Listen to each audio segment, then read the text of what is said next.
Alright, welcome back, lovely people. Last time on Judgment, uh, we got Hamura acquitted, and all the evidence point that Hamura is a co-conspirator with the person who's actually killing off the Kansai members, the three Kansai members, by gouging their eyes out.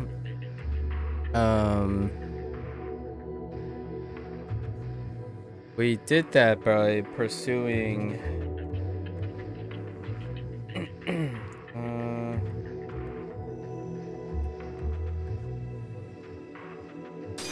oh no.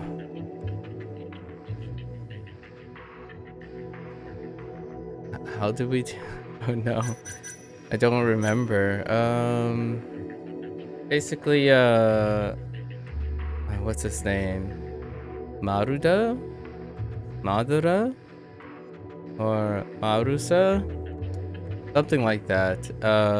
They were able to corroborate the alibi. Oh, I remember now. So in the court, they were able to, we were able to find the hostess, or the host that got bopped by Hamura a little before he went to the sauna. So it placed him outside the club at the time supposedly the murder happened. And as well, we found that someone is pressuring, witness tampering with the host by kidnapping his sister, which turns out to be the Kansai guy's friend, Kumei's friend, the deceased Kumei. I keep forgetting his name, but it's like Marusa or something. Eventually, though, we end up rescuing the sister, allowing the host to testify to place Hamura outside the club during the murder, presumably. And that got him acquitted. Meanwhile, while trying to discredit the host, the rival, like the prosecution, was discredited by showing video evidence that he was aware of the videotape of Hamura decking the host. And that was good enough to discredit his side of things. And all that together got Hamura acquitted. Now, meanwhile, right before we end it, now we're on the track to find the real killer. And we were also introduced to drone racing and side cases, which we did one of the side cases, which is to help this old lady that was afraid that her husband was cheating on her, which was unfortunately confirmed with an owner above their coffee shop. And now we're tapping into Kaito's connection with a dirty cop who sells info.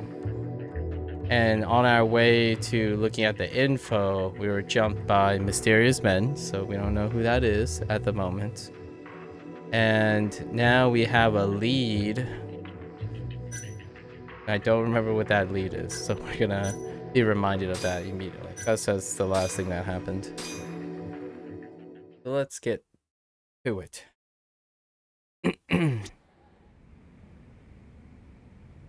Combo wife. Gather intel. Oh, we got a lead. Yep, right. The person's location. But I don't remember who the name of the person is. Guess we'll find out soon enough. Meanwhile, I really think I need to find at least 1 or 2 skill books, man. So let's see if there's like a store or something that we can. So we went to Ebisu, which Ebisu does not have any. Don Quixote does not. We stopped by Lamarck, Popo, there like any other vendor? This is a Popo too.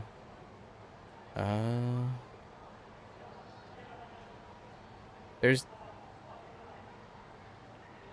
oh the clinic is located up here. Okay. Which oh, we just did that too. We were introduced to the doctor who was hanging out here, but now it looks like it's here. They relocated here. Yeah, I don't see a place. And then apparently there are skills, according to the menu, that are QR codes or something, which you probably have to take pictures of. I don't... What the heck is that? Oh, are those that's probably the symbol for side cases. Yeah. No obvious place to buy skill books. I like to think they're either there's got to be some at a store or something. All right, guess we're just gonna have to deal with it. MSQ. We gotta focus on MSQ. I had no idea he can actually jump on top of cars. Hold up. Wow. That's definitely new. Alright. Let's at least heal up, right?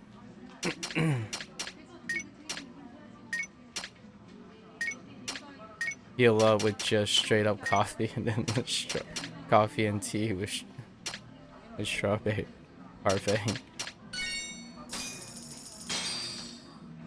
You have acquired a coupon since you... Interesting. Zip up. Good stuff. Back to it. Now he's just wired.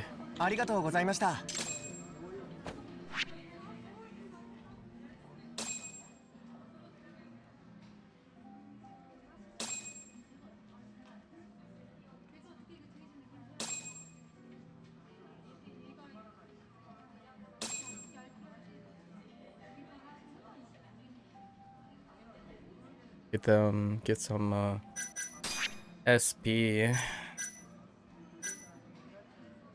You unlock skill. Wait, what? Yeah, quick step cancel is not cutting it for me. It would be nice if I could find double quick step somewhere. By happenstance. We're not going out of our way to do any other task as per usual. And we need these in order to unlock combo speed. Alright. Let's go to combo wife.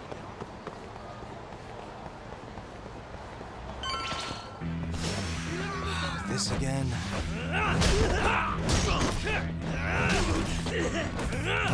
It's not too bad for street fighting since we have objects we can use.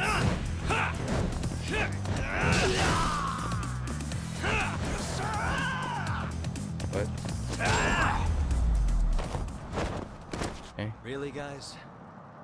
I forgot that I have to hit sprint in order to move in combat. Gotta get used to that. This is where combat life is? Okay. Oh, yeah, Kunimura. Kunimura. Oh, yeah, we're going after the second guy that was killed. And investigating the second guy. Welcome, sir. Any requests tonight? Huh? Oh. Yuna-chan, Marin-chan, and Kanai-chan are all free tonight. Oh. Here's their pictures. It's 1,000 extra to make specific requests. So I don't have to pick any of them. I see. Is this your first time here, sir?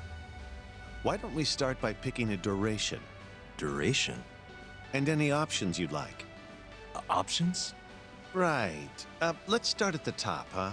For durations, we have 35 minutes for 9,000 yen, 50 minutes for 13,000 yen, or 65 minutes for 17,000 yen. Just go with 35 minutes. Let's do 35 minutes? That will work. Though I'd truthfully suggest staying a little longer, especially for a first-timer like yourself. Interesting. Ultimately, it's your choice, though. Don't worry, there's no wrong answer. Did you have a specific girl in mind? At the moment, we have Yuna-chan, Marin-chan, and Kanai-chan. Sure, Kanai. I'll go with Kanai-chan. A fine choice, sir. Is that the right name? Oh, Something wrong, sir? You wanted Kanai-chan, yes? I forgot. I have no idea. Actually, hold on. Change your mind, sir? Just remember, you can't change once the session starts. Right. So we currently have Yuna-chan, Marin-chan, and Kanai-chan. Who would you like to see? I gotta go back into my mind palace. Do I have any context clues to remember what happened 2 days ago? 3 days? I think we're still gonna go with Kanai-chan, actually. I'll go with Kanai-chan. A fine choice, sir. Something wrong, sir? Yep. Kanai-chan it is. Great. Next, you can pick any options you'd like to add. There's quite a few. You can discuss those directly with the girl. What kind of options are we talking? Oh, all kinds. Although not every girl is open to everything, you know. All you need to know about Kanai-chan is she doesn't do blindfolds. Blindfolds? What? Yes, sir. She had a bad experience with them when she was younger. Sorry to hear that. Guess there have been all those murders lately, too. Yes, well, you came here to forget all of that, yes? Anyway, let me show you to your room. Right this way, sir.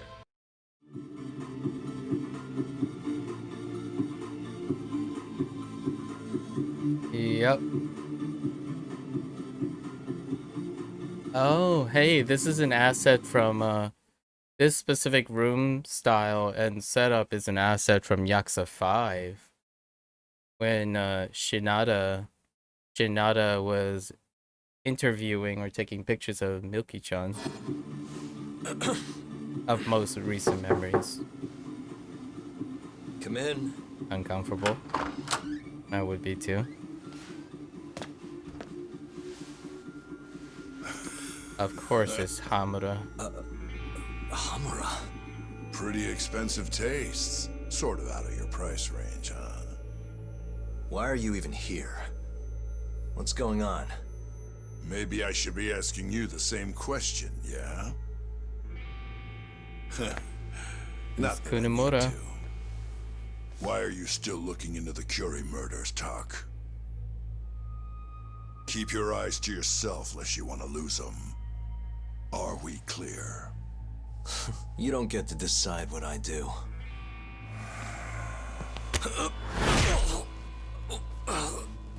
Don't go digging up dirt. Shintani went through a lot of work making those charges go away.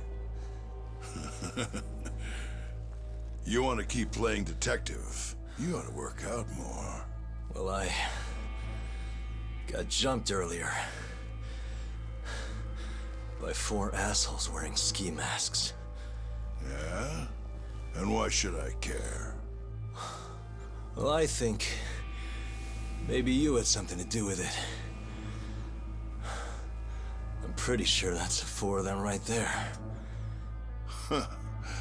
I think you must have my boys confused. Right, Kengo? Yeah. No one likes a fucking liar! Yeah, so one thing that is incredibly noticeable after concluding my completion of Yakuza Like a Dragon, this being the first like English cracked RPG game, they also didn't reanimate the lips. It's very noticeable.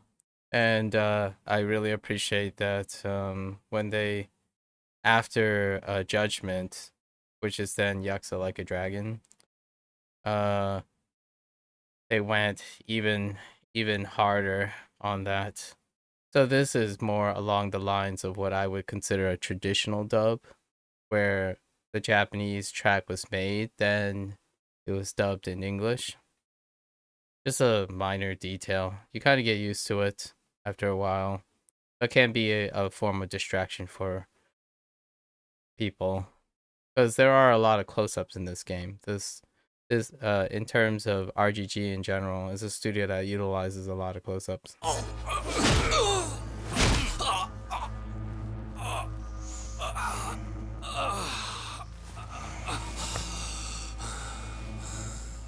Kanai-chan quit, packed her bags and went back home.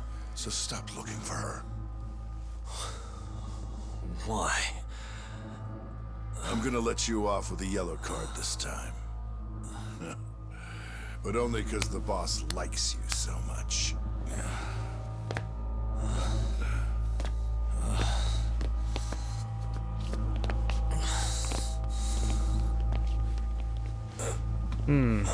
Dirt, he says.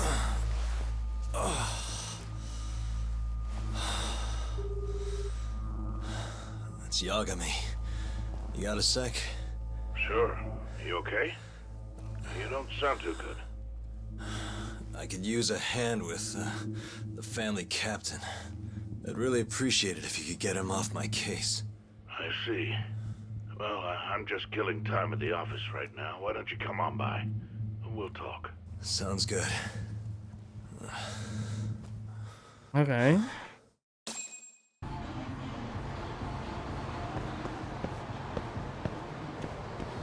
My mom, I think it was Kanai, so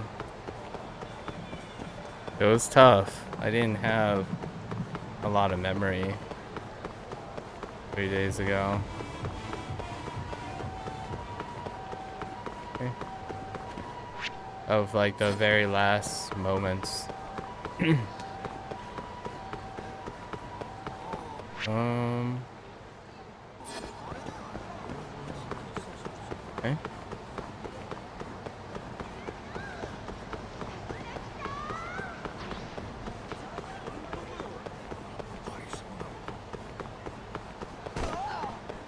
Butt hit.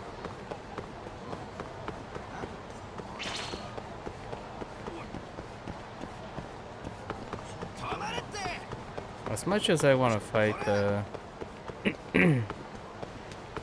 we gotta avoid fighting. SP is pretty low per fight, and also got 0 tools.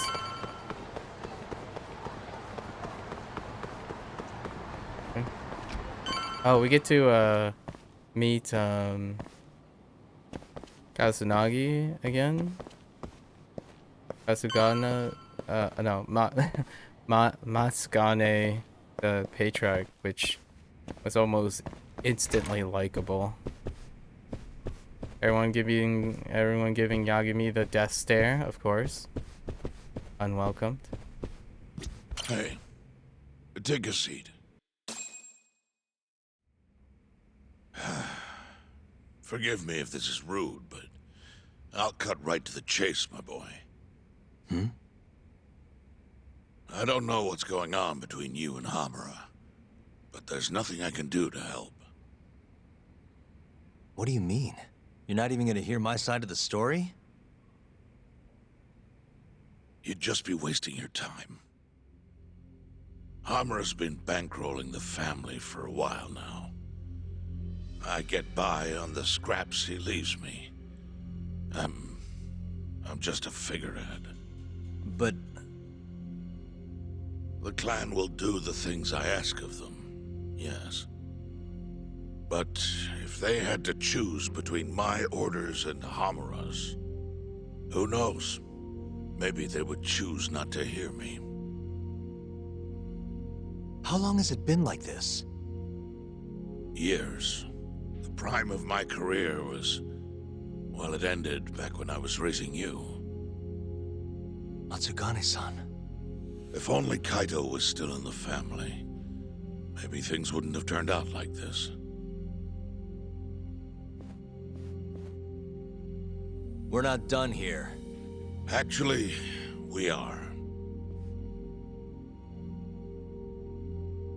I have a message from Captain Hamura, Yagami-san. He says to go see him right away.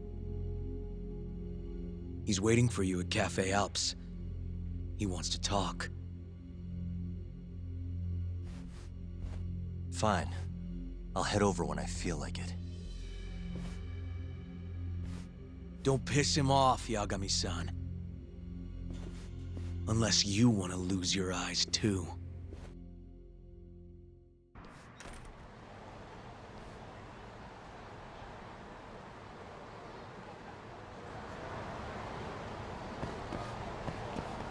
Sometimes it kind of looks like the shapes are okay, but they really improved on it if they were doing it in this game.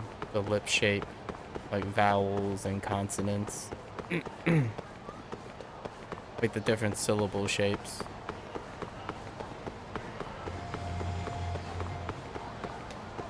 I don't think so though.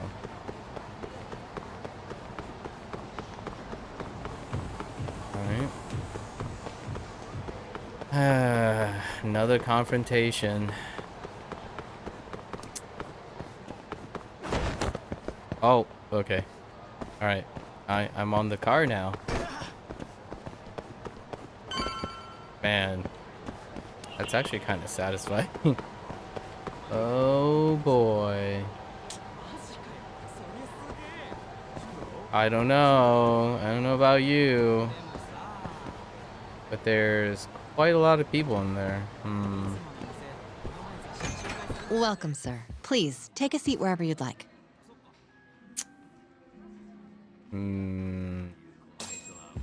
Smells like a trap.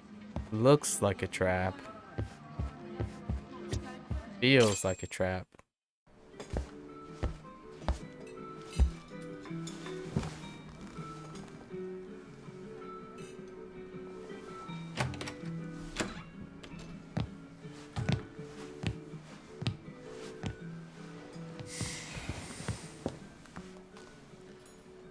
I didn't think you'd try to pull that.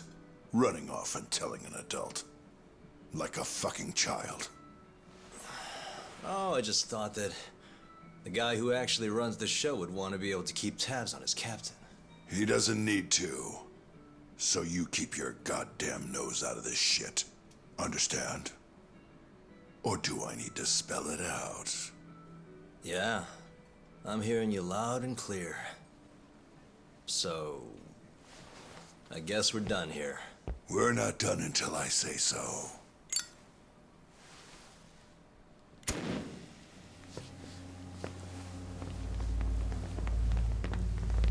Of course.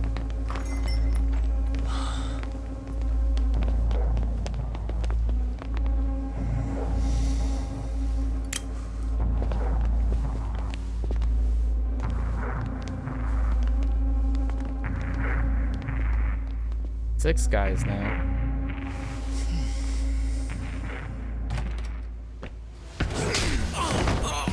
Seven. Words don't really work on you, do they, Talk? Well, I guess you always have been a fighter. None of us thought you'd last a day in law school. But you sure showed us. Went to night classes, passed the bar. You say you're done, but a guy with balls like you doesn't give up. You fought for your lawyer's badge, but trash with a badge is still trash. And it's about time to take you out.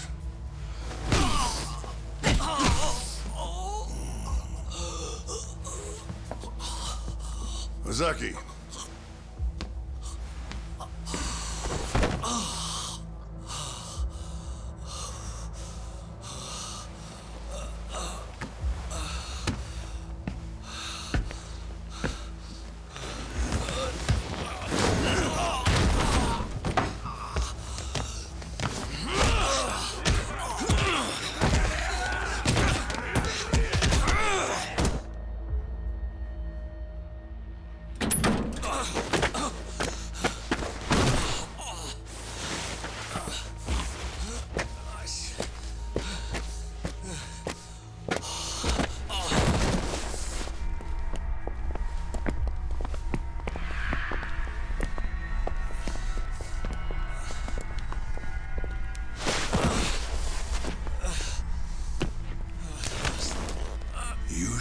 savor your last sight.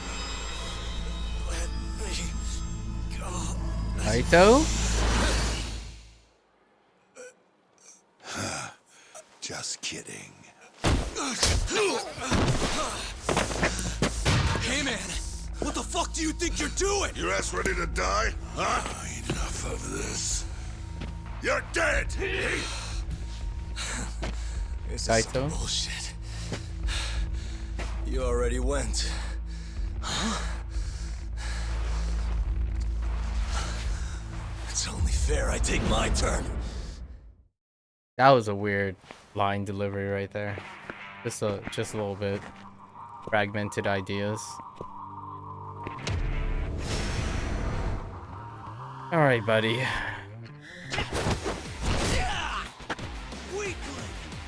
Is it 1v1? Huh.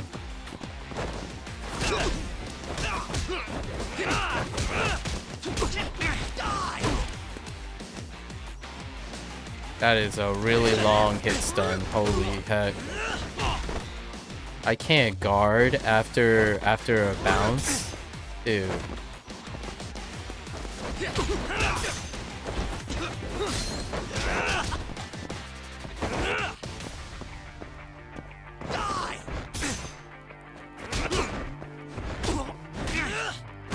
Of course I can't. Of course I can't get out of a grab. Let's go then.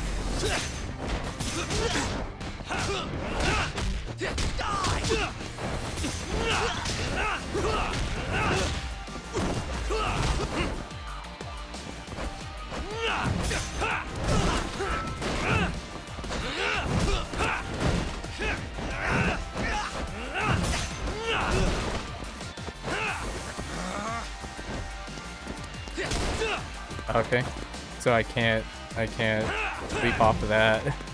Unwhipped. Okay. It's so chunky.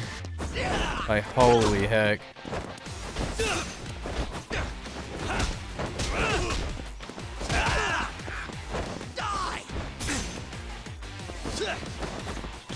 Dude, R1 does not allow you to backpedal properly.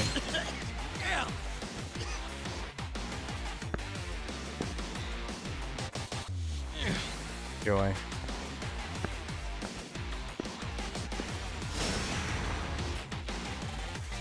Sucky. Oh. Well, that's a problem.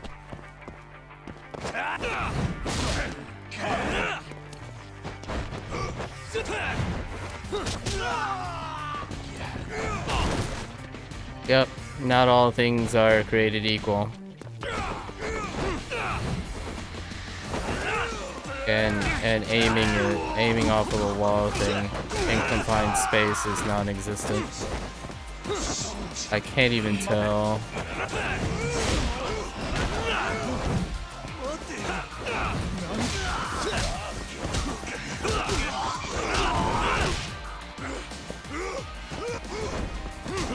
That's not can't somehow leap off there for whatever reason.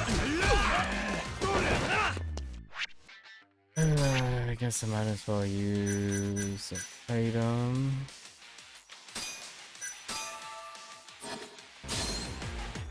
Let's finish this.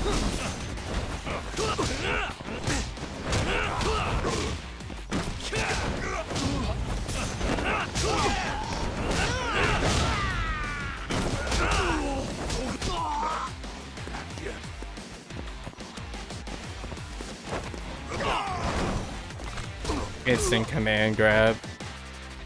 No recovery whatsoever.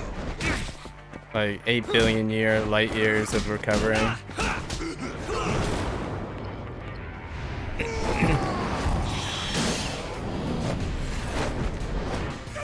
I get damage from this? No. Okay, no counter.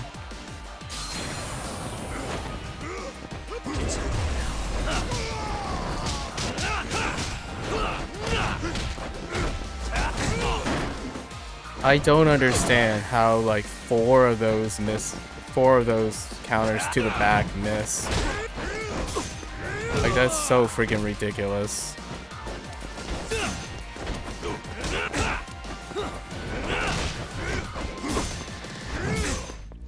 I can at least regard.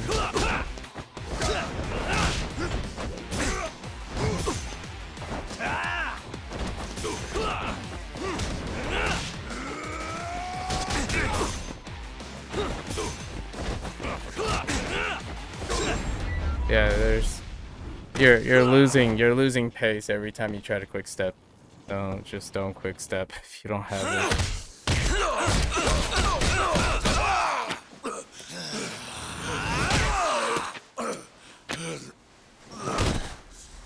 Dang.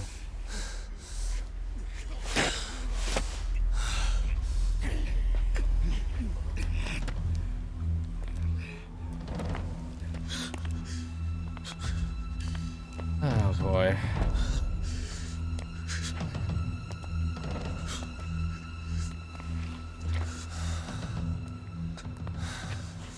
Steady now, Kengo. Don't do it, man. Don't Aim do for it. the heart. Yes, sir!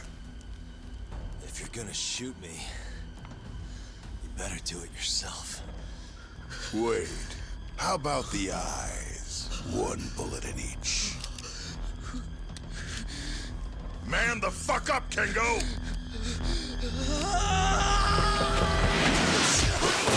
Our stranger friend.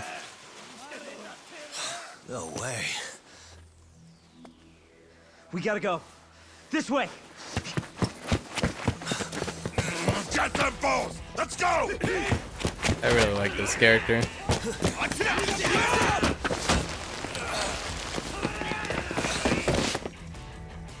And his Yagumi's body must be like broken to shreds, man, dude.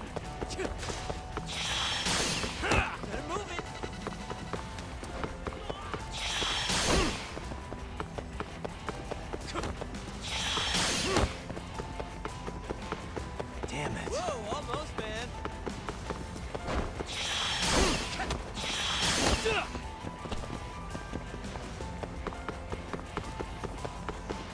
Better move it. Oh, that was kind of cool.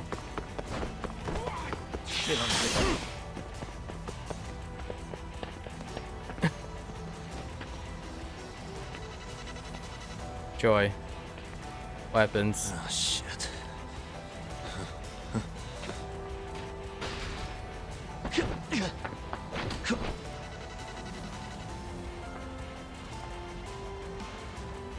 Damn it.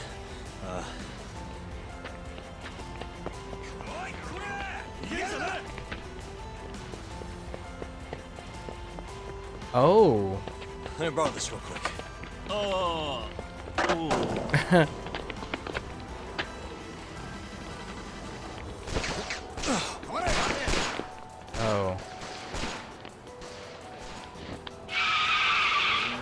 Grab the car. Not bad, not bad. Holy. Nice. Very nice.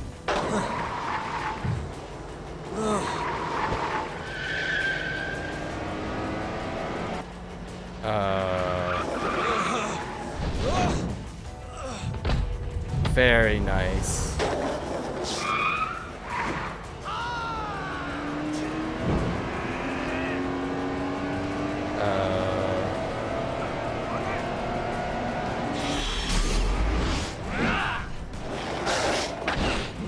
Oh, oh my gosh.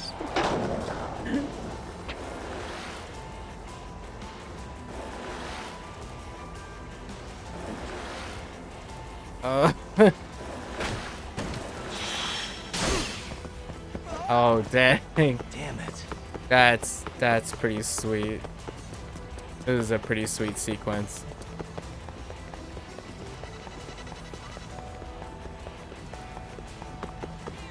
Oh, You I'm don't going give up, straight. do you? Did finally give up? Not yet. Whoa, almost, man.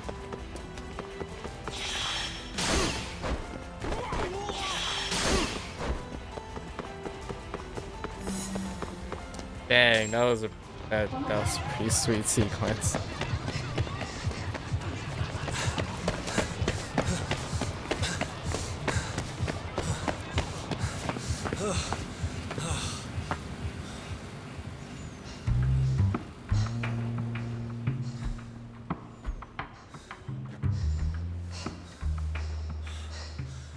Out with it. Just who are you? I'd appreciate it. Thank you first. Why should I?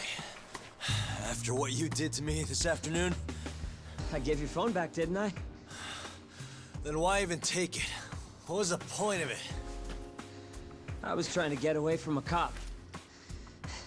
Asshole just wouldn't get off my case.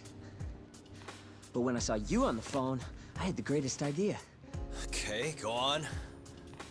Well, I guess the first step was taking your phone. I knew you'd end up following me after that. Then, seeing you and me running in the same direction, the cop would think you were my buddy. And while he took his sweet time arresting you, I was gonna escape. I have to say, never thought you'd actually get away from him too, though.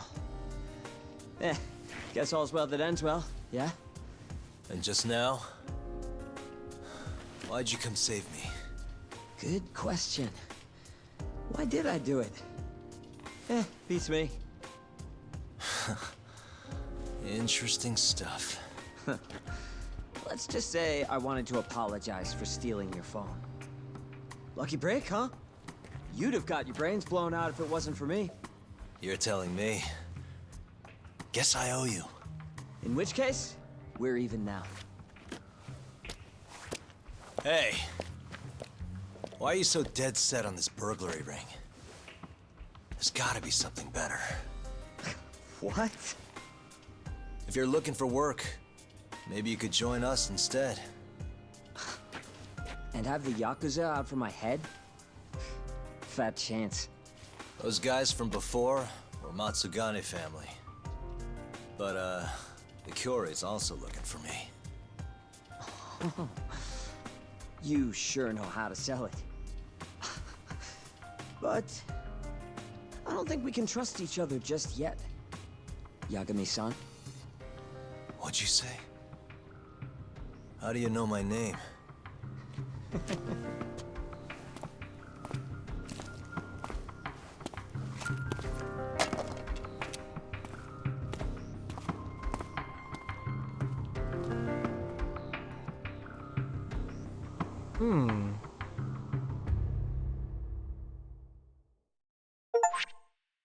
Interesting. That was the end of chapter 2. What the heck? Alright. Matsugane family captain Kyohei Hamura is connected to the mole. Confirming his suspicions, Yagami's progress is impeded. The entire city is under Hamura's surveillance, and it went deeper than he knew.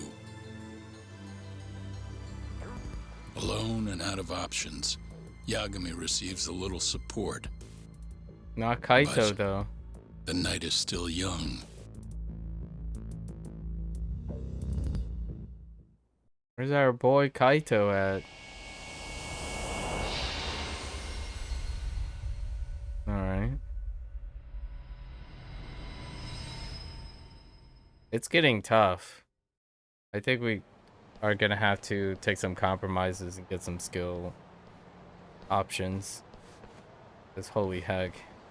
And don't show your face again until you've got him. Search the whole fucking city if you have to. What, the kid in the mask? Find him too, dumbass! Ah! Rip.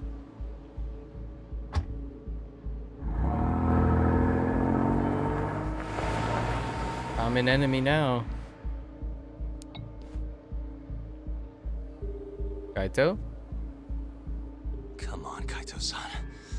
Pick up. You've gotta hide. Oh, that's fair. Where is he?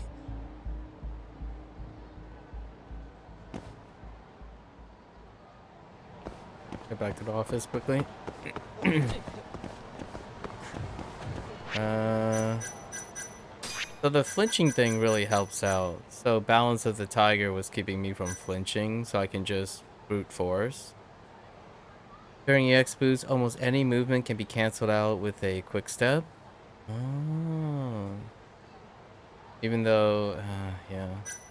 This. I guess we're just gonna pick this up now. We need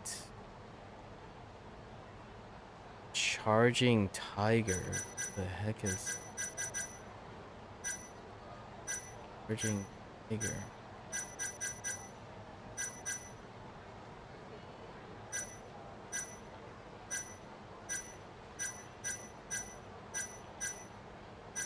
Am I a pep? Is it here? Charging Tiger. Not here. Leapfrog. What's required here? Just... Oh. Okay. Yeah, we might want to get triple finisher so we can rush someone down. Oh, here's the Charging Tiger. Holding Y to... Oh, we can use this. We can definitely use this.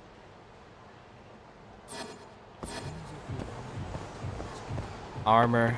Armor is what's available, so we'll take armor, as much armor as we can.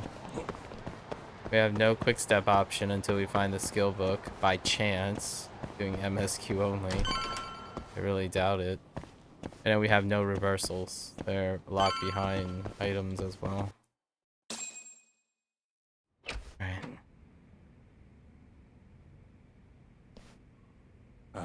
Yo, talk. Ouch. You look like you had better days, Long Kaito. time no see, Yagami. Higashi, is that you? Okay.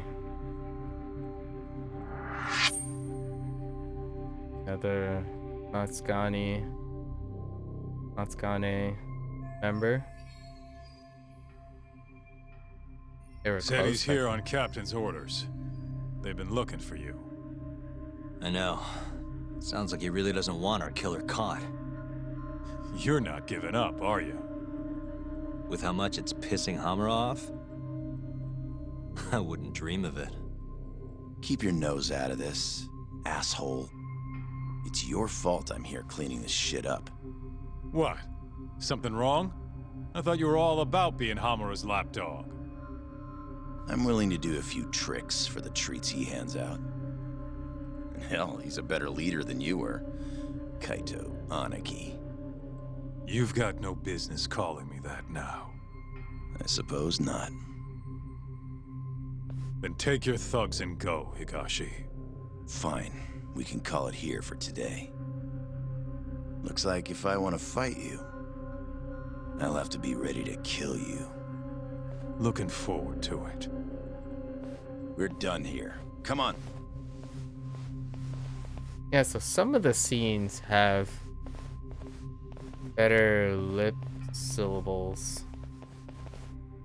Remember what I told you. Yagami here is a ticking time bomb. Get rid of him if you they want to did. survive. Some of the pre-renders, some of the pre-render scenes do not. But largely they are reworked. The syllables. You're finally looking like a real Yakuza these days. Whatever, asshole. Yeah, it was kind of rough in some Think places. you can tail Higashi real quick? Huh? If I'm being honest, I've been worried about him ever since I left the clan. Yeah. He's changed a lot. I couldn't tell you what he's been through, but it's pretty clear he's had it rough. It's like you said, he's changed a lot. Alright, I'm on it. Here, let me pay you. It's the least I can do. You really think I want your money? Besides, how else am I gonna get more dirt on Hamura?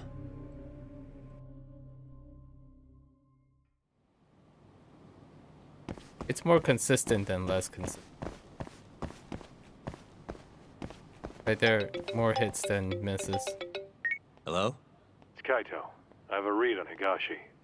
Just turned right down Nakamichi Street. Alone. Right on Nakamichi. Got it. Thanks again. Alright. Maybe this Higashi is gonna be a Hikashi is gonna be a friend behind enemy lines.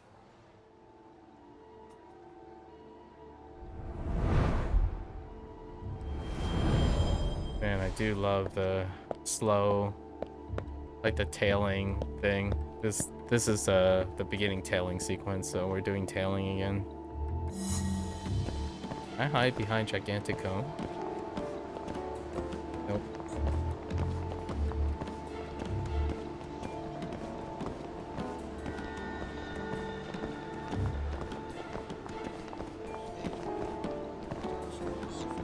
Always be ready to find places to blend in.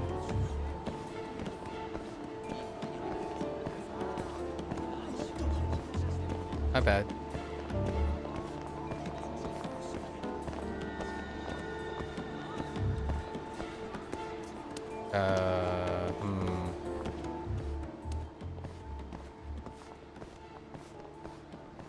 What is it?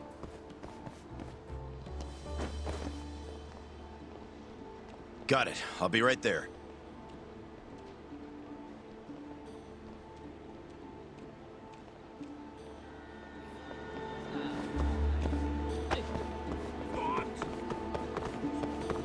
I didn't realize they were gonna get the tail to start running too.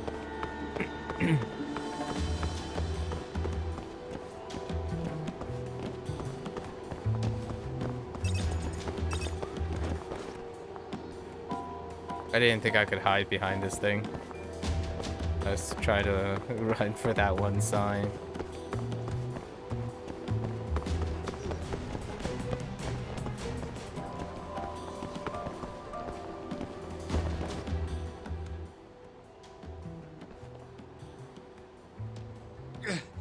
Aniki!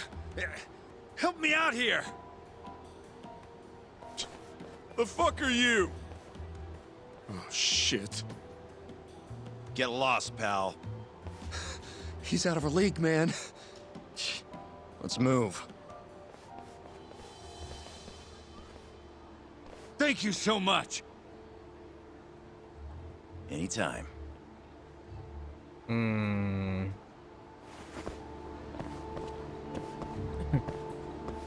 It's got influence.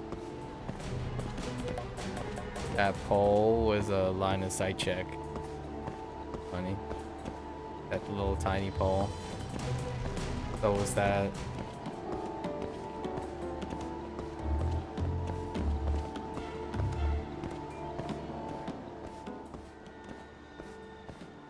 Okay. You can hide behind this thing? Man. Oh. Hey, watch it. I'm so sorry. Yep. Casually on my phone.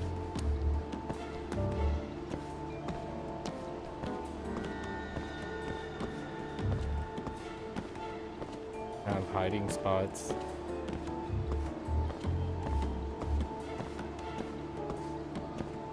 Nope.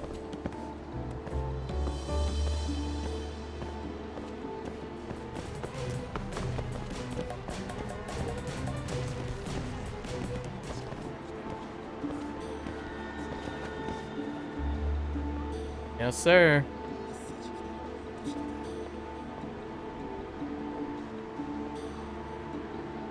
Ooh, that looks delicious.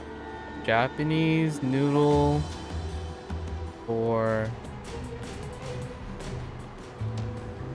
Japanese noodle kotsu?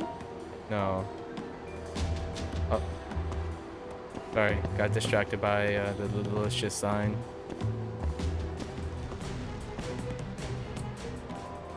don't see a place to hide. That car looks pretty good.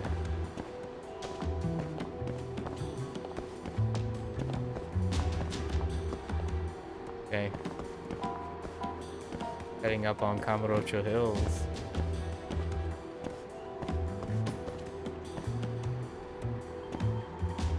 Oh, is he gonna double back?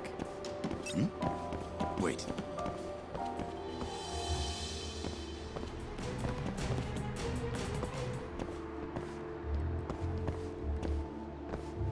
Okay.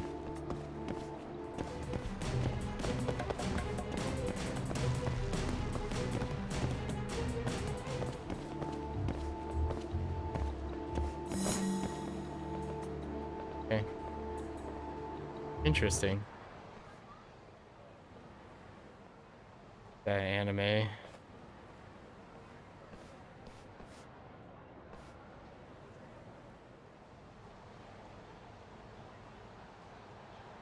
This is Kaito. Higashi went into an arcade on Park Boulevard. Ring any bells? An arcade? Yeah. Looks like it's called Charles. Oh, that. I used to manage the place. Guess the family has him running it now. A Yakuza arcade? Well, they have the casino in the back or something? Nah, we just used it for deals every so often. It's pretty much a regular shop. You know, for kids. Okay. I'll see what I can find. Hey, just a sec. What? It's, pretty tight in there. You're gonna need to be covert if you don't want him spotting you. Right. I'll change real quick. Got it. Nice. Costume change.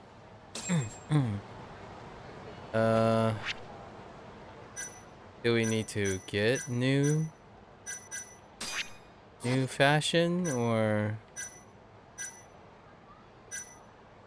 I forgot how to access that, or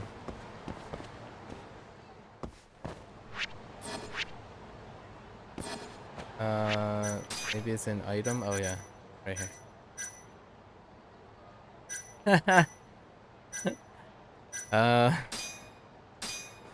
Does this work?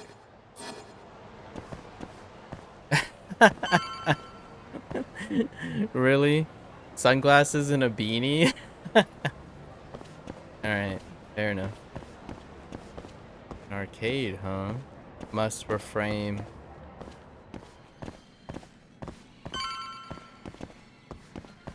I hear UFO catcher sounds.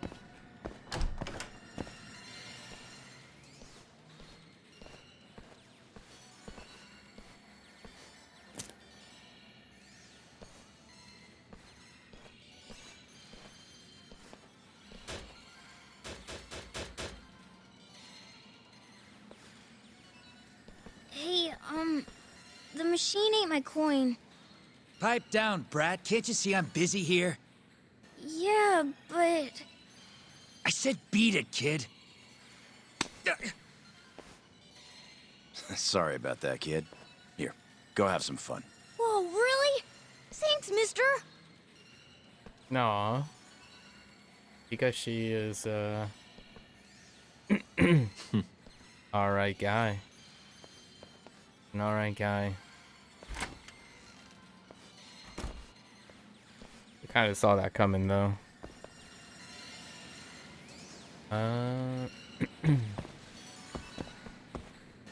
Hey, guy, can I, you don't suppose okay. Guess we're going out back somehow. Literal gotcha.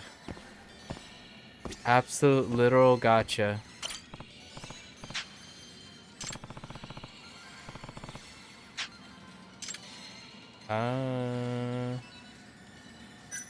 Yeah, you know what? Let's turn on the gotcha. Let's see it. The flounder. Amazing. I feel satiated. I'm satisfied. Sort of. Can I not talk to you? What do you think you're doing, huh? Off limits. Okay. Can I, do you mind if I talk to you for a moment? No? Okay. Super gun Man, this place seen better days. Alright. What? How? Can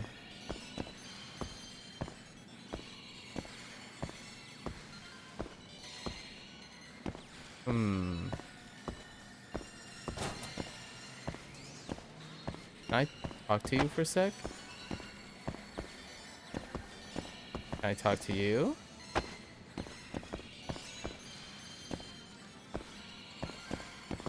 Do I just chill here? I zoom. Okay.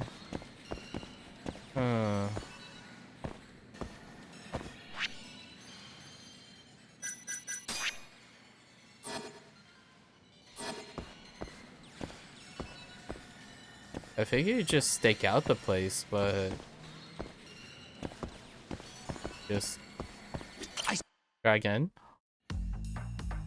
Oh, I was supposed to tick him off. Okay. Oh, there goes the whole arcade.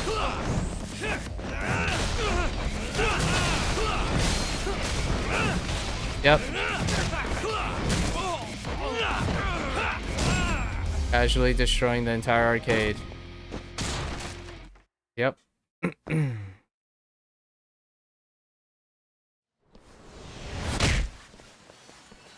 Higashi-san, this guy's crazy.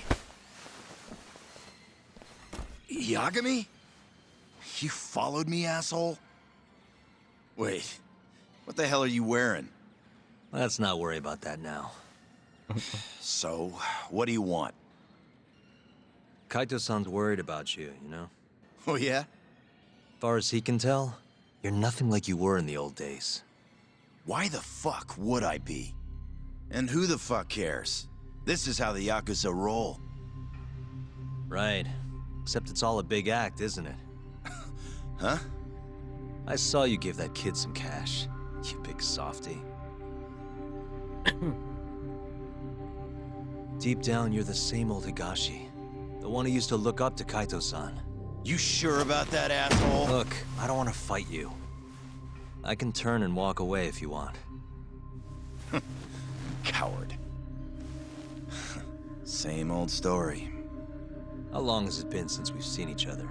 A year now? It was the day Kaito-san got expelled.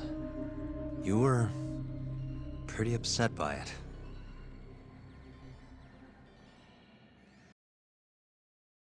Ooh, a flashback to Kaito's expulsion. A thief going after Yakuza cash. Couldn't imagine anyone's that dumb. But they did it. All under Kaito-san's watch. The family lost 100 mil that day. I feel like Hamura set him up. Do with a gun shoved in his face.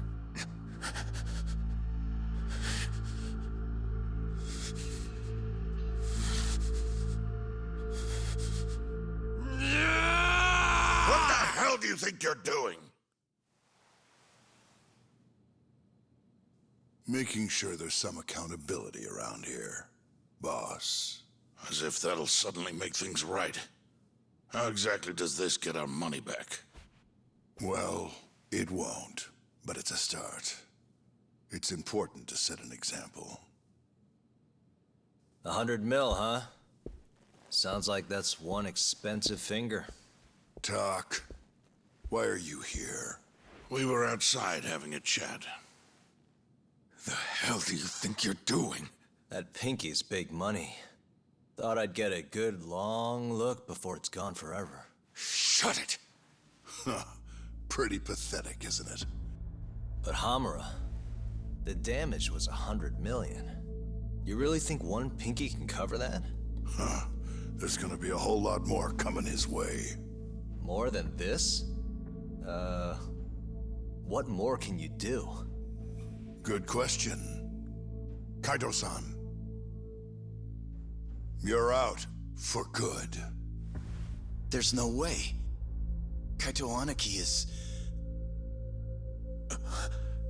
Boss, you're okay with this? Begging him won't get you out of this. You see, boss? It's gotta be done. You know it's only fair. You should know. I already informed the main family of this. Did you know? You were awfully efficient about that. Thank you very much. I'm gonna probably set up Kaito. You really gonna go through with this? It's done, Tak. Kaito's out. From this point forward? Are you sure about that? I'm certain. Good news, Kaito-san. You get to keep your pinky. Huh? You don't get to decide that! Yakuza cut off their fingers to show accountability for the things they do. A civilian, like Kaito-san, has no reason to do that. The fuck do you think you are? With all due respect, your own boss just said Kaito's not Yakuza anymore. Captain. Back off. I'll do what I've gotta. Kaito-san. This is how it's gonna have to be. I'm not afraid. I'm Yakuza, damn it! Wait! Kaito!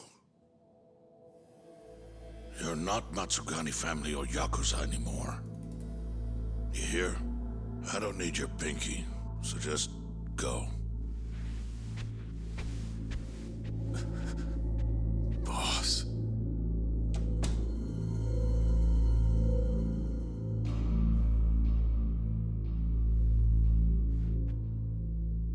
So much man glaring in this. There was a lot of non-verbal tension. Fucked up. The boss brought you in to save Kaito Aniki. But it was too late. He was gonna get expelled no matter what. Even so, you gave him the best defense a man could ask for. Yeah, and Hamura's had his eye on me ever since. You know, you're doing pretty well for yourself, Higashi. Looks like you're moving up the ranks. I heard this used to be Kaito-san's arcade. Hell do you know? Hamura practically controls the Matsugani family now. With Kaito Aniki gone, Matsugani-san's command has slowly slipped away. This would have never happened if he'd stayed. Couldn't you have done something? You just sat and watched while he took control. Easy for you to say. I couldn't have done shit. Maybe not. By the way, whatever happened to the family's 100 mil? Huh? Did they ever get the money back? Or find the thief? Fuck off. It's none of your business. True. Well, Higashi's not the masked man, that's for sure. I'm like secretly thinking in the back of my head, could this be the masked man? When are we gonna see the masked man, you know? We can probably get the charge skill now. See how that works out. What does flux fissure do? Hold down X after a rush combo to gather your chi, then release X at the right moment to send. Interesting. Oh, and there's an indicator. Alright. Alright. Full steam's ahead.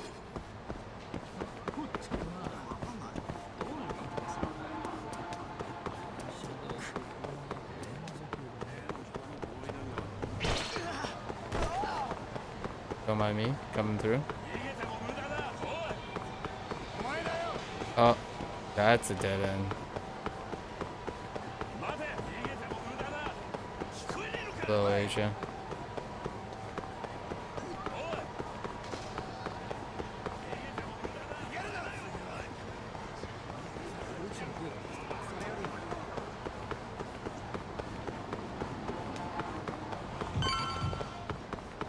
Got some thumping music beat right there. Alright, Kaito. I got some news for you. Higashi is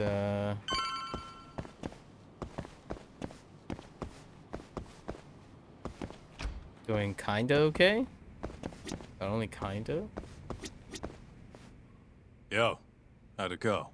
Fine. I ended up going in that arcade. Talked to Higashi. He caught you, huh? Nah, I just wanted to have a chat. Anything come of it? First off, Matsugane-san's completely lost control of Hamura. Apparently, Higashi has no choice now but to follow his captain's orders. Fucked up. When we talked, though, it felt like I was talking to the same old Higashi. Didn't look same old to me. I bet it all started after. Yep.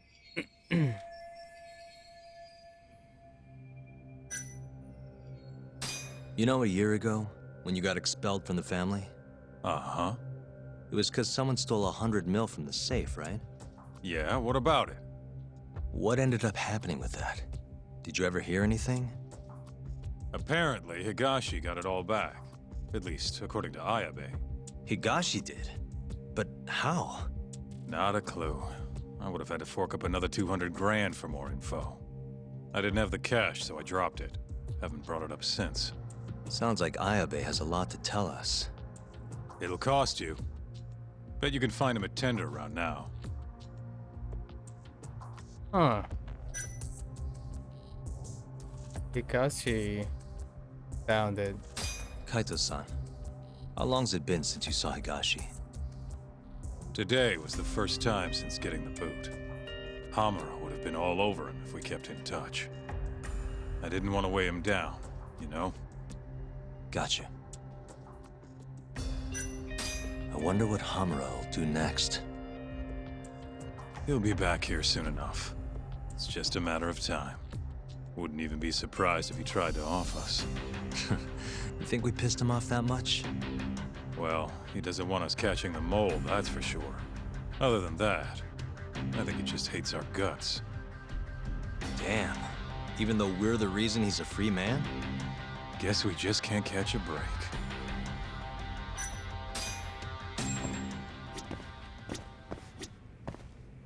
The music You is heading quite to intense. tender? Whatever info Ayabe's got is gonna cost you, you know. I hope I have enough then. I'll figure something out if not. Probably gonna have to trade a favor. We're clearly not banking on money at this point. Full steams ahead.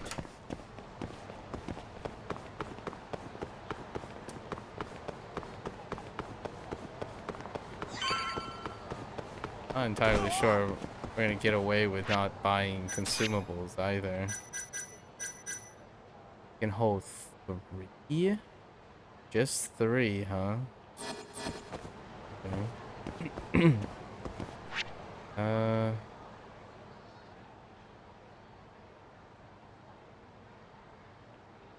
We're already here. Let's just go. There's so many friends in this game. I like it. Lots of allies. Alright. Back to tender. Welcome back, Doc. So, rumor has it you've been serving drinks to a dirty cop? In my bar? I take offense to that. Ayabe here yet? He said he's heading over. Before that, though, Doc, I've got a little job I'd like you to handle, if you would. A job, huh? Only the best detective in Kamurocho can handle this case. Oh yeah? Well then how can I refuse? Matsuda always had a way with words. Yeah. Oh, You're I got blushing. him. I mean it, though. Then clue me in. Would if I could. I never actually asked. The client's a regular of mine, though, so you don't need to worry. I see. I got Masuda mixed up with Marusa or something, or Matsuda and Marusa, like that one Kansai guy. I think his name is Marusa now, or Murusa, something like that. This guy's Masuda. I heard come to Hills Garden on Park Boulevard. Yeah, sure. Anyway, you'll need to head over to a place called Hills Garden on Park Boulevard. Right now? Right now. And I'll let you know when Ayabe-san comes in. Come on, detective. It's not like you to turn down a paying job. Huh. You got me there. Fair enough. Fair enough.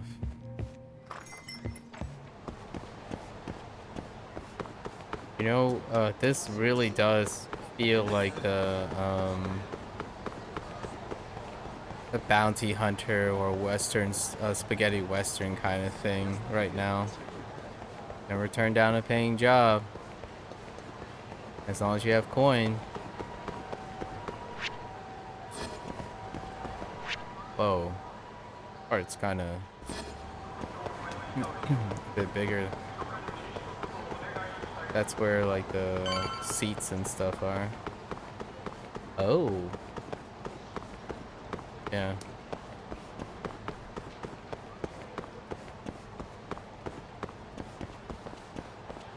Wait, what?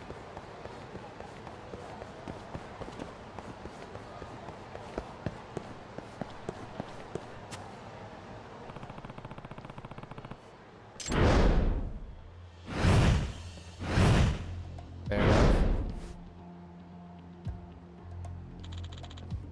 Detective Yagami. Are you my client? Ah. Yeah, you can call me Crow. That mask. Are you in the group of thieves everyone's been whispering about lately? You wouldn't snitch if I was, would you? We may be thieves, but we don't steal from the righteous. Just the bad guys. You know, like Robin Hood. And because they're bad, it's not a crime?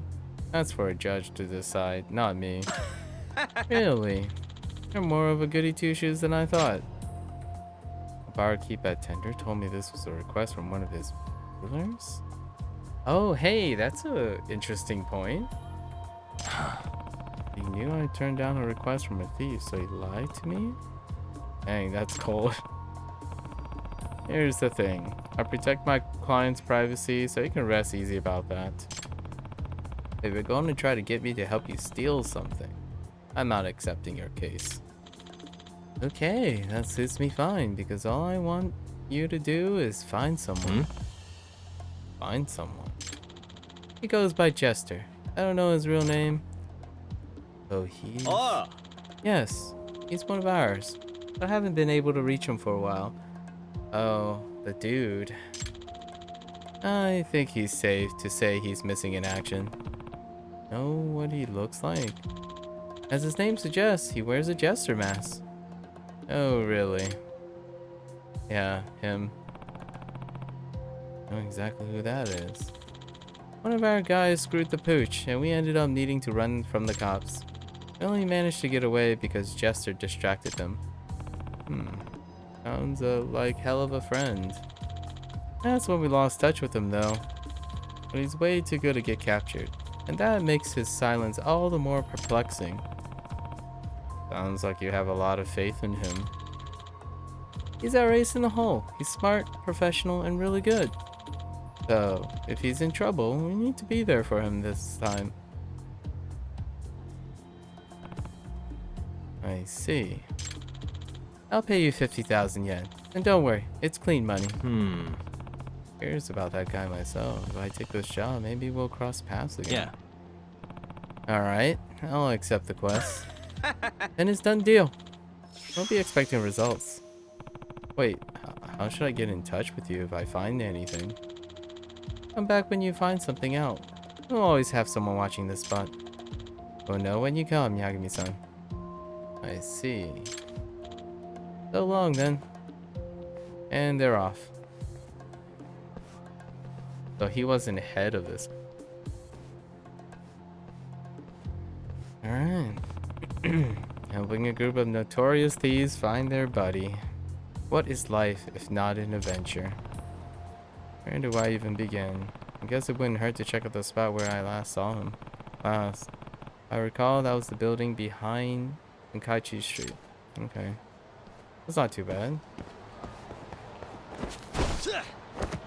Not too... Oh, wait. That is really far away, actually. On the entire... Wait. What's this? Oh. Right. You can collect mats. I imagine that's for drone parts.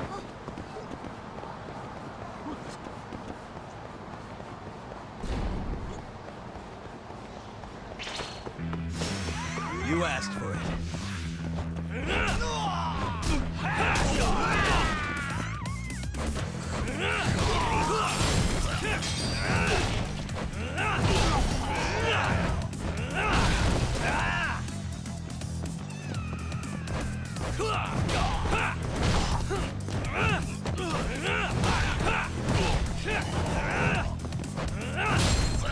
Hey. Now 36. stay down. More SP than that.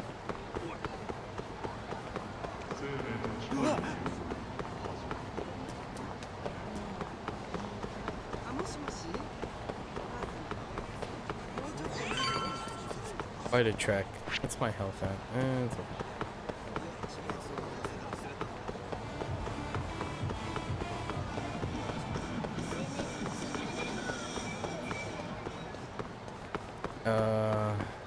Public Part 3?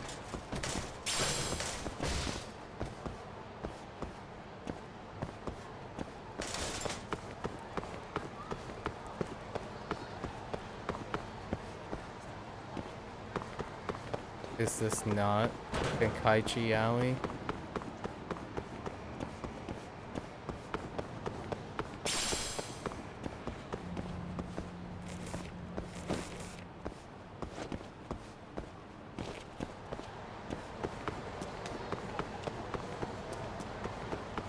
I suppose I try walking past it.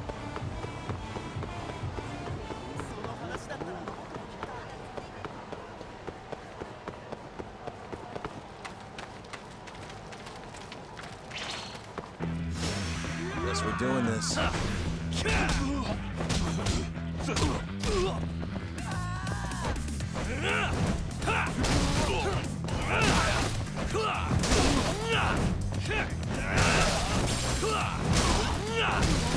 Oh, hey. Healing items. Okay.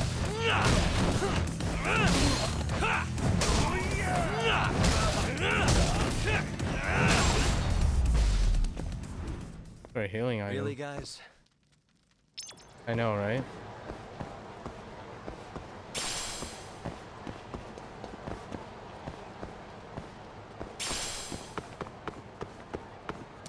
Oh.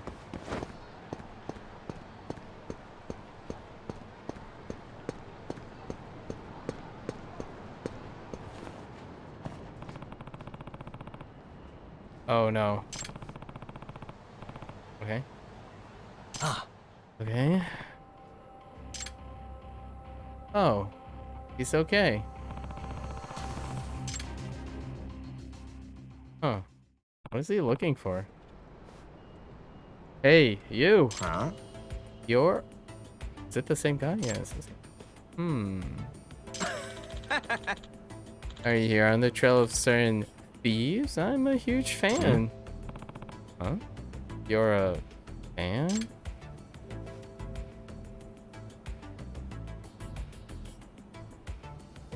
Okay, he looks not what I imagined. Oh, he's a... Oh, okay, he's a fan. I see. Yeah, yeah. I was about to say, is this the same guy? Is this the same guy? I don't think so, right? Yeah, I'm a major thief aficionado. Yeah, it's not the guy. When I heard they've been spotted here, I totally had to come down and check it out. Wait, so you're not a member yourself? Haha. No, but I looked the part, right? You wouldn't believe what I went through to get this stuff. And it just looks like normal apparel, though, outside the mask. Yeah, but why? Because just check out these silver accessories, man. 500,000 yen. When all was said and done. Huh? You're kidding me, right? What is even the point of wearing that much bling? Well, the one that the thieves wear costs less. A few more O's. Where it costs like a few more O's. You can't fault the guy for wanting to dress like his heroes, can you? Oh. So these thieves have a style. I guess even thieves need to make a fashion statement. It's more of a recent thing. They used to be pretty generic. But now they wear high-end brands. When you get as good as them, I guess you can afford it. So I see. The fee they offer was pretty generous. So I already can tell. I already tell they weren't broke.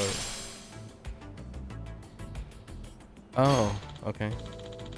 Sorry, man. Can I ask you to snap a pic of me? I gotta post it to my chatter. Oh my. Okay. I'm a little busy for that. Sorry. Well, this was a dead end. Maybe I should try Senryo Avenue.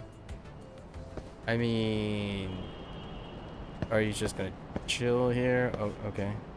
Oh!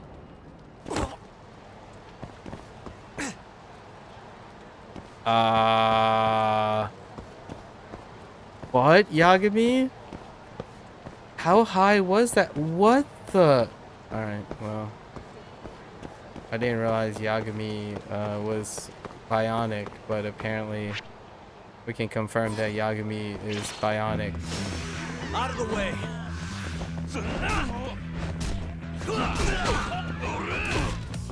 Yep.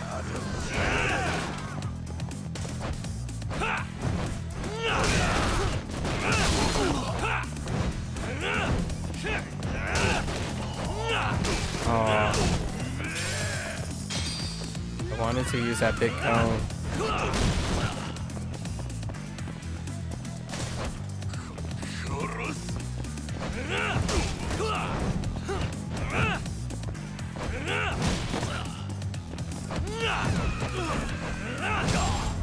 Hey. See a bike, use a bike. That's what the bikes are for. And let's go get us. Let's go pick us up something at Smile Burger. Work up an appetite. There we go. Teriyaki burger sounds delightful. Back to it. Okay. Okay. Tomiyoko? Tomiyaka? Oka? Ah. That's Ray Tomioka. Building 1? Where my outfit? Oh, okay. 3 years ago, the first case I tackled after quitting my job as a lawyer and becoming a detective was for her. Oh. It's supposed to be as simple as finding her lost dog, but I guess you could say it was bad luck that the dog ended up at the site of a drug trade. It was terrible. Ever since then, she's been letting me rent a room for cheap, which helps since I never had money. Oh, okay. But even paying cheap rent is tough. I can imagine. Another friend. How many Excuse friends? me. Sorry to ask, but do you mind waiting a little bit longer for this month's rent? Even if I said no, you probably couldn't afford to pay me right now anyway, am I right? That would be a yes. Sorry. Well, I'm glad at least you afford to put food in your mouth. I worry sometimes, you know? After all, if you starve to death in your office, the building would be designated as a stigmatized property. So that's what you were worried about. By the way, Yagami-kun, in exchange for waiting on your rent for the umpteenth time, I wanted to ask you a favor. Such as? Well, I've been thinking. I like to utilize all our available spaces in the building, so I've decided to open a izakawa. You know, since our rent income isn't all that stable. Oh, you really got me with that one. What can I do to help? I wanted to get some feedback on the menu I've been making. I'm sure you have all sorts of useful advice as someone who seems to know their way around the culinary world. He does? That I can do. So, would you mind lending me a hand? Rather, your taste buds? Well, you've treated me good for so long, plus you're offering me free food? That's an offer I definitely can't refuse. Wonderful. And it's settled. What will I do? Is put some of the I will do is put some of the dishes I'm planning to serve inside your office fridge. Then you can give me your thoughts once you try it. Got it. How exactly do you want my feedback though? Just send me a message whenever you're free. How's that for simple? Perfect. Can I have your contact ID? Sure. Just a moment. Okay, there we go. I'll be counting on you from now on. I won't let you down. How bad could it be, right? Better take a look at the office fridge every now and then to see what she cooked up. Yo, this building though.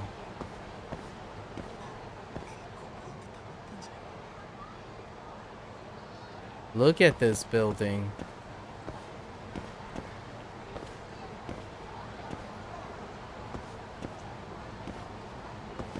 Okay. Not hungry right now.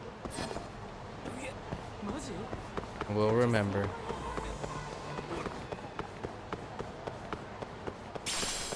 Oh, I forgot to see what my charge attack. We'll wait until like a 1v1 or something. See what the charge attacks are like.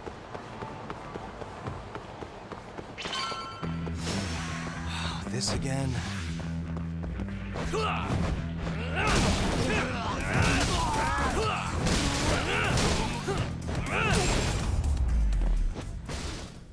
Really, guys?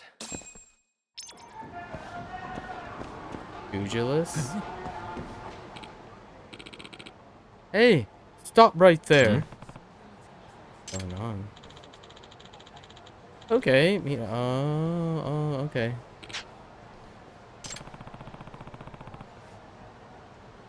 Weren't those two in the... Excuse me. Did those guys just steal something, officer? Yeah, some poor woman's handbag. Really? Aren't those thieves everyone's talking about lately? I thought they only stole from the unjust. That's a bold-faced lie. Nothing but propaganda. As you can tell, they're out here stealing whatever they get their grubby mitts on. Just or not. Yeah, this doesn't add up. I think they're posers. This guy says something about meeting at Kamuro Theater. Maybe I can... That sounds sus. It looks like some people are posing as the burglar ring. Freaking posers. Copycats. That's a copycats in the superficial way.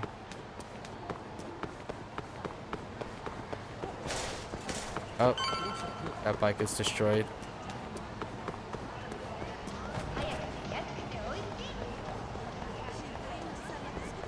I'm gonna walk into Kamuro Theater.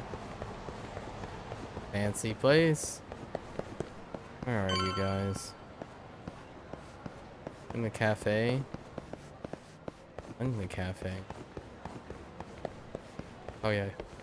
Here you are? No? Stairs. Probably rooftop.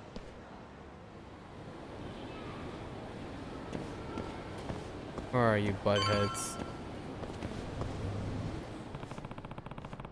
This is where those two purse snatchers were going to meet up. Those clothes. Is that them? Ew. Close one. I told you this was a bad move, man. We're just robbers now. I thought we were only gonna steal from the wicked. Isn't that Crow's whole philosophy? Maybe it was. But that hypocrite doesn't practice what he preaches. So why should we? Oh, so they're not poser. That's what I read on the internet too. But it's really true? Well, here's what I've heard, man. Basically, he got offered a job by some big corporation to steal secrets from their competition. The money they offered was so good the senior members knew they couldn't turn it down. They took it and then split the profits, and none of it even made it down to grunts like us. What about Jester? He'd never do that, would he? No way. Jester's not like that. But what they told us about how he quit over the profit splitting, think that's true? No way, man. He didn't like how Crow was running the show, so he split. Dang, dude. I still say Jester's an idiot too. Just because you claim you're a righteous thief doesn't mean you're not going to do it due time if the cops catch you. So what's the point? Might as well just try to come out ahead. I guess, but you think the rest of the crew knows all this? I doubt the newbies do. They all brought into Crow's lies, and they probably think Jester's actually missing. So I say we keep getting better and hope Crow cuts us in on the next job. Good plan as any, right? Wait a second.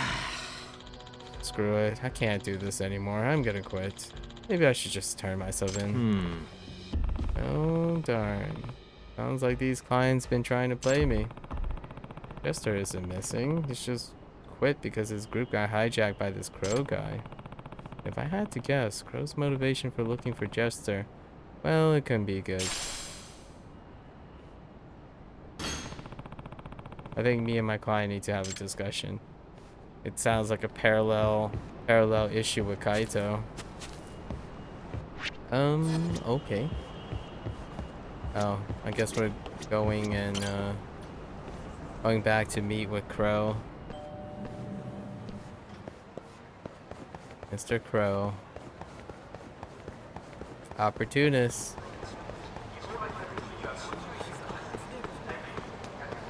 Have an organization of opportunists?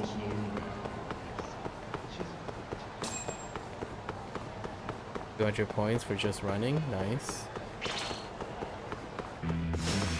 Really? Really?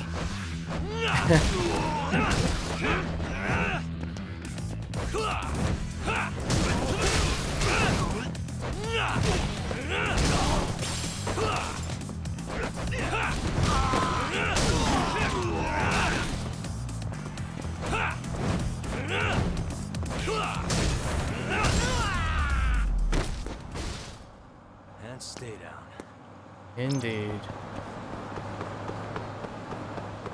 Indeed, indeed.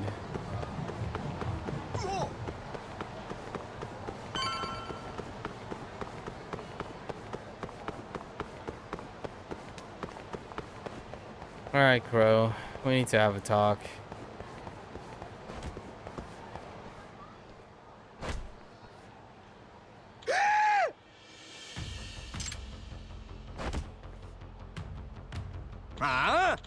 Oh, that's the aficionado. Who the heck are you? You trying to impersonate Jester with that mask? You ain't him. You're trying to pull a fast one on us. Wow, that's squeaky. So it's just everywhere all this loud, tacky crap. So here's a plan. Why don't we take it off your hands? Then you really look the part. These guys. Yeah. Must we? Can I pick up this bench? The answer is no.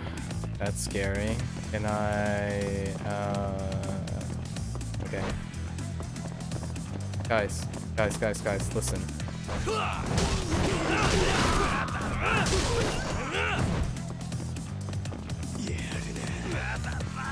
Guys, listen. Let's talk about this.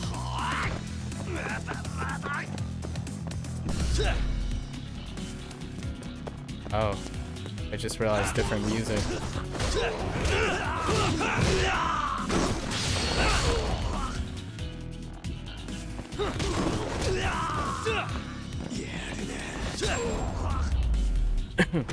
Okay.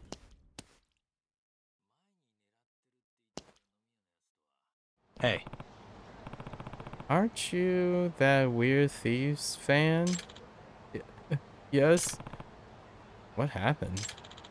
I saw the thieves and I wanted to shake their hands, but then they kinda... Ah, give me, son. You came at a bad time. Hey.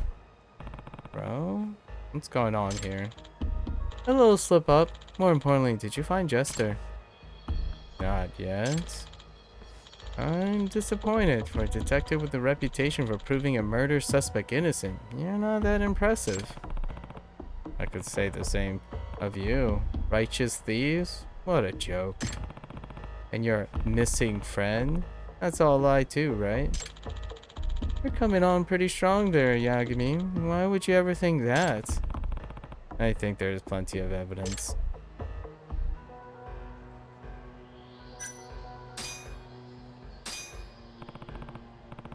The way I hear it, you broke the rule about stealing from the corrupt. Huh?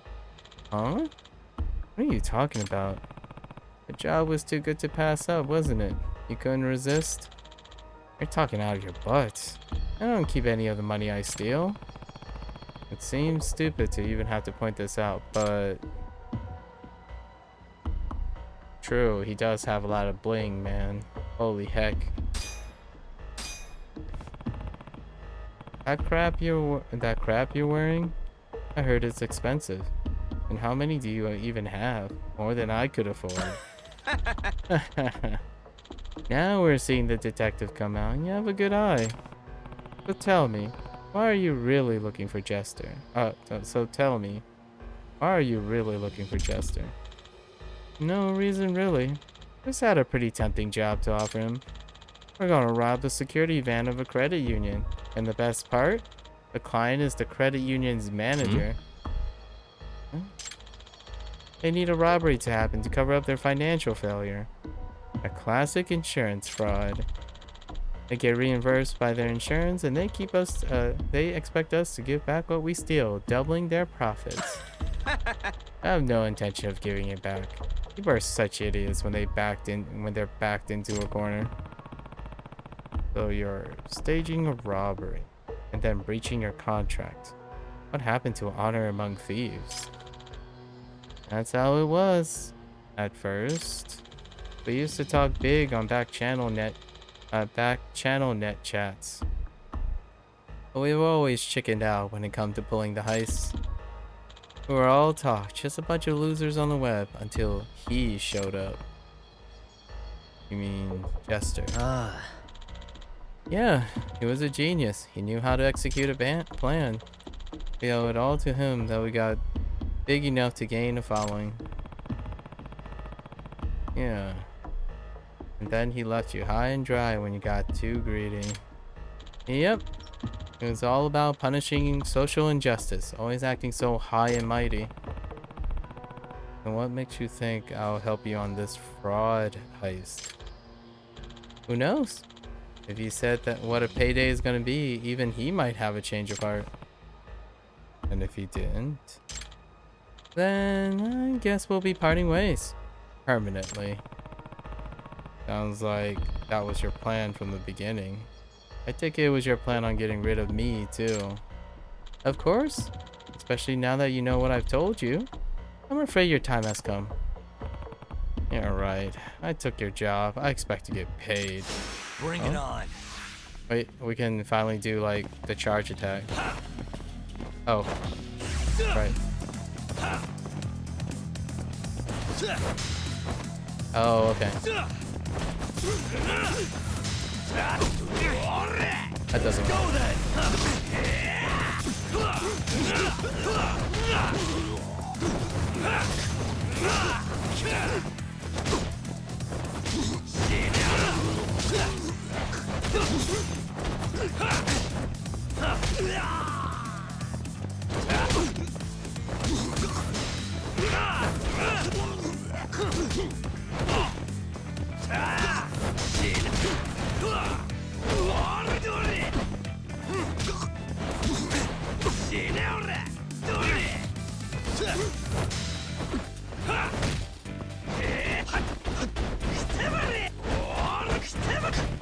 Dude, do you ever stop attacking?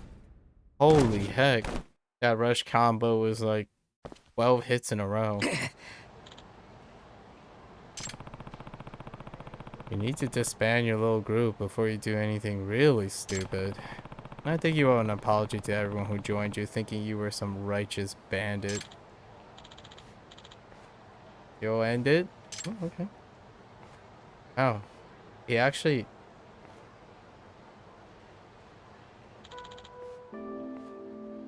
Yeah, give me some.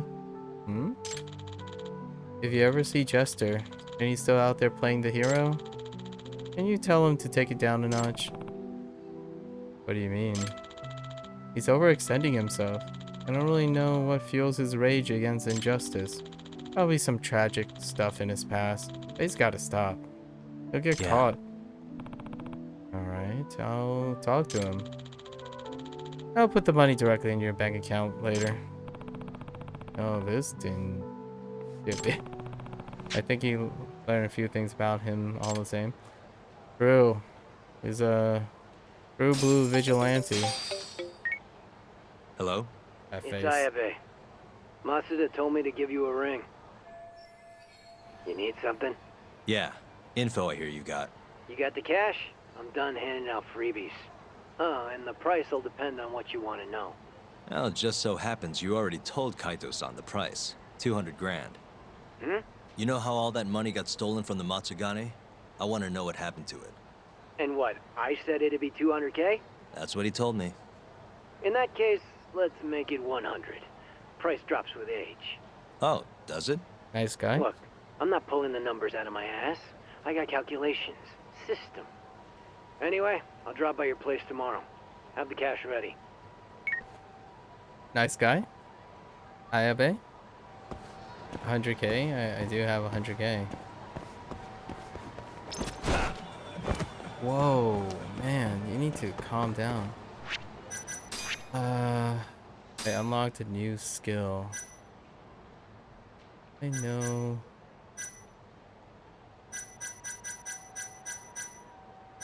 Are they just only the special skills that get unlocked?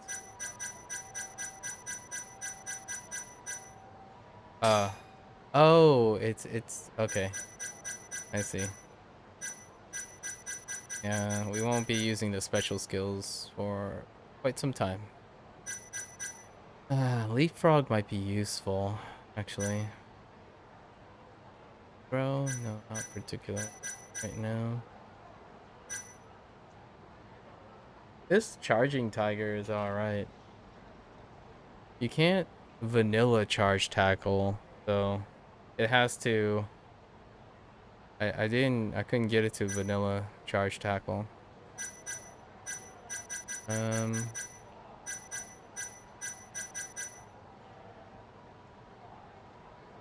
Ferocity, right. Reduces the time it takes to perform a charging tiger. Oh, okay. I like it. Yeah, we're just gonna end up brute forcing. There's no finesse right now. He does not have mobility enough for finesse or repositioning.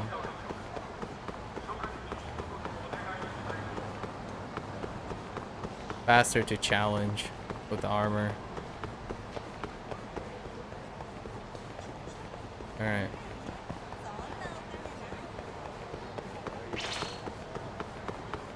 It's more like beast mode at this point. For beast styling.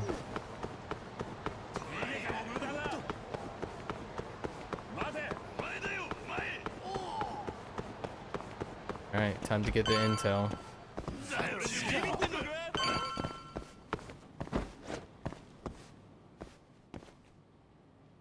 How does this work again? Like this? Yeah. I suck at this. Oh. Wait. Let's see. That was why. Stupid thing. Oh, it's not? Got it. I don't remember the keys to the place. Alright, let's check out what, what's her name? Tomioka? Yeah, Tomioka.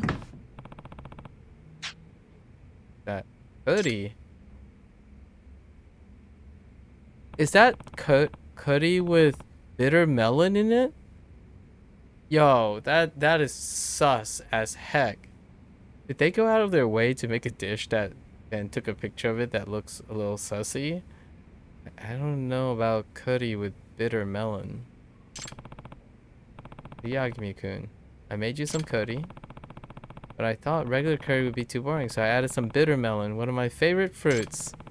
I thought that spiciness of curry and the bitterness of the melon would balance out well. Hope you enjoy.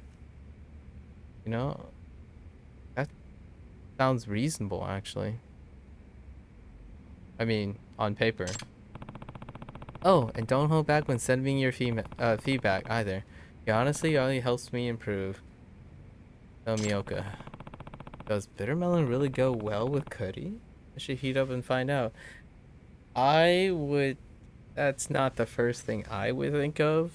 To balance curry, like bitterness, using bitterness to balance spicy. That sounds sus. Do what Yagami did. This is the first time I've ever heard of bitter melon in curry. This is god awful.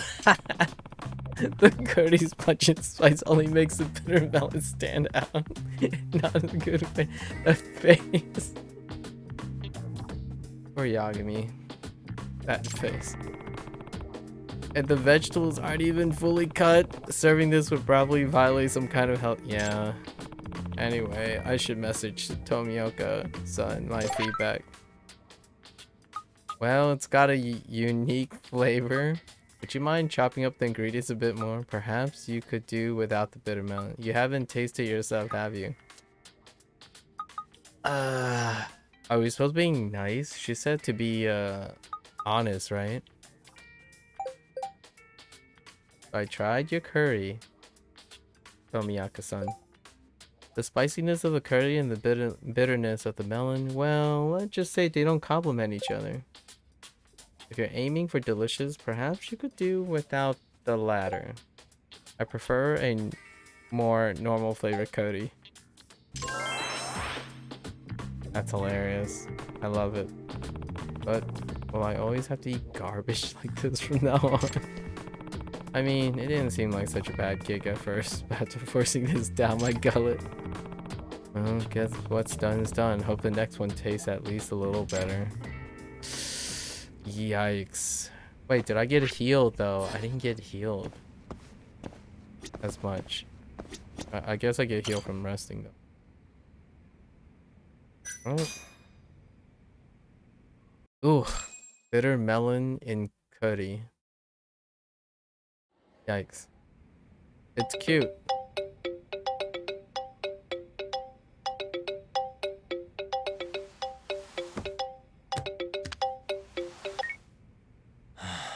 Hello? It's Ayabe. Wake up and look behind you. Huh?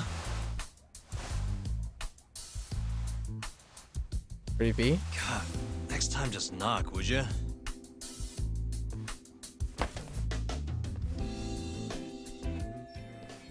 There must be the files he promised. Those the files on the Matsugane robbery investigation?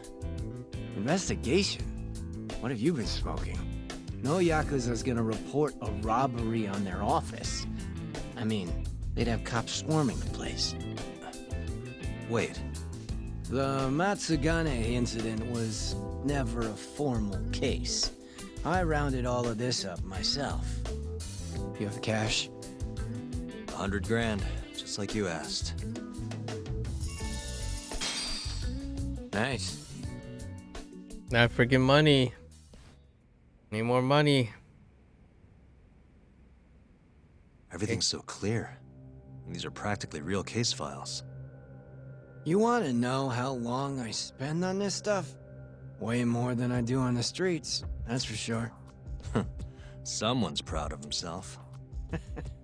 Now then, this is the floor plan for the Matsugane family office. It's from a year ago when the break-in happened. They haven't remodeled since then, have they? Doubted.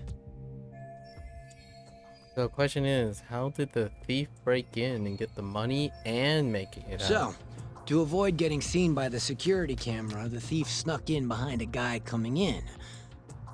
Once they were in the camera's blind spot, he pistol whipped the guy and knocked him out cold. At the time, Kaito was the only one watching over the office. That's why the thief went in at 3 p.m. Barely any guards to deal with. All he had to do was point his gun at Kaito and get him to open the safe. There was only one thief. Why didn't Kaito-san fight back?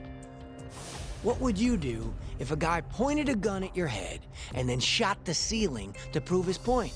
Even a guy like him would freeze up under that. I don't think so. You're really gonna chance playing hero?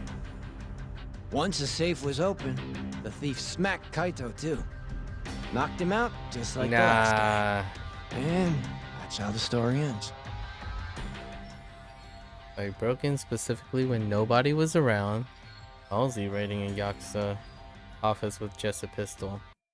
So the guy knew the layouts of the office building, and he also knew the routine. Sounds like an inside job to me. Sounds a little too well thought out. This guy was a pro. And consider this. Nah, I don't think so. If he didn't know when the office would be empty, he'd never have been able to pull it off.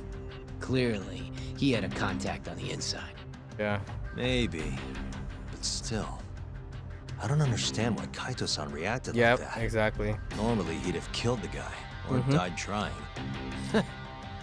Thought you did that. Complicit? That was all just a warm-up. This next bit is what's worth 100 grand. So, I said Kaito was alone in the office, right? But he wasn't. Well, turns out someone else was there too. Hamura? Higashi. Oh. He saw the whole... Of course, Higashi. Because, he was able to return it, which was suspicious from the start. Like, of all the people, Higashi... Oh man, come on, Higashi. Don't be like this. What I would spin is maybe Hamura pressured Higashi to betray Kaito. Or it does explain how Higashi was so worked up and whatnot. Maybe he's projecting his own guilt for getting Kaito kicked out. Thing go down. After being pressured by Hamura, Kaito's the guy who took the proverbial bullet. Yeah.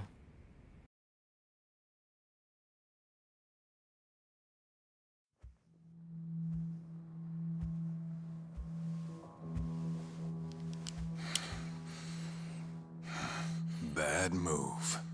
Dumbass. That's a bit more normal. Kaito would still take his chances. Hurry up or I'll kill you. Interesting. Well then, you better make it count. Otherwise, it's gonna be my turn. And he didn't want to kill Kaito. Oh. Apparently, the poor guy was polishing his boss's shoes off in the corner.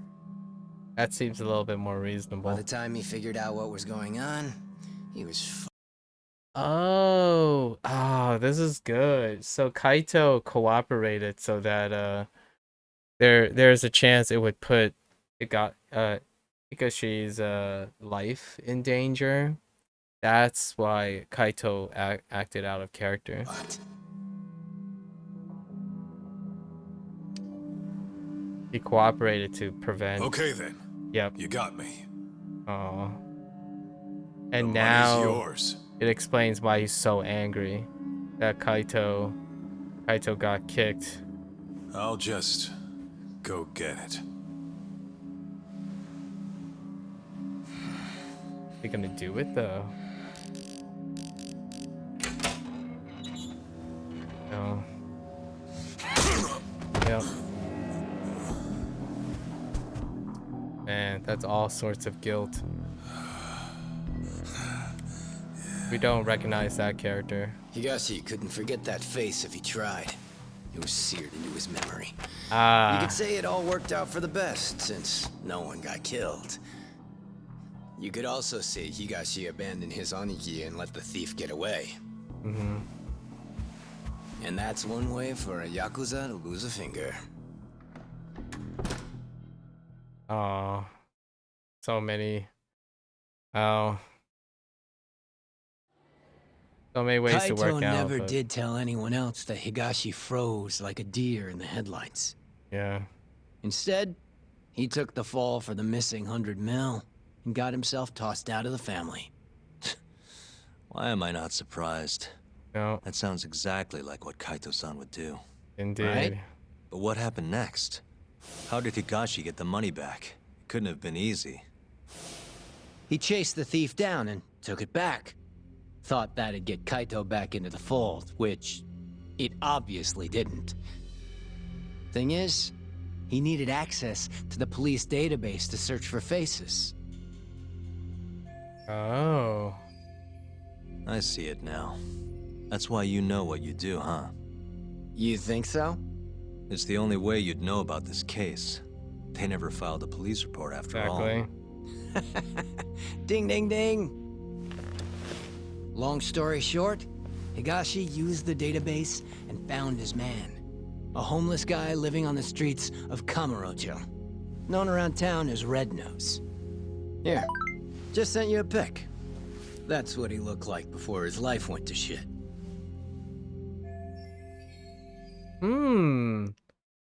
It looks like Yakuza.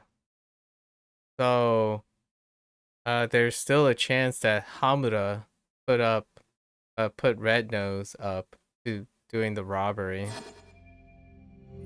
I don't think his nose is all that red. Not my name. Don't ask me. Anyway, I think you know what came next. He tracked Red Nose down and took the money back. But Kaito-san's still out in the cold. Ain't that funny? Meanwhile, Higashi's shooting up the ranks. Guess he got on Hamura's good side. And Red Nose? Haven't heard a peep about him. And I'm keen to keep it that way. Higashi didn't kill him, did he? Beats me. Well, how was it? Worth the 100 G's? Honestly, yes. It was. It provided a lot of clarity. Perhaps even closure. A year ago, Higashi must have turned the city upside down looking for Red Nose. If a guy His like nose him is could actually pull kind of that red. off, so can I.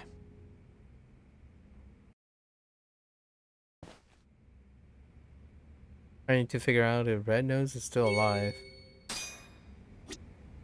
Dang, that's deep. Aw, no more refrigerator, no more food.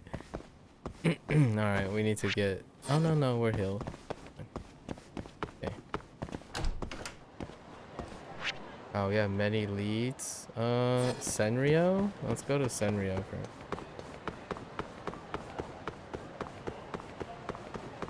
See if we can get some leads.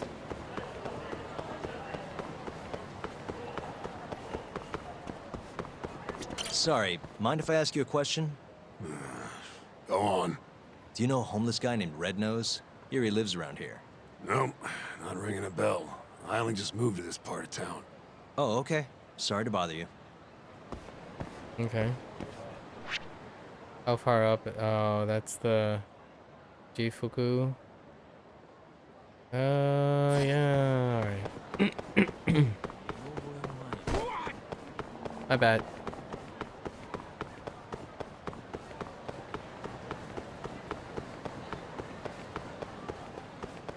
You know what would have been really interesting? If Shangri-La wasn't dilapidated in this world. That would have been interesting. Because keeping the Shangri-La dilapidated would give you that little slight hint that the worlds are connected. But it would be if they took the opportunity to like split the world into different timelines and have the Shangri-La not destroyed. Alright, let's see. The scrap.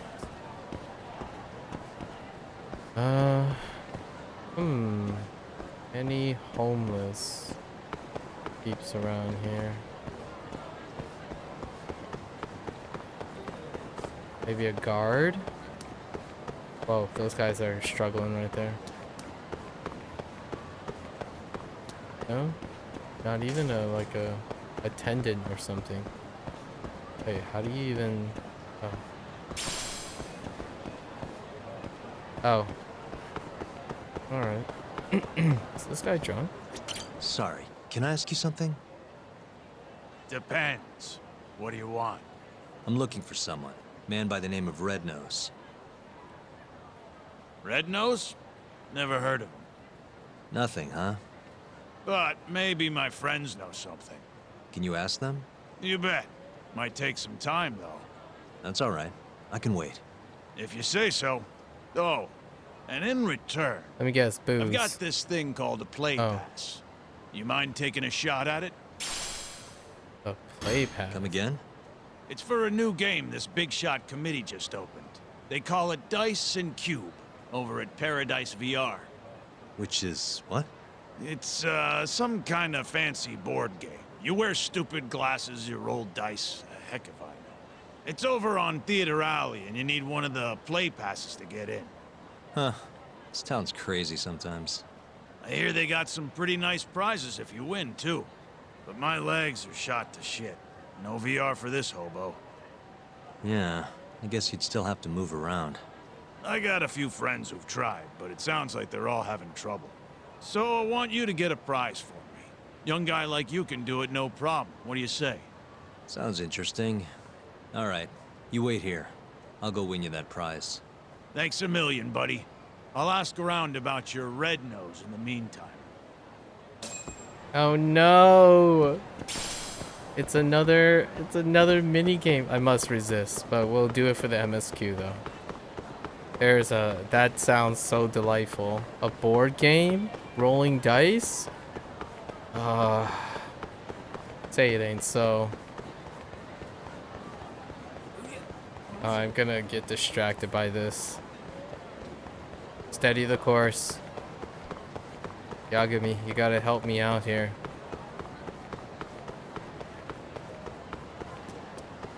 It is so difficult to not just deviate. Okay. VR, huh?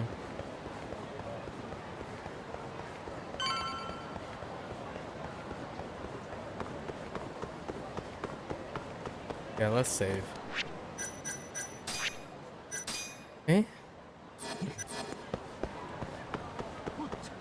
Oh, that's what the re-zap in the bowling alley got replaced. VR. Holy, look at this.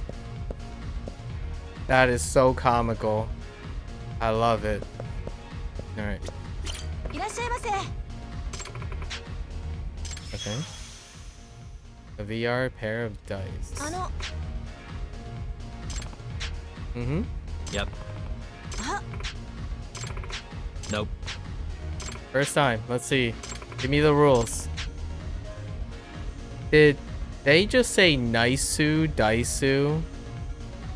Man, that's a nice dice. I'm so sorry. Okay. Yeah. Alright. Short course. Get a special surprise. The condition is to clear the stage with more than 2 dice left in your possession. Okay. Alright. Okay. It's like a throwback to it's like a combination throwback to IFR8 and then in the new wave of VR. Let's do this.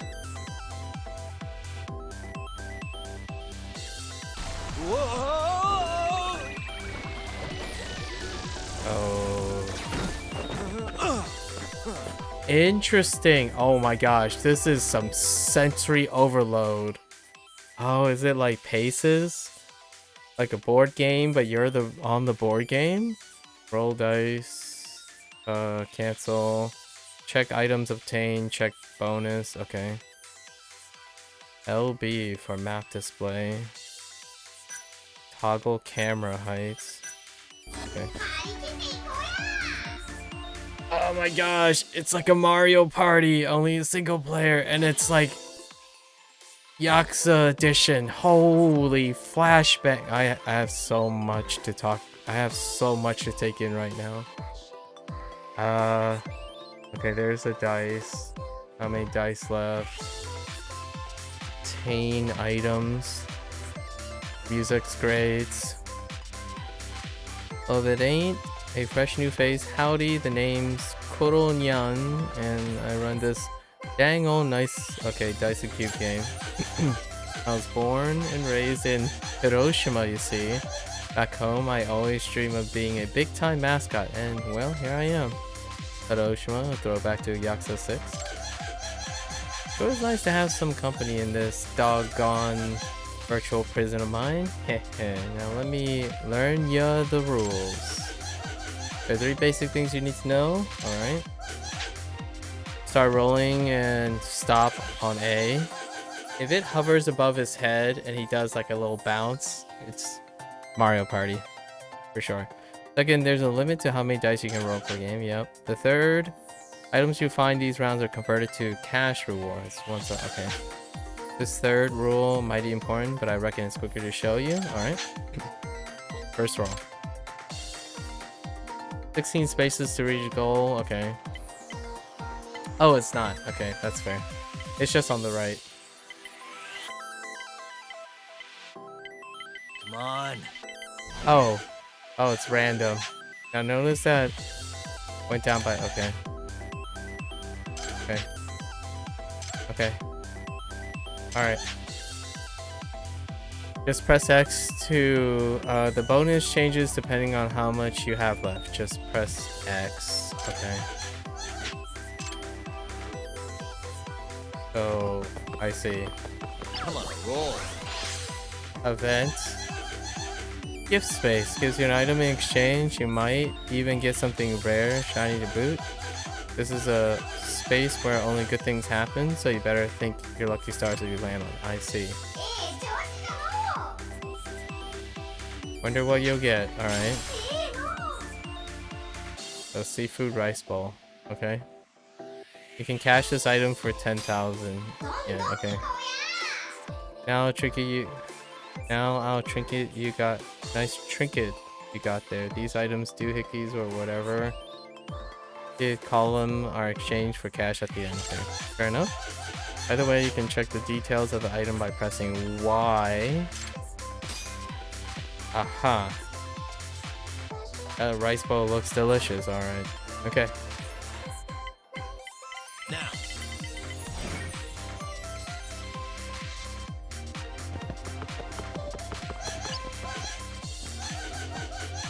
Nice town, ain't it? I heard it's modeled exactly after the real Kamurocho, right down to the... Yep. Can I like stop at places? No. I have to go those many spaces.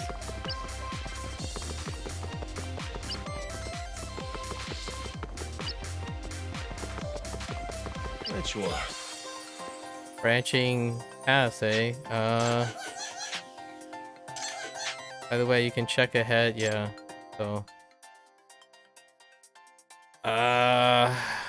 there's a gift spot there.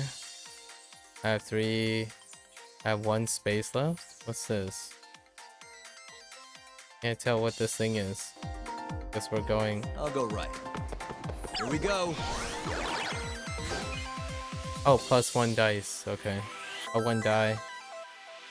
Okay. Come on.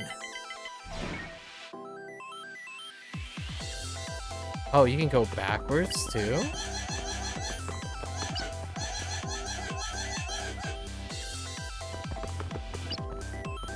What is that? Plus 1 die again. Alright, you've got more dice. Yep. Now.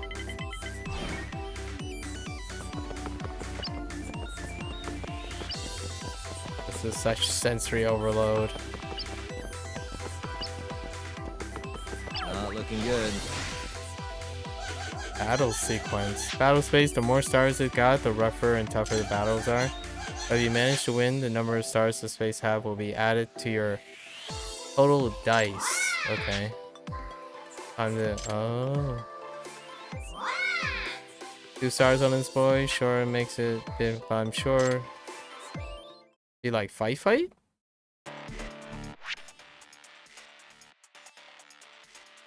Okay. Type of battle missions. Double stick battle. A battle where you fight solely with a double stick. You cannot remove this weapon. Oh, okay. Okay, as in the weapons. And a railgun battle. What the freak? Okay. Fight using double sticks. Is it normal? Out of the oh. way.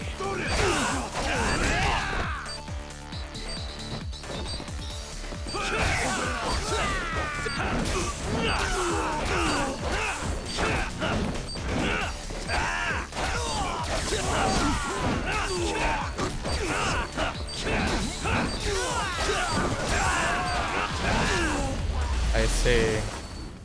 So with Kali sticks, but they're double lightsaber, tinier, shorter lightsabers. There's so much light, pretty good, and then you get another thing. Okay, I see. Watch your footing and get yourself over the goal. Okay. Come on.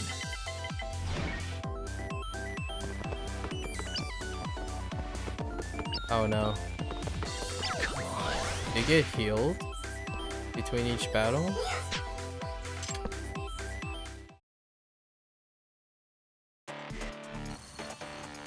Sword.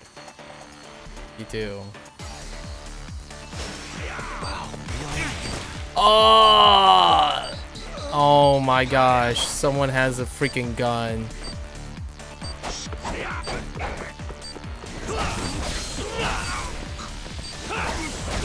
Wait.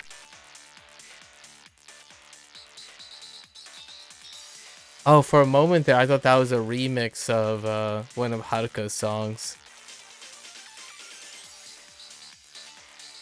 No, it was only just the beginning.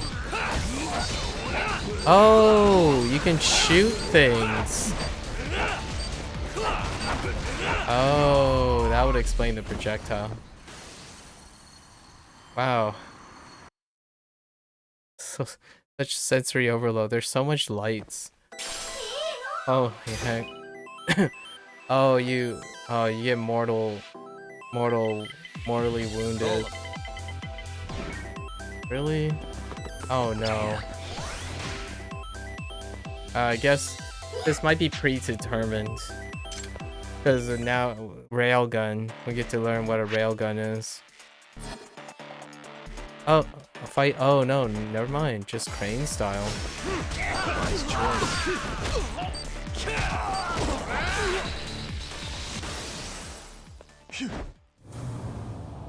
You're so fragile. You just got whopped in 2 hits. That's crazy. Alright.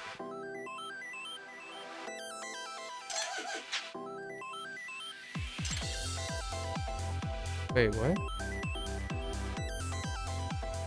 Wait, are you serious? It takes you back to the start? Come on. Dude.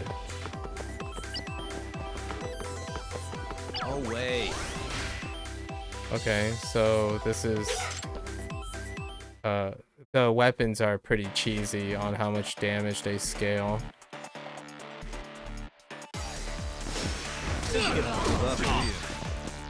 Now you've done it.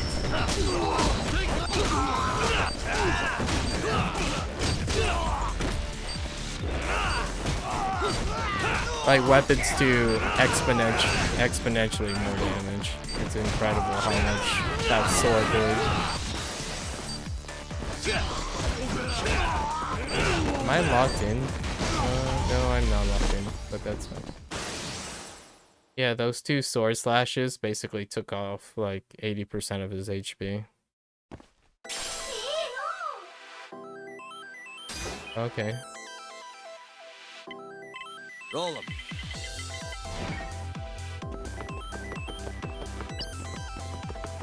You can't get rid of mortal wounds.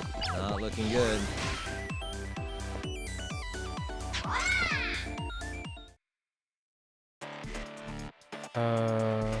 Just okay. Bring it on. That guy just brutes force you down because he has armor. That's pretty toxic. Oh, I can use heat. Okay.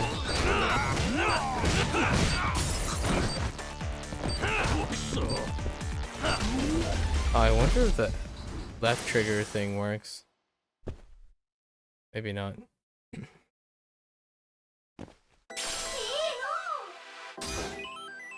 I mean, that's money.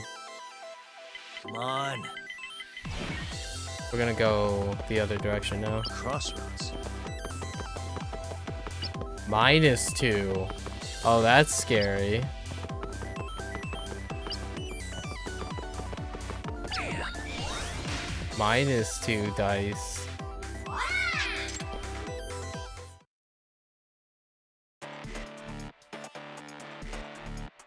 Okay. Not a wise choice. I was trying to pick up the...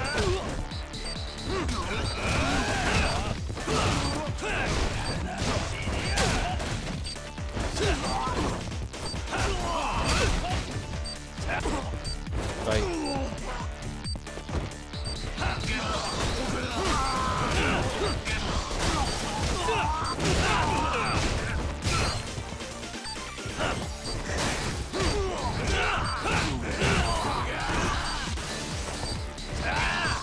Oh, I can pick up things.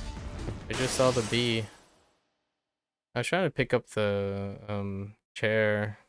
I didn't know if you can interact with the environment or not.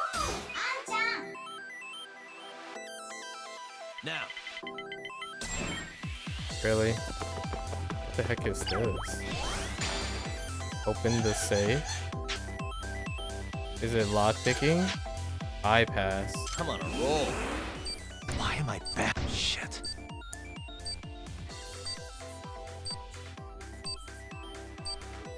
Almost there.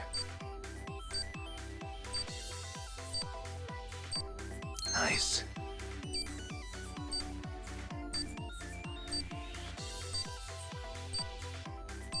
Almost there. Why am I bad?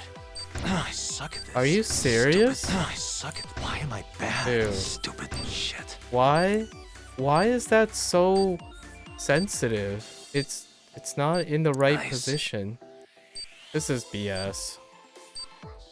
Like how that swapped. Almost there. That's total BS. Nice.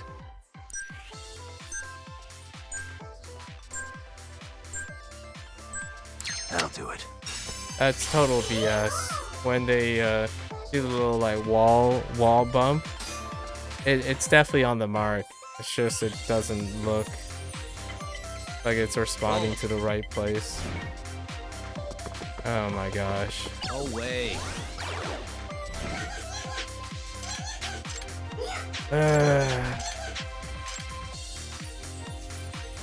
Now. Is this it? Do we get there? Which one? Yes. All right. Bypass, Hell dude. yeah. Bypass is sus as heck.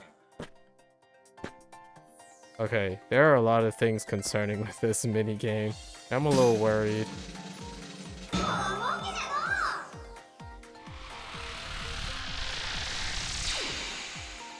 The whole damage thing, the damage scaling on the weapons, especially the sword, is a little scary.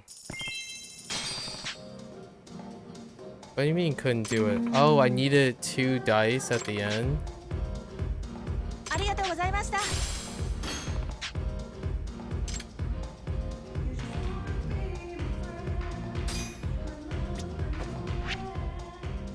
Alright, well...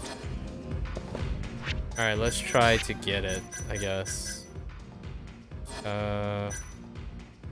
Why can't I not... Is there a reason why I can't load? Alright.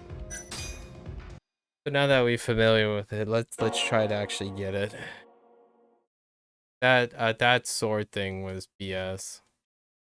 I can't believe that hit like 80% of your HP from one hit. Maybe I should consider picking up a sword.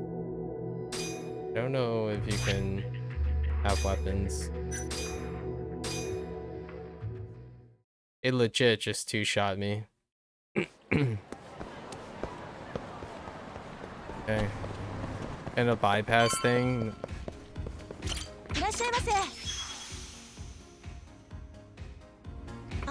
Yep. Nope. Yeah. Yep. Okay. That sounds from the IFR8 when he hit the button. Here we go. Let's do When he this. hit his ear thing. All right. Okay. Roll 'em. Yeah, I think the dice roll is Come on, almost roll. predetermined.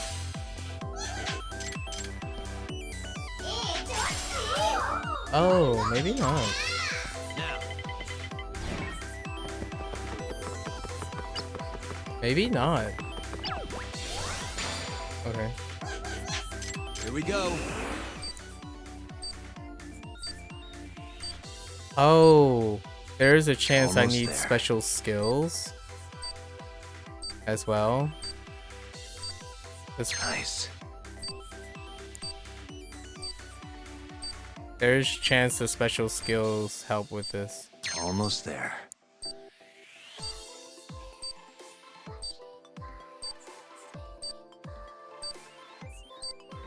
That'll do it.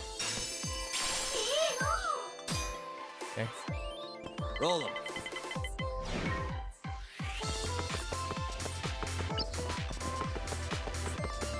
Oh boy, here we go again. The spaces are different too. Why am I bad?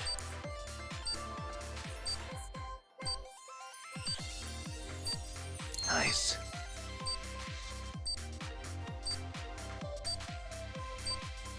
Almost there. Oh no, it's this lock. Nice. I suck at this. Yeah, it doesn't register. It's slightly different, and it's kind of Almost there. annoying, especially when you have to start. Nice. And then you have to start all over again, which is kind of annoying. Almost there. Shit. It just doesn't register in the right place every single time. Nice. Yeah, bypass needs a bigger hit range. Almost there. So BS. Crossroads. Now.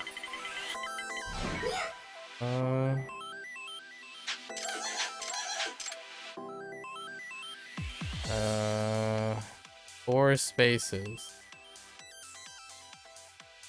And I know what they are? No. I can't have more details on what they are.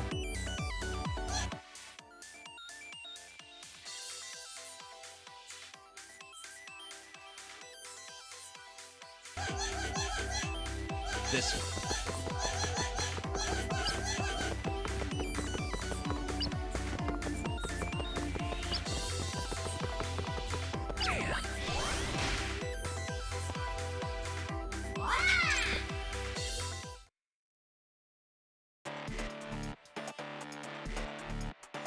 Gonna try to like pick up something.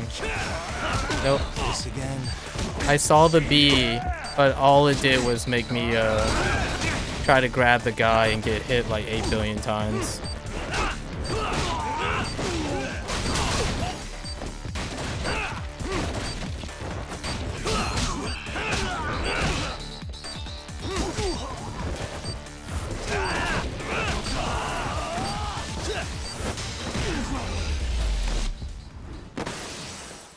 Man. Okay, I need to win with 2 dice in my inventory. Roll 'em. That's gonna suck.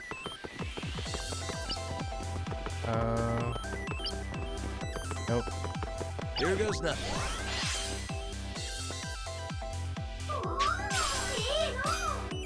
You want me to sit? Come on. Which one? So I have to go around until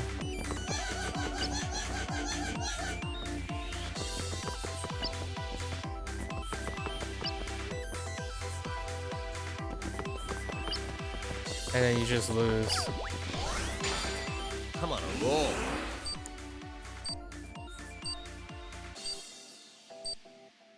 My right stick Almost is there. okay.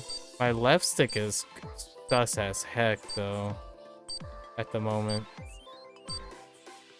Nice.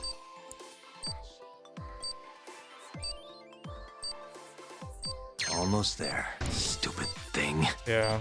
Shit. Yeah, dude, the start is just not accurate. Nice.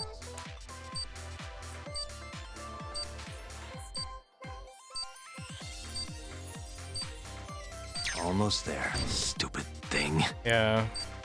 It's not accurate. Nice.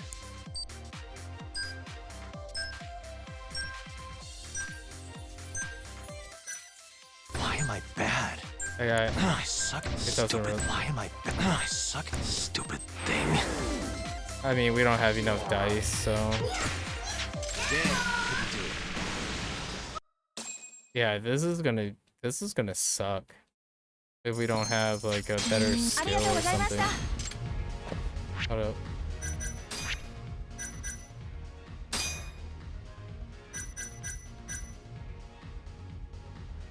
Oh, it's probably this. Thin wires break less during a thumb turn bypass.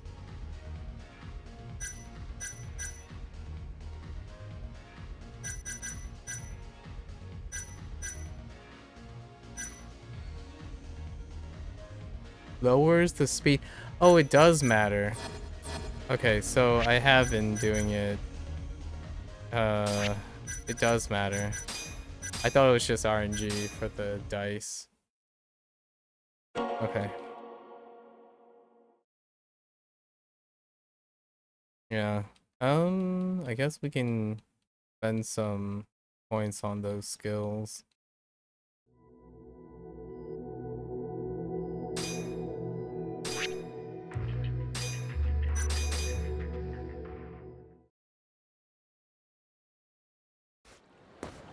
Do we even have skill points?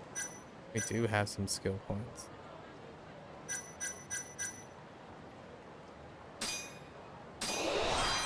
You're cheap, so very cheap. Okay. That stuff is not fun. And then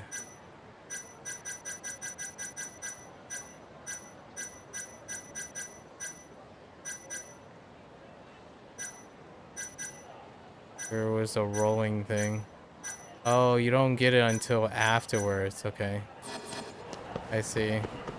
After you try it. Fair enough.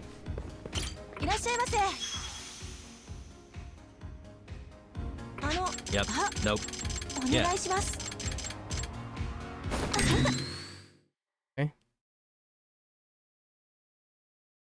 Here we go. Let's do this. Try again.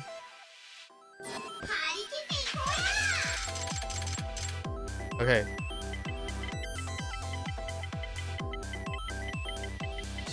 Come on. It's really hard to tell though. Is it on the number that you I don't know if it's on the number that's displayed. Yes.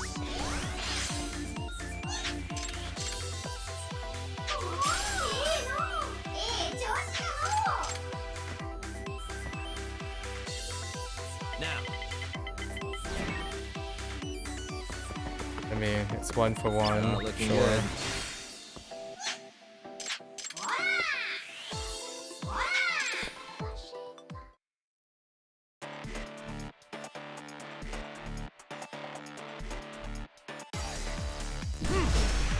You asked for it.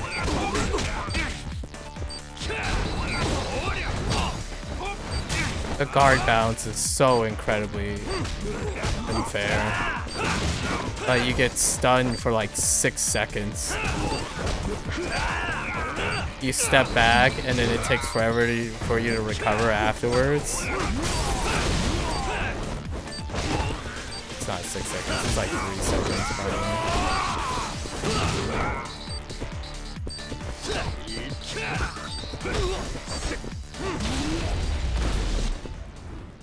I wonder if there's anything to prevent a bounce back.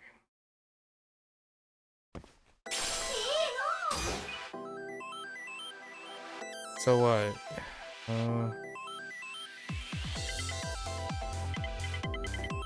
Roll 'em. No, I don't believe. Oh, it highlights where it's gonna land, right?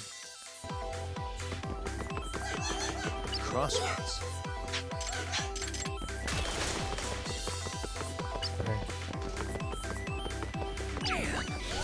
We're just trying to keep the number of dice up. Okay. Out of the way. Yeah, man, dude. How are they able to? It like bounces off their body.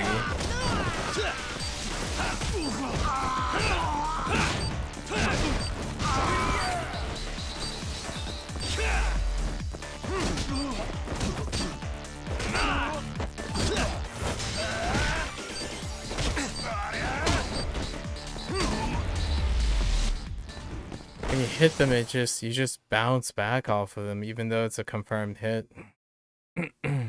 So you don't have enough strength or something.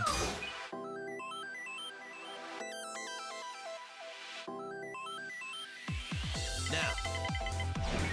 I can't. There's no way you can see that. No way.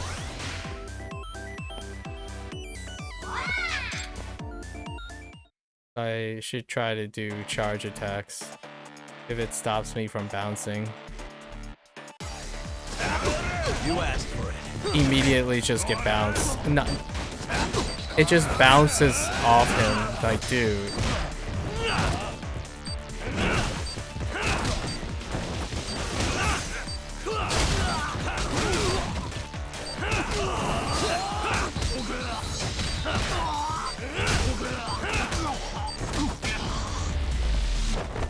Because even the jabs just bounce right off.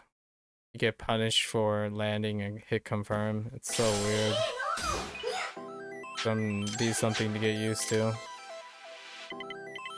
Can I just roll a 6? Roll them. Of course it's a 2. Ah. Not looking good.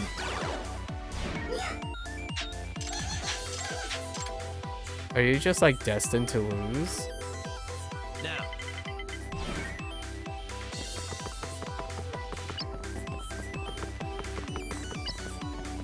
I should have decided to see if I can go backwards. Wait, can I like do this? Oh, I can. Which one?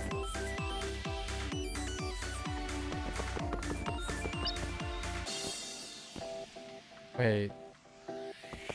Oh. Oh no. It's to take back. Oh no, I have to advance forward no matter what. So going back just means you take the dice back. All right. Hell yeah. Okay. Huh. Wait. Can I retry this? And still try to go for the...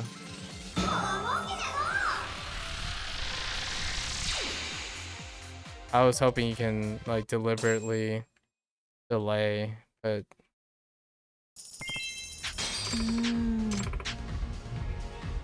We're giving out free passes.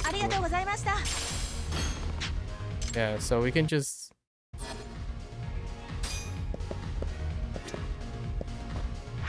What if you just do it again? And... it's 12,000 for dice precision. Yeah. Okay, so we just keep doing it again. Why does it say 3? I have mixed feelings about how this works Here right we now. go. But the combat Let's is so do this. dissatisfying right now. At the moment. That does explain a lot of things though. Roll 'em.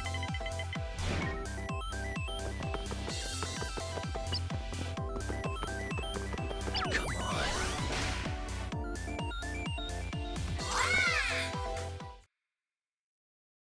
Weapons? No weapons. Again.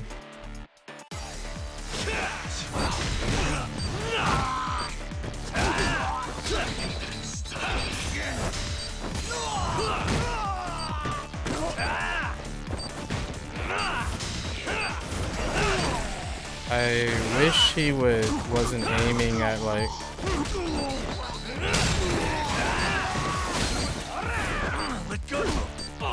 What the heck, dude?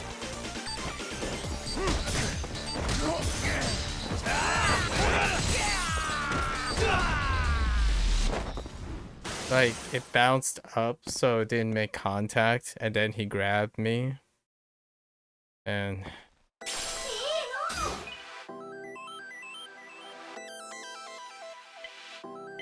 Now. I still don't think you can actually hit what you desire.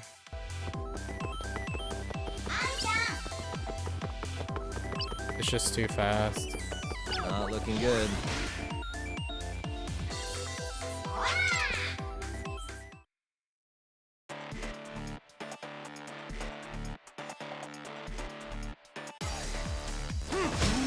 Not a wise choice.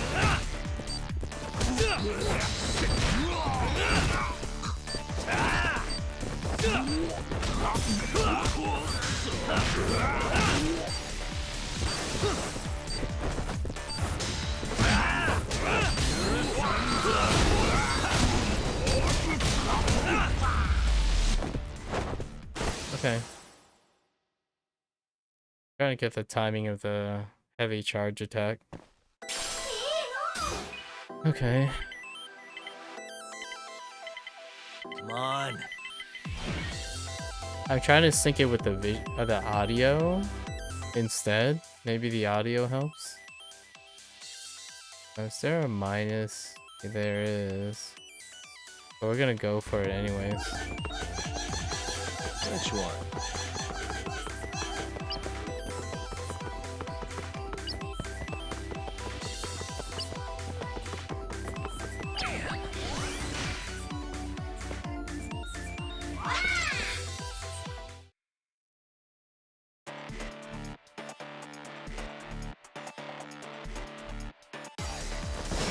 Guess we're doing this.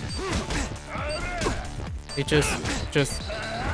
just armors the entire time, dude.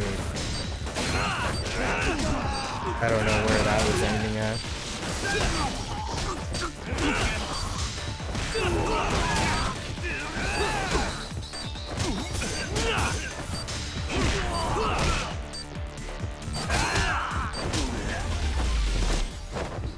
It just runs at your face. It's the thing that Sosuke does in Yakuza 5. It's aggressively oppressive. Roll 'em.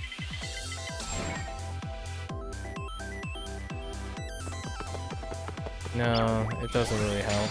I was using audio cues. Here we go.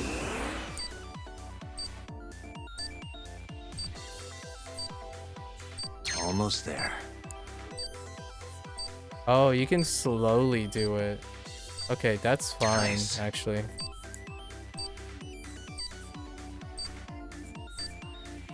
Almost there. Okay, never mind. That's actually doable. Oh wait. That'll do it. Oh, it might be the upgrades though. It might be the upgrades that are allowing me to do that. Now.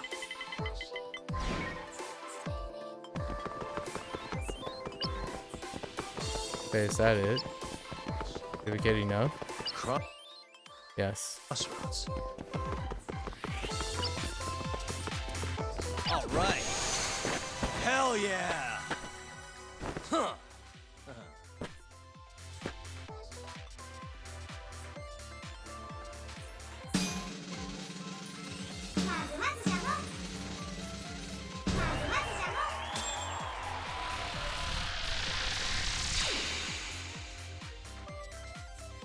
You have to do it on the first try, just to see what happens.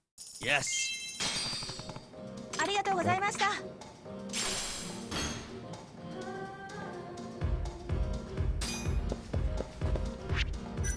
Alright, we'll give it one more try. I really want to see what the item is.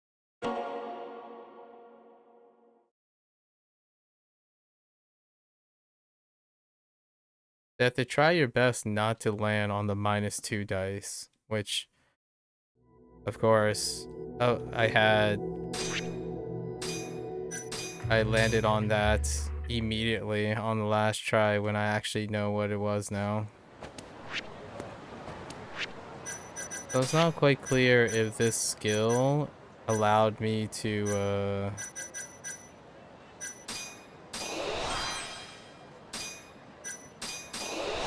allow me to do what I just did.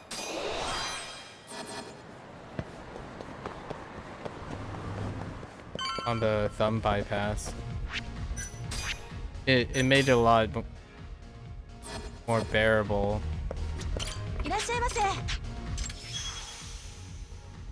To initiate. Yep. Nope. Yeah.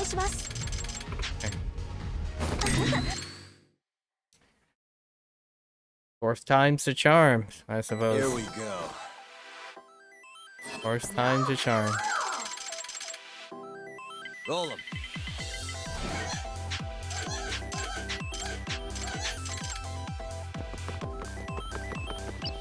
I can't even determine what I roll, so planning ahead is just doesn't happen.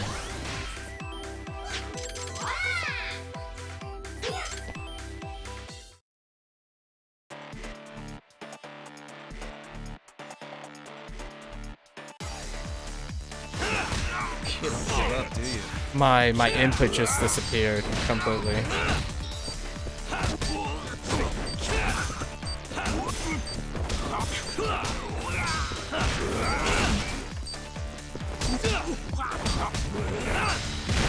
Oh, you can even...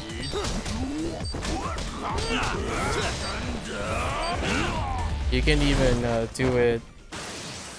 Oh, so you can hold it during any of the execution too. Or it looks like it. Now. Okay.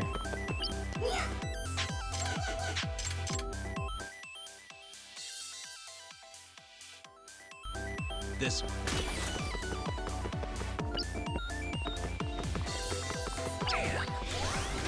Okay.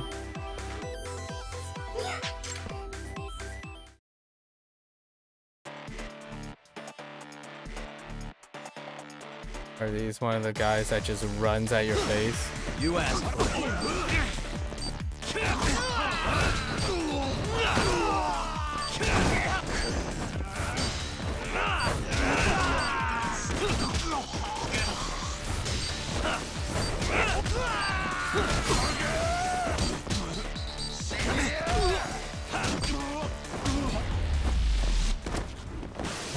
Yeah, that's tough. I lost like 2 heavy executions. Okay. Still not feeling it. Come on.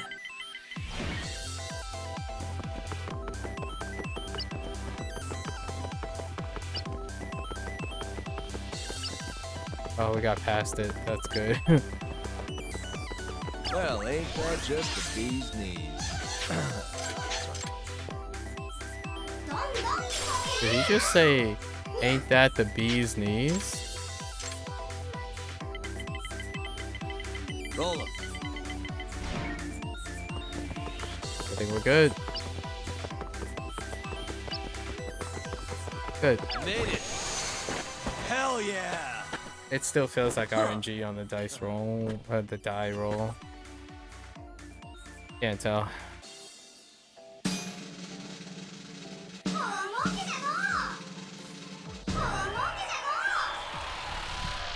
Okay, you get some points for the goal finish.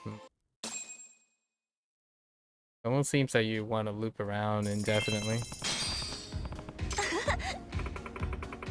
Right, Oh, it's a luxury meal ticket. Okay. Fair enough. There's a learning curve to that. And man, the tiger stance. I am not okay right now. There is definitely a learning curve to that.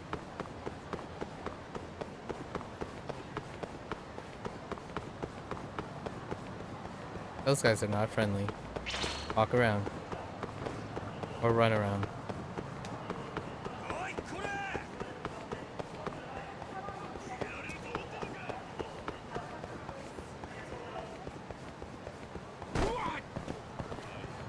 Wait, can I pick this up? Oh. Oh, okay.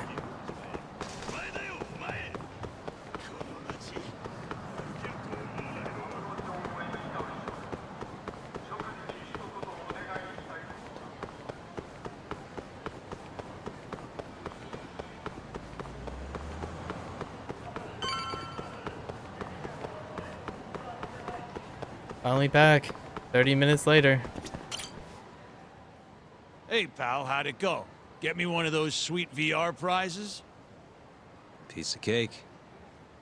Not really. Oh, for real? I It was wasn't not expecting you to actually win. I wasn't either. Anyways, I asked around about your red-nosed fella. Still don't know where he is, but I did find who might. Yeah? At least that's what they told me. Oh, and speak of the devil. You're the one looking for that homeless guy? Yeah? You find him? No, not yet. Try heading over to the children's park then. Some volunteers are handing out free food. All the hungry homeless of Kamurocho will be there. Thanks for the tip. Don't mention it. See ya. That guy sounds very down on the dumps. And of course, Children Park, right? Of course. I need more XP. I need more SP. Ferocity of the Tiger is a must. Yo, it's Kaito. Where are you? On my way to the children's park. Think I might run into the thief. You mean the guy who robbed us is still in town? Not sure, but even if he isn't, I might find a lead or two. According to Ayabe, the thief was a homeless guy by the name of Red Nose. You're saying a bum took our money? Looks like it. No clue if he's still alive, though. After Higashi got to him, that is. Right. Well, I'm in. See you at the children's park, yeah? Who's gonna get there first? Kaito or Yagami? Hmm? Oh, you know what?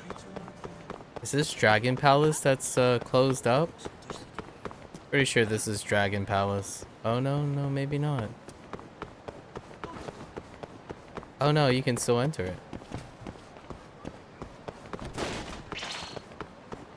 Guys, let's talk about this for a moment. We're heading this way now. Is Dragon Palace accessible? Doesn't quite look like it. Oh wait, is it here or was it here? It's definitely here. Just a blank building right now.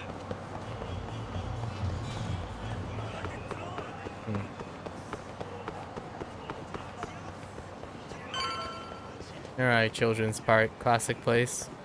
Many things happened here. Alright.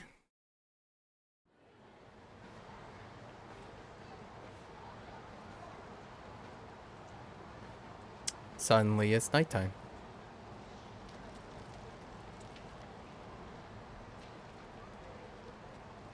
Hey, sorry about this. Looks like they weren't handing out food after all. My bad.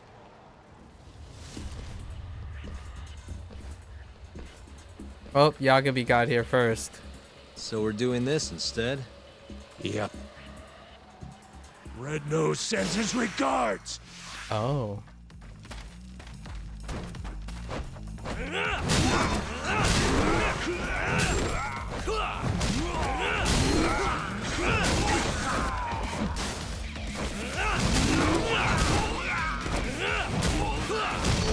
Oh, the bench has 2 phases. Oh my gosh, benches are OP as heck still. The benches have 2 phases, or 2 states, and they're just as effective. Holy. Yakuza 6, man, that's a throwback. Benches are OP as heck. So much durability. You guys are getting old for this. Why'd you attack me? We wanted to know who you are. Why would someone want to know about Red Nose now? So, you're a friend of his? Is he still alive? No. Hasn't been for a while now. When'd he die? About a year ago. Someone found them floating face up in the sewer. Body was all shot up with bullet holes. Shot? Did you go to the police? No, of course not. What are the cops gonna do for us? Dead bum in a ditch is just more paperwork for them. Either way, his body's long gone. But we still want to find out what happened to him. That's the best funeral we can give him now. Right. Don't have a clue who killed him, though. Or why.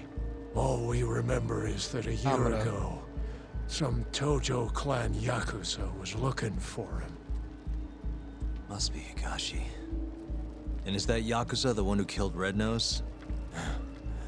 Not sure. I don't think so. Those types are kinda out of our league, you know? We thought if anyone would know something, it'd be you. That's why we... Sorry, but my buddy here's got more fight in him than some random Yakuza. Fighting's been the only constant thing in his life. That's Kamurocho for you. You're late, Kaito-san. Indeed. Is this the guy who was looking for Red Nose? Yep, that's him. Not a doubt in my mind. Okay. I mean, it kind of confirms what we already know. A year ago, Higashi took the money back from Red Nose and returned it to the Matsugane family. Around the same time, Red Nose turns up ice cold in the sewer. Who do you think killed him? I just can't believe it. Higashi's not a murderer. He's not our guy. Not our Where guy. would he have even gotten a gun? There are ways. This is Kamurocho, remember? Nah, not our guy. Come on. I'm gonna go talk to Higashi. You're coming too, right, Kaito-san? Higashi. Don't you want to know what happened? No way. Okay, I'll come. Let's head to Charles then.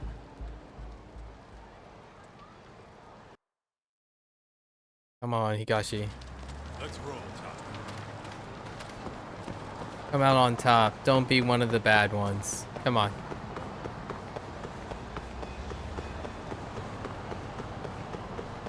Soft-hearted guy. No way.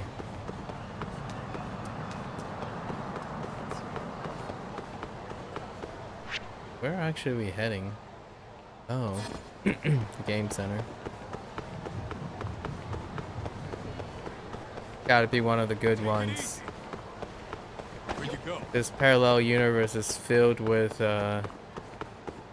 not enough camp and trust. Our boy will come through. Let's go. Slow down.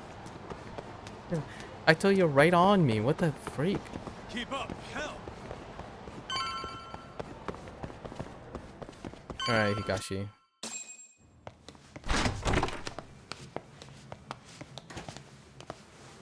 Oh. Higashi-san! Yagami's here, and Kaito's with him. Wow. Never thought I'd see you roll in here. Kaito-san. Only seemed fair after what you pulled. Look, we need to talk. And about what, exactly? Higashi. Red Nose. Did you kill him last year? Who? Don't play dumb. The guy who broke into the Matsugane family office. Look, we already know you got the money back from him. And not long after, Red Nose turned up dead in the sewers. As for the cause, it seems he'd been shot. Higashi-san! No, come on. Motherfucker. How dare you? I need you to answer me. Did you kill Red Nose or not? Start talking, Higashi! I did it for you, man.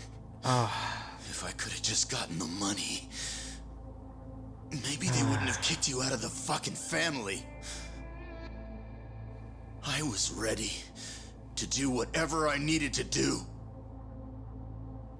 It's Kaito, one of the huh? good ones. If you really mean it, then drop the goddamn gun! Not a chance! So it's all on the table. You really gonna kill us, huh, Higashi?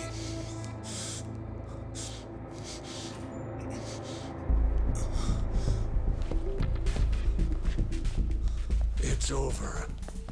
You don't have enough bullets in that damn gun. You can't kill us all.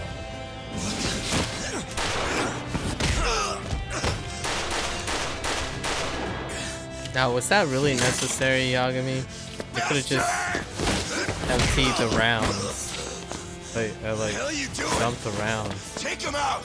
Thanks for that. Now go! Fuck you! God damn, that felt good. Come on! Yeah. This is what I'd pay you for, Kaito-san. Fuck yeah! Kaito, listen. Can we pick up these machines? I'm pretty sure we can pick up these machines. Nope. Just kidding. Wow, this chair is so sturdy. What the heck? Whoa. He came at me like a...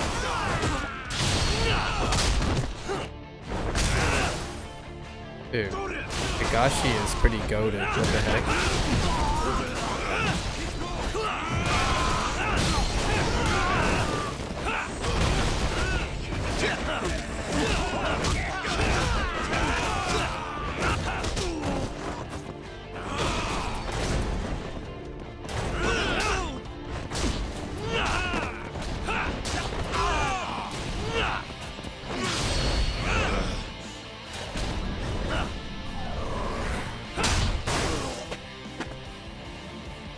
Give me all you got!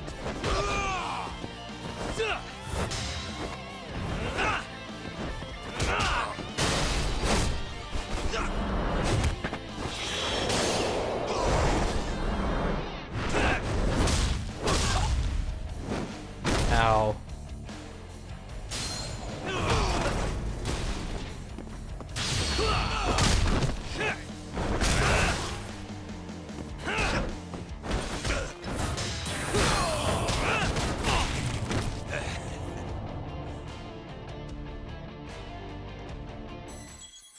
Just like that. He OTK'd me in one hit. Just like that. Yep.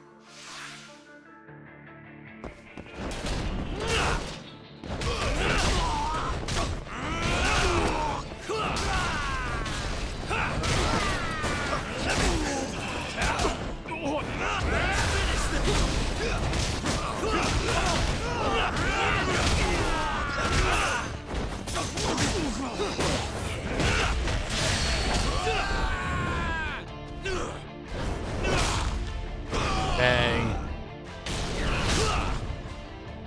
Oh.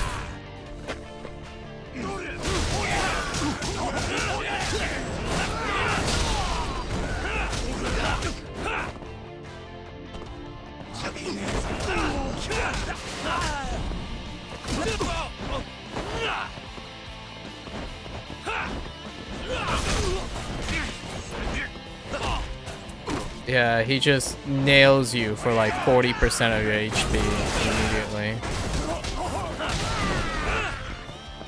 Well, I can't seem to control what I'm picking up.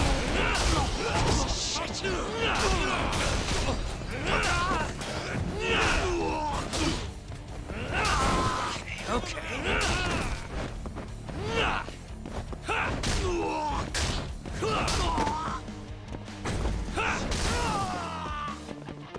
Oh, I have 1% HP. I'll just use this. Let's go then.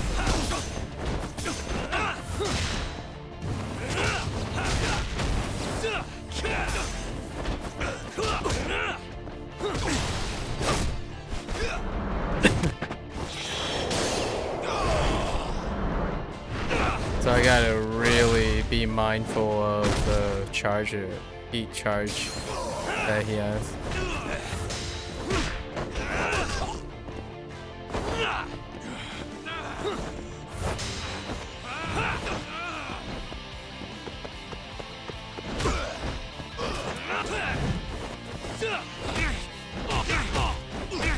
It just took off like 40% of my HP just from one.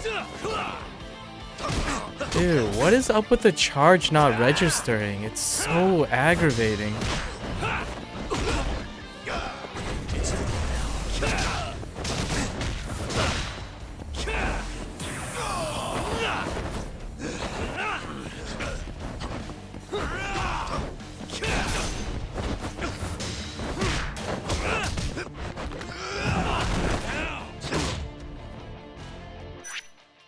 Oh, I guess I can heal while I'm sitting on the ground.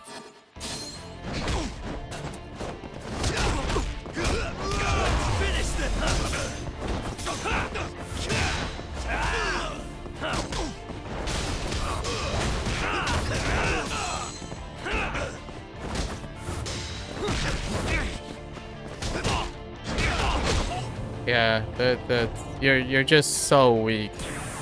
MSQ wise, one rush combo and they armor through everything, takes off like 60% of your HP. Yeah, you definitely need health boost. Let's go then.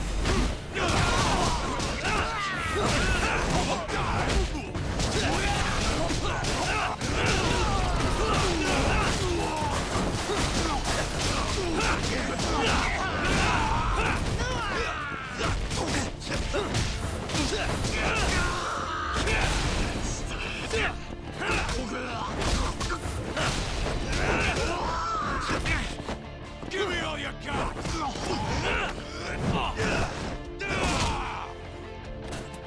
go.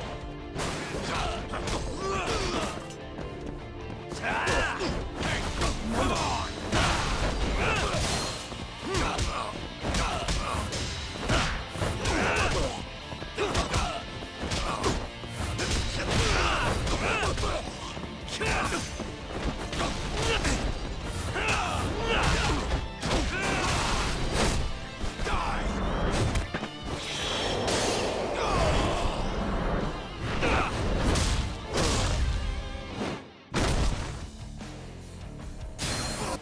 I can't even risk getting hit once at the rate we're going.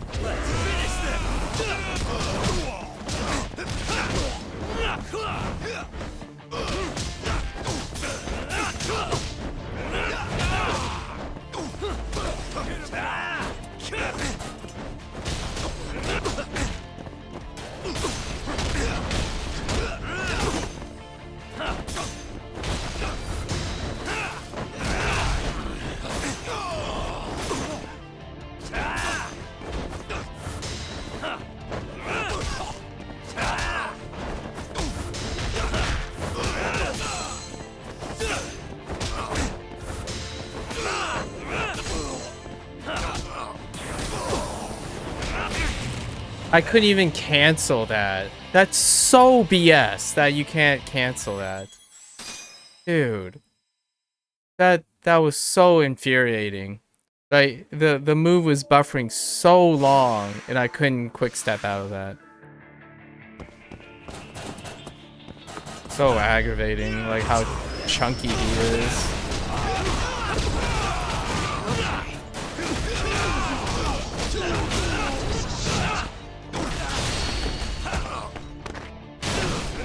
That's so BS. I saw that so far ahead. And I still couldn't get him to stop moving.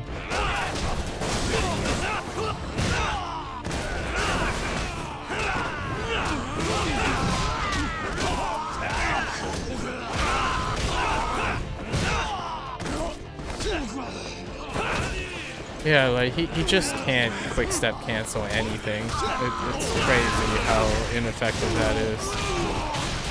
Like that flourish is so annoying that he has so many flourishes. It looks cool, but it's so impractical.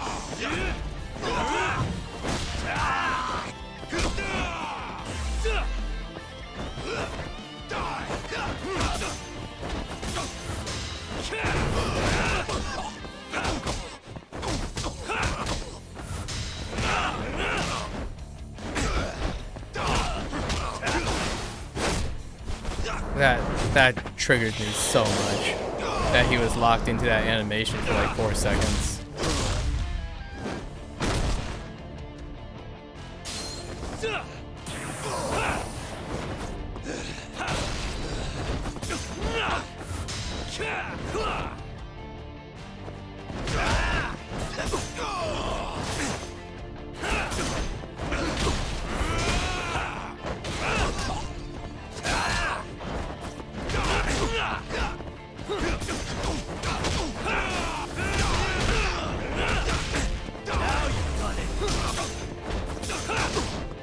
Yeah, he just punches you for 80% of your HP, whether you're at an advantage or not. He just randomly gets super armor. And now I'm just waiting for that, because that's BS.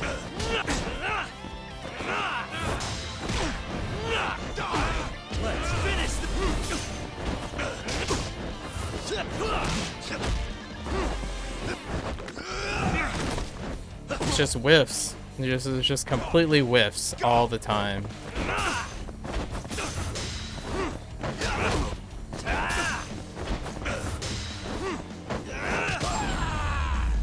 I'm so triggered by this fight.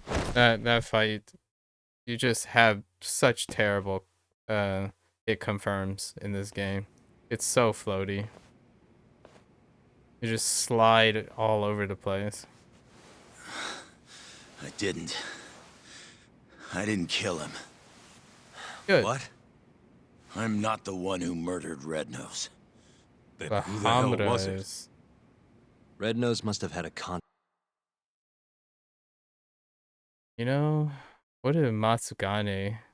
There's a chance Matsugane is the one that murdered him to protect Higashi and Kaito. In the Matsugane family. That's the only way he got away with it. And whoever that contact was gave him all sorts of info. When security was light, where the safe was, not to mention when there'd be. Oh, wait. I mean, it could be like a fraud thing. Oh, man. It can be really layered right now. Like, one really far-fetched way would be Matsugane got someone to steal the money. And then he wanted Kaito out to protect him from Hamura. That would be really far-fetched, way too complicated. The most money. There's no way you steal from the Yakuza without some help. So, is Red Nose's contact the one who killed him? To cover it all up? Probably. But who would have done something like that? Stealing their own family's money. It wasn't about the money. Huh? They wanted to rub you out of the picture, Kaito. Yeah. Sounds like That's why Hamura. it happened when you were on guard duty. To rub me out? If that's it, then the contact must have been... Hamura. Yeah, Captain Hamura. You were the only thing between him and Yeah. total control of the All family. right, it's really straightforward at least. With you gone, suppose. he could consolidate his power. At least that's how he saw it. And he wasn't wrong. Just look at it now. Yeah. Nobody can stand up to the captain anymore. With the power and money he's got, he's the only thing keeping us afloat. Or is it?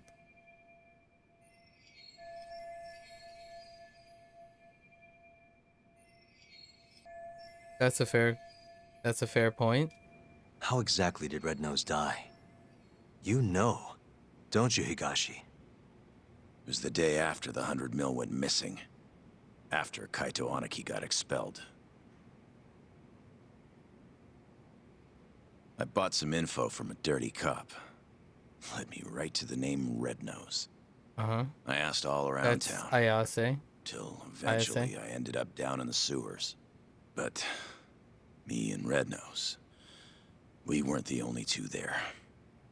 You found Hamura, didn't you? They were making a deal. Hamura was gonna get 90 mil. Mm-hmm. Red Nose would have walked away alive. Okay.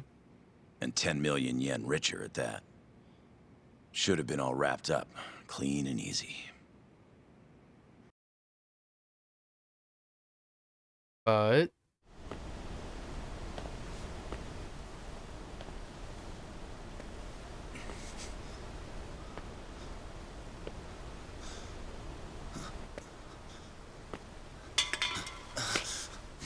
Who's there? Come out! Hamura, is that him? It's Higashi, sir. Sorry to barge in on you like this. Higashi, what in the fuck are you doing here? Are you alone? I don't know if you realize, but that's the guy. That's Red Nose. He stole the 100 mil from our office. oh, Sorry, I Red see. Nose. This is nothing personal. Yep. Bye. Captain?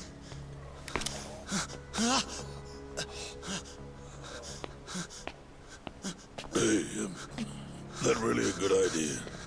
So he's his contact, and yeah. Tell me, how'd you find out Red Nose was the thief?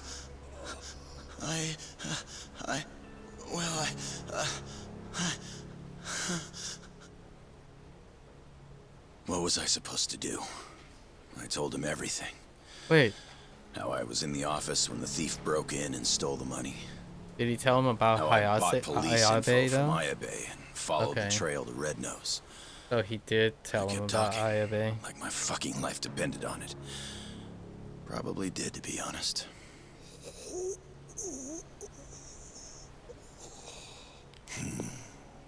Real insightful. You did all that so you could clear your buddy Kaito's name, huh? Aren't you just the most loyal boy in town? Please, don't shoot. Whatever it is you want. I'm begging you, Captain. But Captain, hold on. You sure? Probably right. You want to stay alive? You show us some loyalty. Prove yourself once and for all. But how? How can I? Finish him off. Here's how. Yep. What? He wouldn't have had to die if you didn't show your sorry face. Not only that, he would have walked away 10 million richer. Poor son of a bitch. His blood's on your hands, you know. No! Oh, wow. You scream like a fucking whore. Kind of a turn on, to be honest.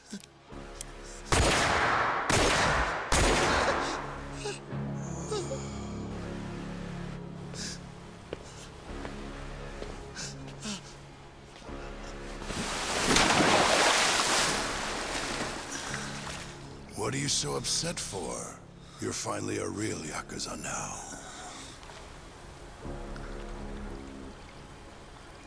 In it together.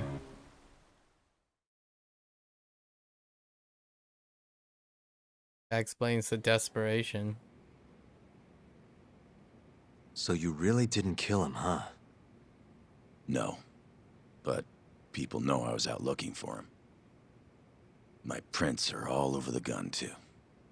No matter how you look at it, I don't got an alibi. Yep.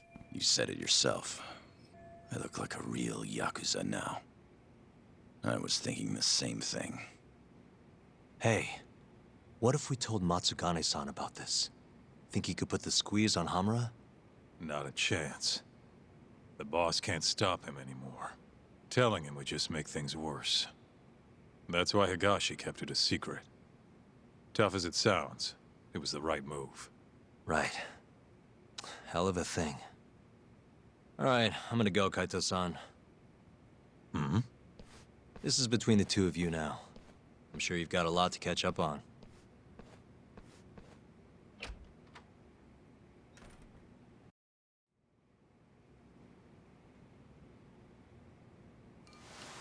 Yikes, those fingernails. Not sure what it is. I just can't stand that guy. Yeah? I mean, he's known you way longer than I have. And the boss has his back, even though he never swore up. I don't know. Something's just off about him. Hey, you ever hear what happened to his dad? Nope. What First time talking about his parents. Let me start from the beginning. From what I've heard, he was a stand-up guy. Taught him kung fu and everything. He was a lawyer too. Oh yeah? That checks out. Things changed when Tak was 15. His dad took a dead-to-rights murder case and actually managed to get an acquittal. One of the victim's relatives wasn't too happy about that, though. Huh? When Tak was younger, his parents were both stabbed to death. Tak was at a friend's house when it happened. He was there to avoid them. Pissed about the hours they were working. But maybe if he'd been home, maybe he could have done something. Anything. Maybe his parents would still be alive.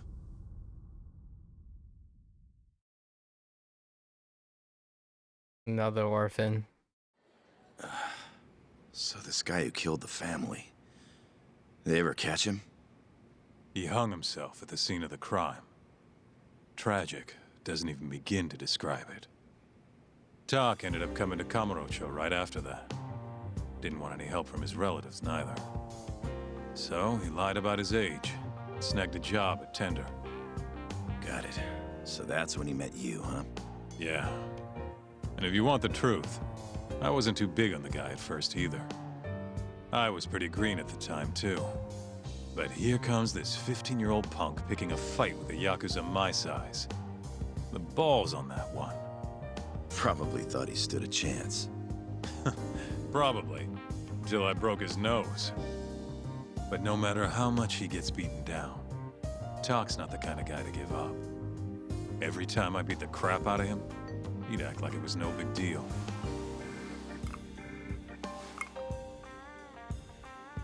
Then one day, and I couldn't tell you why, Matsugane-san took a shine to him. This weird father-son thing just kind of happened. Tak wouldn't listen to anyone else. For me and you, becoming Yakuza was our only choice. But for him, it was different. And if I had to guess, the boss could see that. And that's why he took him in.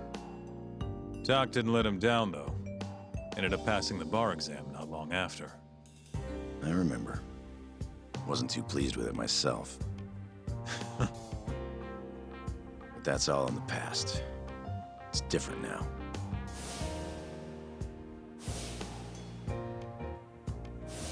He's a dead man walking. What do you and Matsugane-san still see in him? I could ask the same question about a guy who got kicked out for letting his safe get robbed. Kamurocho chews up guys like us. And when it spits you out, you're right back on the street. But me and him, we grew up here. We don't have another home. So even if it means butting heads with Captain Hamura, we're gonna see this shit through.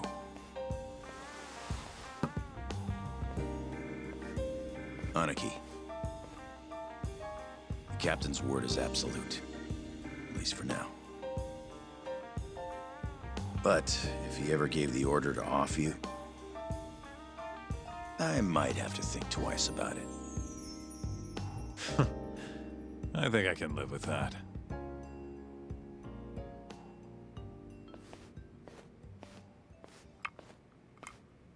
All right.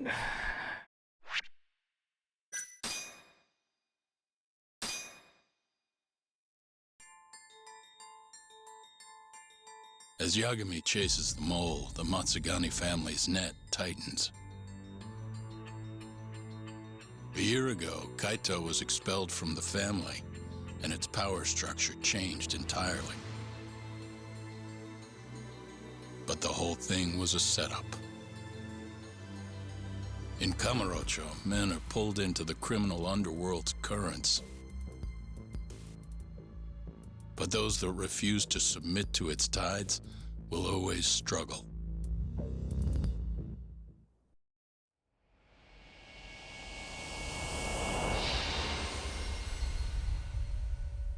Skeletons in the closet. Are we talking about Hamura's skeletons?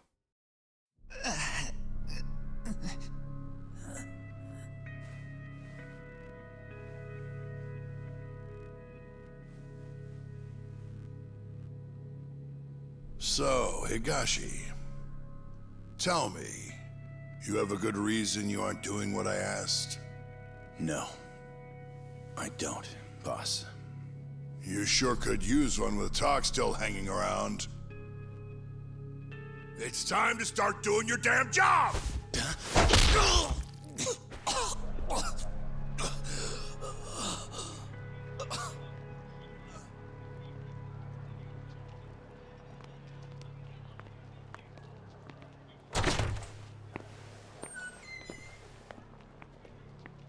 Got a light? Yeah.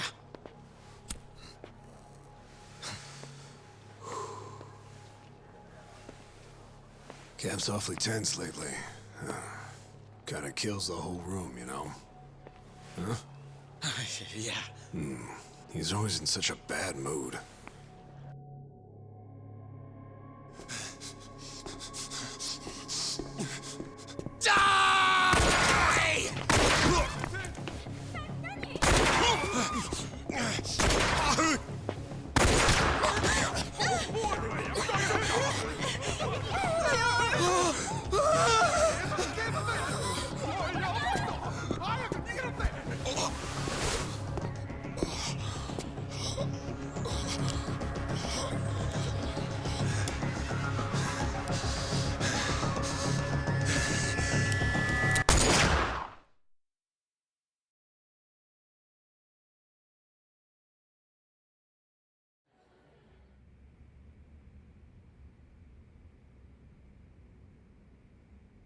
One dead, one wounded in the Tojo clan's Matsugane office shooting.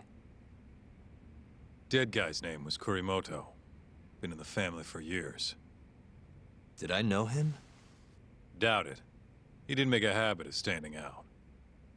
At least they got the killer. Apparently he says he's just an office worker. Bullshit. Guy's a Kyorei assassin, no doubt. You sure? Yep.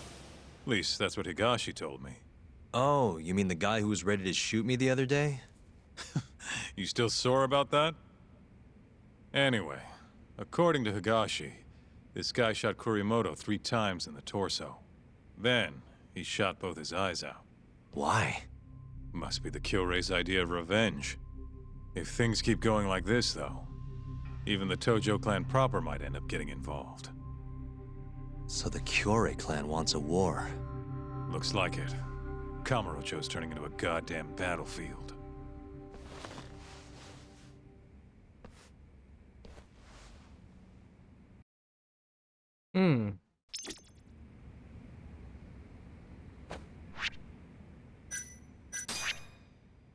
We need health. That's just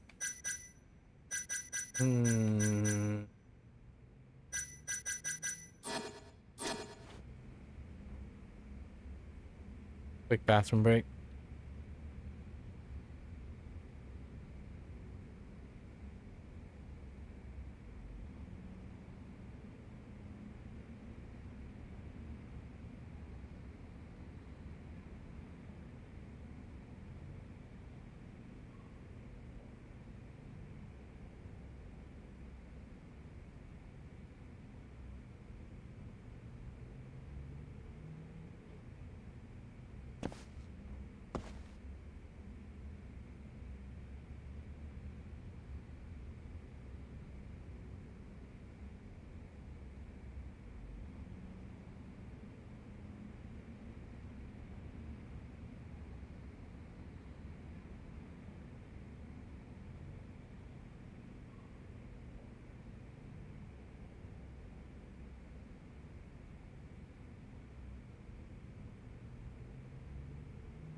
Actually, we get the evasive strike.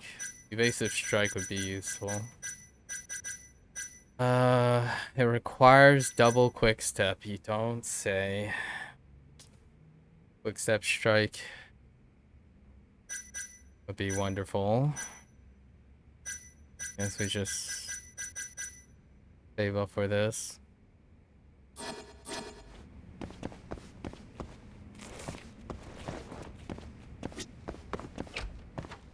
Alright. I guess we're going to the arcade. Hello? Yagami-san! Oshino? What's the matter? There's been an incident at oh that Hoshino. Huh? That's right. Yeah. The rising star. Hoshino is a rising star at the law place.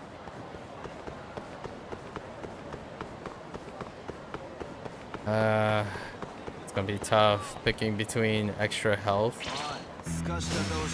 You don't give up, do you? What? Did you just vault over it? Come on.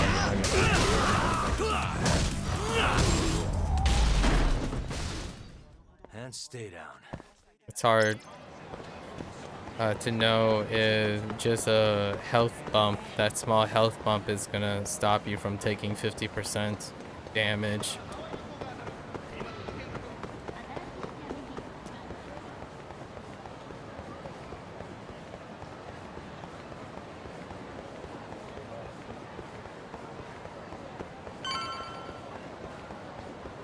So far it's pretty hyper aggressive. Everything's just hyper aggressive.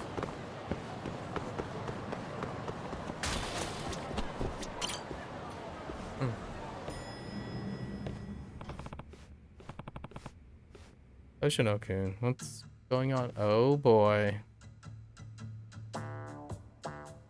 Huh? Wait, what the? You did it. So admit it already. Huh? I told you I didn't do it. There's no point in lying. Hey. Hey. Yagami-san! Yagami-san, you came. Yagami-kun. Oh, Mafuyo. Ah, Mafuyu's here too? Hoshino-kun, what in the world is going on? I thought this was serious. It is serious. As you can see, Saori-san and Mafuyu-san have accused me of a crime. A crime, huh? Yeah, I'm innocent, I tell you. Oh, here we go. Hey.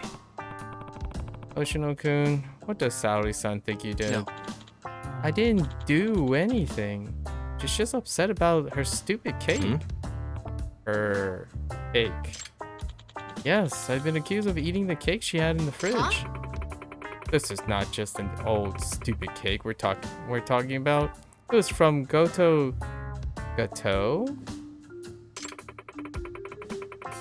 It was a special event cake that I waited in line for hours to get. Huh. Really happening right now? In that case, why is Mafuyu involved? I'm not. I'm just happened to drop in on a work-related issue. And you got dragged into this? Saori's pretty well worked up.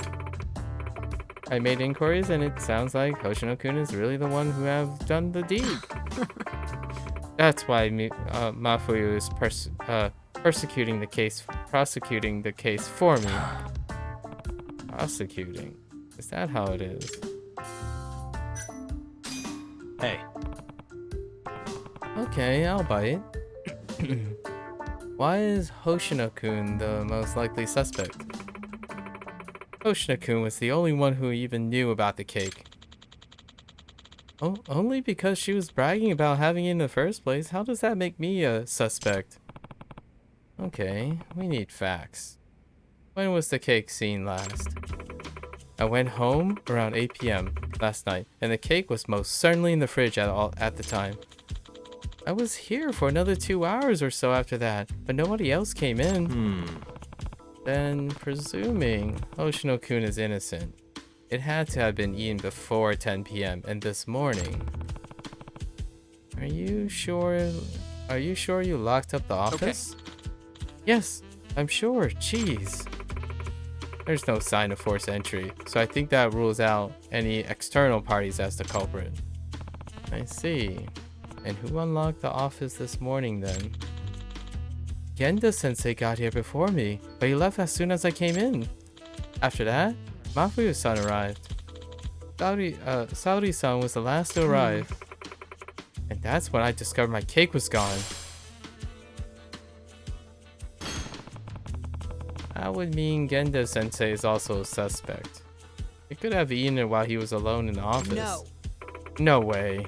Genda-sensei is a Japanese sweets man. He doesn't go for Western cakes and pastries. That's your justification? Although, I guess he wouldn't have much of a motive if it's true. Hey. You're up against the wall, Hoshino-kun. Why don't you just come clean? Mafuyu-san, please. I'm telling you, I didn't do it. The longer you hide from this crime, the heavier your sentence is gonna be, Hoshino-kun. I object. Oh, objection. Oh, there it is. There it is. There's the ace attorney. Objection. If you ask me, Mafuyu-san is pretty suspicious too. Excuse me? Did you just yell objection for the fun of it? Hey. And do you care to tell the court what you meant by that little comment? After Mafuyu-san came in, I left my desk to go to the bathroom, and let's just say I was gone for about 15 minutes. Mafuyu-san could have easily scarfed down the whole cake in that time. 15 minutes? That's a tough sell, Hoshino. What? Why would I? This is baseless conjecture. Do you have any evidence to back up your statement? Actually, I do. Huh? Don't think I didn't hear it when you came in here this morning. Your stomach growled. What? You heard that? Yes. Yes. You skipped breakfast this morning, didn't you? Naturally, you'd be hungry. So you figure you just peek in the fridge and that's when you discovered an exquisite little cake. You couldn't help yourself. You dug right in. Am I wrong? Yes, you are. As a matter of fact, besides, a growling stomach is hardly admissible evidence. Yagami-san. I am. Please, take my case and defend me. If you don't, doubtless someone will glare at me for the rest of my life. Oh, we're taking business. We're talking business. I guess I can take this one. I'm counting on you. Okay, apparently this really is... this is really happening.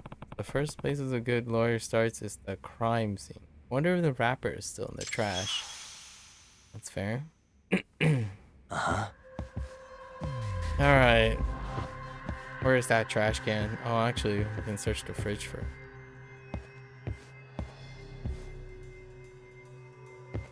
Hello?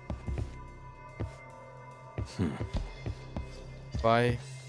Suspicious. Oh.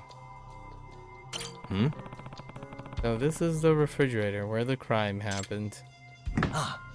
The ice traces melted. Or did someone forget to freeze it? No. No, it couldn't be. Nobody's using ice in the winter, probably. And I didn't see anyone use it yesterday. And why did it melt? That's interesting. Oh. The trash can in here? No.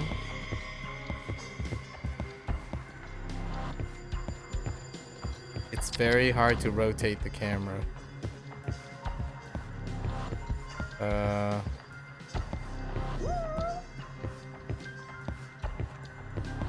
That's empty. Oh, there's a cat in here.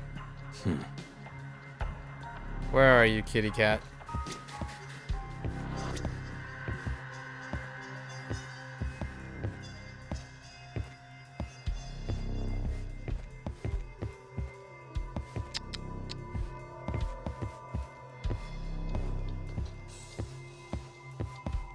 Are you outside?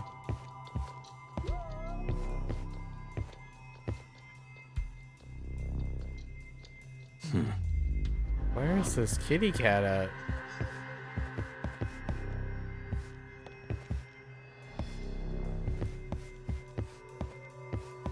Maybe in the box? No.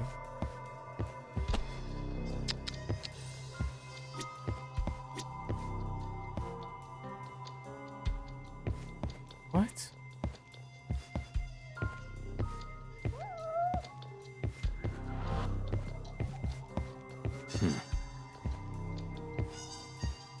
Oh, I see it. Hey. Nailed it. Okay. Now where's this trash can at?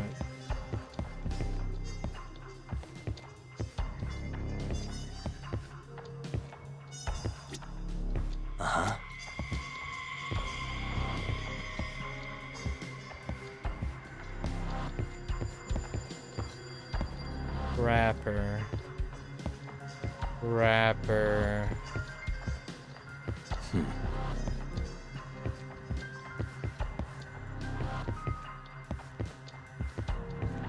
Henderson? Whoa. Now that is a tripping hazard right there.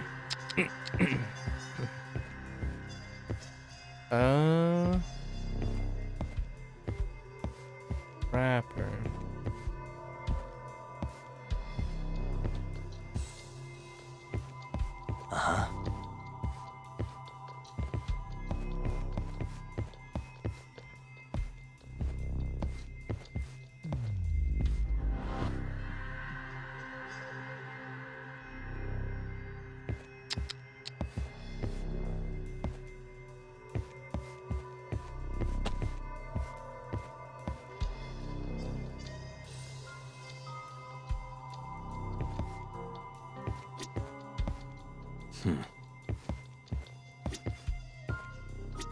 No.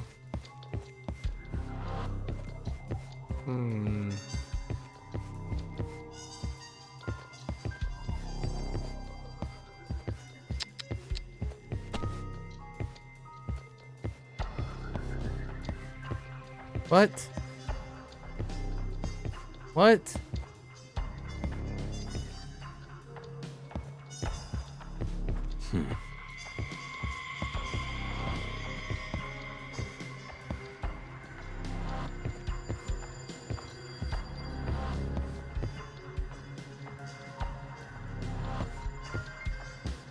Uh-huh.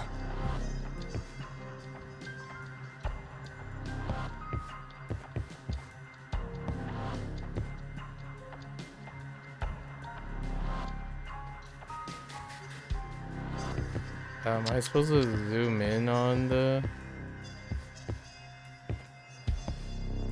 Suspicious. I was supposed to zoom in on the trash can. Dang it. Okay. Take every now and then rotating. And who's in charge of it today? Gendo Sensei. Huh. Even Gendo Sensei pitches in? Well, it's more of a punishment for him. Saori-san made him do it. Okay. Yagami-san. Gendo Sensei is really lazy about sorting his trash, so I kind of blew up at him. I said to him, "Don't you ever consider people who have to take out the trash out?" That ending with a preposition. Then you said he start pitching in on trash duty. I'm surprised you had the guts to say that to him. Yagami-san. Yagami-san, the other trash can are empty too. It seems Gento Sensei takes trash duty seriously. Noted. Thanks for checking. Well, this cake must have had a wrapper. Is there anywhere else it could have been thrown away?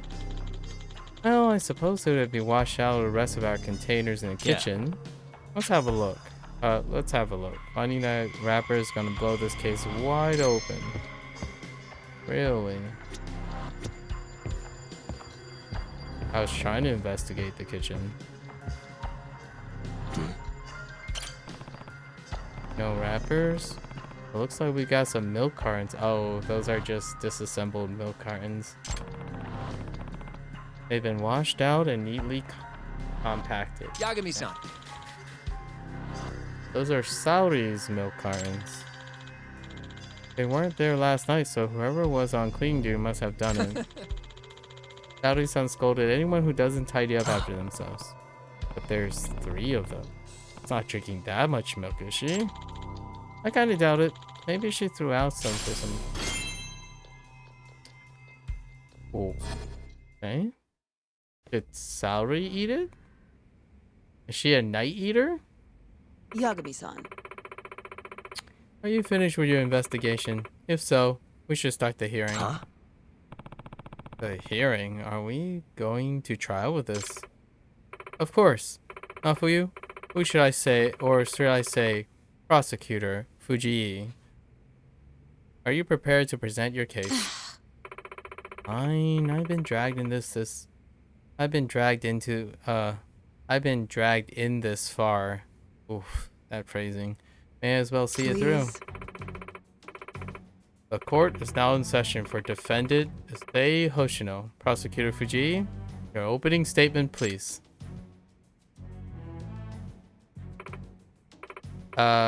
Well, the prosecution is firmly of that belief that Hoshino-kun is the only viable culprit. And your proof? The defendant is arguing that you yourself could be the culprit. Your Honor, I have a counter-argument to that assertion. Proceed, Prosecutor Fujii. If I had been the one who ate it, something that should be present is missing from the crime scene. Yagami-kun. Right, Yagami-kun? You can corroborate this statement, I take it. Me? If Mafuyu really ate the cakes, something that could exist is missing. The proof of that is... What evidence could prove I didn't eat the cake this morning?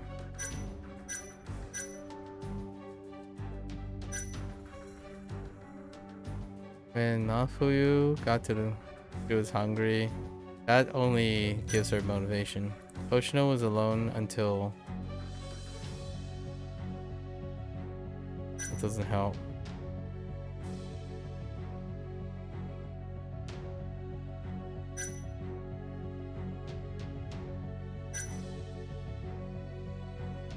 I mean... No wrapper, right? Because if she ate it, it would come after. My trash can at the scene was empty because its contents were removed this morning. Yes, Gendo Sensei was the first to the office today, and that's probably when he took out the trash. So if she ate it, she came after, so the wrapper would be in the trash. Which means if Mufuyu had eaten the cake, she would have had to discard the wrapper afterwards. And since we're all confirmed that the trash can is empty... Hey. Oh, you have a point. Right.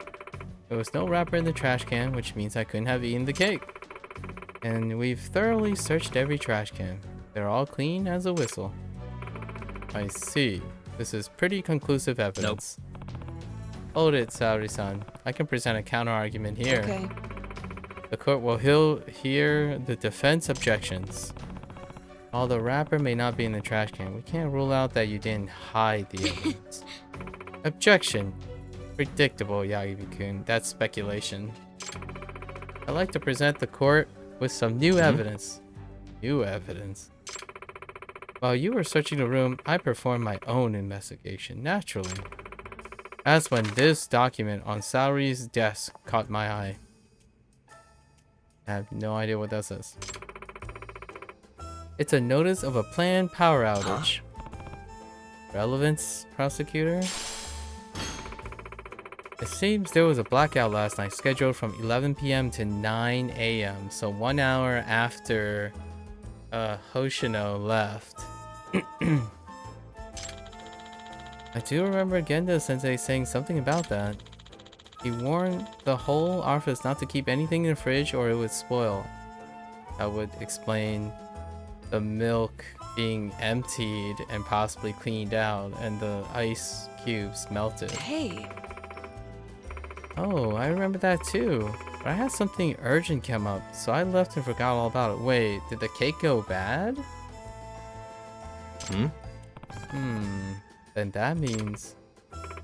Precisely. If the cake was left inside the fridge with no power on, it would have spoiled. Despite being winter, it's been unreasonably warm. And if anyone ate it, they know it was spoiled after a single bite. Yeah, true. Yeah. And then they would pitch it. So it still leads back to Gendo Sensei trying the cake, seeing it spoiled, cleaning out the trash, and probably cleaning out the milk because it's spoiled. Right. And there's no way anyone would go through with eating the whole thing. But the whole cake has vanished. Someone must have devoured the fresh cake. Oh. True. They could have devoured it beforehand. Before the outage. That would place Hoshino again at the scene. And there's only one span of time where that's possible. Not this morning after the cake would have spoiled, but last night when it was still fresh. Oh! Hey, wait. I'm afraid so, Hoshino-kun. The only one could have eaten it was the one who closed up. Hoshino-kun, it can only be you. No way. Please.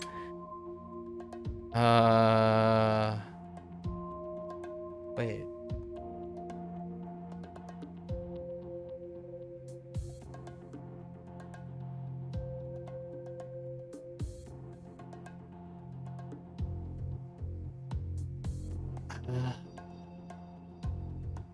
What is the counter argument to that? I don't think there's a counter. I can't think of a counter argument based on the evidence available. He closed up. The power outage. She came after. I kind of want to know though what.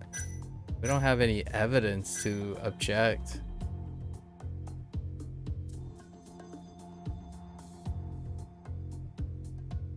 Wait, no, Saori said she left early for a different reason.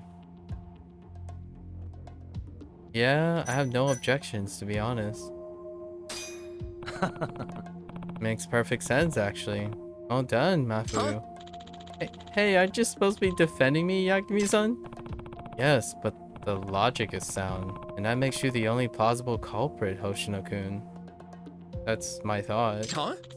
No, there must be something else we've overlooked. Just think about it. Guess I omen them. Objection! Oh my gosh. Excuse me? Does the defense have further arguments? Yes. I think it's too early to pronounce a verdict. There's one more possibility. This better be good. The cake wasn't the only thing that went missing from the fridge, and I have evidence to prove it. Say what? Oh, I missed that. Oh yeah, he looked in the fridge. But I only remember the melted ice thing. What was else? Ice cubes? No. I mean the cartons. The milk. But how does that prove? Yagami, you gotta help me out here. I don't understand the logic behind how you would know something else is.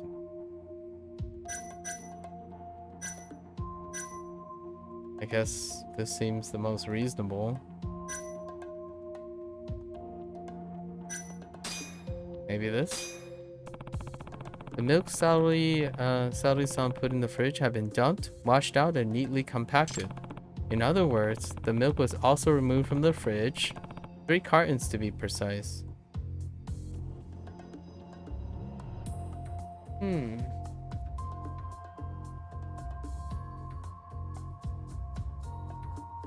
Yeah, Yagami, you're gonna have to help me out on this one. Genda-sensei must have done it during his cleaning duty, right? An act forced upon him by the victim himself, yes. I'm on board with that. I'm not following, Yagami. Let's consider what would drive Genda-sensei to do this. Yeah, so I guess his objection is that,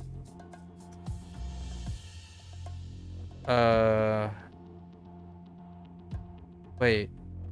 Mafuyu, what was her evidence that it had to have happened before the power outage? Oh no. So he's just gonna say maybe the cake gone bad and Genda Sensei had to clean out it before everything happened. I mean, that is what we thought was gonna happen. How did Mafuyu convince me? No, I guess she didn't really rule it out. Why would he discard 3 milk cartons at once if there were some left? You're right, that's certainly an odd thing to do. Why? There's one particular piece of evidence points to the logic behind his action.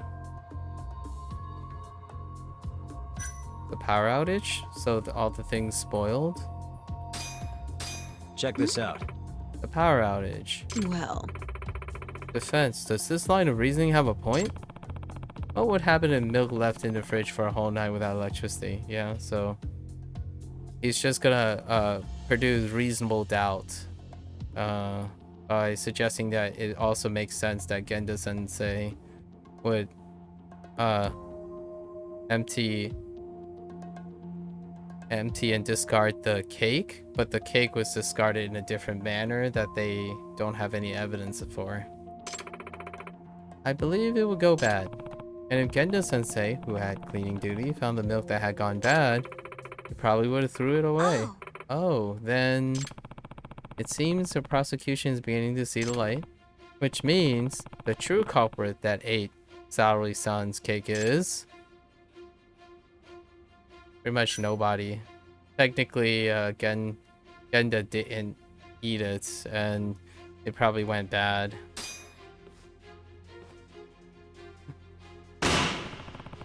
No one ate the cake. In other words, there's no culprit to blame. This is definitely I mean, I haven't ever played an Ace Attorney game, but that framing and the pointing, that's like very, very meme worthy of Ace Attorney. Huh? What? I can't believe this. Hey. You're implying Genda Sensei threw away the spoiled cake? Yeah, just no evidence of it, but it is plausible. So it creates reasonable doubt that Hoshino have done it. Yeah, that's about the sum of it.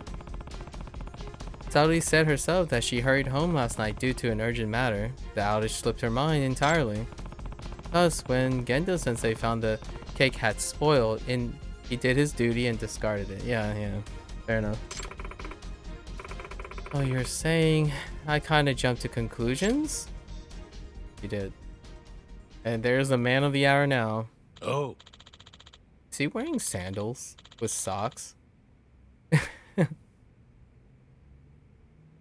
That Argyle sweater vest, though. Wow, quite a crowd in here. What brings you here by Yagami and Mafu-kun? Welcome back, Genda-sensei. Say, who left that cake and all that milk in the fridge overnight? Didn't I practically beat you guys over the head about the power outage?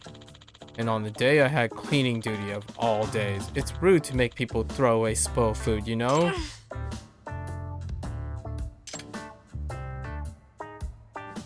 Oh. I believe the words were, don't you even consider the people who have to take out the trash out? Oh, dude, that phrasing. It's don't you ever consider the people who have to take out the trash, as opposed to don't you ever consider the people who have to take the trash out. It's ending with preposition. Your words, right? Kurosaki-kun. Well, having to deal with all the spoiled food, I understand the meaning all too well now. Endo-sensei, you're too, Endo-sensei thought it was a life lesson for himself. I'm so sorry. Yeah. Fair enough. Thank you. You're such a pep. Looks like I'm clear of suspicions and sentence Saori-san to cleaning duty for 1 month straight, starting tomorrow. There are no words to express my remorse. That's my defense. Wait, how much did you give me? Thanks. I gotta say though, I'm pretty shocked. Saori-san stayed cool under pressure, but as soon as sweets get involved, you have no idea how long I've been looking forward to that cake. I can appreciate that, but as lawyers, we need to keep our heads on straight at all times. I'll work on that. Case closed. I guess a pretty turbulent day for the criminal justice system. That's cute. It's a really cute homage to Phoenix Wright, his attorney.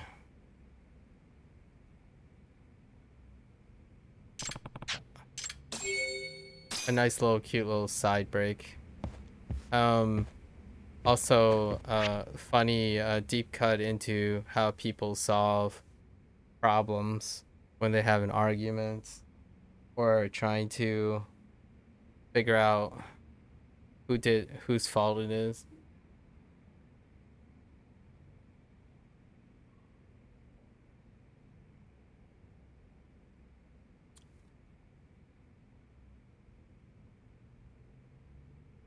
Although I think that objection that Yagami suggested wasn't that great.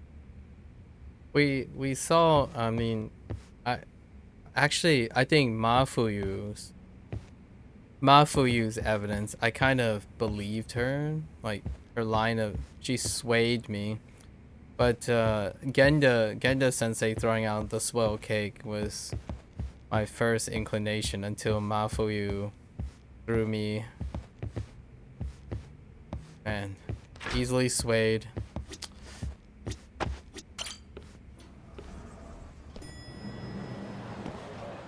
Lawyers do be lawyering. Alright. Let's get back to Hikashi.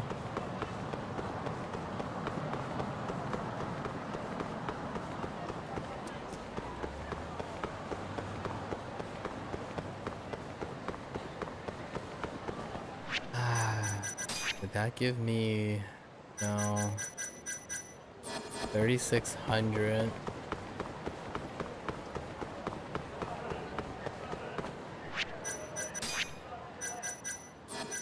Okay.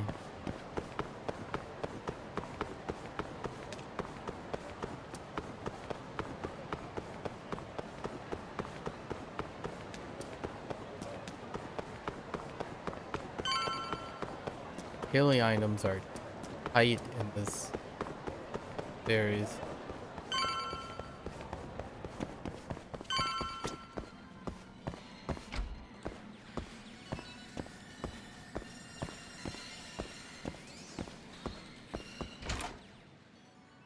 Yagami!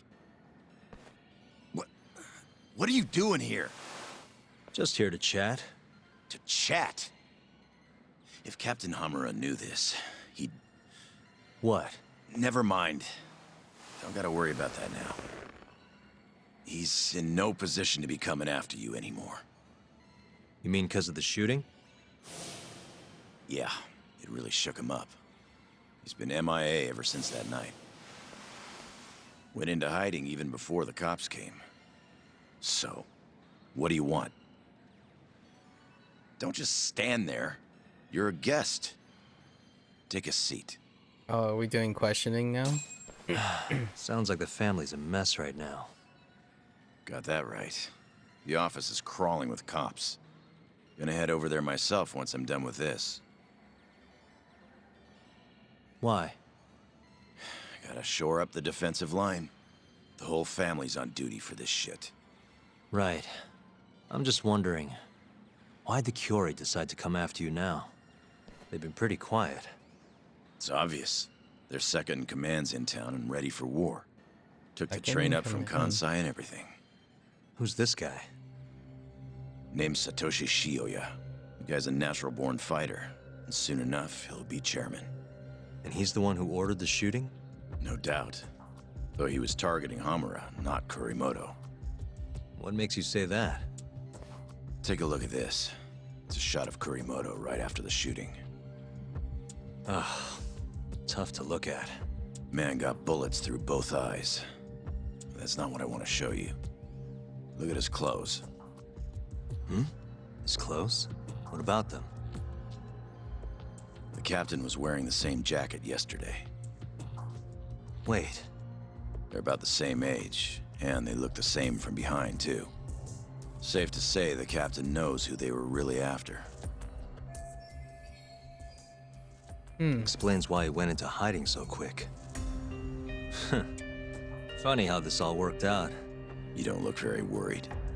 If the Kiore are gunning for Captain Hamura, why wouldn't they go for the guys who set him free, too? What, you think they're coming for me? Nah. If anything, Shintani's the one who should worry. After all, very he was good Hamura's point. lawyer. Yeah. Very good point. He won't stand a chance with Yakuza gunning for him. If I were you, I'd at least give him a heads up. Good guy.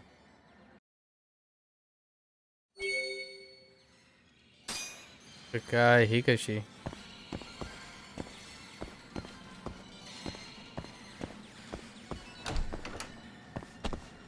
I really appreciate that they're covering all the other characters. Kim-san? How's my favorite know-it-all doing? Good? Who is this? Kasai, you know, from the Keihin gang. Oh, And you're calling me why? Yakami-san, do not listen to him. Oh! Yeah, those are the two that are really rough. Like the VO choice for those performances. I mean, it's kind of campy, but it's also really oddly different. Shut your mouth! Kim-san? You okay? Do you want to see your friend alive again? Get your ass over here! Oh boy, new minigame? That bastard.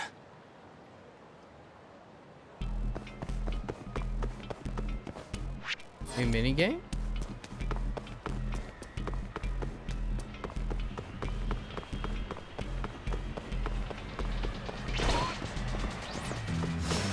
Wow, really?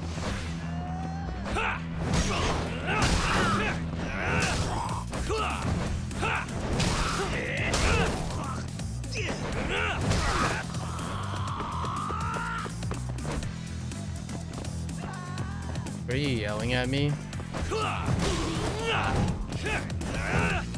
Bruh.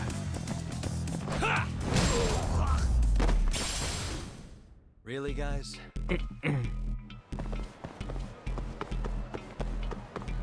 Alright.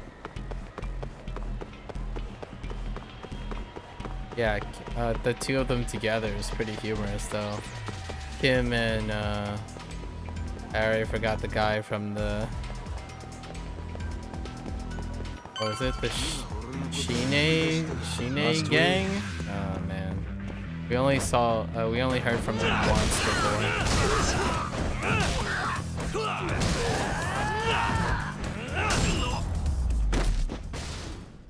And stay down.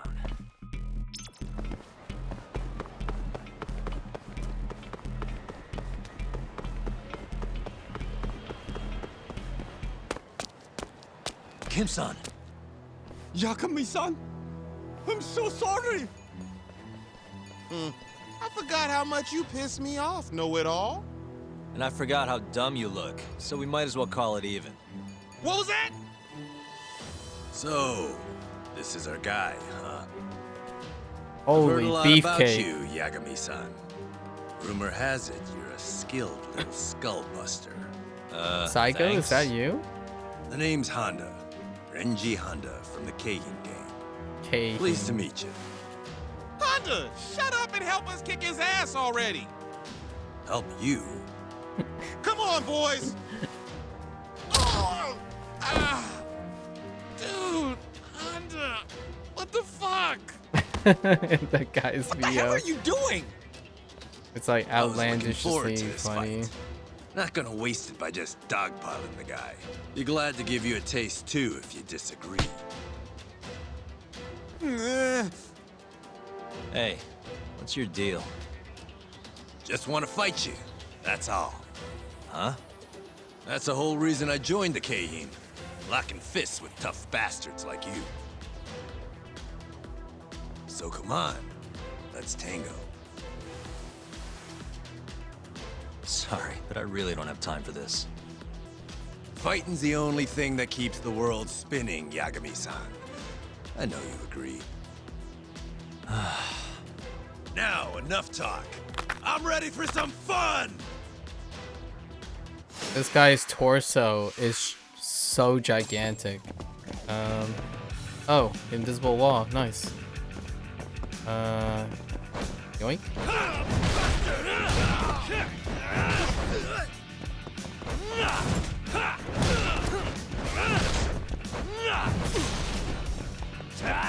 Oh, I destroyed that bike by accident.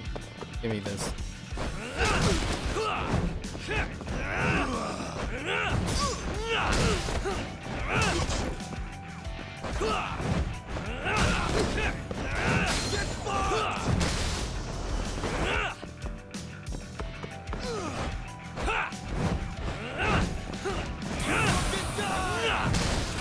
Oh, is that a mortal? Oh, okay. That's fine, I guess.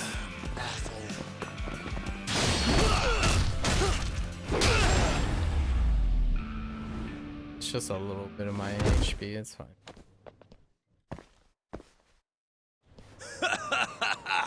You're even beefier than I'd heard! This is freaking great! I'm not too big on fighting for no reason, though. Oh yeah? Looked like you were having fun to me. New minigame? You're a natural-born fist flinger. But I think we're done here. What? Random bystander phoned the coppers on us. They'll be here any second. Go. What about your fight? I thought that's what keeps the world spinning. Can't exactly fight you if you're rotting away behind bars. Let's go. Yakami-san, hurry. Okay. Hey, that was a real hoot. Let's do it again sometime, Yakami-san. A real hoot.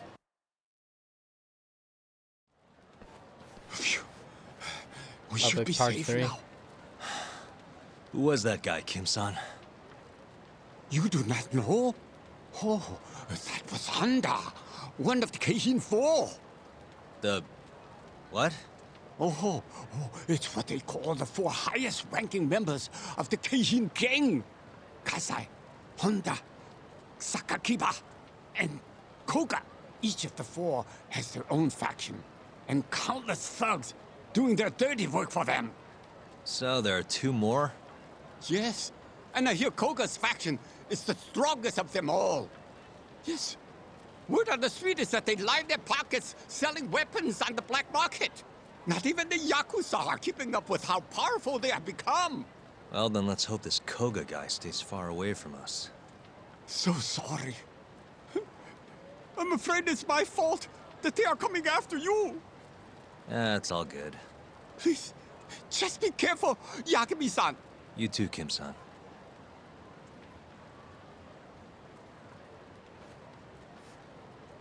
Man, I don't know how I feel about Kasai and Kim-sung.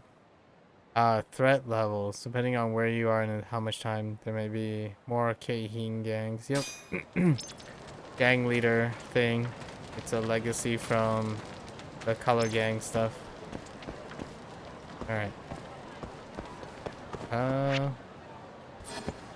Guess we can eat something.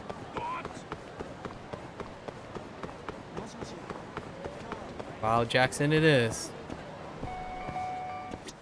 いらっしゃいませ。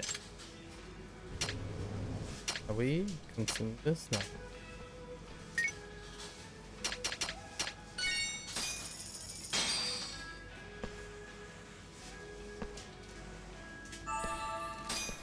Back to it. Well, I guess Yagami has a thin, a thin figure. He doesn't eat very much, Is it another friend? Jeez. Excuse me, but may I have a moment of your time?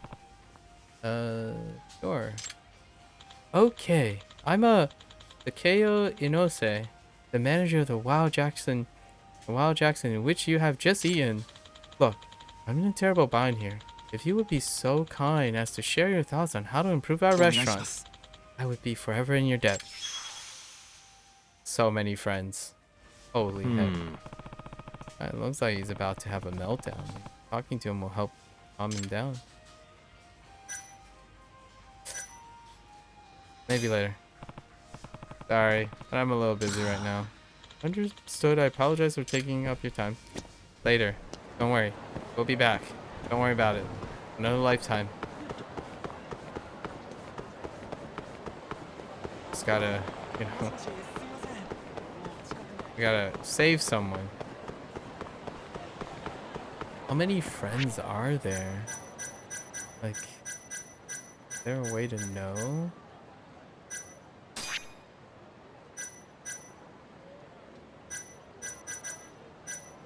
Hold.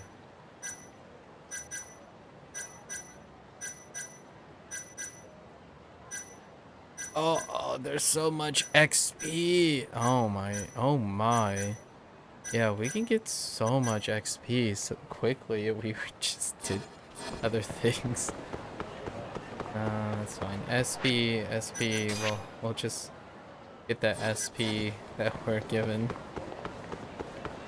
I need 255 more SP. Oh my gosh, Yagami, please. Alright.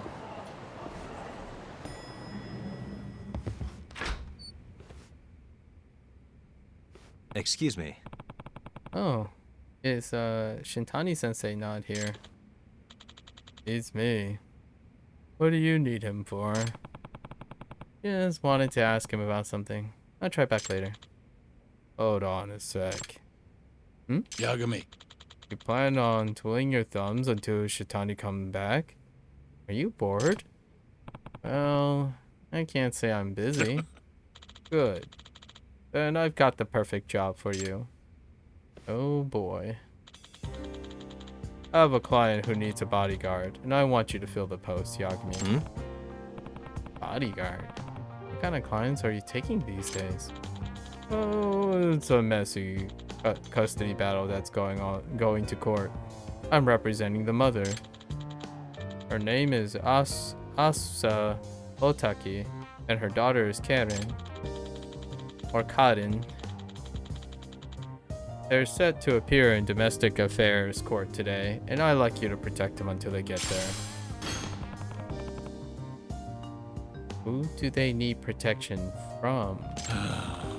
Apparently the father was Yakuza until very recently. The way she tells it, just got into a huge fight with him and had to flee with her daughter. So you're giving her a bodyguard just because he's ex-Yakuza? Isn't that kind of an overreaction? This poor woman doesn't seem to think so. She said her husband would do anything to get his daughter back. Her husband's name is Jin Otaki. He might not even come to it, but can you protect him from him if he does? Yep. Alright, seems pretty clear. Who knows when Shintani sensei will be back anyway, so I guess I'll help. Sorry, I'll pay you. Hey. By the way, ever heard of Shinae Oikawa, the lawyer? Oikawa? No, don't think I have. He's representing the father, but he's formerly one of mine. Huh? Huh. He worked here? Yeah. Yeah. He was gone before you started. One of those elite types who passed the bar real early in life. But he wanted to win his cases by any means necessary, even bribery or blackmail. Yeah? I'm surprised I haven't heard of him then. He was good. Had some real potential. That's why I came down hard on him about changing his ways. But he didn't give a darn. In the end, I had no choice. I fired him. I thought maybe that would be the wake-up call he needed. But all he did was give him a chip on his shoulder. I swear, the man only lives to beat me now. Out of revenge for firing him or something? Yeah. Yeah, but living for revenge just makes you sloppy. You'll probably never learn. Salary's just magically there. Anyway, do you know where his mother and her daughter are now? Where this mother and daughter are now? They were here not long ago, actually. She said she had some shopping to do, and I couldn't stop her. For being her local counsel, she doesn't seem to want to take my advice. Sounds like a lovely family. Any idea where they might have gone? She said something about getting some clothes to make them presentable in court. Make themselves presentable in court. So somewhere with clothes, huh? Right? I'll go find her. La Market is. Alright. Either that, or I don't know if the Don Quixote carries clothes in this game. That's probably Lamarck. Yeah, it's Lamarck.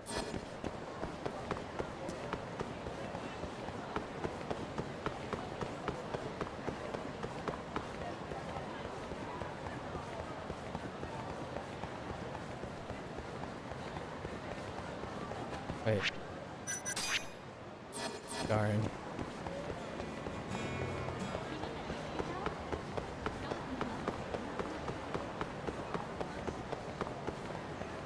I have terror for any boss fights, just based on how much damage they can deal to you in one combo.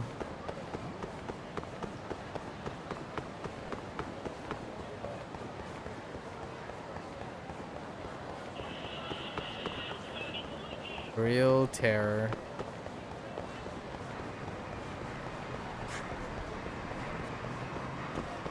You know what?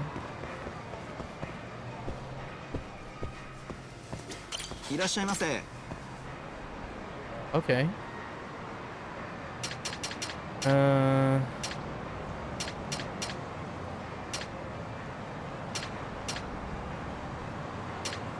I eat these in combat?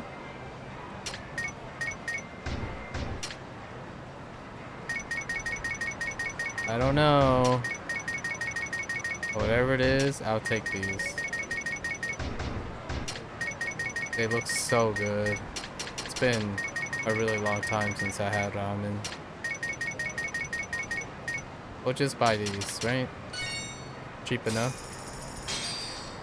ありがとうございました。 I don't know if that's a completion task too. Buying items. Not sure yet. Cheap enough.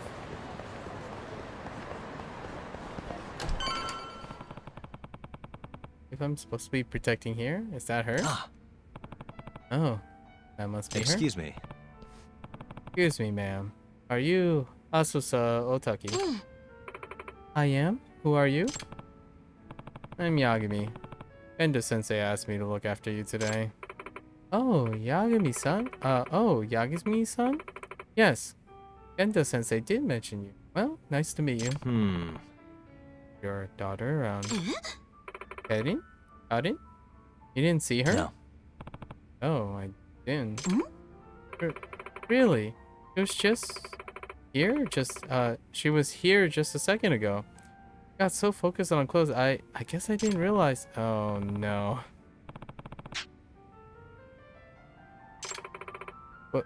What should I do? I'll go look for her. Stay here in case she comes back. Oh, okay. It's probably just chilling around. False alarm, right? It's gotta be a false alarm, you know?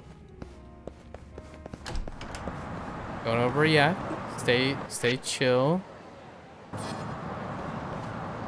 Stay chill. Stay calm. Feel us a cucumber. Look around.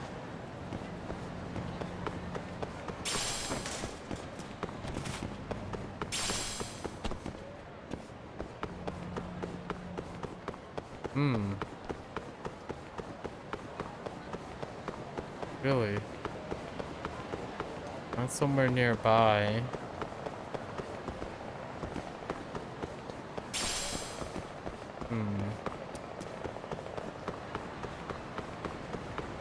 Maybe the popo?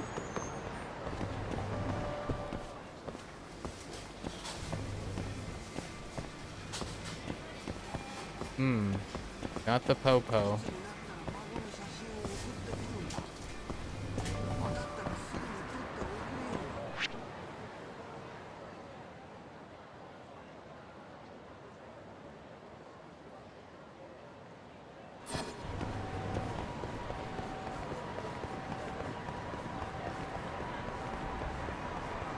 Oh, don't mention karaoke, man. Where the heck is freaking Cotton? Oh no. It's the other side. What's that noise? That sounds like the ticking bomb from Amon stuff. Yep. What? Explosion. Paris? Oh no, there's another bomb. Oh boy. Can I just ignore it though?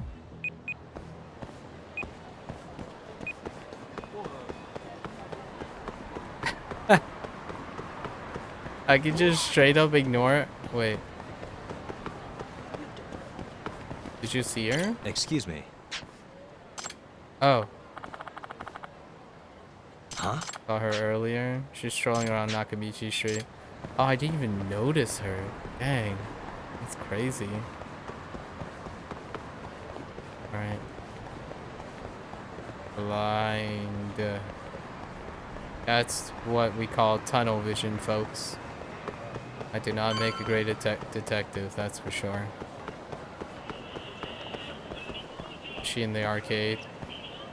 Oh, no, there she is. Only there are these butt heads.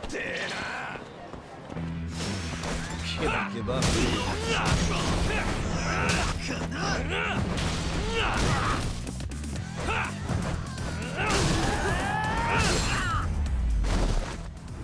Sorry, little Really, girl. guys? Let's pretend you didn't see that.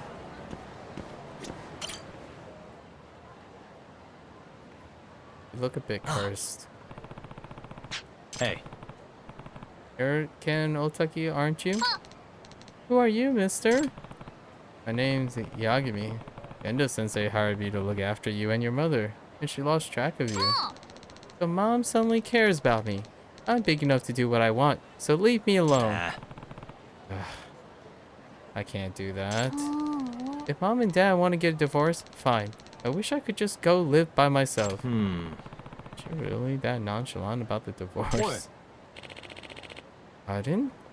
What are you doing here? Oh, Daddy, I was looking for you. You were. You sure you should be doing that? Your mother would be pretty upset if she found out. Huh. I don't care. For a former Yakuza who'd do anything to get her daughter back, doesn't seem too desperate. Dad? I wanted to give you something. Eren, stop! What do you think you're doing, wandering off like that? Huh? I told you, I was going for a walk and you said okay. Well, I must not have heard you right. What? Come on, Asusa. You really want to go through with taking full custody of Karen in this divorce? I couldn't be more serious. Karen would never reach her full potential with you around. I'm going to raise her right. Like you have any right to say that. I'm her father and I... Come on, Karen. We need to get to be getting back to Kenda-sensei. Kenda-sensei. I told you. Get a divorce for all I care. Ooh. Wow.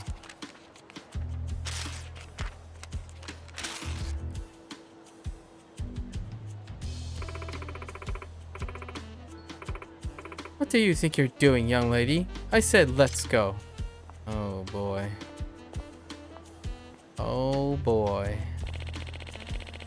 He sure as heck doesn't hold anything back. He seems like a really understanding guy. And threw something away, didn't she? Ticket to a circus. This is what she was trying to give her father. I'm gonna hold on to this for until she calms down. Oh boy. Here we go. It's to be kids.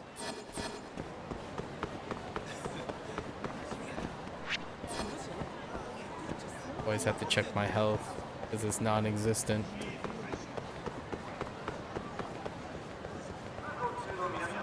Yagami is a very, very frill kind of guy.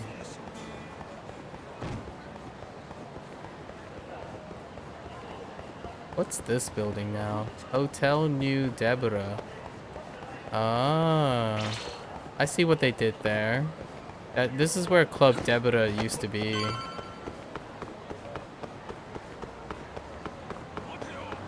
And it's not the hotel in the parallel universe, you know, the other universe.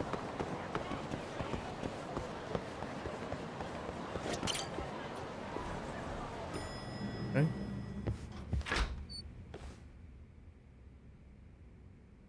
Cozy. Oh. Huh. You? Aren't you Karin-chan's father? Why are you here? Prosecutor. Or the lawyer, his lawyer. This place hasn't changed at all. Still in desperate need of a cleaning crew. Oh, Oikawa, what the heck do you want? Oikawa, that's the father's attorney, if I recall. And Gendo-sensei's former apprentice. No need to be prickly, Gendo-sensei. I'm only here to put an offer on the table. Say what? An offer. A settlement. Don't you think these two are capable of an amicable custody decision outside the courts? Of course. That would be everyone's benefit, but... Hey, I have no intention of handing my daughter over to him. Oh, really? Perhaps you'll reconsider after you see this.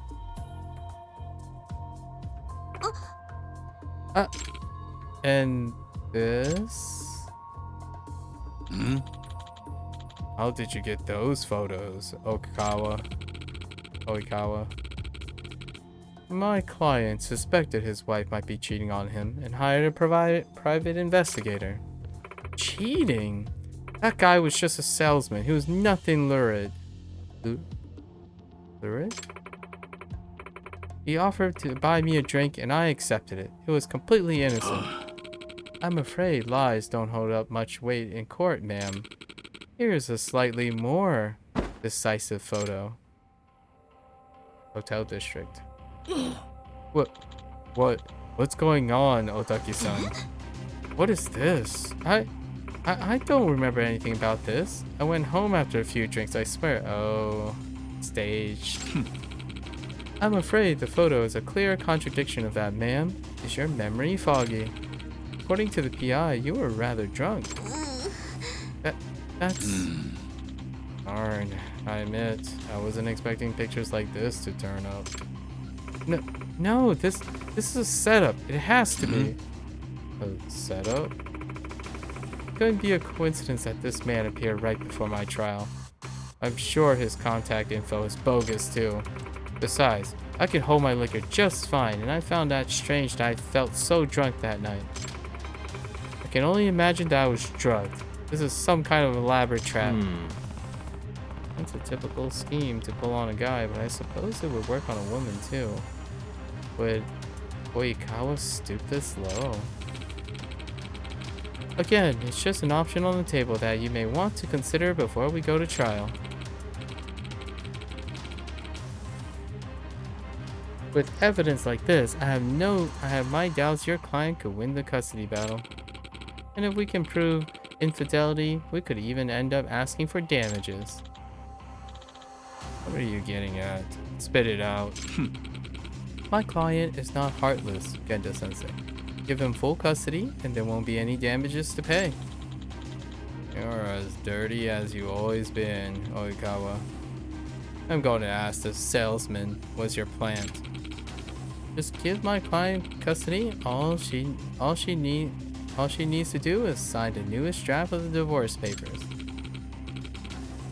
Don't you understand, Genda-sensei? You've already lost. Checkmate.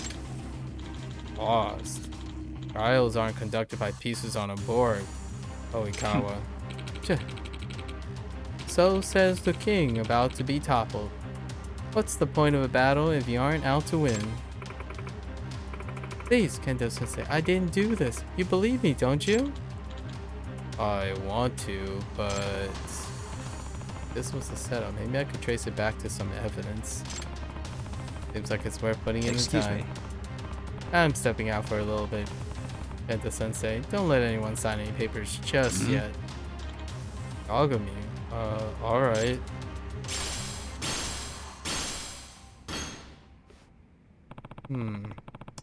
Yeah, start with the Love Hotel. Love Hotel used a picture as reference, confirm, and try to place her at the hotel first. If they can't place her at the hotel, then that... Whoa! Why is that guy's life bar so big? Oh. It's the big guy again, right? Oh, it's kind of like a... Majima Everywhere kind of thing. Or, Saigo-san and Sodachi. We got lots of bikes, so it's all good. That's slipping. Yeah, it's so slippery, man.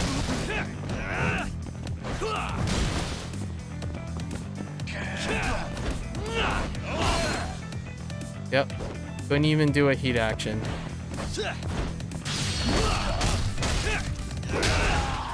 This guy kind of reminds me of Sodachi, actually. Slightly bigger. Like taller.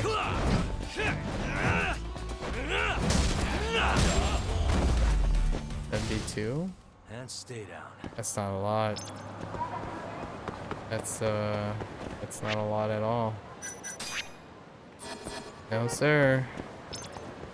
Not for all of that. Oh my gosh, the batting cages. Nah. On the straight and narrow, folks. Straight and narrow. We should eat though. Ooh, beef bowl. Right. いらっしゃいませ。 Classic.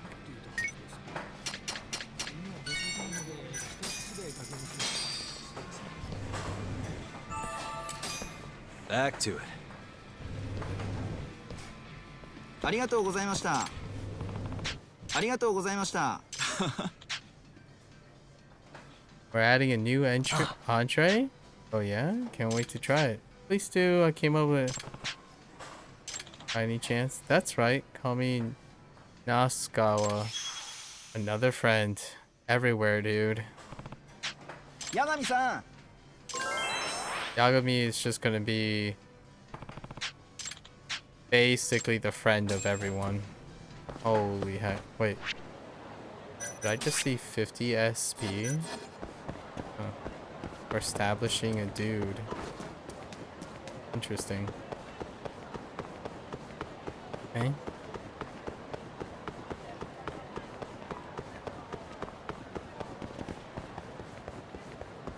What is this building? What the heck?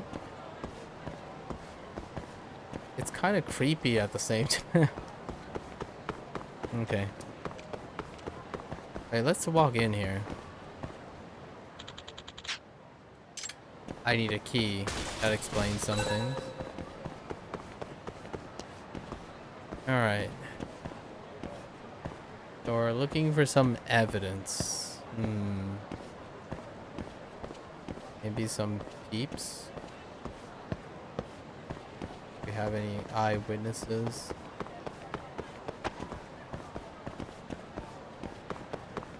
No. Wasn't this one.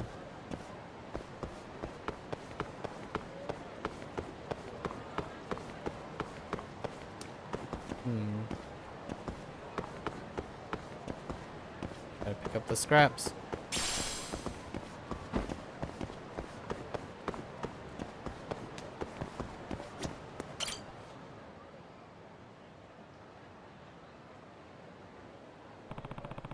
This is the Love Hotel where that picture was supposedly taken. Can I help you, sir? Are you here alone?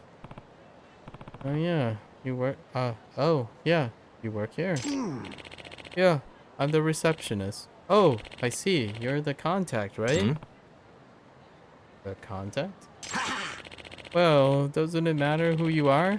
Give me 100,000 yen and I'll delete the footage. I think you must have the wrong guy. I'm Yagami from Yagami Detective Agency. You're a detective? Yeah. Yeah. I'm on a case right now, and I'd like to ask you a few questions if I could. Dang it. Forget I said anything. I gotta hurry. Why? Hey, old geezer. Who the freak are you? Oh, the contact. Oh, there you are. You're late. Wait, this guy.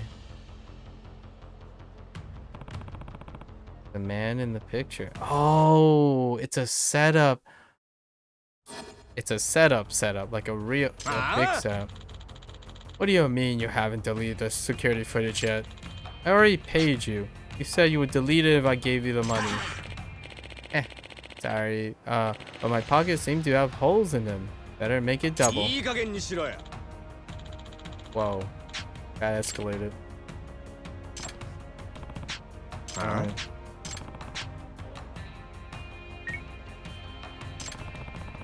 This is a business about the security footage related by any chance? Who could say? You can.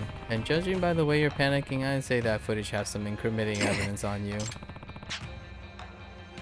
Oikawa told you to make sure it got deleted, but the deal with this old man started falling through. That about sums up things. Nah. I mean, must we? Yes, must we?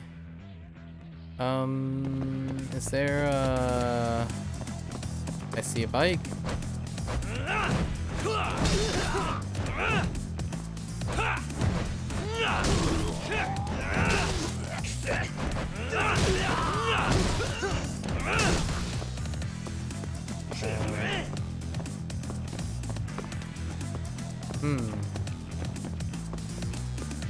Nope.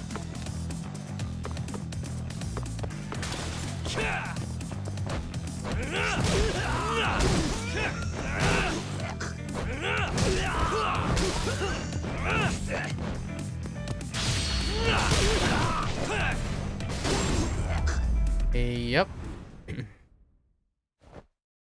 Defeat the punk.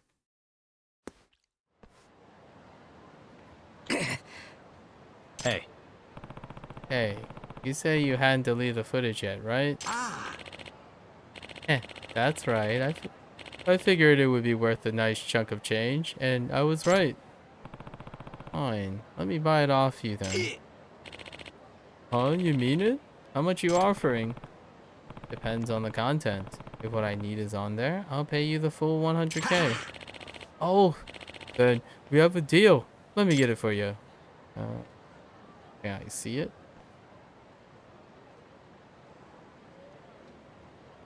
Random laptop on the ground. The coast is clear? Fine. I want to see about 10 minutes of footage from 8:27 p.m. You have that? Yo, it's all here. I see. Suspicious. There he is. There's our playboy.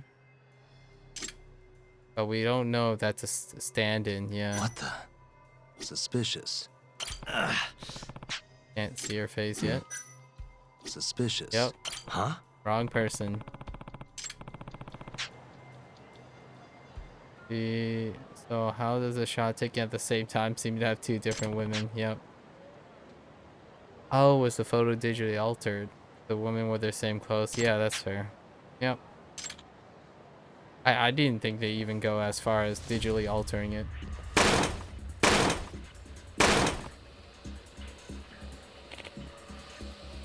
Destroying evidence.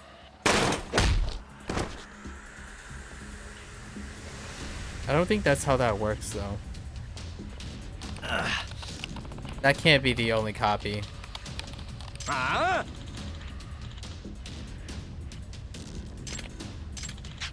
There are no copies, right? If I find this, it's the only copy? Oh, you're such a pep.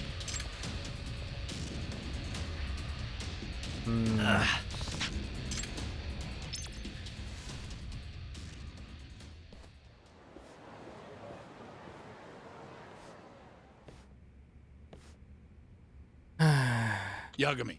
Obstruction of justice. Yagami, anything to report? The photo of your client going into that hotel with that man, it was fabricated. What? Oikawa, you... I won't take these baseless accusations lying down. Do you have any proof? No.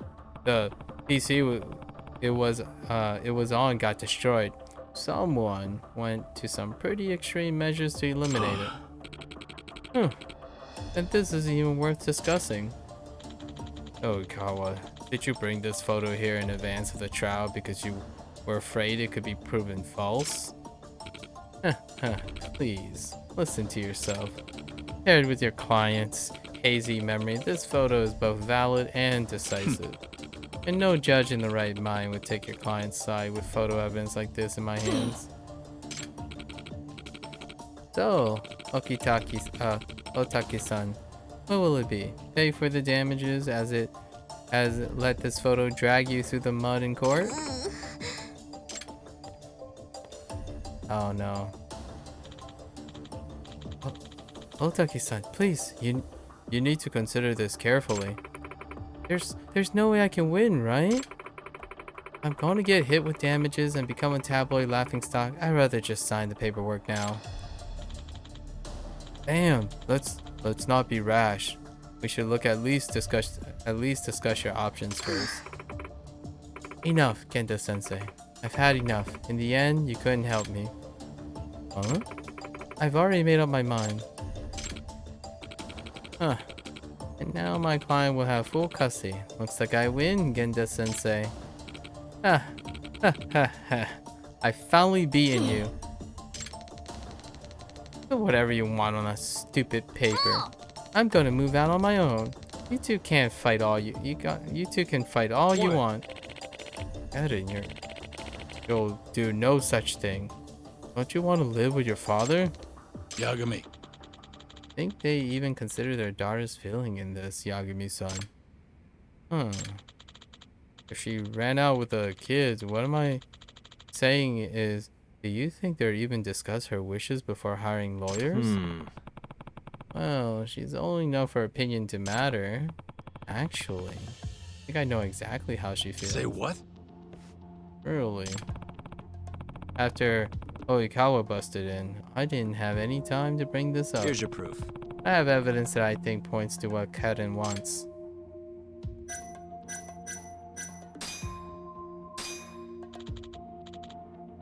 What is that, Yagami? Karen-chan wanted her father to have this, but she ended up tearing it up instead. Say what? Wait, she was trying to give this to him. Yes, and I would bet this is a representation of how she really feels. Tickets to the circus. 3 of them. The number is significant, I think. I see. Thanks, Yagami. I think there may be an amicable solution to this after all. Amicable. Hey. Karen-chan, is there something you want to say to your parents? I don't know. Wait, I understand you were trying to give this to your father. Wait, how did it fix itself? There are 3 tickets here. This is what you really want, isn't it? Eren, what are you getting at? I think I see. Hey, yeah? I wanted the 3 of us to go to the circus again. Again? Don't you remember the last time we went? You guys were so mean to each other before. But after we got back from the circus, you were fine. You were smiling and laughing. I thought maybe we went to the circus together again. It might work the same way. If that was the case, why did you tear up the tickets, Kaoru-chan? That's... You're holding back, aren't you? Hey. Kaoru-chan, they're the only parents you'll ever have. If you have something important to say, don't swallow it. That's a little bit of a stretch. Get it off your chest, young lady. Say what you're feeling. How I really feel? Yeah. Yes. There's no time like the present. If you don't, you've come to regret it eventually. Enough of this. We passed the point of reconciliation, I say. You're right, mister. I've been holding something in. But what's the point? Even if I told you guys, you wouldn't listen because you just want to get divorced. Eren, no, we'll listen. I don't want to live by myself. I want the 3 of us to live together. What's so hard about that? I don't want us to be apart. Eren. Knowing how your daughter feels, are you really past the point of reconciliation? Have the 2 of you even discussed the matter since Asusa and Karen left? I imagine you haven't. It's true, we haven't. Oh, why'd I suggest you start there? If you still want to file for divorce, I'll be here. We do need to consider our daughter in this. We've been rash. Yeah, as parents, we owe that to her. That's that then. Looks like you're dismissed, Hoikawa. Hold on, Genda-sensei. You can't just abandon the fight. I won't accept that. There's no case you don't get paid either, you know? Sounds like you still don't get it, Oikawa. Nani? Get what? Our job is to get the best possible results for our clients. We stand by them as they make life-changing decisions. If you're making choices based on your personal pocketbook or your pride, why do you deserve clients? What are you getting at? Listen, at the end of the day, if it would benefit the client, it's okay to lose the trial.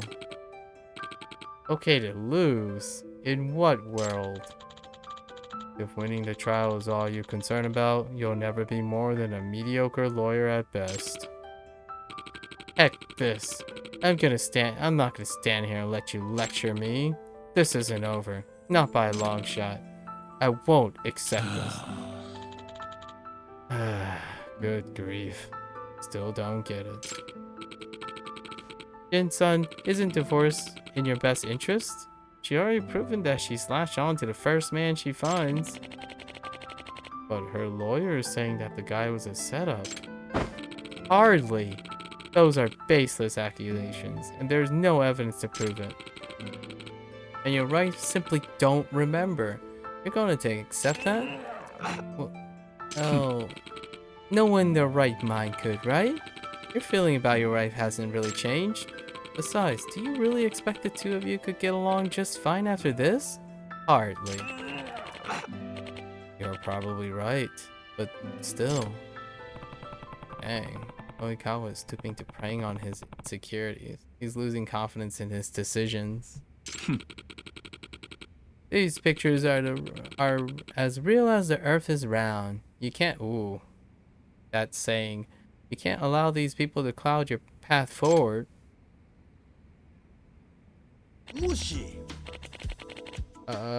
Excuse me, is there a Yagami-san here? Oh, hey, it's that guy again. Aha, there you are. Finally found you, Yagami-san. A receptionist from the Love Hotel. What are you doing here? Well, I looked up your office and I didn't find you there. Then this Yakuza-looking fellow told me I might find you here, and here you are. Excuse me. Oh, it's great and all, but we're kind of in the middle of something here. Well, I have an offer for you. Didn't say you want to buy that data? I did, but wasn't the PC destroyed? You said yourself there were no other copies. Right. And I say that again if that blonde butthead was here to threaten me. Of course, it's not the only copy. But the truth is, I did make a copy. Figured there might be a profit in it. Huh? What? Must be pretty valuable. Eh? 100 G's? You're buying?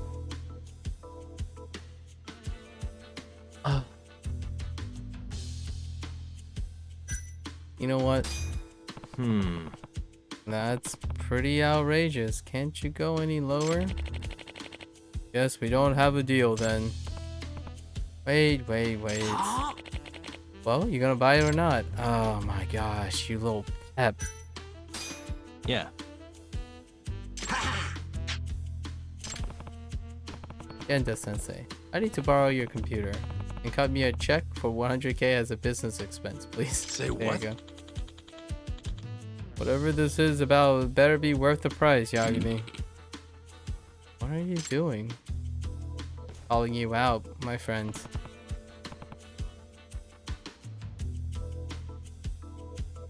There we go. Perfect. Yagami, care to fill us in? Here you go. Hey. Right. Do you know what this is? Oikawa-san. You worked very hard to make sure no one ever saw it. Check this out. Afraid so. Evidence that you fabricated the photo. This is security footage from the Love Hotel. Nandato. Yagami, I think you owe us an explanation. As you can see in the photo, it's the same timestamp as this video. But notice anything different about the woman? It's obviously impossible that he entered the hotel at the same time with two different women. Therefore, Oikawa's photo is bogus. It's been doctored. Say what? What? Oikawa, you stooped to forgery. You finally dug yourself into a hole. No, it's... What do you think would happen if this come to light in court? Why, you could lose your license to practice. No, it's... If you still want to go to trial, I'm willing, Oikawa, but it's your call. Sounds to me like we'd start on a custody battle and end on a malpractice trial. Dang, the both of you. Oh, wow, that's... Goodbye. Sure left in a hurry. Stupid kid. So immature still. I mean, that's a crime. Nah. Dad, Mom? We don't need this anymore, right? Karen. You're right. We don't. Alright, that's cute. That same Yagami. background music. Thanks, Yagami. You really saved me this time. It was quite an honor seeing you to be the kind of lawyer I always knew you were. Huh. So unlike Oikawa, you get it. You know, if you ever want to wear the badge again, I think we could make it work. You did some impressive work out there today. I did what I could as a detective. In fact, I learned something today. I don't have what it takes to be a lawyer like you, Genda-sensei. I'll pass. Darn. What is it about all my students that they become mediocre lawyers? Maybe it's me. Well. Mediocre? You lumping me into that? Oh hey, Shintani. Hey, how long have you been back? Long enough. Look, to me, like things were getting pretty rough, so I kept quiet. Wouldn't want to spoil the moment. Oh, it's good timing all the same. Didn't you need Shintani for something, Yagami? Yeah, his life's in danger. Just, you know? You have a sec, Shintani-sensei? Huh? There's something I need to talk to you about. Huh. Perfect timing. I got a few words for you myself. Huh? Come on. Spare Genda-sensei. Or maybe not. Just chill here, I see.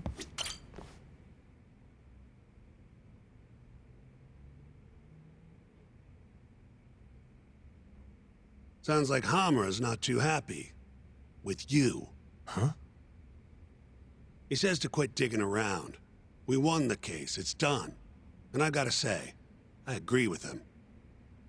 Or was my victory not good enough for you? Oh, your victory and yours alone, huh? You heard me. I was the lawyer. My victory. And thanks to that, work's been just flooding in. It's over, Yagami. Let it die. Your work might be over, but the murderer is still out there. This mole you're dying to catch? Well, fuck right off! Your little detective game has done enough damage. Why don't you just leave this alone, huh? You're so lovable, Hamura Shintani. knows who the murderer is. He hid it from us the whole trial. And that innocent verdict made fools of us all. Maybe you're okay with that, but I'm not about to give this up. Ha! You talk big, but you're just a mouse. And Hamura's a hungry fucking cat. Funny, he's the one in hiding. The Kyorei are gunning for him. That's what the shooting was about.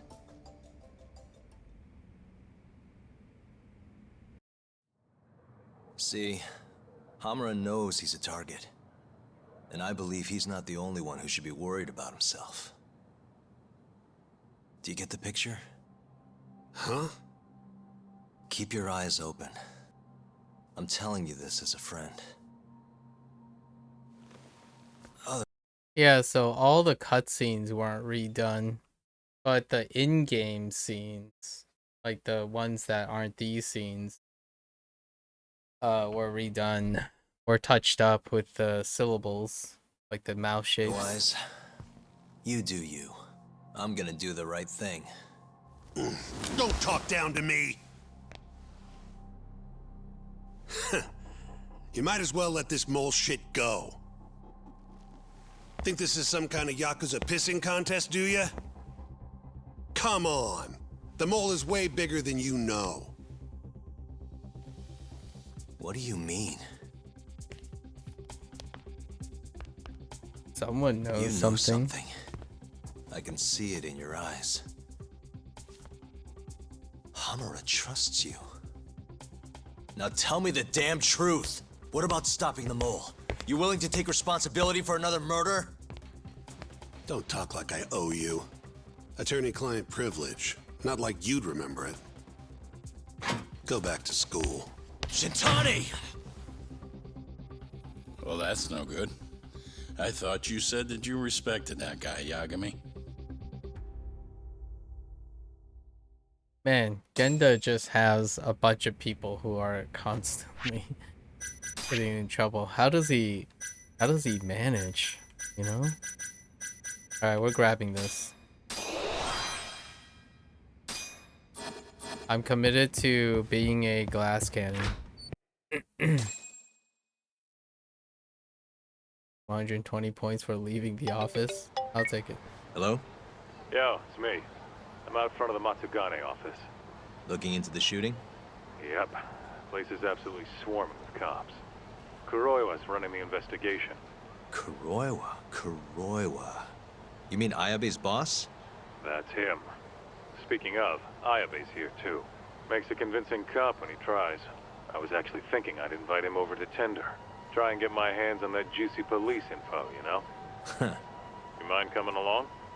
Not at all. See you over there. Kuroiwa.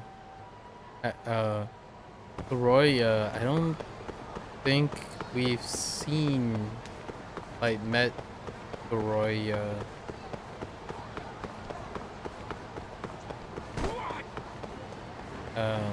In person.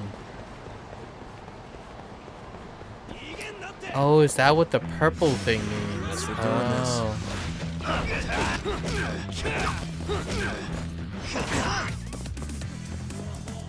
Whoa, whoa, whoa, whoa! Mercy! Mercy! Just wait. I need a bike. Wait, why are you guys trashing the place?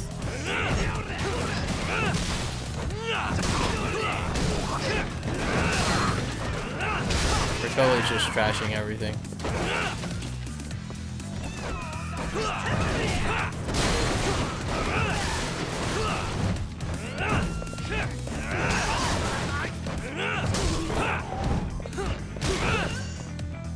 That guy is so confused.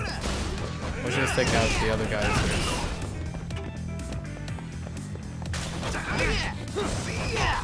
Okay. Yeah. That's exactly, yep. 8 billion years of hit stun.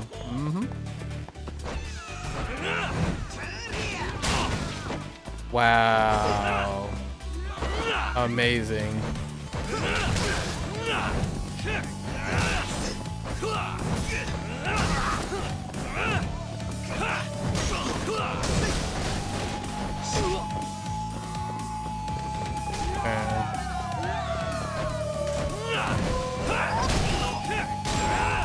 That's basically like all my HP after like 4 hits.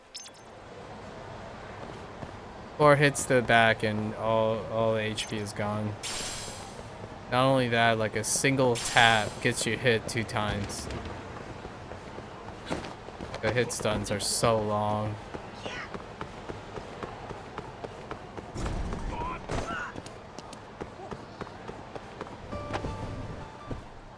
Alright. Oh yeah, I forgot there are 3 burger joints, huh? Okay. Got a coupon? Alright, fair enough. Good stuff. Back to it.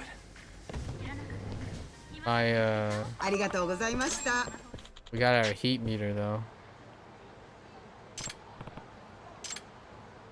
Wait, my name is... Oh no, is it another friend? Jeez. So all the friends... Hey, Worm. Oh, there's a friend for every single burger place. Every single, like... Dang. Okay. So many friends. He wants to interview, another time, buddy. There's like a establishment owner for every single place. Almost. Man, we are so fragile. 900 to get more health? Alright. It's unclear if that's gonna increase our survival rate.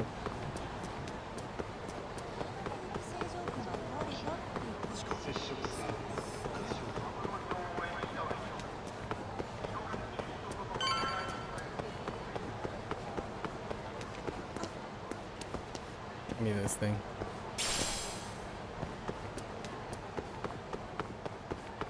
Alright. And there it is. You must be making a killing with the state this city's in. Ain't that right, Ayabe? And it's all thanks to you. Do you know anything about the Matsugane shooting last night? Not too much, no. But hey, I thought you got Higashi for all your Matsugane needs now. Word travels fast. Who told you that? Kaito. Just now. Huh? You forget how to keep a secret, Kaito-san? Or are you trying to get your buddy killed? Higashi's screwed if Hamura finds out he's been helping us. Look, man, there's no point keeping stuff from Ayabe. Better to just tell him up front than have him find out somewhere else. What can I say? I'm a professional. Sure. Professional snitch. If the shoe fits. But sorry. I really don't have much for you today. Say what? You telling me I bought you a drink for nothing? What? Are times too tough to buy around? Here. Let me at least repay you for the booze. Go on. Did you know Hamura's in hiding? He's been out of the do? office ever since last night. We Not do? even the cops can find the guy. Yeah, Higashi told us as much, actually. You charging us for this old news? I'm starting to wonder here. Okay, fine. You want answers? Go ahead and ask. Everything's on the house for tonight. I'd rather talk business than sit here in silence anyway. Sounds good to me. Let me think.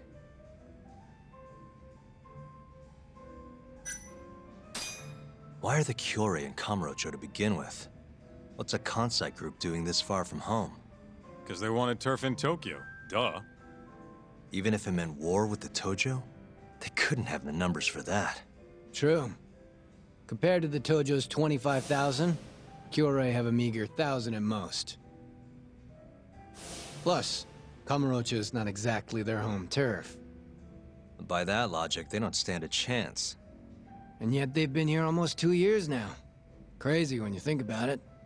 Even the cops put money on the Tojo clan crushing them into dust. So, what's the holdup then? The Kyorei has the backing of the Kajihiro group. In other words, a lot of fucking money. Kajihira. Isn't he a construction bigwig? Yep. And one of his subsidiaries is the perfect Kyorei cover. I suppose you'd know it better as KJ Art. Yeah, we're familiar. Makes sense. They never had made inroads and yeah, that's fair. What does Kajihira have to do with the Kyorei? Why is he funding Yakuza? Probably so he can expand east out of Kansai. The real money's out here anyway. From what I hear, he's got some big redevelopment plans for Tokyo. What kind of plans are we talking? Not a clue. But if they're coming from Kansai to do it, shit's gotta be important. And there's always dirty work with those kind of jobs, you know? Like what? Evictions, land sharks, laying the political groundwork. The Kyorei is handling all that shit for Kajihira. At least, that's the word on the street. Yeah, thanks. These rumors of yours are gonna do us a ton of good. Well, what I know for sure is that the Kajihira CEO's been up in Tokyo a lot lately. Schmoozing with politicians, government officials, even Kazumi, the head of the Ministry of Health. Why would a construction guy be talking to someone from the health ministry? What's the connection? Beats me. Point is, the Kyorei aren't here just for Yakuza shit. It's way more complicated than that.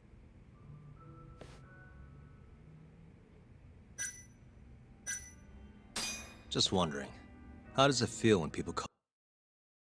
Is it just you or VA quality's kind of off? It's the same. I don't really I understand. You said that before a couple times, but I personally think that it's just as consistent as it always has been. Unless you're talking about the visuals, um, there are certain scenes, but it's not these scenes. There are certain scenes where the lip shape is different, but the VA is about the same as it always been. In fact, it might actually be a little bit louder in this game. Oh, you a dirty cop.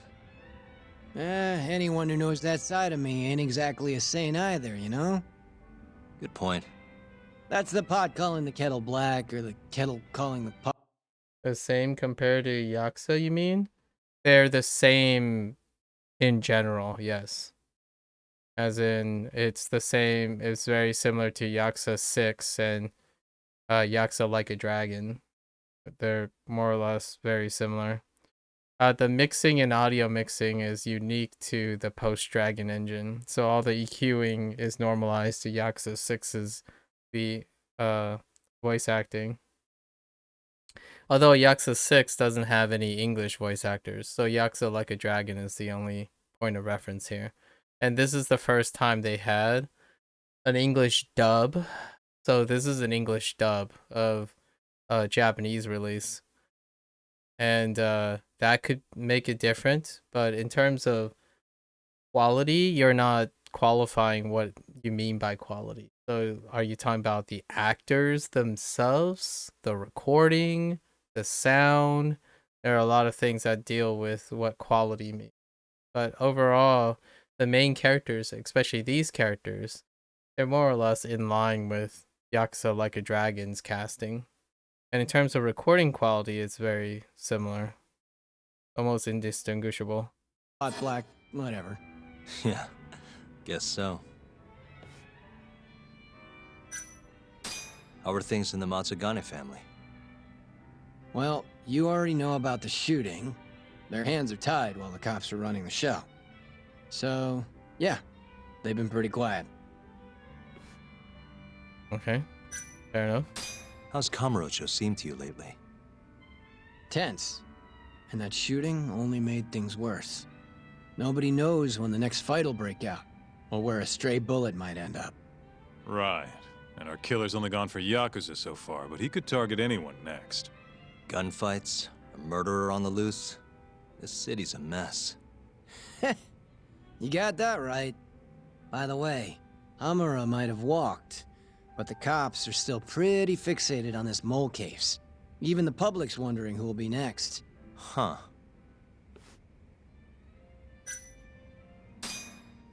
Didn't get a lot of information off there. Outside the ministry being... Gotta go. Alrighty, you're a busy boy. Yeah. Kaito-san? Huh? Yagami and Kaito, yes? What an honor. Oh. Tokyo Police. The name's Kuroiwa.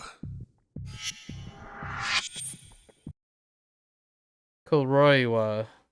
That sounds like Sung-Won Cho. His voice sounds like Sung. Probably. Sung-Won?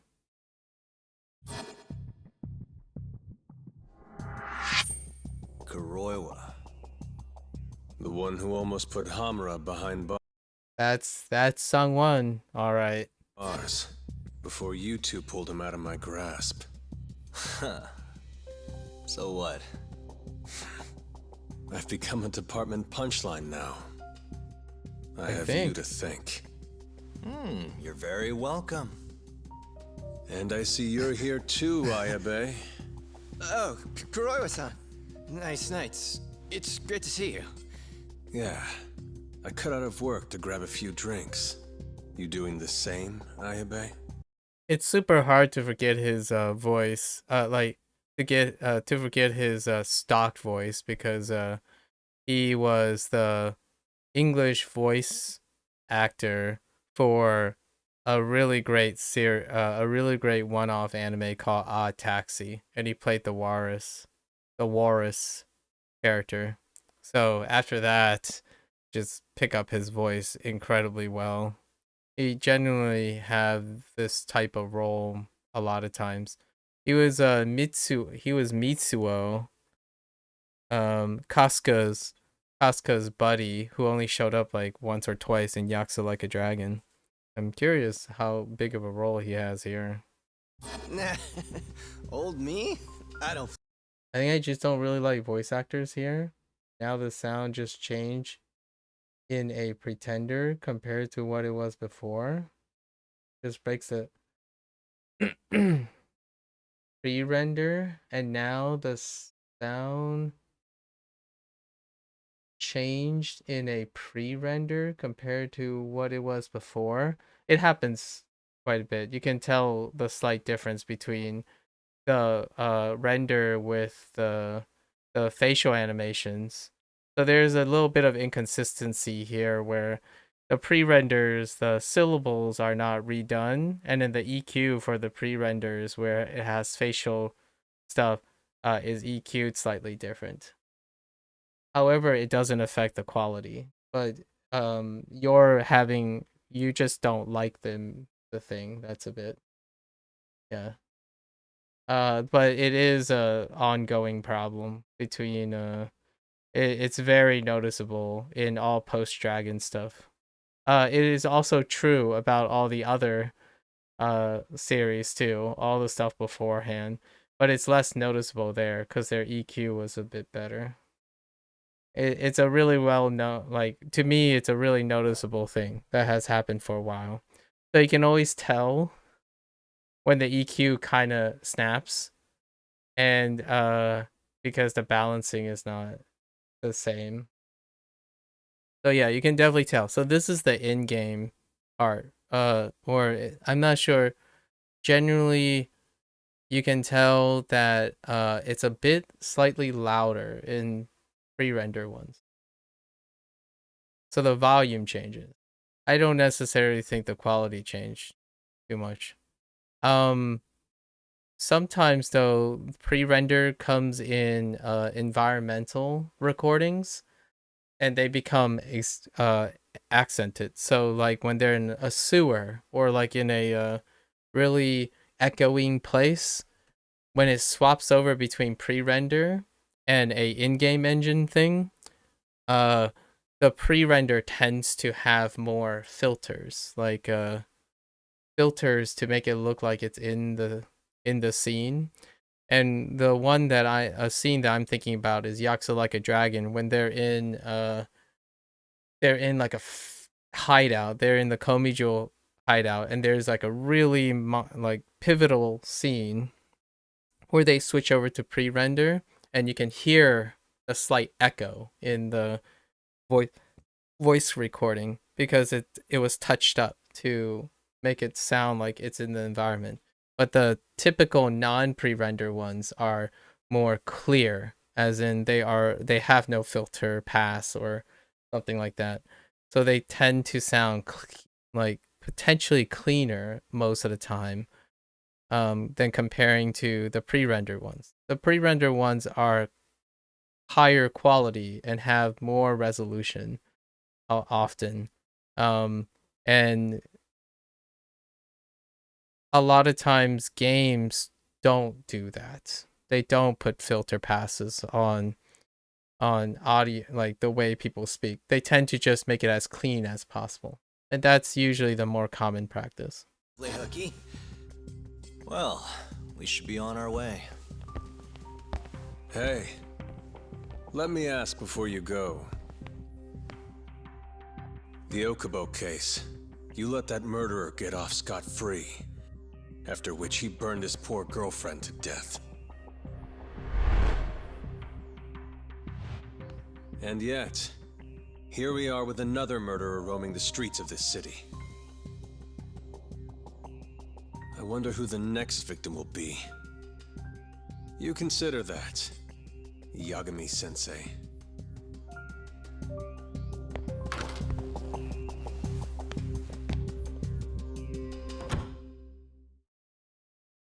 Wrong place at the wrong time, unfortunately. Both cases. You good, Talk? Yeah, I'm used to dealing with assholes like that. What was Kuroiwa doing there anyway? I bet he knows about Ayabe's little side gig. Probably came to keep him from chirping too much. Right. Or maybe he wanted to keep an eye on us. Hope not. I don't need that guy breathing down our necks. Anyway, you want to head home? Not yet. Something's bugging me about the Kyorei clan. What do you mean? Until today, I just thought they were here scouting out some new turf in Kamurocho. But it turns out they've got a construction conglomerate behind them, and they're involved in redevelopment too. So you want to figure out who the real Kyorei is? Not a bad idea. But how are we going to investigate him? You don't remember? We have a friend on the inside. You mean Murase? Oh yeah. Come on, let's head to KJ Art. God, man, we're gonna bully Murase again? Dude.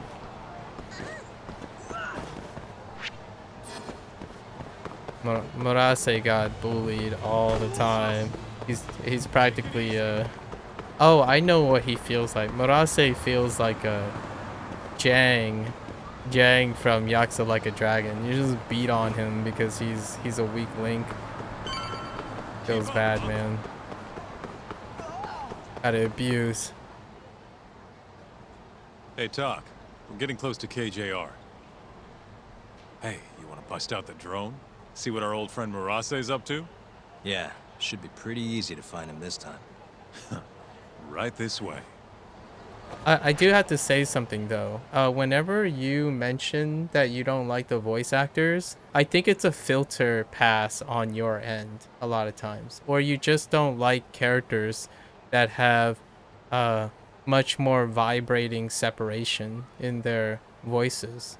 You spend a lot of time probably listening to people who has no vibration, lower end vibration in their talks, because you said the same thing exactly at the same time about Namba, and these guys do sound like Namba, and your comment specifically was referring to how bassy the lower end of their conversation is. There's a lot of vocal fry is what I would call it, a vocal fry in their speech. So it doesn't come off as sharp and clean. It comes off as very vibrating and guttery. And that's not because the quality of the VA recording. It's more that's what their voices sound like. And it's often dealing with older people or a little bit more dry mouthing. So like I can't really do this on command because of when people slow down a little bit, it like vibrates at the end. Like the I can't do it. Vocal fry is tough for me. Generally speaking, these guys, especially the main character, the main character is not so dissimilar from Namba's voice in Yakuza Like a Dragon.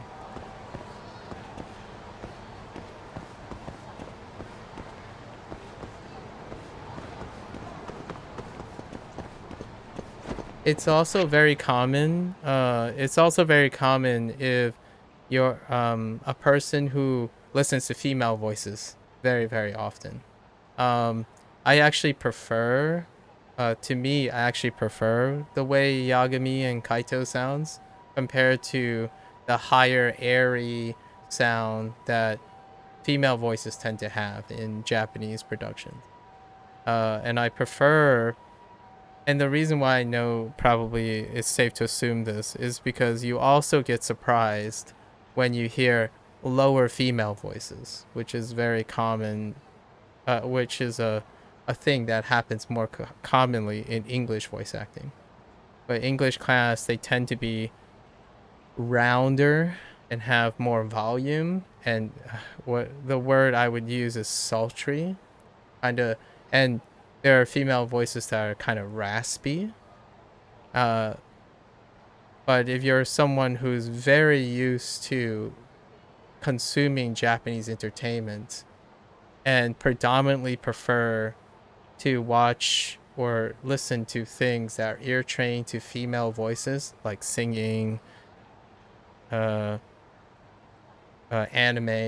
they tend to be not this. So it can be very uncomfortable or weird. Sometimes that uncomfortable and weird makes one say they dislike it, but it's more of a normalization thing. So like when my voice is very dry, it will start to rattle. And these guys tend to rattle in general. Like most of the casts, at least the English casts, tend to rattle a little bit in the back. And Namba was very noticeable. But typically that's just how they sound as peeps. And then the stuff that might be more receptive to you are like older people, like really old people who have just raspy voices. So the rasp is a little bit chalky, but it doesn't rattle.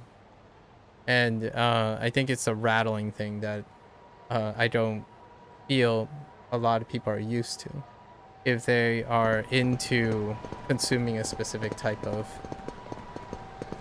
medium all the time, especially anime.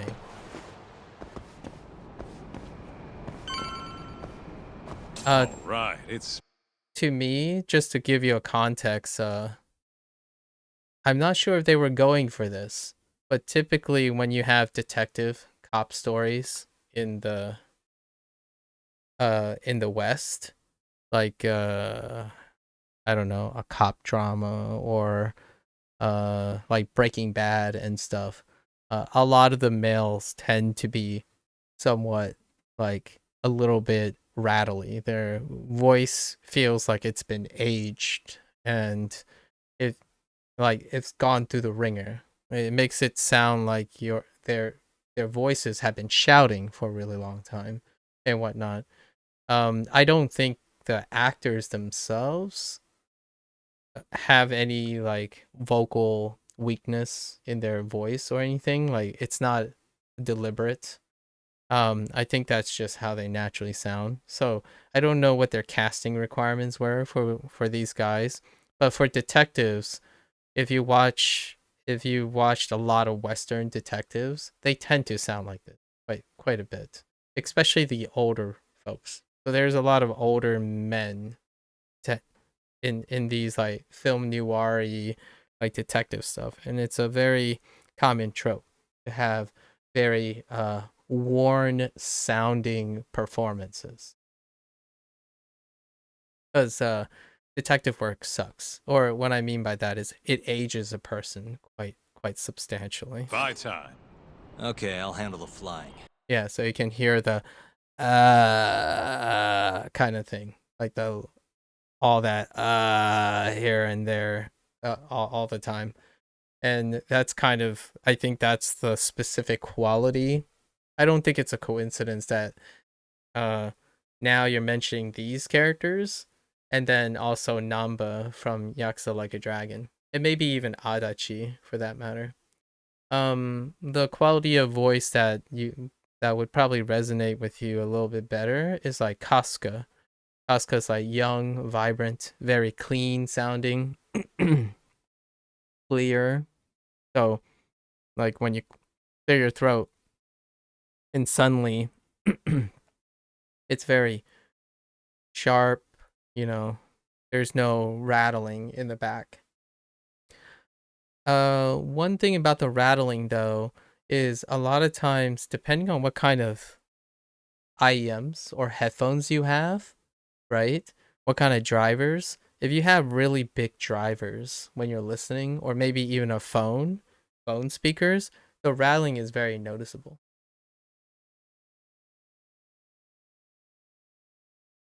I honestly don't remember those other examples, but in this one, I think I felt like voice didn't fit how characters look, so it's more of a me thing.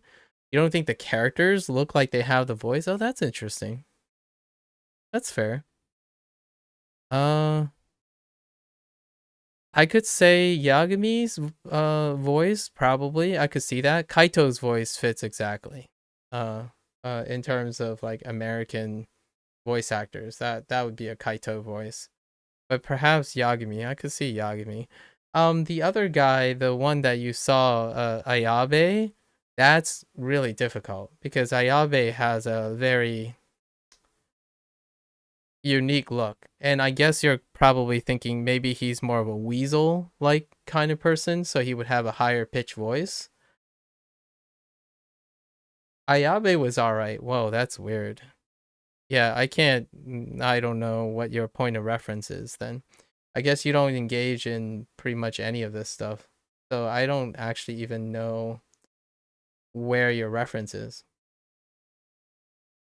Guy in the weirdest shirt, guy in the so Kaito, this guy, You the keep watching Yakuza. anyone coming in or out. Yeah, he's the most stereotypical trope right here.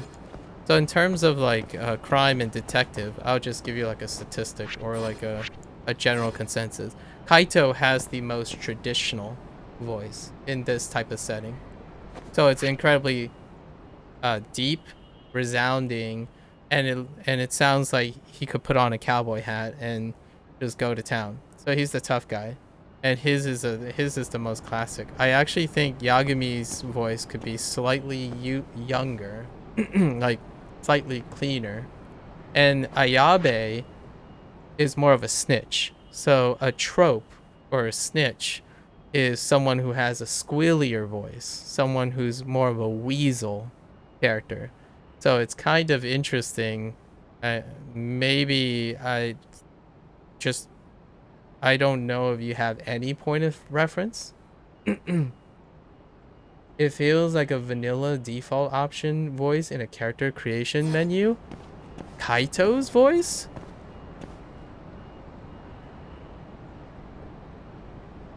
I wish I could give you an example of that, but that I disagree. That's like this is most unique of all of them. Like their voices are pretty unique. The character creation would be like my voice. Be like, yeah, let's go. This is great. Hooray. That like really clean voice, that's the default, generally speaking, that they would use. So it would be like, let's go get him. Like pretty much around where my voice is. It's mid-tone. If you watch content creators that are like Asian American, it's very mid-tony. It's rarely is it heavy or in the deep end. So Kaito, that sounded like a default female voice. Nah, a female voice is all the way up here. Like it'd be like, I can't do a female voice. It'd be way higher pitch. Like, yeah, I can't do it. It's like, sweet deal. Like, oh, that's so exciting. Like, I can't get that high. It's another octave above for female default voices. And I prefer the female default voices to be around where I am. Like, where my current voice is. But I, as a male character, like a male person, would like to sound something like Kaito. Because Kaito has a deeper voice. And it's interesting that you normalize that as the typical. Characters with deep voices don't usually happen as often as just your basic mid-tone, always 20 years old character. Kaito sounds like a 30-plus-year-old, which is what I don't sound like most of the time. And Yagami does sound older too, and they're both, I think, in their 30s plus. So they kind of have matching voices for their ages. And it's a little bit worn out sounding. Ayabe is hard to point down because he looks like he had a ton of years on his face. Like, his face looks like there were a ton of years. Like, you've seen terrible things. Kind of thing. Like it's very worn and aged quite a bit. Yagami is quite youthful looking. Kaito is just a tough guy. So his voice is, I mean, it could be telling me that you're used to seeing tough guys as your form of medium. The anime comment and the female singer comment is because to me, you associate females with a higher pitch most of the time, in my opinion. Because the one time when you made a remark about someone who had a mid-tone voice when they were singing, you said that that's the lowest pitched female voice you've ever heard, and it was like during karaoke. It was one of the hostesses from I'm gonna say it's probably Yakuza 4, and that was mid-tone. It's like Lisa tone. Uh, she's a pretty classical like female singer in Japanese productions, and most of the time they're like at least a whole octave above. I can't really give voice samples right now, but these guys are pretty traditional, in my opinion. For American voices, it's not a default character creation menu voice, but it's a very default detective voice. Like these guys are very default. So in a way, I can agree with you, but I don't think we agree default options in it. Like, I actually think if I had to go even further, I think most of the default vanilla feeling that you're getting is because they're speaking English. Like, just that they're speaking English. I think if I gave you a sample that is higher or lower than their voices, because they're speaking English, they just sound like default. If I had to do a social experiment. Alright. Oh, we need to pull out the drone, right? It's an interesting thought, though. Since you have no experience around it, it's kind of weird that you would know what is default or not. Like, what I mean is, I'm not entirely sure, since you just told me that I was off the mark, right? And you said you have you don't have too much experience with female singers or anime or Western detective movies. It's kind of interesting to know how you are saying it doesn't fit. If you know what I mean. Like, it's a little tough to understand that. I thought you had a opinion or like a strong preference because you have exposure to these things.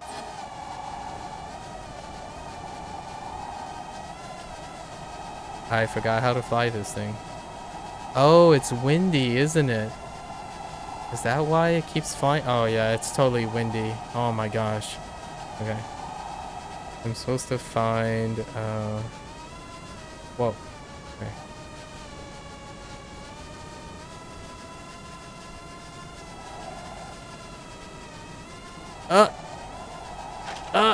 Wait, that's our guy, right? Oh my gosh, please, win. Okay. There's our guy. There he is. Right where I expected.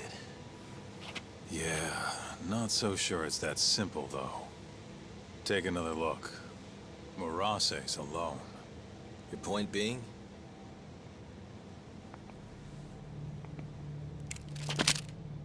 Hands up. They were expecting company. Oh, shit. Oh, there are two characters, Worm, in this game. It's Kim-san and Kasai, who I don't think we'll see again, but now their voices are something else. I can't do them because it's an impersonation, but You know, that Matsugane guy died at our hands. Always knew we'd get some Tojo clan boys sent over here. So, you see, we've been expecting guests this whole time. Yagami-san. Ideas? yeah, the vast majority of the characters are like within this range. From that guy to Kaito, they're about like the lower bottom half, and they tend to have a really resounding raspiness to their voice. There aren't any like clean, I don't know. Basically like what Sun sounds like. If you ever hear Sun talk, that's the stock American voice. I watched a lot of Korea and Midsummer's Murder a lot, and when I was a kid, but that's years ago. Maybe that explains something. Interesting. Yeah, that could. I'm not. Unfortunately, I'm not. It's not in my head right now what they sound like, but that's interesting. I would have to hear the voice samples in those works. Uh, for me, I totally agree with you though. If you were to pick up detective, like now you listen to like crime things and whatnot, this is kind of the stock sound. I think a lot of guys, if it was really high pitched or like higher pitched, it ends up sounding like, I don't know, a sports game. When you have younger people like running sports or practicing martial arts, they tend to be very clean and mid-tone. These guys mid ranges are their peak is the mid range, and then it tapers off going down a lot of times. You're the ideas guy, aren't you? Damn it. If you two clowns really were Tojo Clan, we'd have gouged your eyes out by now. Get the hell on the ground! Also, when I was starting this, I had foreseen this though. Like, what I mean is, Yakuza Like a Dragon, the way they wrote that wrote that game, it had lots of things that allow the actors to flex different types of personalities and like move up and down to register. However, when I started this game, it could have gone. The general expectation is that most males are going to sound around this range, and it remains true, except for two standouts. But those standouts ended up feeling overacted. And unfortunately, in my opinion, here, there's a limit in this nature. It's taking place in Japan, like deep Japan. It deals with like a lot of, they're leaning hard on the consistent seriousness of the genre, like the detective genre. And that can work in two ways a lot of times. In the American way, the American English way, they tend to end up sounding like westerns. Okay. Yeah. That's fair. So they tend to sound like a western show, like a western as in a spaghetti western show.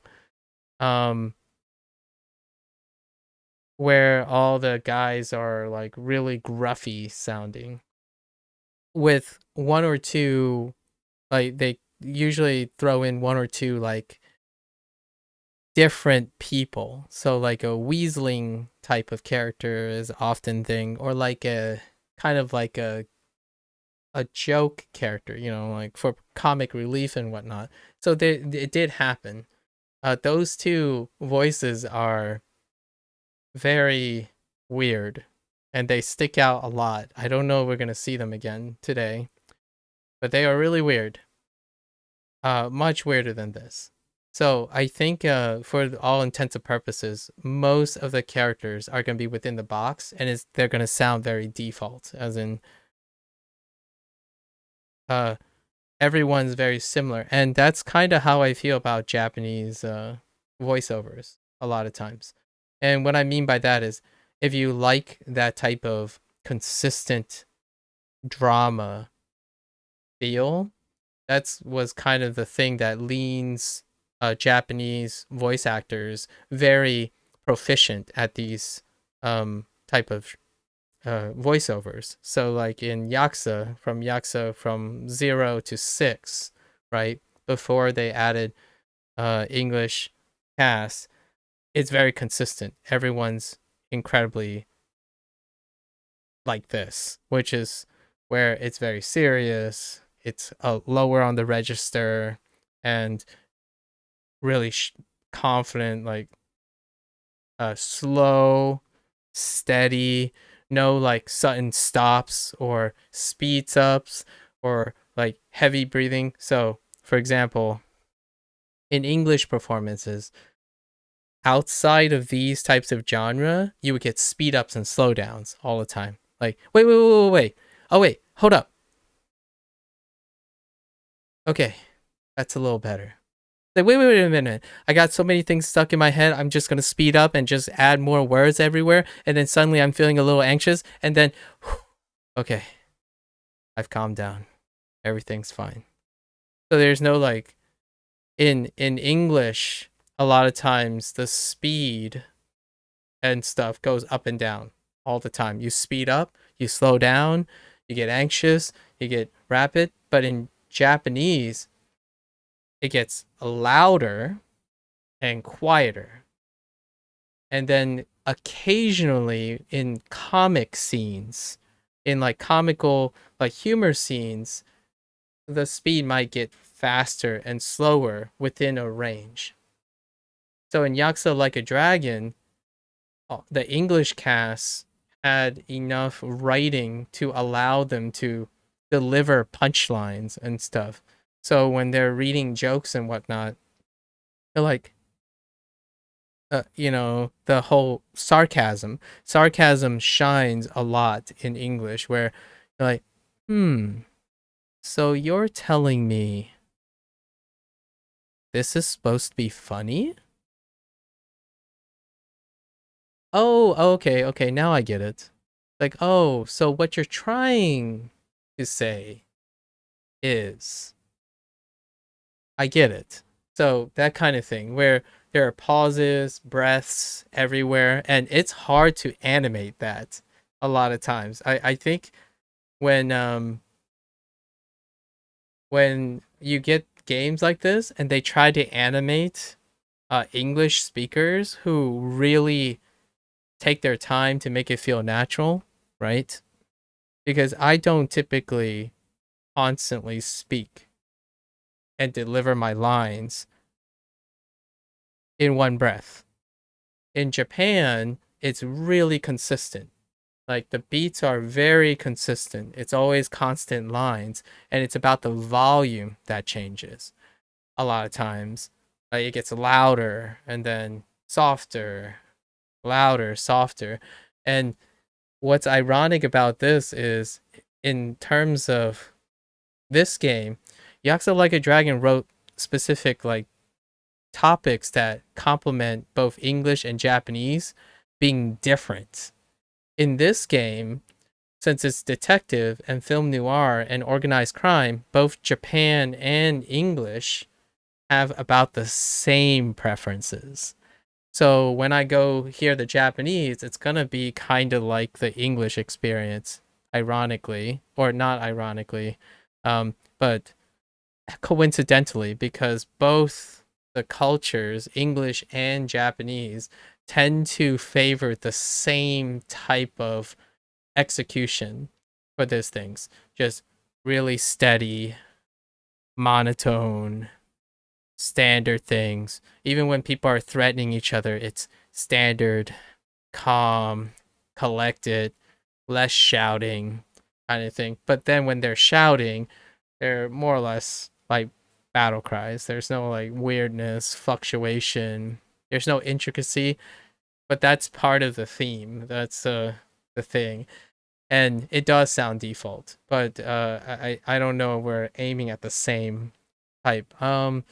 If you play a lot of games like military shooters, right? Military shooters or things that deal with military in general, or people who are fighting people, or like this type of situation, it would come on. If you play those games, they would use voices like this. So I think that's where we're going with.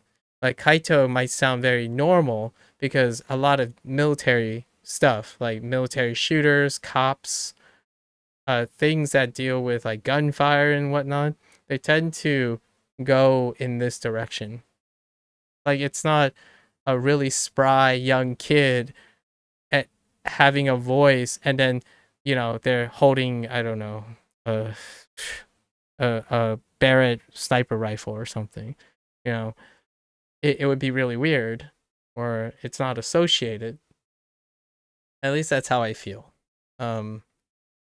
So it's kind of funny that you don't like something for it sounding default. I see a little bit of a potential issues with that in terms of enjoyment of things. Because if it sounds default, sometimes it's very appropriate, and sometimes it's not. So because it sounds default, you must hear it a lot.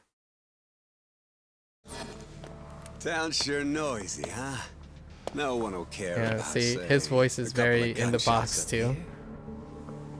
here. Whose bright idea was this? This guy. Oh, is that really how it's gonna be, Kaito-san? And just who are you? Good question, Kaito-san. Satoshi Shioya's the name. New player? Oh, the Kyurei, Kyurei clan's captain, huh? Interesting. Higashi mentioned him. They finally, the Kyurei clan is more or less, I would say, the Omi Alliance now, because the Omi Alliance is represented by the Kyurei from Kansai, and Tojo is still Tojo though. But more or less they're being represented by the Mitsunage family right now. Hey, get some cuffs on these fools. I've got some burning hot questions to ask them. You ready? I think we're gonna have a little fun.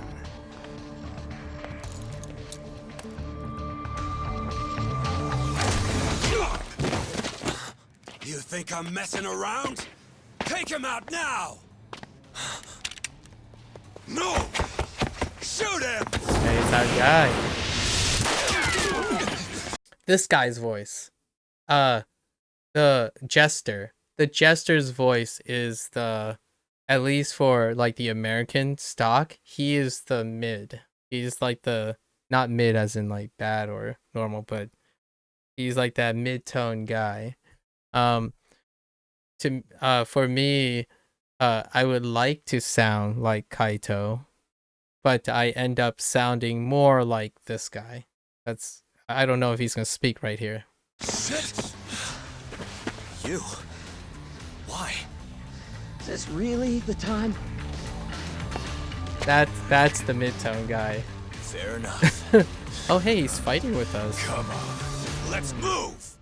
The allies don't really help you out that much. But it's okay. There's no objects either. Oh wait, there's a bench. Hold up. Benches are OP. No. Give me this. That's not it. Give me this.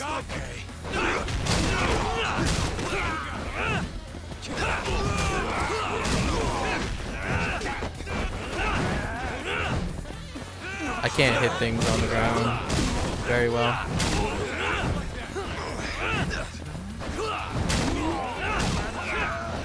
We gotta get rid of the other guys. Oh! There goes 30% of my HP in one hit. Let's go then!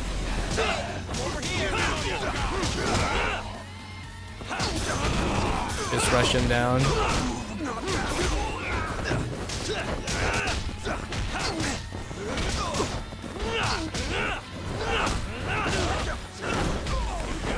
Okay, we're kind of boned.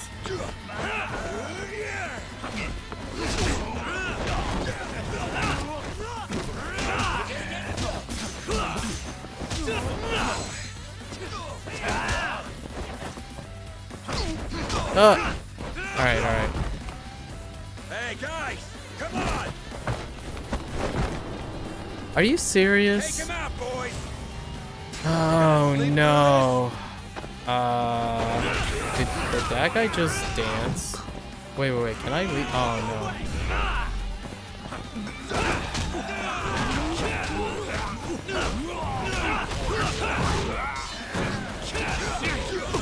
Oh, there goes all my HP.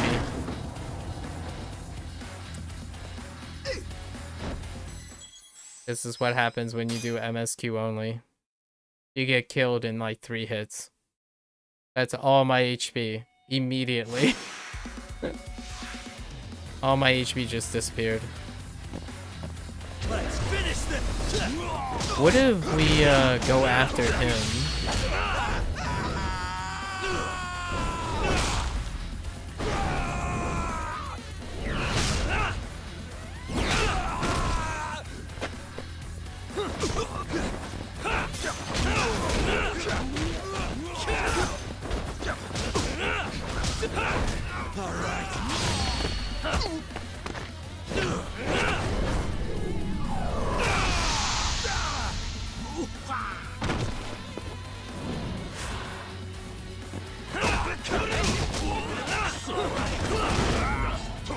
Okay, now we use the bench, and I just got slapped for 30% of my HP.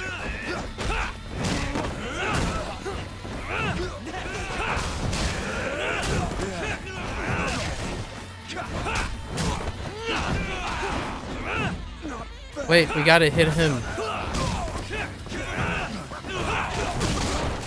I'm trying to phase him. Oh yeah, we can. Wait, hold up.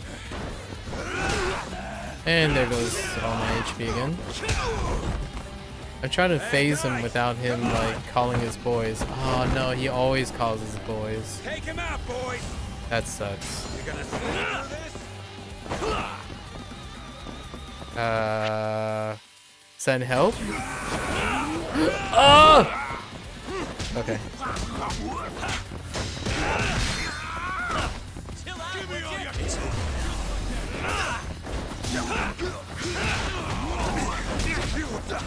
Oh, there goes all my HP. I'm dead. Oh! 1%. Hold up, 1%. It's fine. Ow.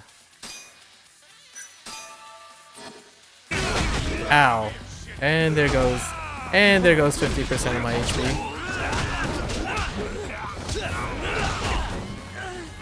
Oh man, dude.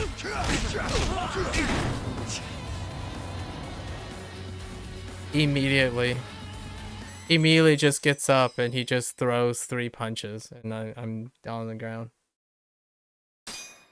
I think we might have to reload and actually level Yagami up now. Now you've done it!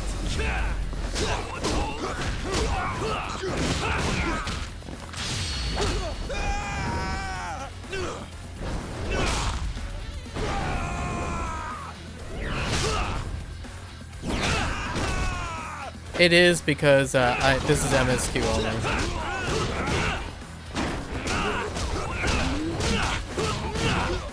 Like this is the MSQ only run, so I'm being outscaled in every way, and I have no skills. So you have no reversals or like any of that.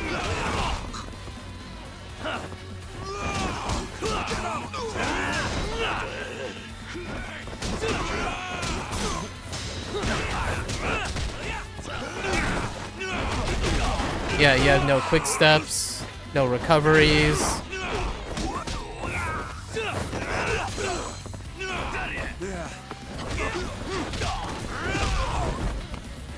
Hey guys, come on!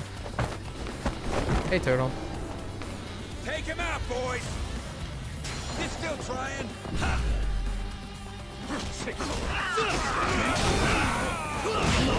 I'm dead. That was a command grab. I thought I could quick step it. That was 100% of my life. That's 100%. If I don't dodge that, I am dead. Without a doubt. Even if I had full life, doesn't stop it. Let's finish this.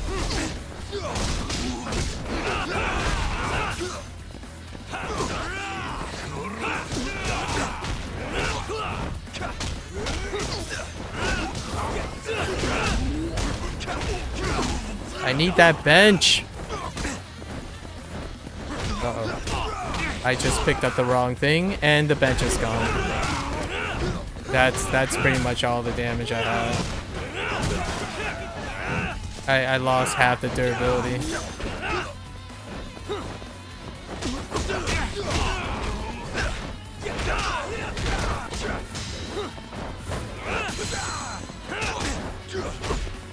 I couldn't even block that? What the freak?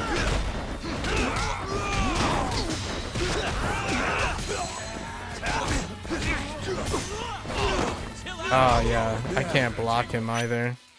It breaks my guard and I can't re-guard in time.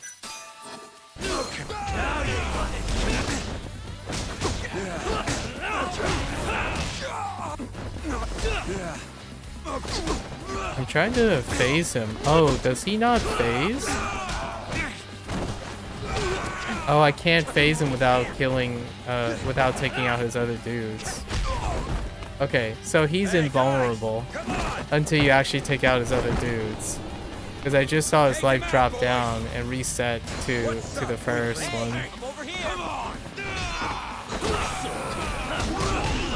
I can't see. Yep. I'm reset. He basically tracked me through all the guys. Couldn't even escape it. Yep. No mechanics.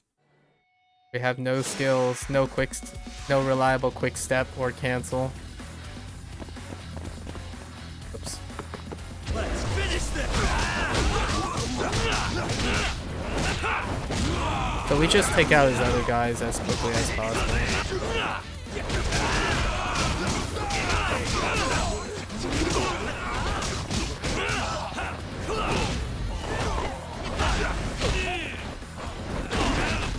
Yeah, that's like four seconds of delay from one hit. I'm trying not to touch the bench because we need the bench.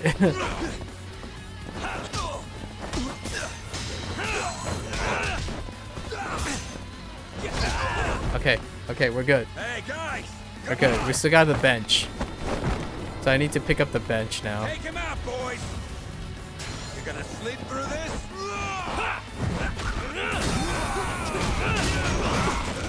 He can still pull me out of the bench. That is so cheap. Yeah, I can't do anything about that. So I have to run away, save the bench, and hope he doesn't do that while I still have the bench up. So I can take out his other guys. If it's 1v1, it's not too bad. Whoops. Wait. Wrong button. Now you've done it.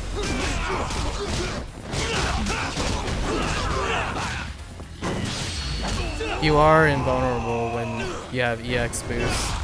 It's kind of like EDU's dragon.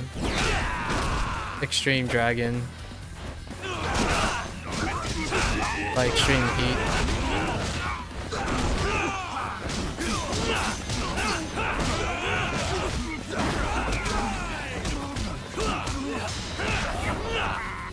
That somehow. Honestly, maybe I can just run around and just let the them take care of him. I think this is fine. Can he phase them? Go, Kaito, go!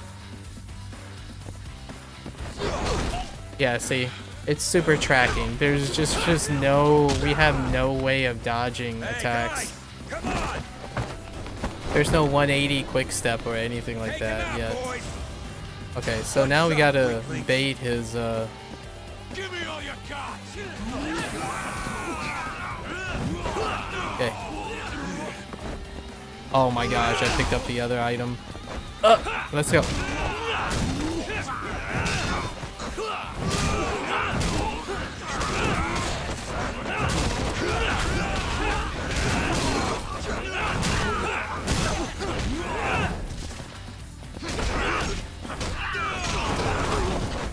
I got hit, like, just completely tracked. It's so ridiculous, the tracking.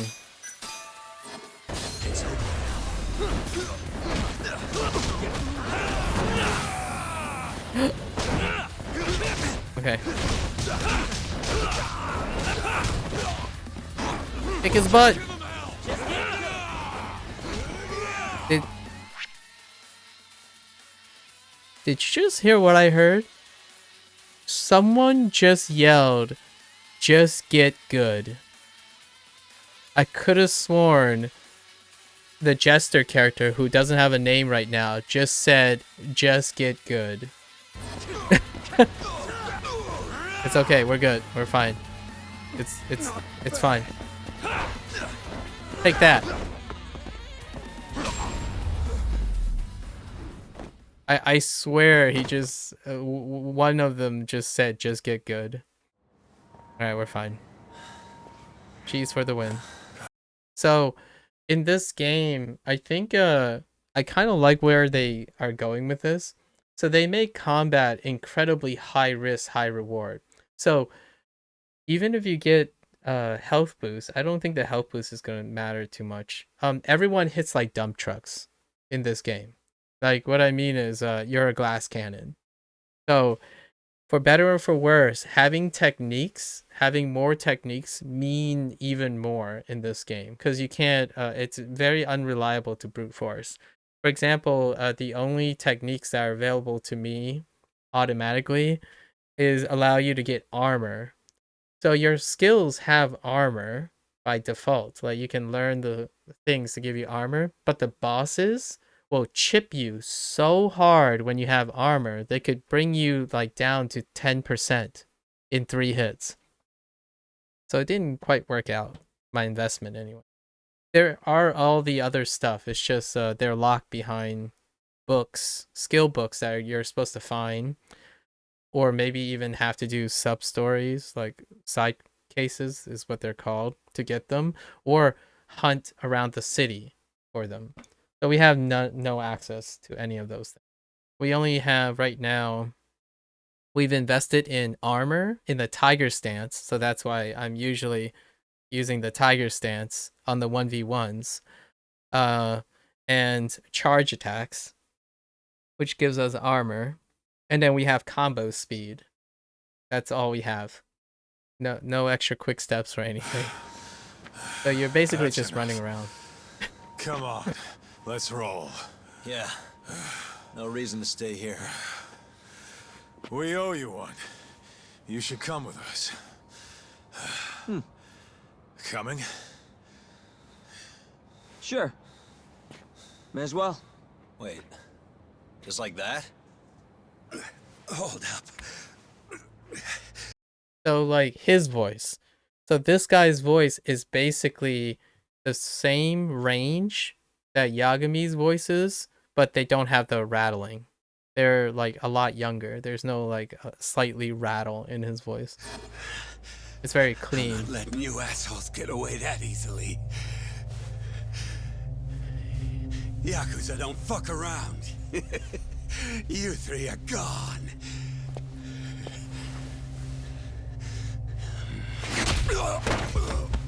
I want to play him. Oh, is he gonna reveal his face? Is he the host? It's the host kid. No? No. Well, shit. You're not half as ugly as I figured you were. What can I say? Not a good idea? Well, No, new character. not like I'll get very far with it on, you know? Yeah, this guy right here, the voice, mid-tone, clean. That to give you an idea of since we have different defaults in our default character creation, this is what I would say is the clean, neutral, mid, like a neutral, not too low, not too high, a good starting point for character creations in American English. Dang, his lips are really red. Okay, let's go. He's got some really red lips. It's quite a Guys, what quite the a hell were pretty you boy. thinking coming here? Yeah. I think it's the accent. I'm pretty sure it is. With all that said, right, when we're describing anything, I think it's basically they're speaking English. Like, you know, the way they look, right? So you would have to get really used to hearing someone like me. Like if you're and it's very uncommon. What I mean is since I spend most of my time hearing myself and seeing myself speak, and then I get surrounded by Asian Americans, right? Asian Americans who speak American English, it's kind of difficult to detach seeing Japanese characters. I don't think I sound like them. I'm talking about well, we're not talking about how they sound. Not in term Wait, are you serious? That's an American accent. Like all of them speak exactly like I do. What I mean is they have the stock American accent. They're not like Southern or uh uh like they're not in a different region of the United States. So it's very northern. It's very northern American accent. But I don't think it deals with anything with accent. I think it's just that they're speaking English and those are Japanese looking characters. Like you're starting to think it's the accent. I don't think it's the accent. I think it's just that they're speaking English. My tone is not like them. So, like, if you're not saying it's not vocal fry or tone, the thing that's making me sound different is my tone. Because the way they pronounce their words and whatnot are the same accent. Like, I am very, very similar to them. I will tell you when there's an accent. There's two characters that have accents in this game, and they're minor characters that the accent is way out there, like way out there, but they're still American accents. But these people, the way they're talking and pronouncing their words are where the most comfortable version. So when they say we're in trouble, we're happy, it's like looks like we just gotta work it out. That all those words are American accent. It's the part of the United States where I'm from. There might be some slight variances. So like if you have a really sharp ear, you can probably tell a person different from like a New Yorker versus a Pennsylvanian. But generally speaking, you have to be someone who lives in the United States to tell the difference between northern accents. What? You don't want us around? Yeah, there's no southern accents so far. There's no like really big accent differences that would be able I would be able to tell you that these are different American accents. No, it's just if Captain Hamura saw you here, he'd... Like, no, it's just if Captain Hamura saw you here, he'd... How's he gonna find us if he's off the grid? How is he gonna find us if he's off the grid? It's a Northern American accent. What are you worried about? What are you worried about? Forget it. Who's your friend? Good question. Good question. I'm Sugiura. Fumiya Sugiura. Whoa. That's a lot of vowels. Sui. Say that again? Oh. Oh, I thought there was an I. Sugiura. Sugiura. Oh my gosh, that's... Alright. That's gonna take a while. Sugiura. Sugiura. This is... Dude, his lips are so rosy. He's got some serious rosy lips. The first time Sugiura here saved my neck. That mask. Ain't that the symbol of some big-time burglary ring? It is, but I bailed on that. I'm flying solo now. What were you doing over by KJ Art? Don't want to talk? No, I just don't know where to start. It's kind of complicated. Okay, well, I used to work for the Kajihira Group, down at their headquarters in Kansai. You mean the guys backing the Killray clan? Interesting. Yeah. I had a job doing IT work for them for a bit. Keeping their servers safe, that kind of stuff. I was their systems engineer. In X? Oh. Go on.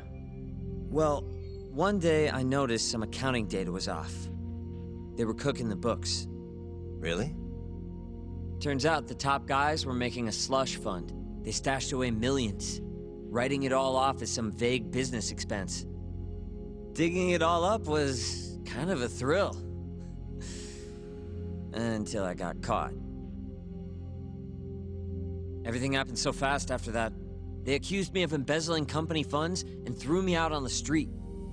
Nobody would believe a word I said. But I knew where the money was going. A group of Yakuza known as the Kyorai clan. Specifically, a shell company called KJ Art. If I could just prove it, I'd be able to get back at the bastards who cheated me. Fudge. Which is why you were staking out the place. I've been keeping watch over there for a while now. I even saw you... I really like, so here's a little, like, film noir-y thing I feel, is a little less exaggerated in Yakuza Like a Dragon. I think there were a couple moments, but the particles, like the dust, lots of dust everywhere. Like this, game, the effects is often focused on smoke and little like particulates. So there's a lot of particulates everywhere, and I really like that. It just adds a little to it. But it's like a little thing to add, but it goes a long way. That's what I meant to say. break in and beat the crap out of Murase. Assuming all that's true, why did you rescue us? You remember when you asked to team up, Yagami-san? I thought about it, and it seems like a pretty good deal. Might be worth putting our heads together for a while. Me and the Yagami Detective Agency. Especially you, Kaito-san. Huh? No matter how many Yakuza come to take you down, you always have it handled. It's incredible. What can I say? You got a good eye, kid. And don't let it go to your head. Hey, can you guys please take this shit elsewhere?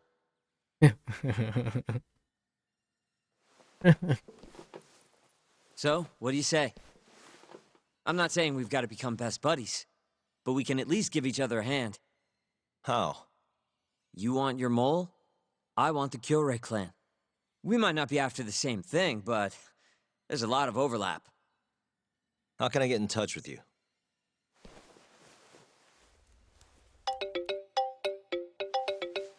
How does he know? Okay. Will that work? How the hell'd you do that? I took your phone, remember? Not like I had to hack it or anything. That's fair. That's actually That's very fair. I Kids forgot. these days. Yes. Yes, Yakimi. Kids these days. Indeed. Kids these days. Want to see something cool? Dragon Engine. Check this out. Hold. And it's gone. This is what makes the fighting very difficult in tight spaces. You want to pick this up? If you're running, right? You run, you go to pick this up. Oh no, no. Oh no, it's broken. Now I can't use it. It's gone. You know, I kind of like this Sugiura kid. That little compliment really won you over, huh? It's not like I fully trust him yet, man. We scratch his back, he scratches ours. As long as that's all he wants, I'm good. Agreed. Anyway, I'm gonna head back to the office. Cool. Later, man. I'm scared. How much XP do I have? 1200? Should I take the health boost? Or do I just go ham and just wait for the boost attack? Oh, we still need 9,000. Oh my gosh, freaking 9,000? There's a Dragon Ball Z joke in here, but man, you need 9,000 points for that? We gotta stay on the cheap side, right? I think we can afford to wait on the boost attack. Like all these techniques. I think leapfrog may be useful if we can leap over bosses. Like leap over skilled fighters. But I don't know if it's guaranteed that we can. Yeah, see, we need a book for double quick step. And then double quick step allows us to dodge roll and quick step strike. So it's just basically locked behind. We'll save some points in case we maybe accidentally find double quick step or something.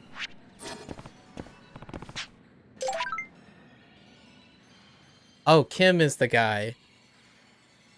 Kim has a different accent. And Kim represents the type of accent that my parents, like my father, sounds like Kim. I do not sound like my father. But Kim, even though I think he's supposed to be Korean based on his name, but perhaps he's a Chinese person and that's why they went with that accent. Look out, Yagami-san.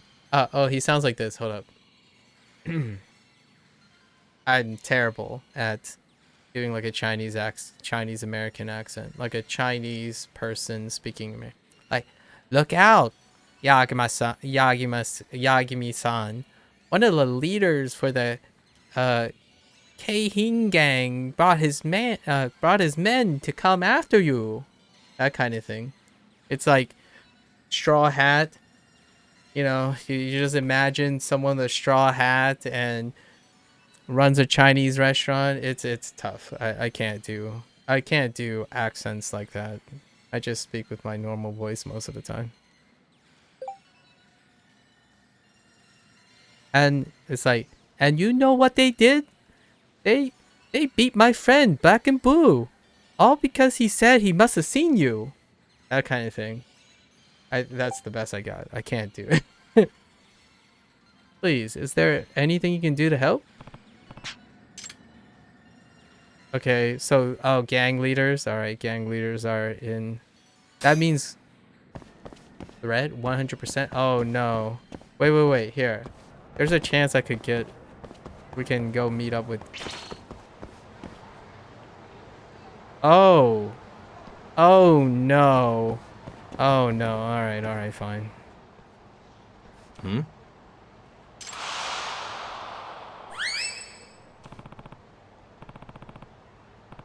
What is that?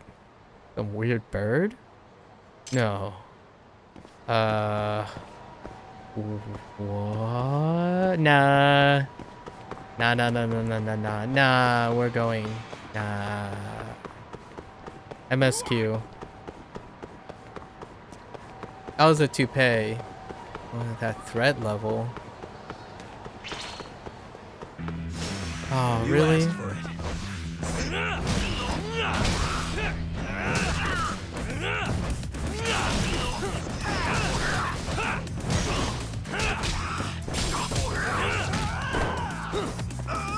Oh, I totally whiffed. What the heck? Okay. What a waste.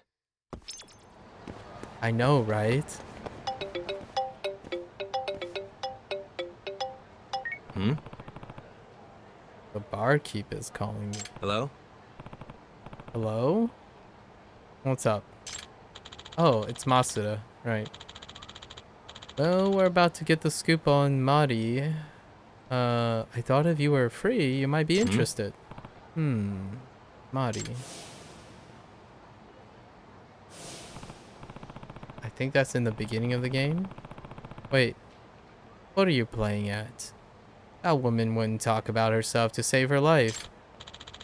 Maybe, but today's the night, buddy. Especially with you around. Why is that? Some of the regulars are playing a little betting game to see if they can guess what she does for a living. Thing is, nobody's got it right yet. I figure that's where you come in, detective. And wasn't I just at tender? You already miss me. Don't be like that. There's money on the table if you win, you know. See you soon, buddy. Jerk hung up on me. Can't fault the guy for knowing how to make a sale though. Guess I'll head to tender. Wait, I am gonna hit the. Oh my. Okay. Is this like a new mini game too? This game has a lot of different layers. Must we? Must we? Must we? See a bike? Throw a bike.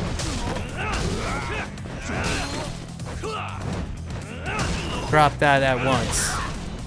Oh, one of the nice things I guess in this game is when you hit someone with a weapon, they disarm themselves. I don't think we bump into a boss with a weapon yet though. So we're not quite sure. Just kidding. Can you guys just chill while I find a new weapon? Thanks.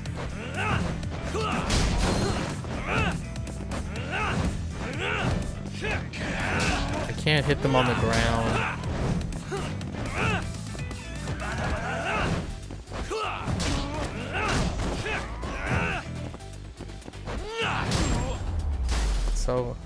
It's so weird. Stay down. And stay down.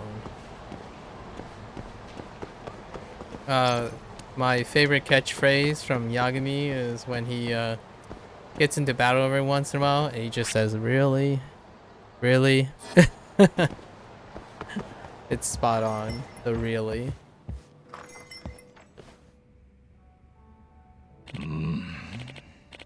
So, a nurse, right? You think a nurse could go out drinking by herself every night? They're busy and tired. Rip. Maybe you're in the press then. Huh. I doubt journalists are so bored they go out drinking every night either. Got the... No? She's not gonna guess? Okay. The third person didn't guess. Hey. Oh, a new challenger approaches, and this one's a detective. Watch out, Mari. Huh? Come for some sport talk? Apparently he thinks I'd be good at this. That, or he's desperate. You want in? It's a 10,000 yen ante. Aww. Whoever guesses Mari's occupation takes the pot. What's the pot at? So, if we're all putting down 10k, I would make it I would make it a whopping 40k. Don't be a buzzkill, Talk. I think you might actually have a shot. So how about I make it more interesting for you? I'll bet 50,000 that nobody can guess. That is a lot. Alright. Hey. How about it, Talk? There's quite a fortune online if you can guess it. Alright. Yeah. How could I refuse? Count me in. Alright. You're welcome to observe. Take all the time you need. Socialite secret. Okay. Alright.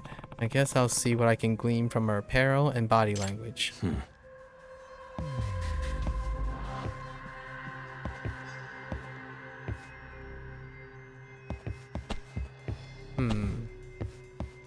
Hey. Very straight. Upright. That material isn't cheap, and the design is classy too. Probably a luxury brand? No way she goes through the hassle of dressing up to come drinking. But no way she wears that to work either. Could she be a freelancer of some sort? I can see that.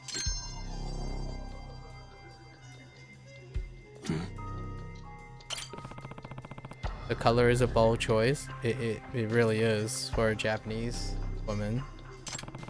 It's safe to assume wherever she works isn't super conservative. That's fair.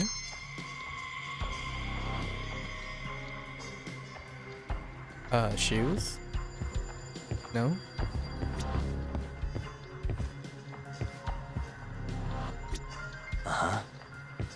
Necklace?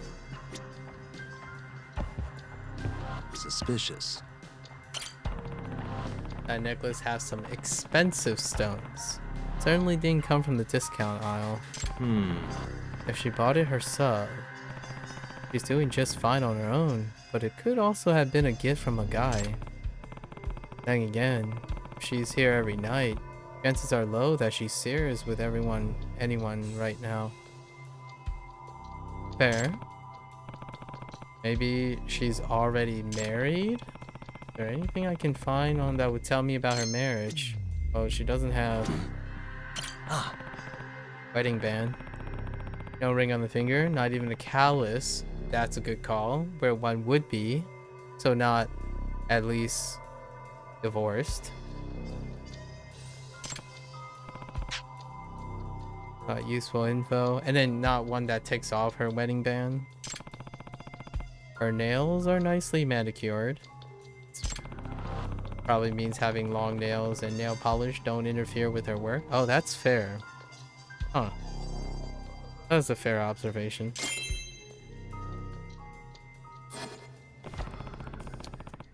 Her hair is dyed and your nails are done, so you clearly don't have a job that would impose rules on you. That's fair. No ring means no husband. You're dressed to the nines, down to the accessories. Clearly you have money. Checks out. And the fact that you're here every night means you aren't working very demanding hours. So like a 9-to-5 job.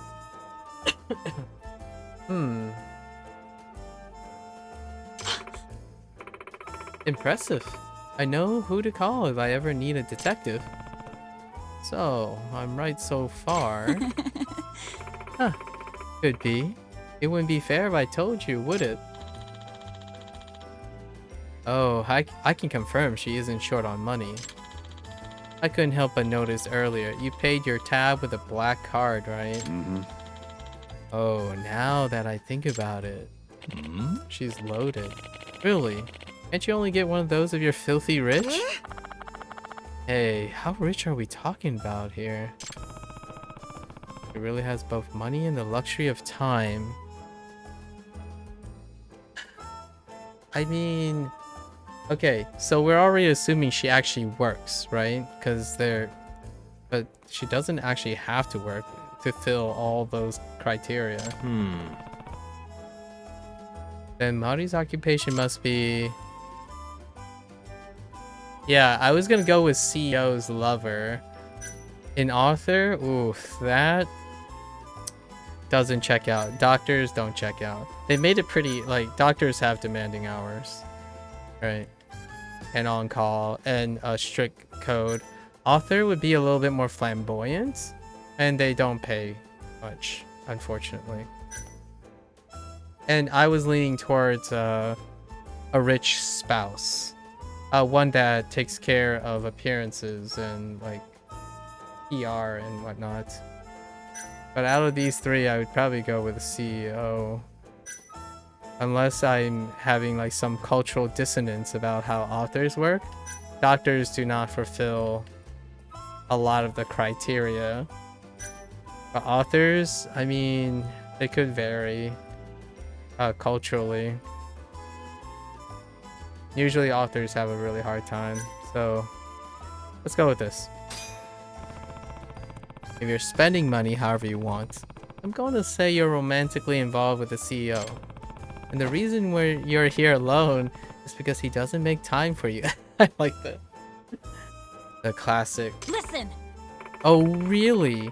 That one certainly came out of nowhere. Okay, so it's not. Makes sense to me. So you're betting on her being a CEO's lover, Todd. Yeah. Yeah. Anyone else? Care to venture a guess? I'm gonna go with accountant. Yep. An accountant. I don't... in the office, there's quite... My first inclination was secretary, like for a rich person, like a rich company, a very successful company secretary or something, where the dress code might be a little bit looser. But an accountant, I would still think there's some form of conservativeness involved in being an accountant. A principal of a private school. Oh, that's interesting. That's incredibly rare. And also, again, the flamboyant nature of her attire.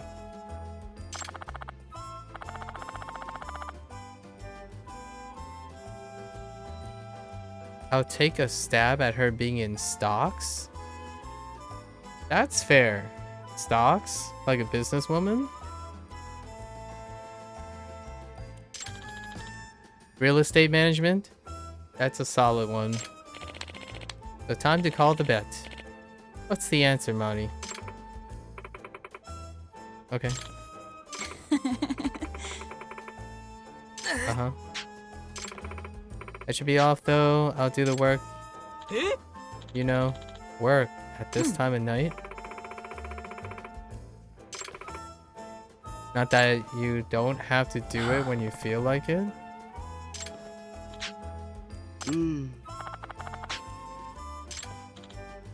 They talk. Don't detectives also tail people for a living? Oh, I guess we're tailing her. Wait. Huh? Discreetly, alright. We're gonna tail her and find out. I don't actually think the right answer was in there. At least for myself. Those are not the options that I would go about thinking. I just went with the one that's most appropriate for all the evidence, I suppose.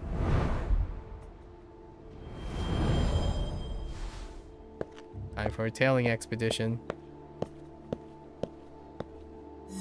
Okay, I kind of still like this aspect. So, yeah, we're dealing with a very serious case of like detective life and death situations, but they still go out of their way to apply the same stuff in a more lighthearted way.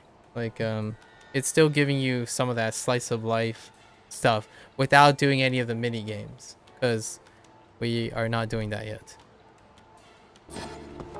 I'm still a fan of how they're weaving some of these in.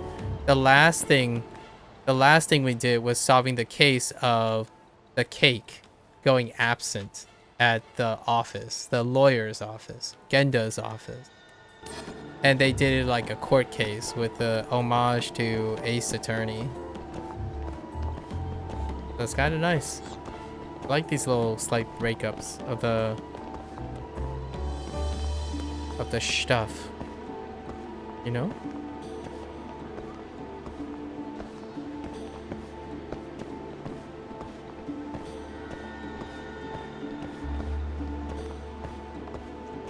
Something that pays really well.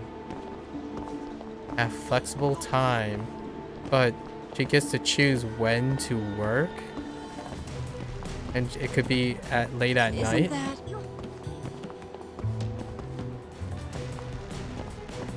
I can't hide behind that corner? Weird. Like I was trying to get to this corner. Could be like a at night. Some sort of business owner. A night, something that happens at night?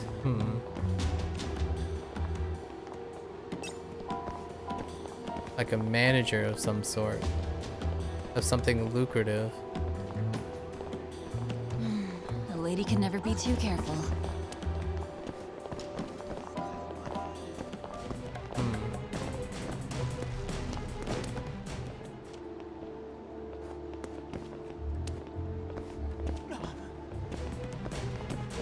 Maybe a consultant? Huh.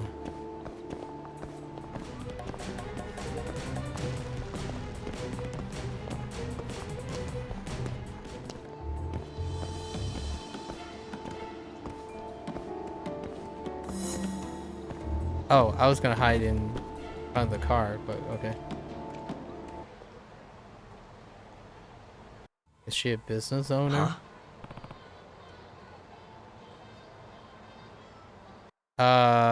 Like she could run a cabaret club. That's also possible because we've seen that before.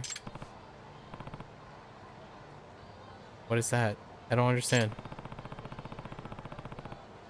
Soapland? Yeah, okay, fair enough. Yeah, it was none of the choices. You were destined to get it wrong. She's a business owner. Oh, okay, maybe not. She knew she was being tailed. Maybe this is subversion. Don't get the wrong idea. A friend of mine has a little thing going on at a beauty salon. Okay. It's not out of the question that she owns business or manages a business of some sort. You knew I was following you. Yeah, I figure you would, and the odds were in my favor. What? It's on just who are you? I might have a chance of going if she's gone to work now. I just have to make sure she doesn't catch me. Oh, time for disguise. We haven't gotten new disguises, so we're going with the beanie. The beanie and sunglasses. Cause yeah, that makes him look less suspicious. Beanie and sunglasses.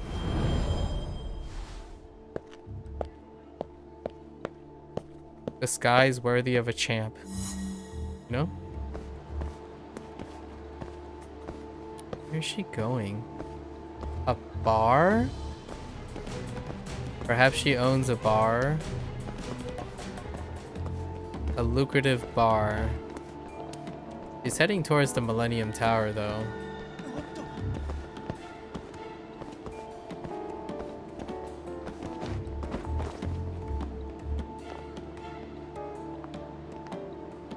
Where are you going? Oh, if she heads into Bontom, though. Okay, so Millennium Tower so far.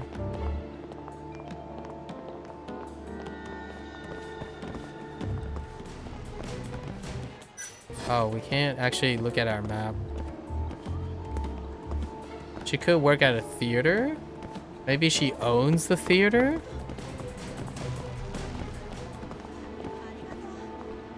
Because Kamuro Theater is coming up.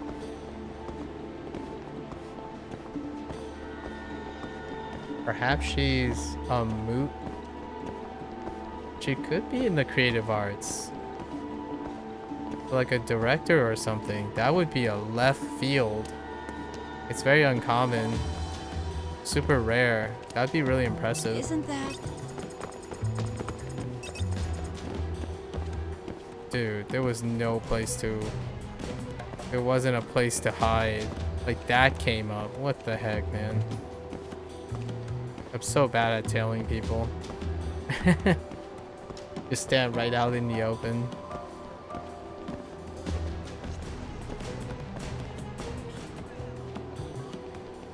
Staying next to, like, a place to hide. Pachinko owner? Does she own a pachinko business? Volcano is coming up. No volcano. A VR. VR's oh, she might own a arcade maybe. So Kamuro Theater is here. And A then lady can never be too careful. and the pachinko place is there. There's Club Sega's arcade. So she's not heading towards there. We have the VR place left over. The former bowling alley and Rezap gym is now a VR place. It's called Paradise VR. Or the cafe, the Net Cafe. Is right next to Net Cafe, Montai.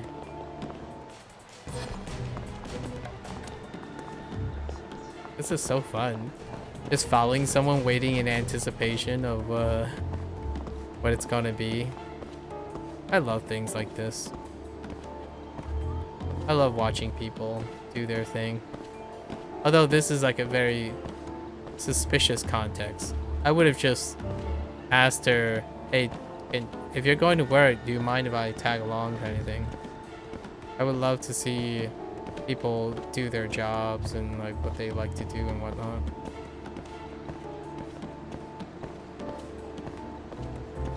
Shadowing people is what I'm... It's kind of like tailing, but shadowing people. Okay. Now she's heading out. What else is up here? She's a lawyer? No way she's a lawyer. Coffee. No. No way she's a lawyer. Hotels. Hotels are coming up.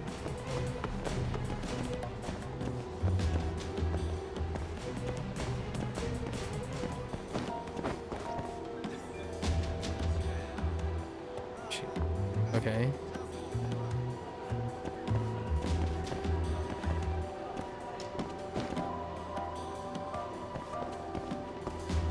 So no to hotels?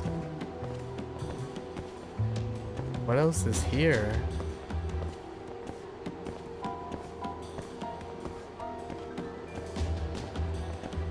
Is this a wild goose chase? I don't know what other things could be here. There's no doctor's office that I'm aware of. Oh no. We're out in the open. I don't like this. Okay.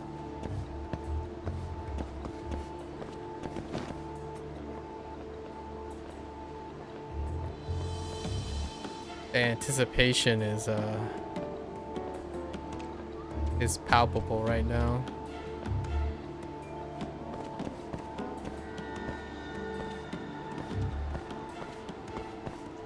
I wouldn't mind like being a detective if I didn't suck at it.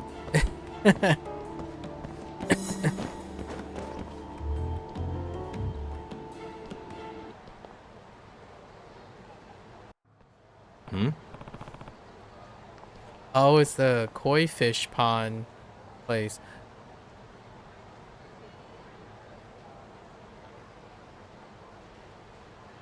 Casino. Casino. Yeah.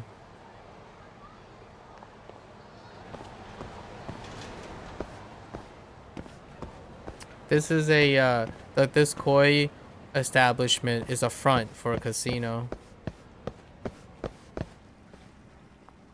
Yeah. She works at a casino. That's... Question is, in what relation to the casino?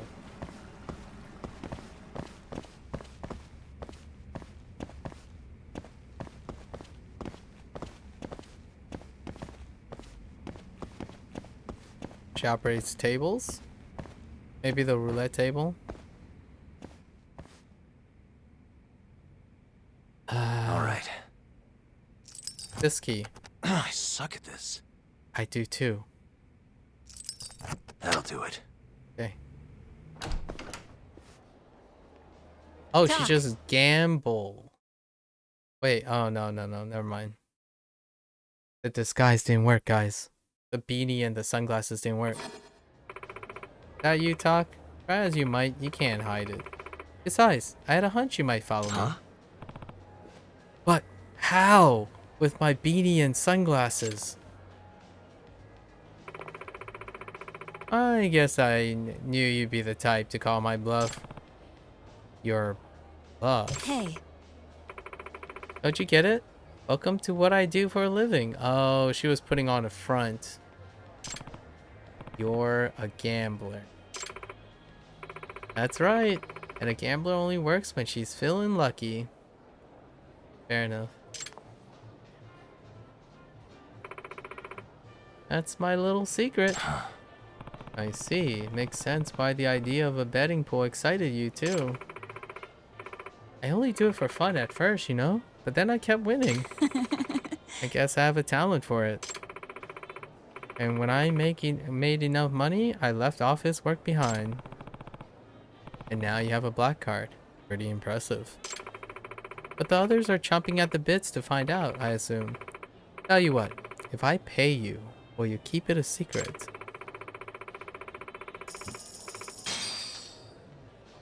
That's not a payment for my silence. How dare you? Can't exactly have rumors spreading that I made my fortune in illegal casinos, can I? Yeah. Yeah, I wouldn't want that getting out either. I'll tell them I lost you in the crowd. But I must say, you're a really good detective. Your logic was on point. What you say? Want to see how you fare in my line of work? You might do better than you think. Nah, I could also do worse than you think. I agree.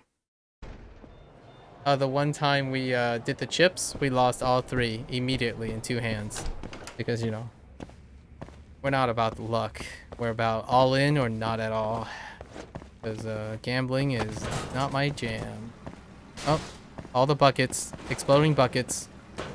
Check it out. Hold up. What? What? Yagami, what? Alright. He's in the koi pond. Yep. He just yep. Now his pants are wet. It's a nice little detail though. They actually wet his pants legs when he stepped in. I wonder how long it takes to dry. Is it permanently wet?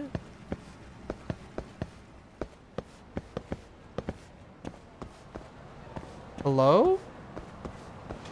When are your pants legs gonna dry up? Yagami. I feel like they're permanently wet. What if I run a little? Oh no. Not like this. I'm just trying to dry up my pants legs.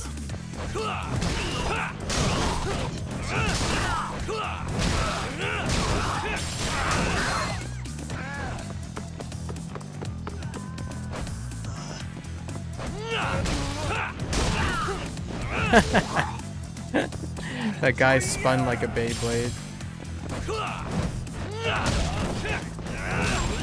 Okay. It's fine. Nope. Waste.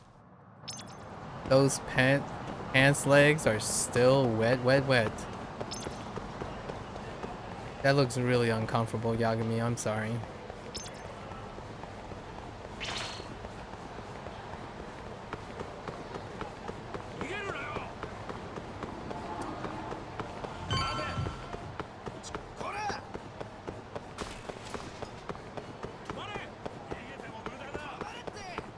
Are those bad dudes too? Fine. You gotta dry up your pants, Yagami.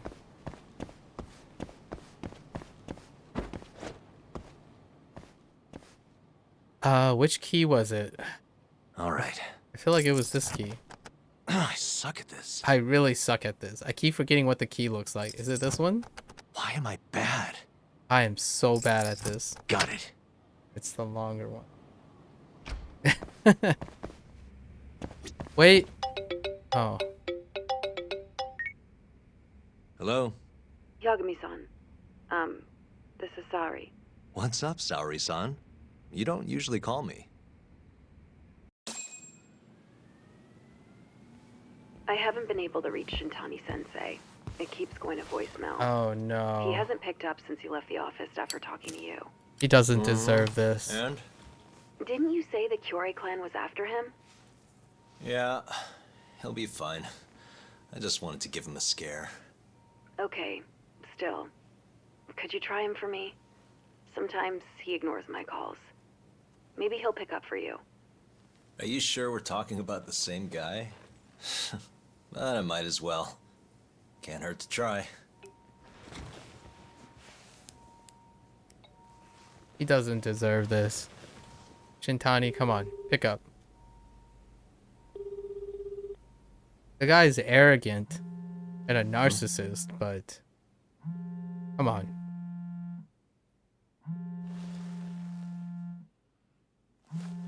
Well,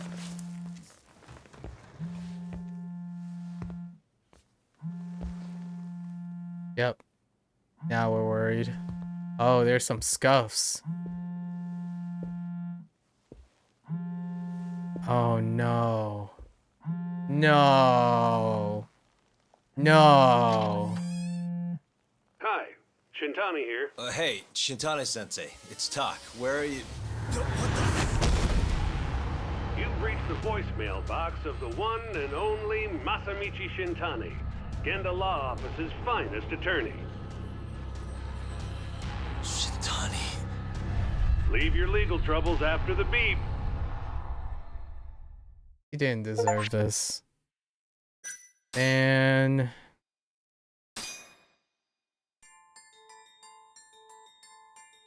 The Tojo clan is struck by Kyorei clan gunfire. Kamurocho's disarray only spreads wider.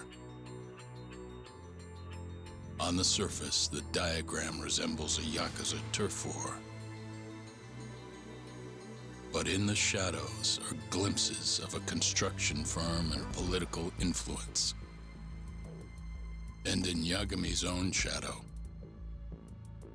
the mole's sharp claws claim yet another victim.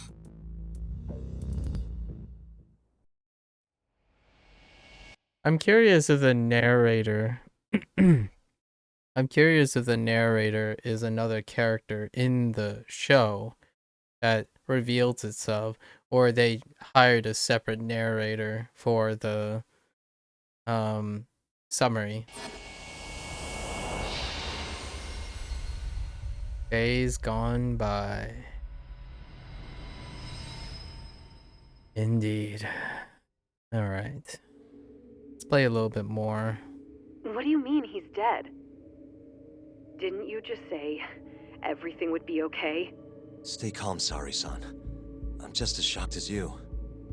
But I think the mole is responsible. Have you contacted the police? No, not yet. You should do that right away then. Do you think you could make the call, Saori-san? What? I need time to check things out before the cops show up and take over. Please. Yeah, okay. Thanks.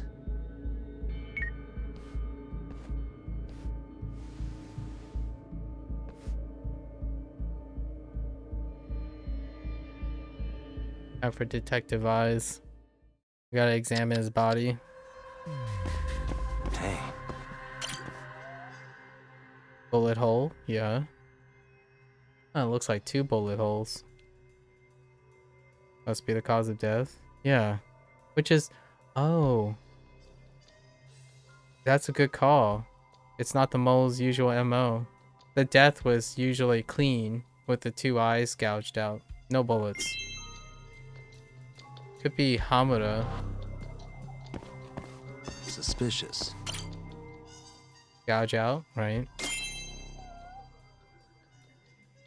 Going off when I called him earlier, so it's definitely on his body. Yeah, we can get this. Yeah. We can grab the phone.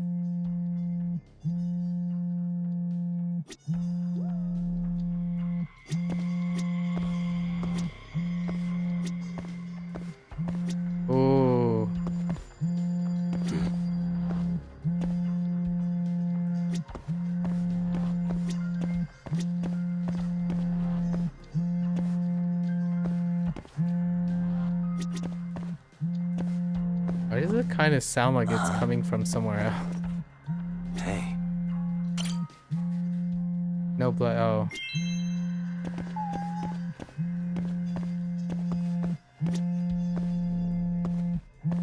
It's like right here.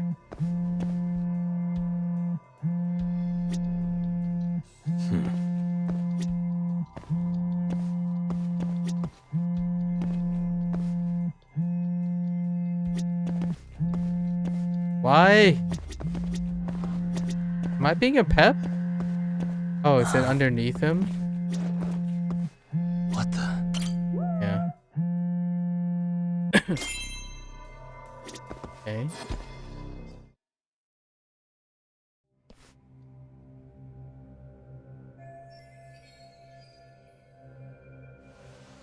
Get some gloves.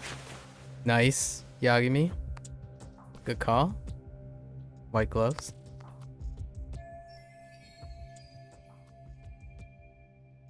Most of these are at Genda's office. Okay. All of them except the last number. Interesting. Shintani called it just a few hours before his death. Who's he talking to?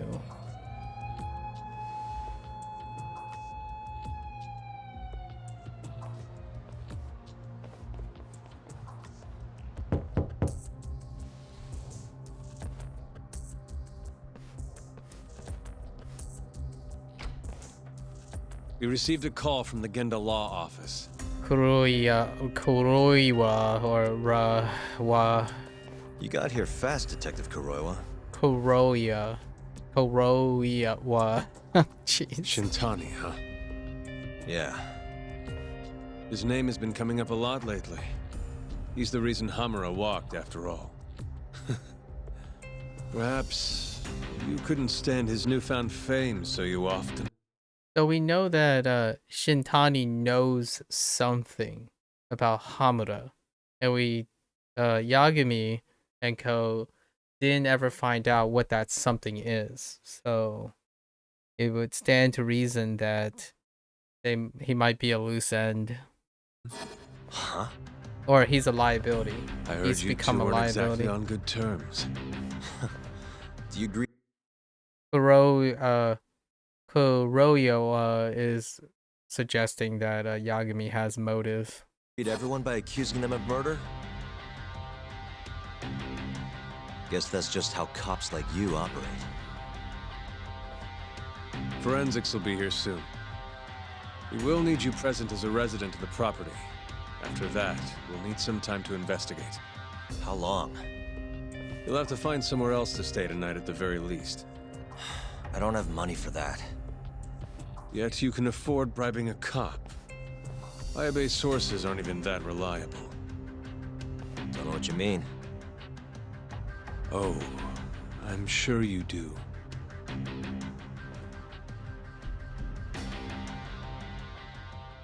Spicy. Yeah, sorry. I had to wait around for the cops to get here. Is Genda-sensei still at the office? Yes. He wants to talk to you about Shintani. As do I. Hoshino, too. Okay, I'll head over now. See you soon. Whoa.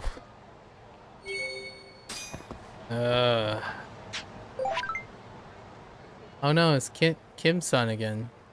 So, this Keihin leader just did whatever the heck he wanted and then decided to skip town.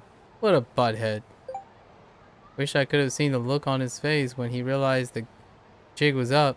Yagami-san, if you ever seen him around again, make sure to show him who's boss. Okay, that's a thing that we skipped because the threat dropped. Okay. What the heck, folks? What's my health at? Still fine.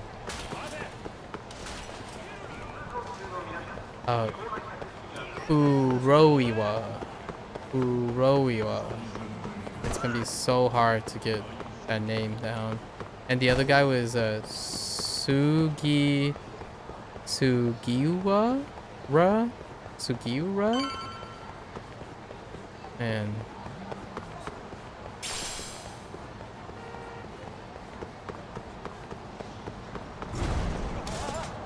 My bad.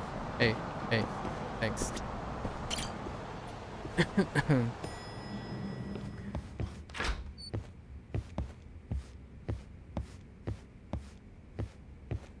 I know you've had a rough night, Yagami.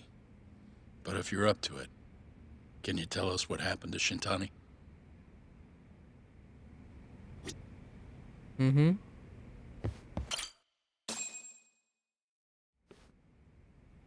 Saori-san was having trouble getting in touch with Shintani. So I decided to give him a call myself, see what the deal was. But when I dialed him up, I heard the phone ringing in my closet. Shintani was killed the same way as all the others. The others? Do you mean his eyes were... Gouged out, yeah. But Shintani's beef was with the Kyorei clan. Why would the mole target him? I'm not so sure. It sounded like he knew something when you talked earlier. Mm-hmm. Right. Think this is some kind of Yakuza pissing contest, do ya? Come on! The mole is way bigger than you know. He probably knew more about the mole than I did. And his source had to have been Hamura. Maybe they killed him to keep their secret safe. Yep. But why did he have to put Shintani-sensei's body in your office? Send a message. Not sure. Maybe to harass me, maybe to scare me off their trail. Maybe both. Yagami. Hmm? You might want to lay low for a bit. It's not safe for you here. Get out of town. Go somewhere quiet. If the mole comes after you next... Right. I'll do just that, Genda-sensei. You know, I watched over Shintani since his first day as a lawyer. Kid had a good head on his shoulders. So, you know, our main character Yagami is not part of the Yakuza, right? And a lot of times one of the themes is the patriarch, like the suffering and the sacrifices and the tough things they have to witness as someone who oversees the growth of people. So Genda kind of supplants that.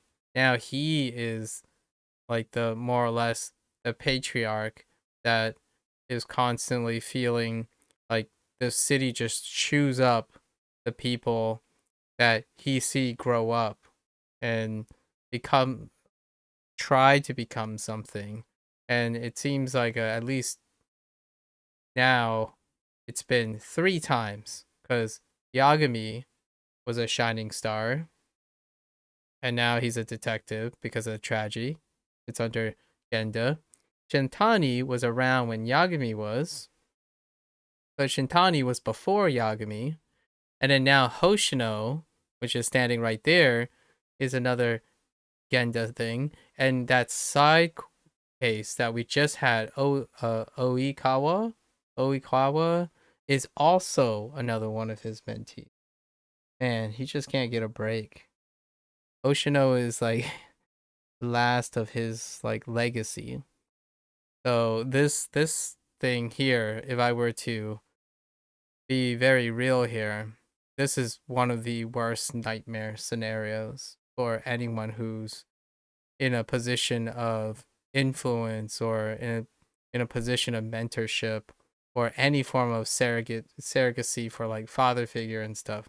It's the probably it destroys people inside. Not that the people who are playing these games may relate entirely. You have to be at a specific stage in your life. Genda strikes me as someone who's getting close to retirement. Someone who's like 56 to like 62, something like that. And he just sees all of his legacy just get hit and chewed up and spat out by the city. And a knack for the job I could never compete with. But he didn't have the guts to succeed when push came to shove. Not the most persistent lawyer I've seen. Even so, he looked up to me. I think Salary is one of the mentees too, so I think you can probably include both of them. Those are like the two last remaining. It's not quite clear if Salary is like looking for that type of career path. She doesn't have a badge, or at least I didn't see a badge. Maybe I missed it. Guess I took it for granted. Thought he'd always be part of the team.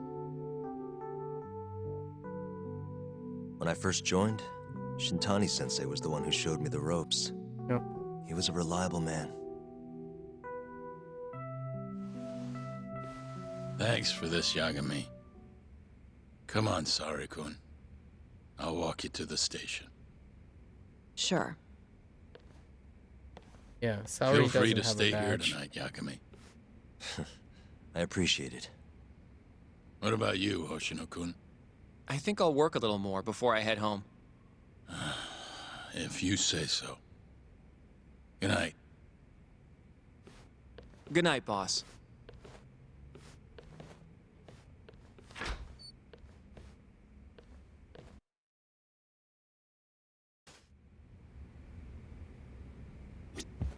Make yourself at home, Yagami-san.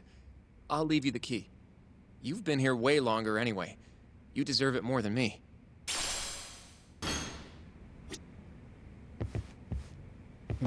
Do we just chill? Yagami-san, do you have a minute? Sure, what's up? Well, it's about Shintani-sensei.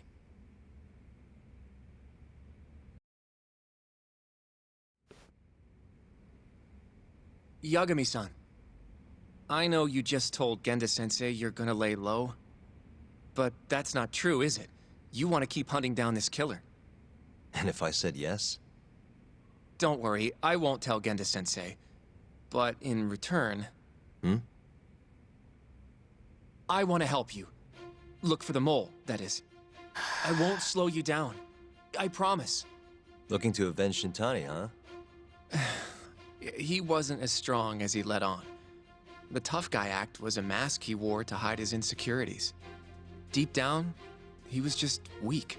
That's why he was going along with Hamura, not because he wanted to. Oh. I mean, who can say no to a Yakuza? Oshino, Now look how it turned out. Oshino's I was pretty sitting right perceptive next to for him his this age. whole time. Yet there was nothing I could do to help. You know, I'm still young. I don't even know what kind of lawyer I want to be. Criminal? Civil? Not the slightest idea. But I know one thing. I don't want to be the kind of lawyer who sits on his hands after his friend gets murdered. Which means... Are you sure about this, Hoshino? Genda-sensei told me to lay low. If you're seen helping me... Don't worry about that. I'll defend myself in court if I need to. Now, Yagami-san, do you mind if I tag along? You'll just tell Genda-sensei if I refuse, huh? Yeah, you got that right. Not much choice then. Welcome aboard. Glad to be working with you. Well, let's get down to business. First off, I want to know what Shintani was doing before he died. And I have some evidence that may tell us just that. I should have something that hints at what Shintani was doing before he died. There was the tie. I mean, there was the bullet wounds. We have the history, right? So we would know that. Oh man, Hoshino's in danger now. You gotta go to the bathroom. I'll be right back.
All right. All right, Hoshino. You're gonna make it, all right, Hoshino.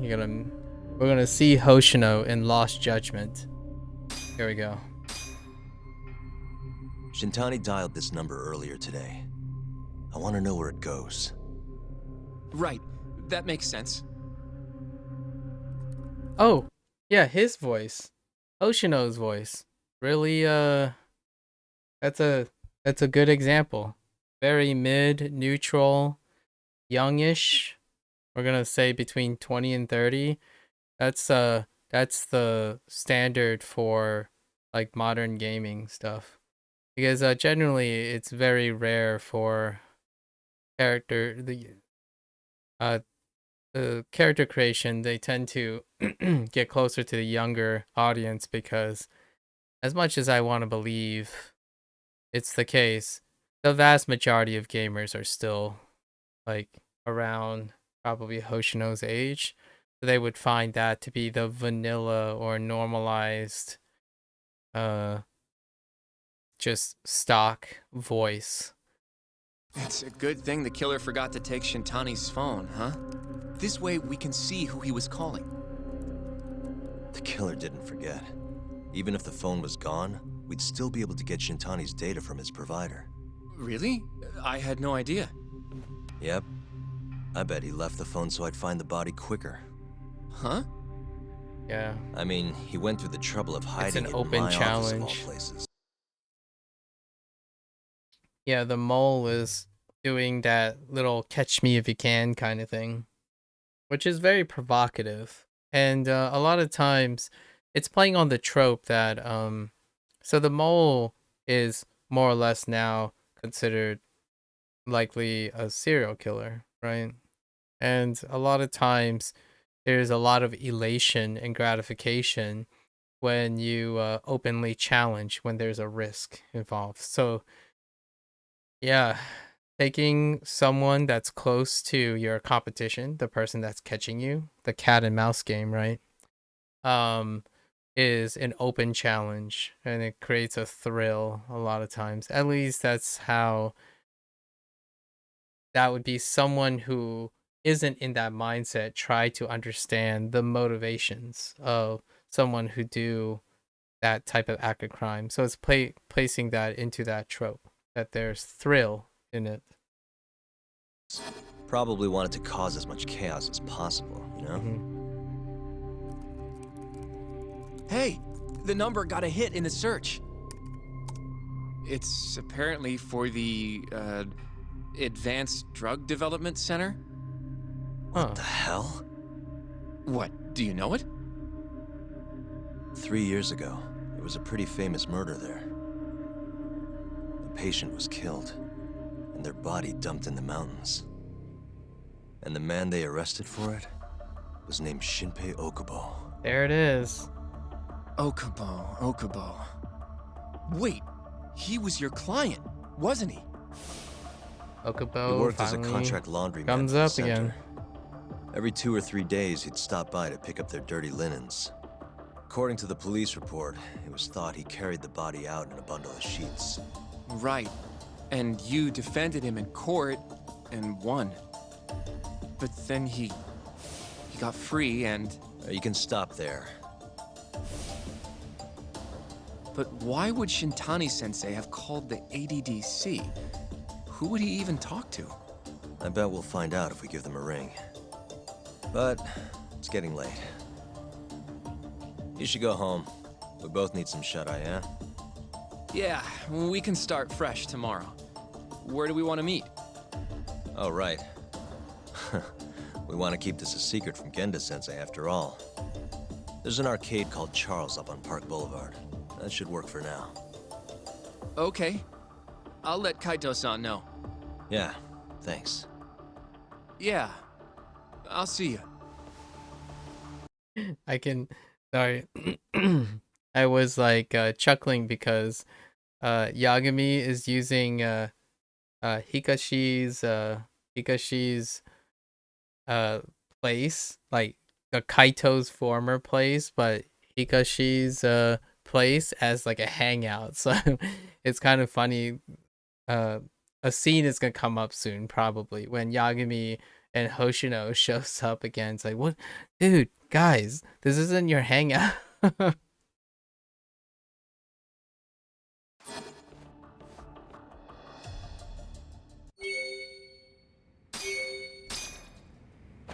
Would they really do it? Like, hit it right on the nose that the mole that he's been chasing the whole time ends up being Okubo?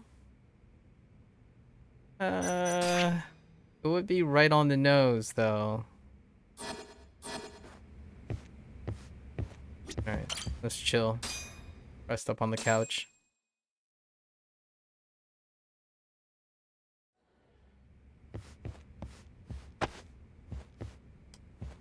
Do I have to use a key? Oh, no. Sorry, Yagami. Walking into walls. Oh no. Another side thing? Feature? What's that old man doing lying on the ground? Is he okay?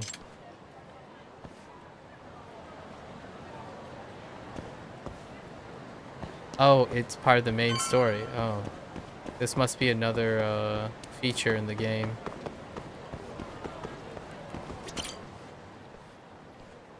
Excuse me. Hey, are you alright?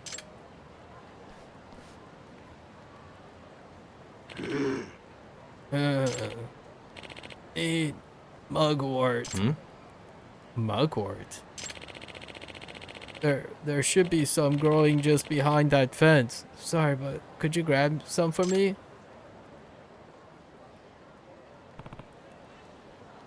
Okay. He really wants his mugwort. Right? Oh, is this where we get herbalism or something? For medication? Excuse me. You mean this? Yes. Now, can you place that mugwort into the gourd right there? Just stuff it in there. Close the lid and shake it.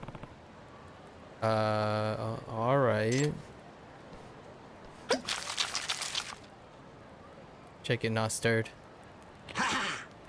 Ew. Now I'm feeling much better.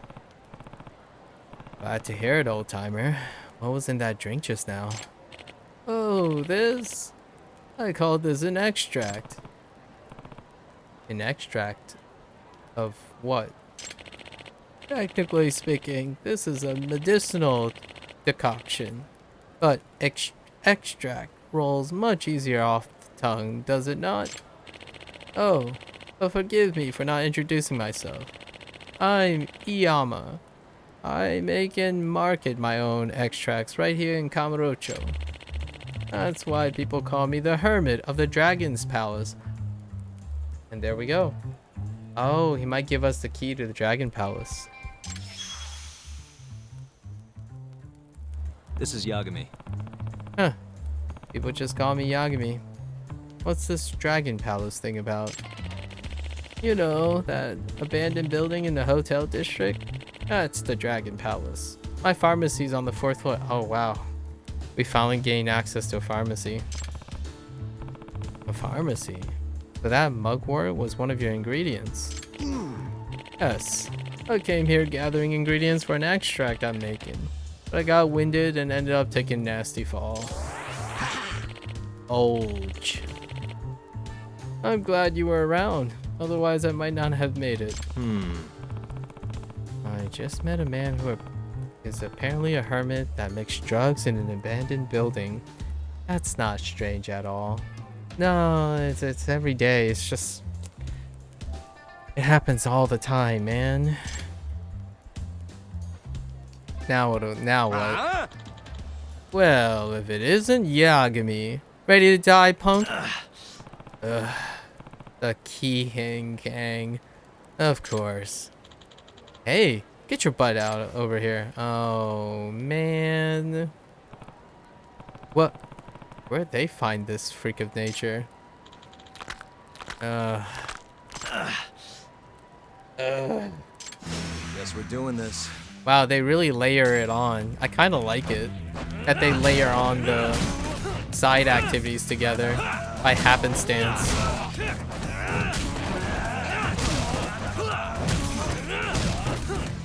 The benches, though. Oh, I needed that, No! How dare you! Dragon Engine, I hate you!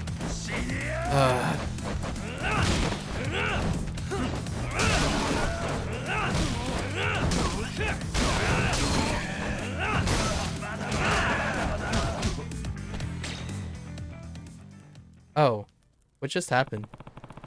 Failed?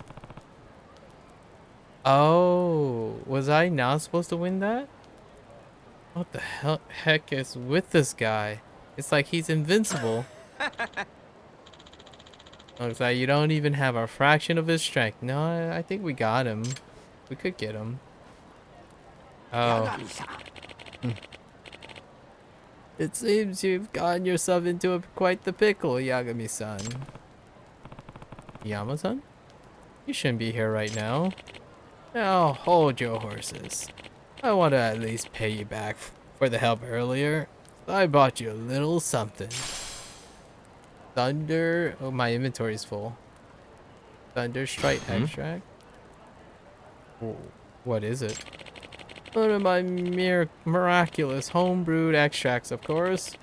Won't you drink it? Well, you'll find out soon enough. You done chit-chatting with your hobo friend over there? Hurry up and fight me, but I mean, were you even in the group? Okay, so... Okay. Right. It's kind of like drinks. So am I supposed to use one? Alright, let's just use one and see what happens. We already had one in our inventory. We already had 10 in our inventory. Grants stun immunity and power through enemies, guards, and attacks for 30 seconds. Oh. Okay. Hang on. Let me get rid of...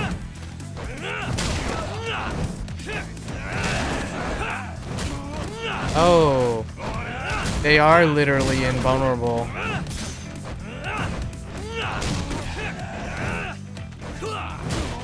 Yeah, they are literally invulnerable until I... Okay, fine. I was just curious.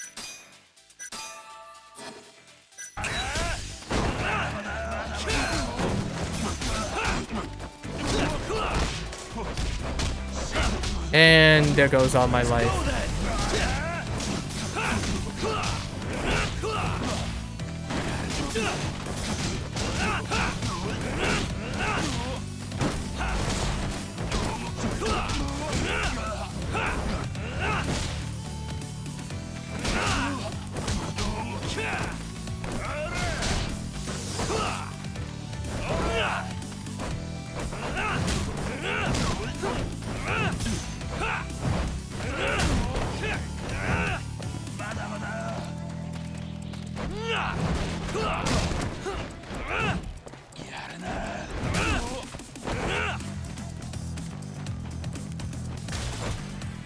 I have no HP left.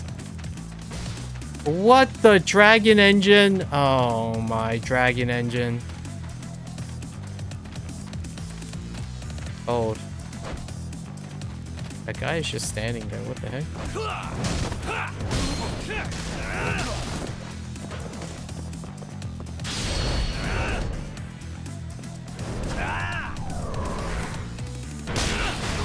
Oh, that wasn't enough? I really thought that was gonna scale enough.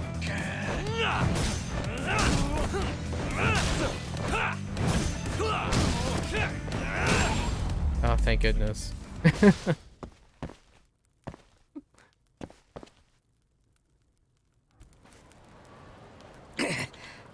What the? That. Goodbye. Oh, this is the power of your extract. How was that? Pretty darn effective, wouldn't you say? Yep. Yeah, I had no idea it would be this potent. As thanks for saving me, I'll give you the keys to the Dragon Palace. So feel free to come by when you want. Oh, thanks. The Dragon Palace has a nice casino and gambling hall, so swing on by if you're looking to get away for a while. Oh, sounds like there's all kind of stuff over there. Ugh, my back is killing me. Even these extracts of mine can't fix old age, it seems. Can I... Excuse me. You think you'll be okay? If not, I can always give you a lift back to the Dragon's Palace. No thanks. I wouldn't want to go out of your way like that. It's fine. I was actually planning on going that way. Don't let it trouble you. Are you sure? I'll take you up on your offer. Aw, nice guy, Yagami.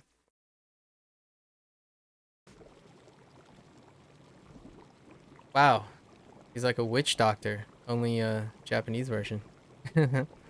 Dang. Nice pad.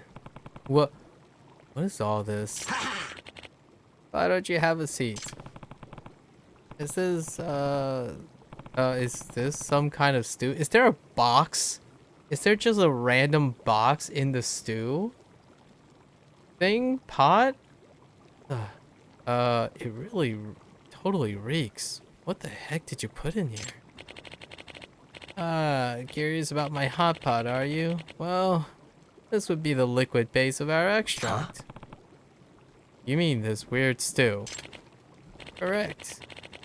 That stew contains a special broth that, when mixed with the right ingredients, turns into the extract.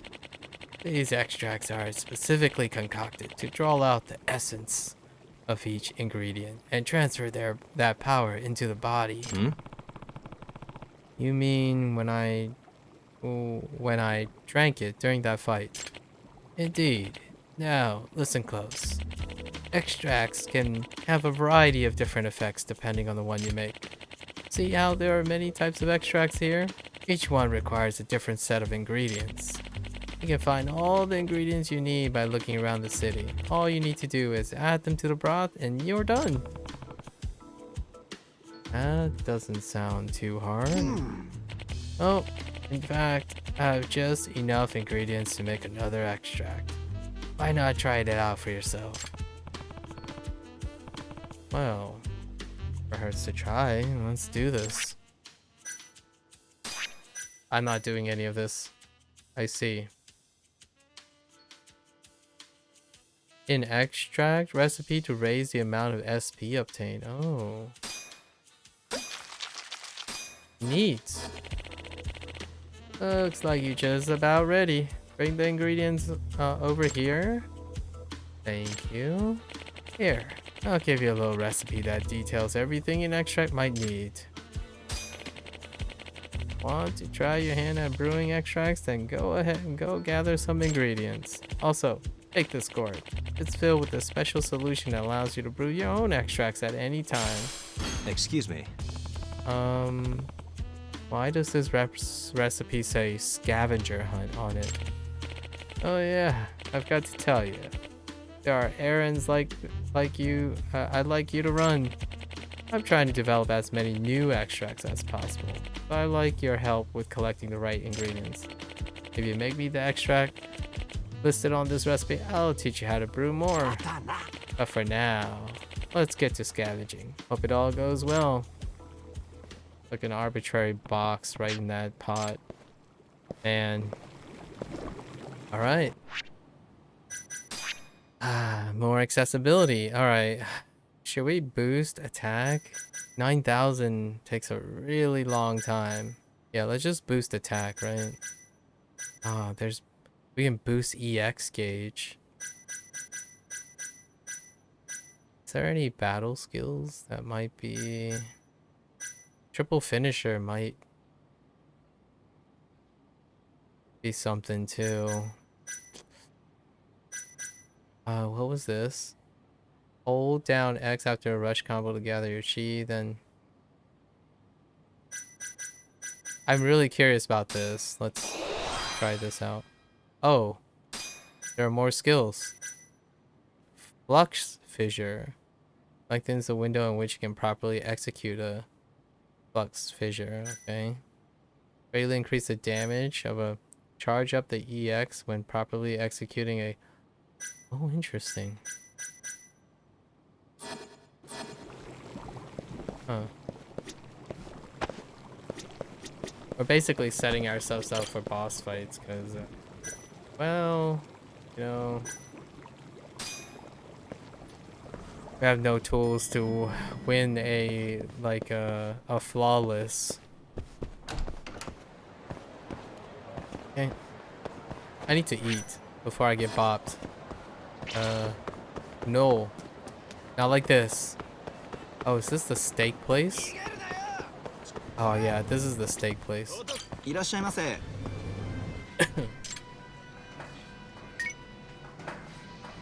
that beauty. That delicious beauty.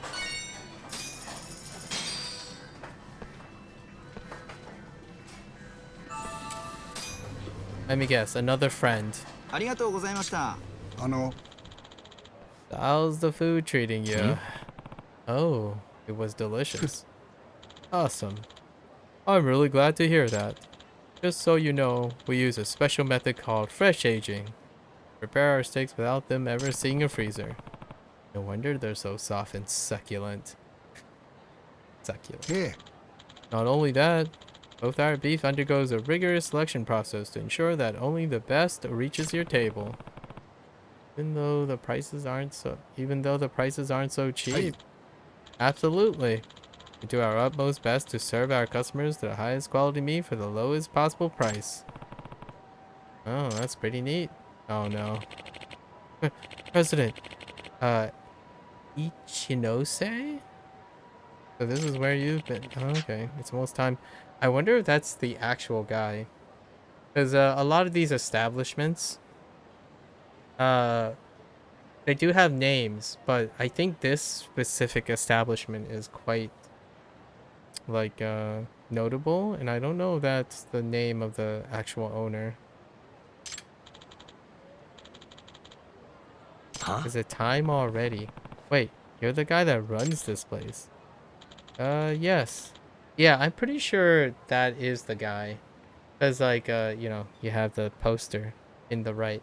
Yeah, so it is meant to be that guy's likeness. I don't know if he's gonna get lines, maybe? Unio Ichinose. And yes, I do run Ikanari steak. There it is. It's like posters right next to him. Wow, the president of the whole franchise. What are you doing here then? The customers be the judge is what I've always lived by. So I came a feel for how this place is running. Gotcha. I know you weren't just another employee. Pardon me, but we really should get going, sir. Ah, that's right. Sorry. By the way, what's your name? This is Yagami. I'm Yagami. Yagami-san.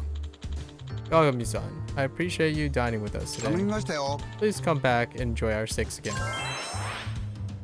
That's so neat. Aww. Seems like he seems like a really quaint guy. I'm curious if that's probably what he actually does too. A lot of times owners do that. They go around, check the location. Pharmacy, wait. Oh, no. No, we don't need that. Wow, how many more things are there? What chapter are we on? I think we're only on chapter 4. You don't give up, do you?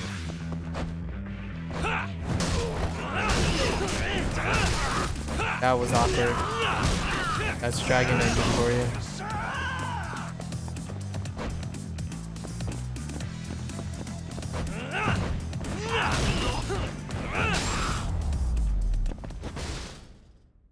What a waste. That baseline.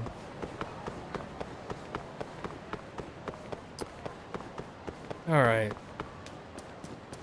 Oh, those are the blue things now. Yeah. Now we have 2 forms of collectibles. Or ingredients. Green and blue. Oh, that's the... This Whoops. again? No, we're not doing that. Really, lady?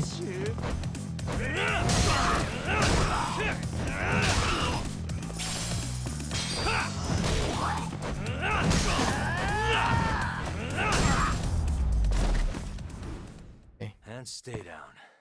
It's fine. I just wanted to pick up stuff. Okay.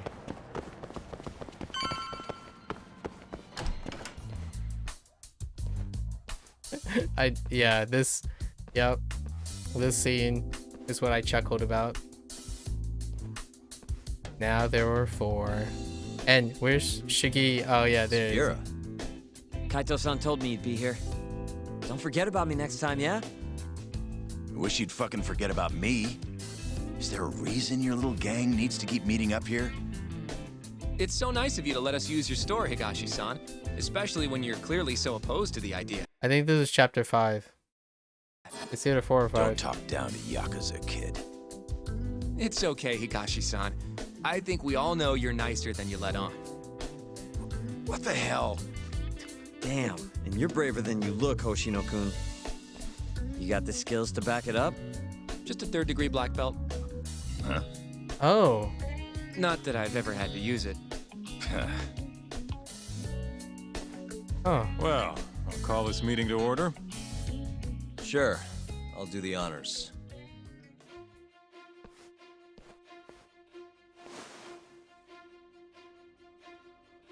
You're on 8?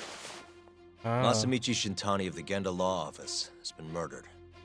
Given that his eyes were gouged out, it's likely the mole was responsible. And I'll need all of your help to track him down.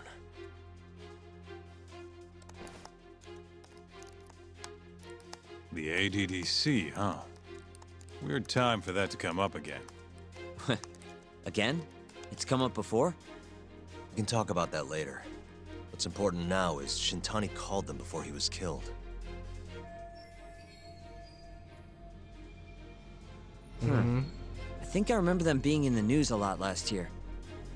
Something about a new drug that could win a Nobel Prize. Yeah, here it is. The ADDC's research into AD9 has now been published in one of the world's leading scientific magazines, leading to the gathering of reporters from both Japan and abroad that we have here today. It's a brand new dementia drug. They call it AD9. This was right after Director Kido from the ADDC published his paper on it. They're still undergoing clinical trials on larger animals, but apparently every single mouse they've given it to has made a full recovery. Now with The man giving the presentation here is Dr. Ryusuke Kido, a world leader in neurophysiology and the primary researcher on AD9. He's the one who showed me around the center when I was looking into Okubo's case. Man, I've got some career flashbacks on. I think they nailed the slide, the classical PowerPoint slide. Not the the graph was like all right, a little overuse of text, but you know, man, it's been a very cold minute since I've given a seminar like that. Guess he's been the director for a while now. From what I can tell, the Ministry of Health is increasing the ADDC's budget to hasten the development of AD9. They're even adding another building to the center. It's a huge project. Damn good deal they've got. I'm still not getting it, though. Why Shintani go and call them? I studied RNA viruses. That's what we're about to find out. And there's only one way to do that. Come on! Can't just take a man's phone. First off, we'll need to figure out who Shintani was calling. Yeah, but how are we gonna do that over the phone? I suppose that all depends on your acting skills, Detective Yagami. That phone, though.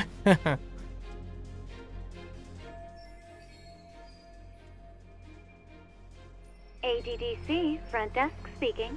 Hi there, ma'am. This is...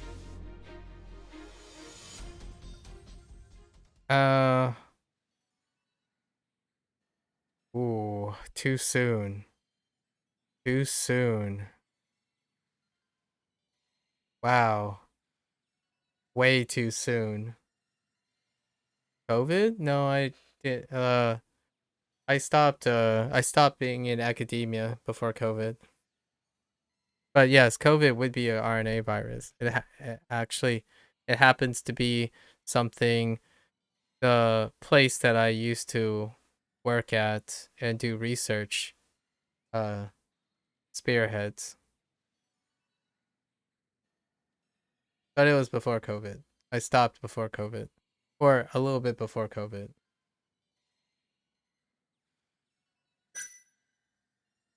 It's too soon. But let's honor Shintani's legacy, maybe? This is Masamichi Shintani. I'm a lawyer from the Genda Law Office. No, it's good to hear from you, Shintani-sama. Could you put me through to the same person I spoke to yesterday? Do you know the extension you wish to reach? Oh, it sort of slipped my mind, sorry. My thoughts on COVID and vaccine? Well, viral RNA viruses have generally been characteristically been susceptible to mutational drift, right? So it's inherently going to be a common thing to see varying viruses be challenging the human as a species. Viruses tend to co-evolve with humans. So the development of vaccines and whatnot, that's going to be a cyclic matter. It's very common for someone who studies viruses to accept the idea that the understanding how viruses work and evolve and mutate is going to be it's going to be a staple. Like, it's a occurrence that will inevitably happen from time to time. So necessary solutions and innovation in a constant field of active study. Can you maybe look into the transfer history? Why don't you just tell me what the call was about, and I'll connect you to the proper department. Oh, in that case... Dementia drugs? It was about 89, the drug that can supposedly cure dementia. Sorry, but I'm not authorized to talk about that. Security Why don't clearance? I connect Fair you with enough. our publicity department? Sure. Please hold, sir. Doesn't sound like you're making much progress. Getting deferred? Thank you for waiting. Yes? It seems our publicity department never received a call from a Shintani-sama. I see. Thank you anyway. No way this happens over the phone. Yeah. It'll be faster to just head over there myself. You think that's gonna work? Not sure, but I know the director, remember? Worst case scenario, I come back empty-handed. I'll come with you, Yagami-san. Okay, me and Nagashi will go check out what's going on with the Matsugane family. Shouldn't be tough with Hamura out of the picture. Hey, I don't remember saying I was gonna help you. By the way, Yagami-san, whatever happened to that guy from 3 years ago? Shinpei Okubo. He's in the detention center. Been there since they gave him his death Supposedly. sentence. Have you ever gone to see him, Yagami-san? No. Allegedly. Why would I? Why do you ask anyway? I've played every single Yakuza game. I don't know. I was wondering what he was like. The case got tons of news coverage, you know. I was also wondering what you thought about the case. Did you really think that he was innocent? Probably. But then he walked and killed his girlfriend. You defended him for that too, yeah?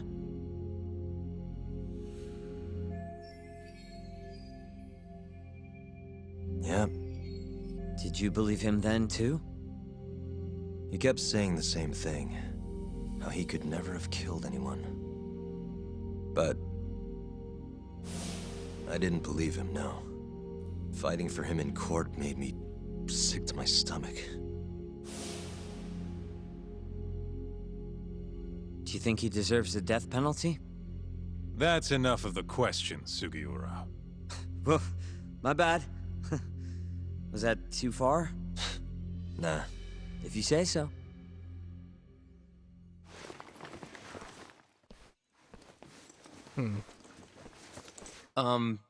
Yagami-san?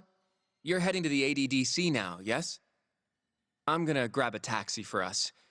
I'll wait for you over on Park Boulevard.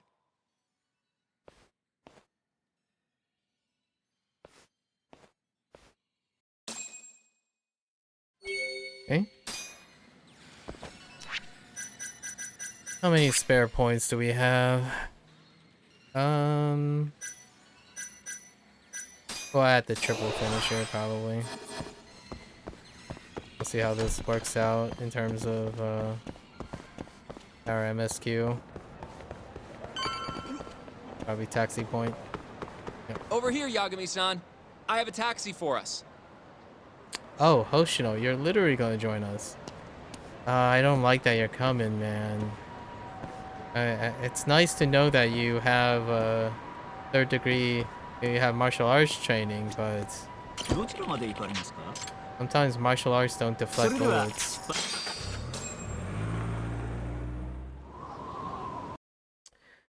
You played Zero and Yakuza Kiwami, and then now you're doing Judgment, then Lost Judgment. The whole series seems really good and fun, and I wish more people play them. I see. Yeah.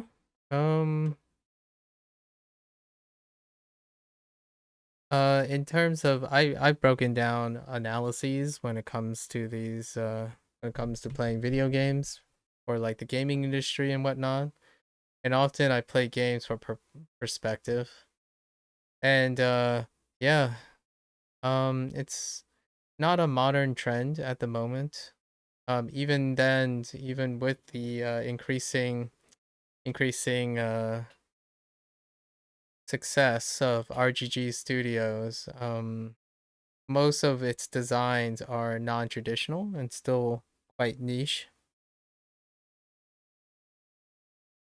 Yeah,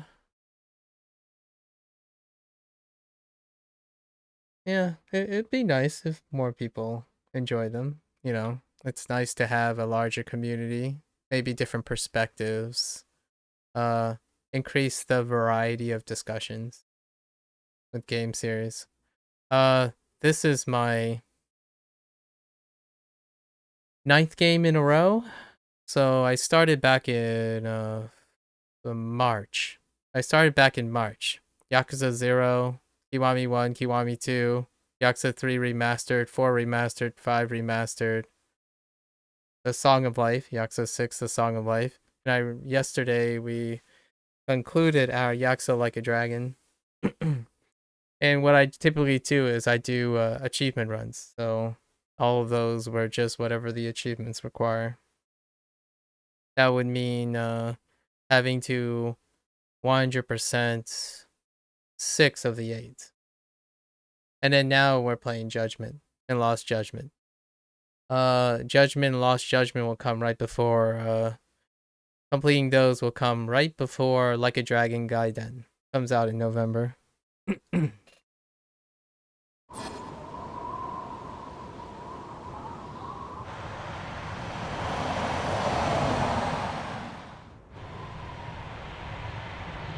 And right now we're on the MSQ only run. For the combat-oriented RGG titles, I tend to do an MSQ only or MSQ focus run first. Then we do completion. Then we do a victory lap. You feel like Western players especially aren't used to long cutscenes and little action at times and it turns them off?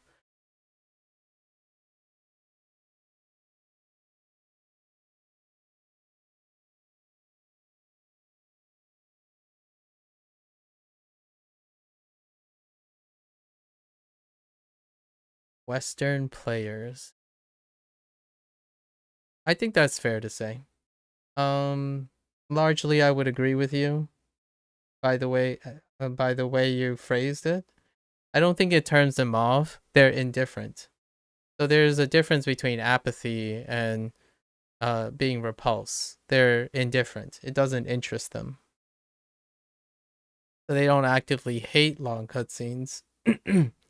Just right now, in terms of and what you mean by Western players is probably Westernized culture, modernism. So the modern gaming in the Western world is input heavy.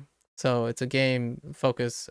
Typically, the gold standards tend to be input focused, and cutscenes and narrative designs is a trade-off for input focused gameplay.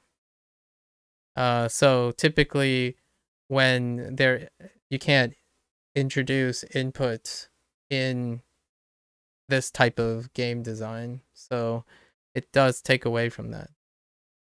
There was a time, so this is the current trend, right? I'm not sure how old you are or how long you've been around the gaming scene, but the golden age of the CRPGs were well before this time. So it was before a new gold standard was placed in, and that's usually championed in terms of the RPG subgenre. It's championed by FromSoft, and we're kind of trending away from that now. But because of whenever a market like an industry gets an incredibly high standard, like a gold standard, rare gem, and then those who want to mirror it immediately, they start setting a new trend. So that trend is set by the action RPG genre. Okay, so it's before your time when CRPGs were king, which is CRPGs tend to be incredibly text heavy, text driven stuff. And it was even before a time of long cutscenes, just no inputs, lots and lots of reading in the Western world. So like the D&D periods and the Baldur's Gates and Planescape Torment, the years of BioWare. Then it ironically right now Baldur's Gate 3 might usher in a new trend, but right now the next couple years we're going to see the sci-fi trend of the Western role-playing sci-fi trend. That's what's kind of in the transition period now. So it's actually leading away from what you're saying now. So it's been like that for a bit because of the action RPG genre that was established, especially gold standards like Nintendo Zelda and FromSoft's Souls games, right? It is trending away from that now, though. However, it might not be the type of cutscenes you're thinking of. These are cinematic cutscenes. back in the day, the cutscenes were almost entirely just text, lots of text, and this choice matters kind of adventure games. And also point and click. Yeah, point and click is a really big thing because of technical. It's a lot of times technical obstacles. In the 90s, I would say in the 90s, there was an incredible golden age of point and click adventure games. And point and click adventure games don't have necessary cutscenes, they just have animations and text. There's now they're niche, so they're like indie style. So some games like Double Fine Studios and things like Monkey Island, right? Monkey Island have made some returns. Double Fine is one of the older ones that have made a return for those type of things. I look forward to seeing how well RGG continues to steer the course. At the moment, you're going, if you look at the release stuff, all the ones that have been invested in Western fantasy. So Western fantasy would include Lovecraft, dark fantasy, Tolkien's, Game of Thrones like intrigue, like very either low fantasy or high fantasy Western settings. Final Fantasy 16 is not an exception. It's set in Western fantasy. Every follow-up title generally goes in a trend that reflects the old 90s, where when Western fantasy takes hold, the follow-up are sci-fis. So FromSoft, for example, is Armored Core. Today is Armored Core's launch day, right? So there's that. We have your Cyberpunk, right? Phantom Liberties is continuing with their sci-fi thing. 2 or 3 announcements of sci-fi Hoyoverse-like games, even on the anime front, right? The live service front. So there are going to be a lot of sci-fi games coming out soon. And those may or may not have cutscenes. But in terms of like the storytelling, yeah, it's been really favorable towards input gamers. So gamers that require input. And also secondary to that, like input is king, then mechanics. Input first, then mechanics, then story. So story builds legacy, but generally speaking, it also has a problem with the current models. For Yakuza, or Like a Dragon series, including Judgment, so for the RGG series, stories used to be installments, and then the installments had to continue releasing. But these things have become a little less popular because live service games promote the same type of legacy building, but with inputs. So what I mean by this is, Judgment is very important to me as a title, even when I haven't played Judgment, because it builds on the legacy of RGG in both technological aspects, inputs. And then if you play all the Like a Dragon series, they're all attached to each other. So every additional title strengthens its title. That's the strength of narrative games. Narrative games introduce world building, and then the world links all of it. So Judgment is tied to Like a Dragon because of Kamurocho, the city. And that creates that sentimentalism that the older designs have. But the newer designs, you can have this without constantly buying new games. They're the live service models. So live service models mirror the second coming of investment, which is what Blizzard introduced with World of Warcraft. When Blizzard introduced MMORPGs, that is that legacy building. You live in a world that is perpetually updated over and over again. But that was the subscription model.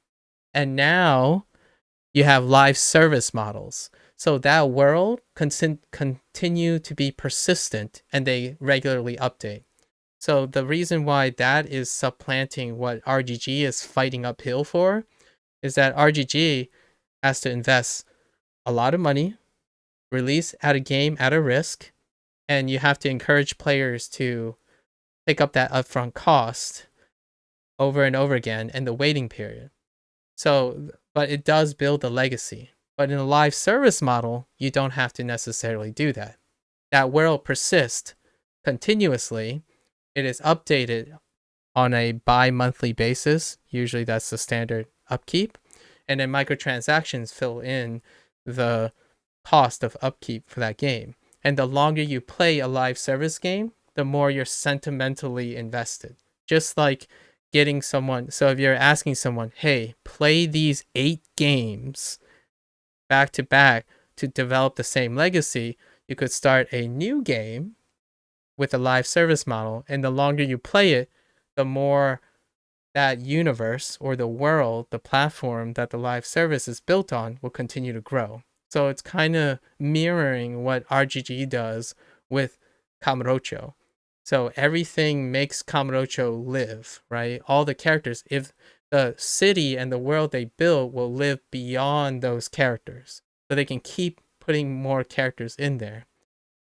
Regrettably, this model is very costly. It's very risky for the developer. It's hard to manage for the business. Thank you, Sega and RGG, for taking it's great for me. I love this stuff, but it is very risky business-wise, and players have to take the leap of buying it this way, as compared to sample all you want and decide when you want to invest in a live service model. So in a way, I'm very hopeful, like you are, that more people will enjoy the old school format of world building, where you use an entire franchise to build a world, and then that world gets populated with content or creativity and whatnot.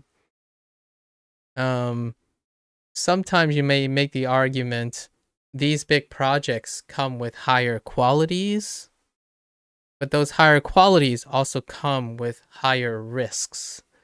And a flopped Like a Dragon game, which may not happen as much because of its long legacy, can cause the series to end. Meanwhile, in a live service model, if you release a 3-month update and it just didn't land, you just wait for the next 3 months. They come in smaller increments to build the world.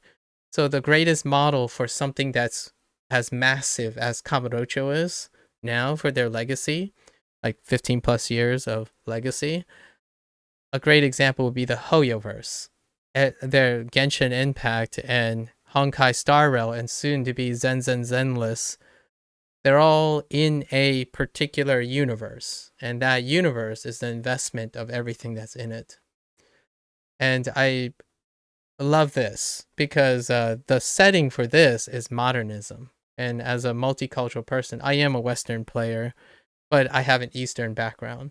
So I'm East meets West, if it wasn't already clear, since I'm speaking American English. I love this series because it's unique in the sense that they have to do the scary thing, which is they have to tiptoe around modern culturalism. And it's really brave, and it's very clever, and it's super challenging.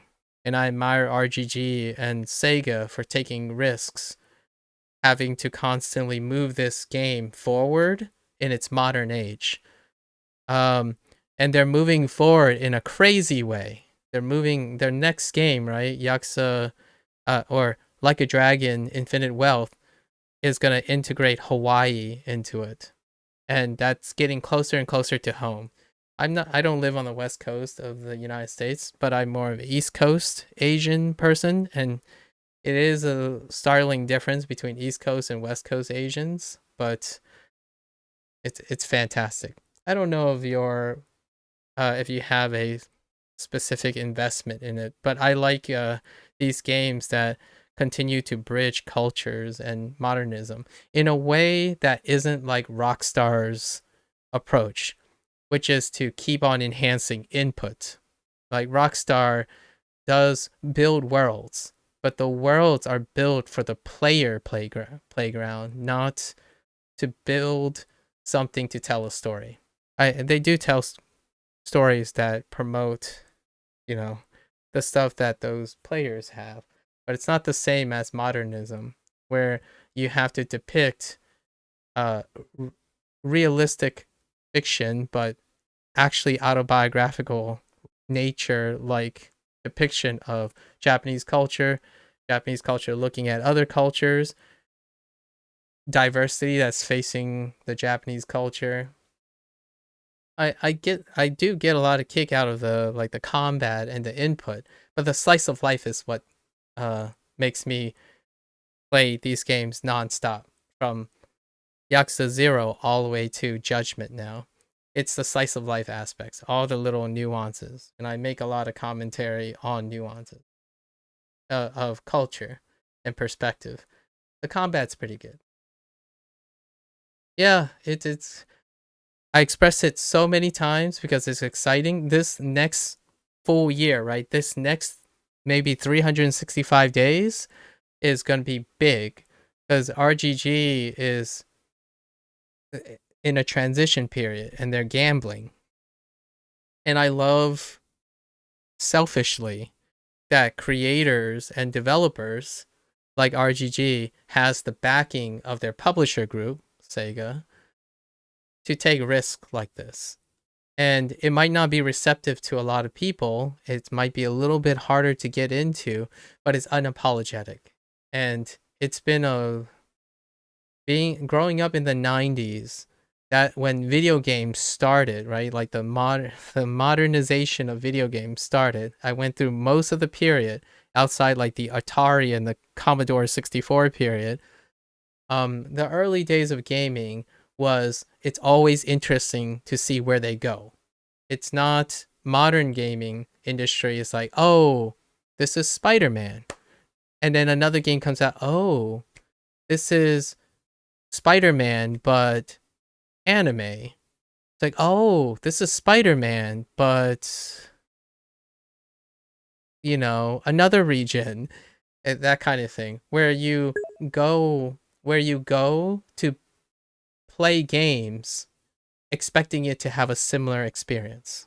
And like that's great if you're an input person. Like if you're really focused on like having the same combat feel or the tight controls of something, you're going to gravitate towards those games, and you hope that the context changes so that you can use that similar tight feeling you require, the standards, and then experience secondarily context, which may be a different story, a different world.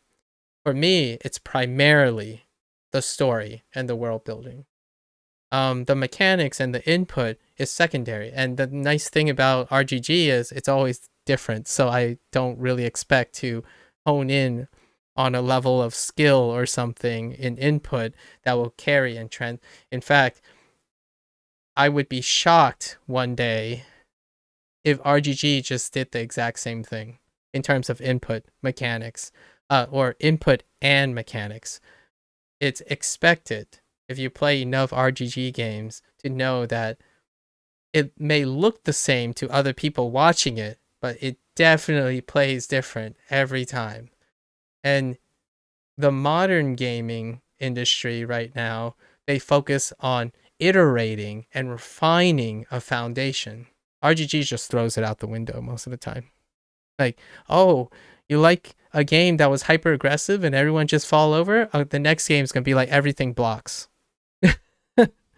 Like, you still have the same basic inputs, but the mechanics completely flips all the time.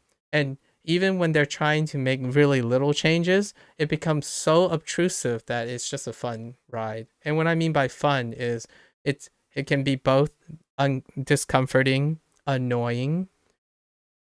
How do I feel about the turn-based combat? I really like it. I mean, my background is in high complexity game mechanics. So turn-based combat tends to be the vehicle that balances high complexity mechanics. So typically, I had a lot to say about ending Yakuza Like a Dragon recently.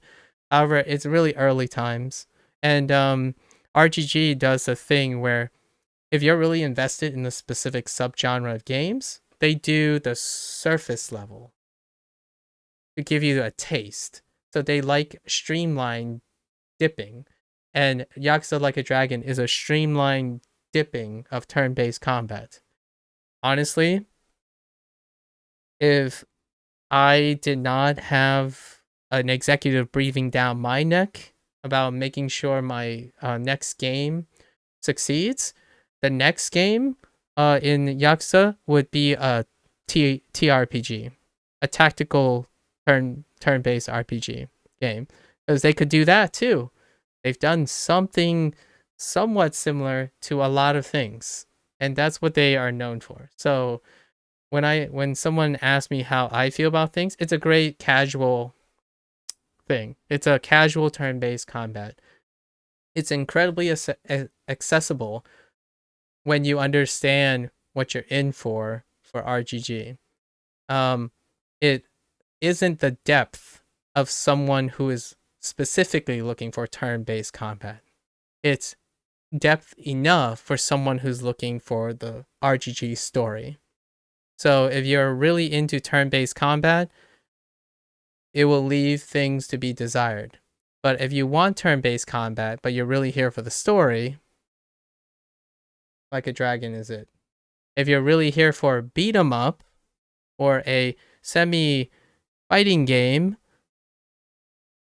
but you really want the story, that's what you're here for. Otherwise, you're looking into other subgenres of games that really focuses on it. So it does just enough to satisfy the turn-based combat fundamentals. And all the other stuff that lacks, I put my hat into it. There's a lot of, it's a very surface level stuff. Will they expand on it? They probably will, sort of, but often they're probably going to turn it on its head in some way. The main line, as far as I know, is confirmed. It's not confirmed, but it's likely to be turn-based. When you play enough games of RGG, they come in pairs. So like Judgment is kind of like Lost Judgment, right? Not just the whole story context thing. Yakuza 0 is like Kiwami 1 in design because they're next to each other chronologically. The remake of Kiwami 1 actually followed Yakuza 0. So you have the stance, the style thing, right? And then Kiwami 2 actually followed Yakuza 6. So those two, you'll see that they're really lined up in terms of their core mechanics outside of the whole slice of life and story stuff, right? And sub-story. Those are independent of mechanics. And then you're going to find that 3 is the black sheep. It's the one that was a new generation. And then 4 and 5 are very similar. They're going to be like elaborating. So they tend to go cold turkey a lot of times on a third game. So this next one, Like a Dragon Infinite Wealth, is the pair for Yakuza Like a Dragon. So it will probably be a more expanded turn-based combat thing. The more, the merrier. And then after that, I would take a gamble that Yakuza or Like a Dragon 9 is going to redefine everything again. Just something else. It could still be turn-based, but it would flip that system. Because every third game, they do a flip in something. And that's what is so exciting. In my opinion, I'm personally biased towards this because it feels like the game design is pandering to me. I'm a gamer that doesn't like to be able to expect what the game is going to be like. The story is generally always compelling to me. I like hearing people's stories, their lives, and whatnot. I do that all the time.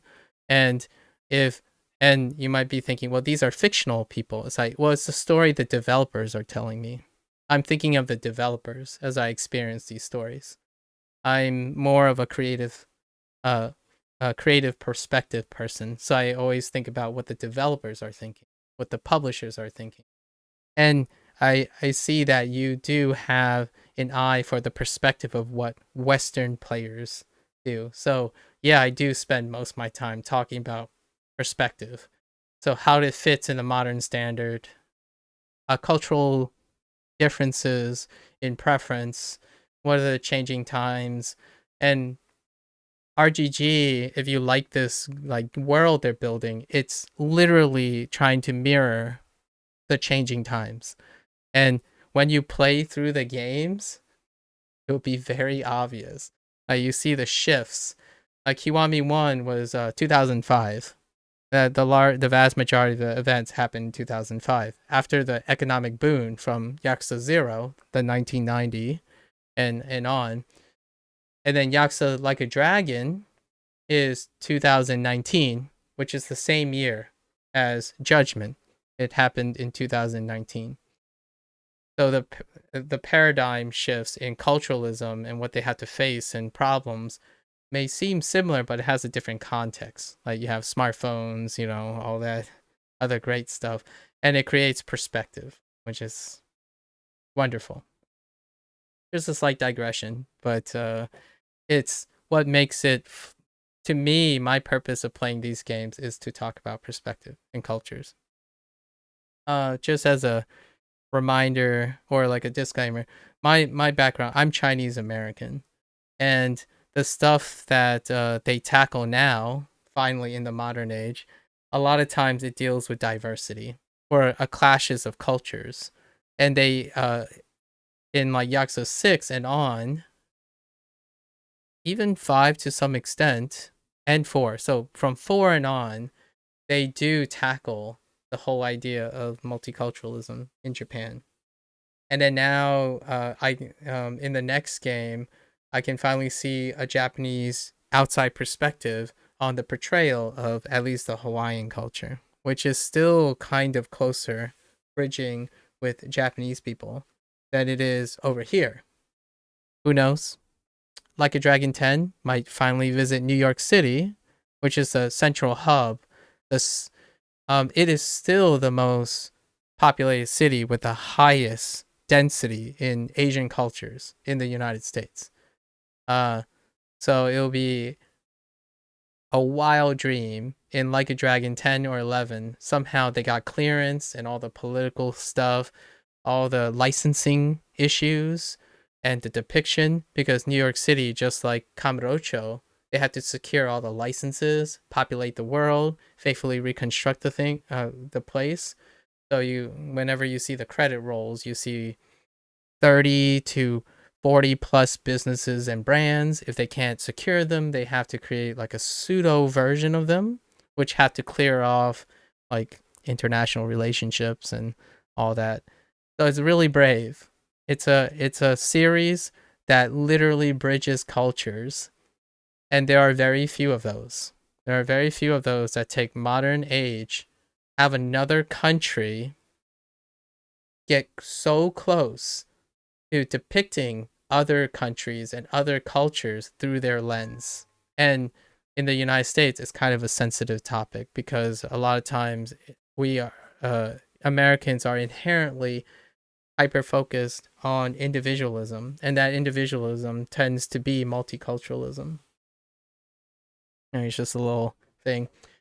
I'm a Chinese, like a ABC, an American-born Chinese, so it's my life. I live it every single day. So I talk about it every single day. So it might seem a little rehearsed, but I love it. I love the mix of like having to deal and juggle with different perspectives. All right, we're heading to ADC. I've heard a bit about this place before. But the ADDC, isn't it just one part of a larger organization? Oh yeah, and any game that offers 2 vocal tracks, we play through both vocal tracks. That's just it. I compare and contrast how voice acting in different cultures. In this case, RGG has a close relationship with American culture. They've been writing the localization and the subtitles with American idioms. So all the American humor and the translation and mannerisms were American through all the games until this game. This is the first game that has This is the first game that was released in Japanese, then dubbed in English. Yakuza Like a Dragon, I would argue, was actually simultaneously written for both languages, because you can tell remarkably the difference between the first one they did here And then Like a Dragon came out, Yakuza Like a Dragon, then Lost Judgment. They can see the maturity in their writing and then their casting and their coaching for their writing. I just played Judgment Side case where a character was wearing an Apple Watch basically, and Yagami was kind of clueless, and I thought it was pretty neat because it feels like a very American thing. I thought it was fun. Yeah. So here's the thing. In Judgment, there was like an interview for this game, and they were talking about how to reach to a larger audience, right? Reach to a larger audience. So they were resistant to having English cast yet until it got separated from Kiryu Saga. The Kiryu Saga was baked in deep into Japanese culture. And a lot of times that's very appropriate because when you start thinking about working up a game, if it's not ground up for topics that are both experienced in Japan and English, often there's a loss in translation when they hire maybe a dubbing crew or whatnot.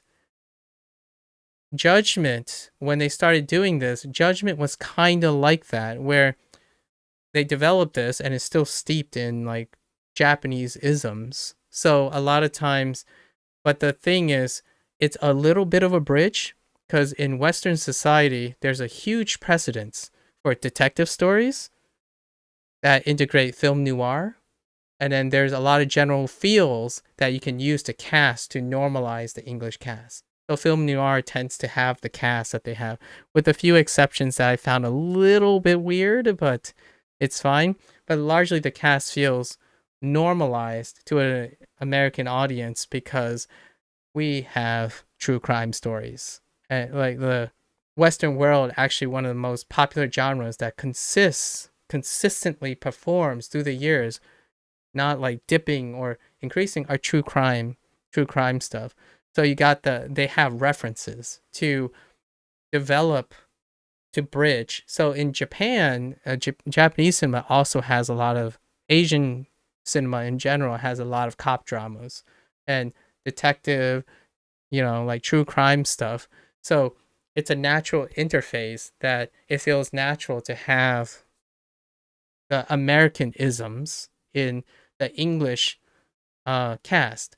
In Yakuza Like a Dragon, though, they did one better, in my opinion. They did one better as in, not their apples and oranges, but what I mean is the way they did it was they developed the game and the topics that the cast were going to talk about that's appropriate in both English and Japanese. And what even more is, the Japanese and the English feels different because they wrote how Americans would contextualize the joke, the delivery, and Japanese people experience the same thing, only their delivery is different. So instead of like this game where it kind of feels on top of each other, basically what I expect is I'm going to switch over for the second playthrough, which will be the legend playthrough at the end. When I hear the Japanese, the feel is going to be largely on top of each other because film noir and cop drama are very similar when in terms of execution between Western and Eastern cinema. So it's a really natural place to have both English and Japanese. In Like a Dragon, it's completely different in both English and Japanese. So like, if you play the English, you're going to get a different feel than the Japanese. But all the topics they chose, they cleverly, in my opinion, they cleverly chose topics that face both Americans and Japanese. Things like video game humor, going to a movie. It focused on friendship, like the awkwardness. Americans are like the awkwardness of friendship, honesty. So the delivery is written in that way. And then Japanese are more like a matter of fact, very reliant and trusting. And they all had context that it didn't feel unnatural.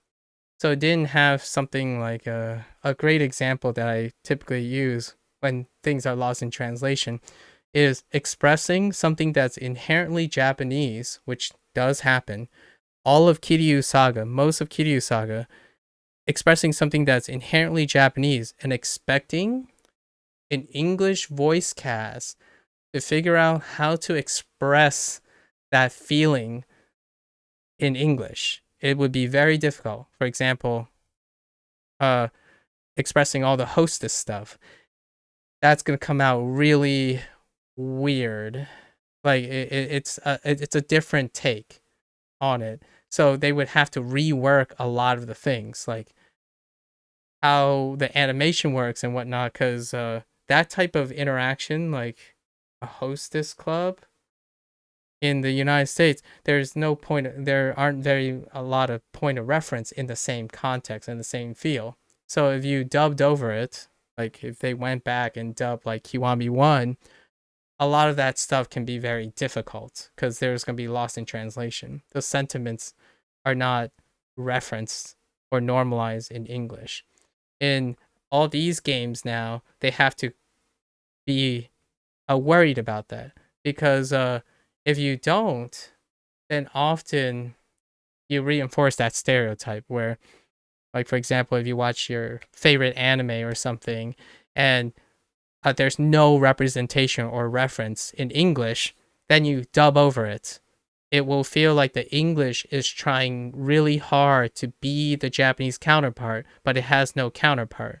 So then often the situation is you listen to the Japanese because the show was written with Japaneisms, like Japan culturalisms in it. And that can be really tough. But they did really well in Yakuza Like a Dragon. And I'm looking so forward because how well they did there means that Hawaii is going to be a blast.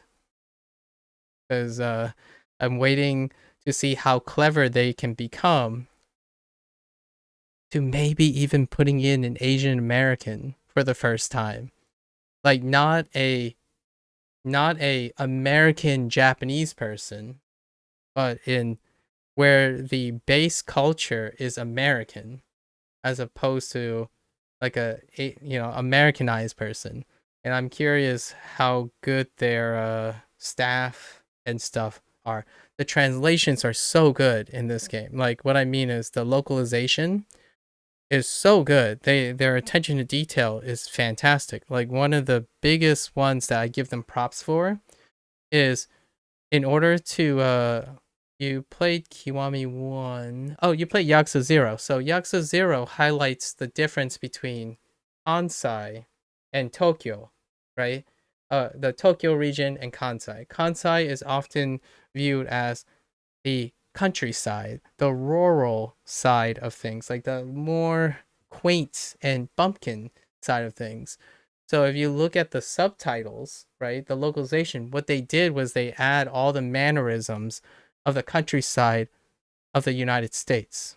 You know, yaw, non-traditional contractions versus the north side, which is where my English comes from, my American English comes from.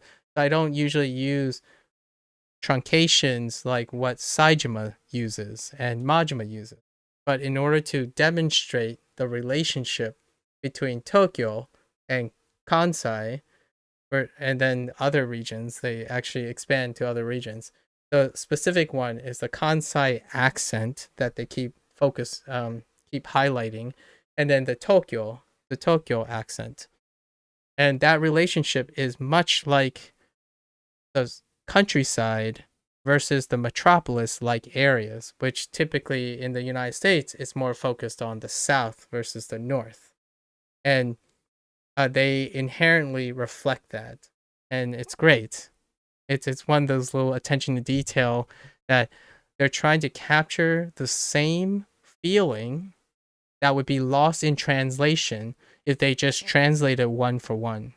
Because if they translated one for one, the two areas would sound the same in English. Because the meaning, the context meaning, like if Saejima said hello and Kiryu said hello back, well, Kiryu is localized to Tokyo accent, and Saejima is localized to Kansai accent.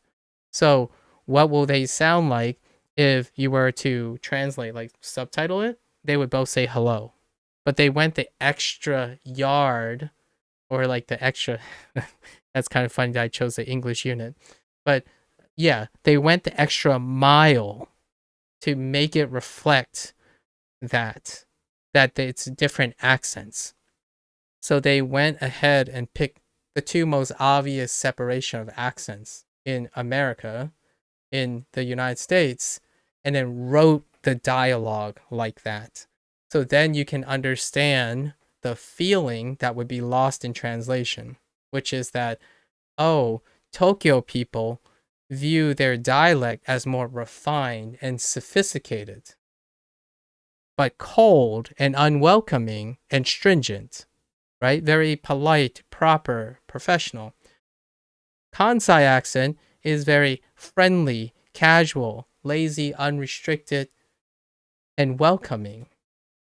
So you get the feeling. So when you think about Saijima and Majima, you think of those like, in at least to an American, you think of Saijima and Majima as like that good old friendly, Southern person that wants to hug you and offer you some meal, like hospitality as an American reading in. And then when you think of Tokyo people, you think of businessman, hustle bustle, straightforward, down to business, got to get things done kind of thing. And it reflects on Kiryu side versus like Kiryu and Saijima have their personality and idiosyncrasy and principles are very similar, but they're, because one's from Kansai and one's from Tokyo area, they get that feeling like, oh yeah, Kiryu is a little bit, when he speaks, he's a little bit more refined, direct. And Saijima is more like loosey goosey with like, yeah, bro, like, yeah, just, and I hope they continue to do that. They have some inside jokes about English and stuff that Yakuza Like a Dragon does do. There are a few scenes about how Americans view Japanese people and how Japanese view American people. And I imagine they're taking a deeper dive now when they get to Hawaii. I'm not sure if you're American or like you're maybe in a Western world. To me, I'm the East meets West. So I'm not Japanese, but I am Chinese. And this stuff comes up a lot. Unfortunately, China is more of a closed country, so I only know as much as my parents impart in me. So I like Japanese stuff since it's more open. But a lot of the isms are the same. Canadian, cool. So yeah, and then you have your subtleties. It would be interesting, if they ever visit Canada and use their localisms, as well as the Asian hubs in Canada, because there are Asian hubs in Canada. Usually for me, my only experience in Canada when it comes to Asian hubs are, Toronto, around the Montreal area, specifically the Montreal area. It'll be fun to see where they go.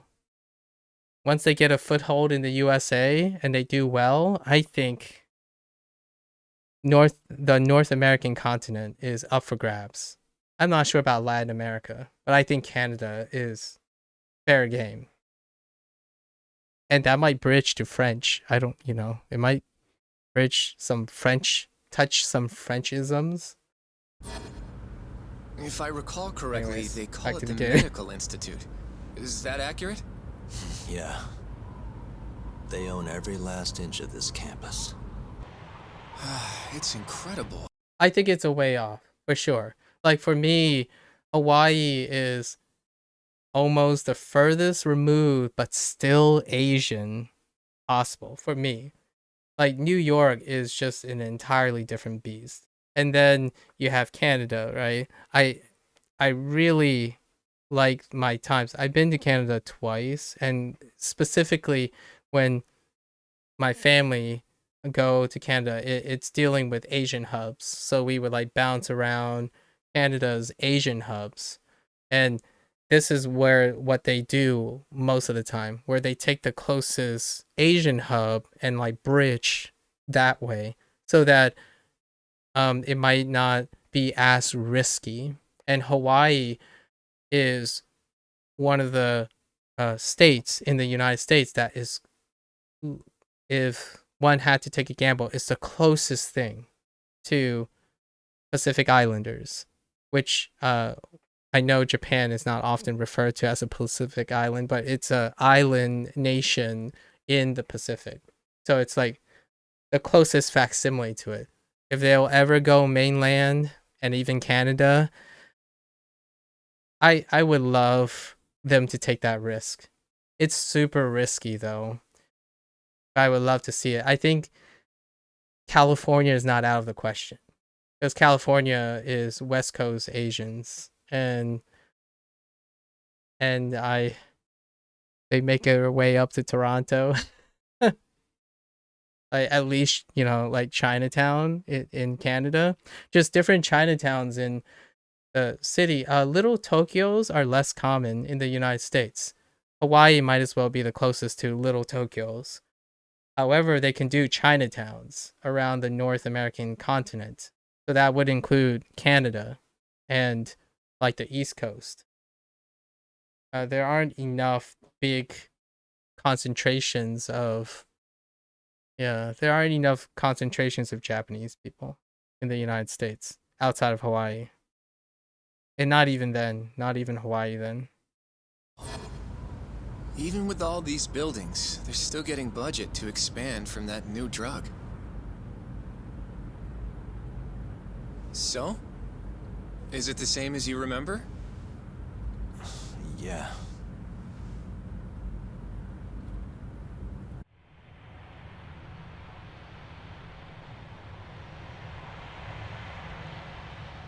I wonder how far they're gonna go into dementia. Dementia has been, if there's anything in my life that's terror, is dementia. Like cancer is something I'm very familiar with when it comes to my educational background. So because of the familiarity of cancer, it has normalized my emotional stability when it comes to the topic of cancer. But dementia, I have not specialized enough in dementia. It was more of a hobby a cross-discipline hobby when I was in school, when I was at a university. However, just the idea of dementia, specifically this drug, I'm curious if they drop some buzzwords. Buzzwords would be amyloid plaques. Typically, amyloid plaques are associated with Alzheimer's, which is under the umbrella of dementia. I'm kind of curious if they throw a few like sciencey buzzwords. I'm always open to RGG how they lightly touch on things that are very complex, and then that's where I use it to talk about those deep cuts. I usually use the phrase deep cuts. There are a lot of deep cuts in RGG because they're always scratching the surface of a lot of things. If they go too deep, it can become too gatekeeping. A game like this, if they want to reach to a larger audience, they have to keep scratching surfaces so that they cast a wider net.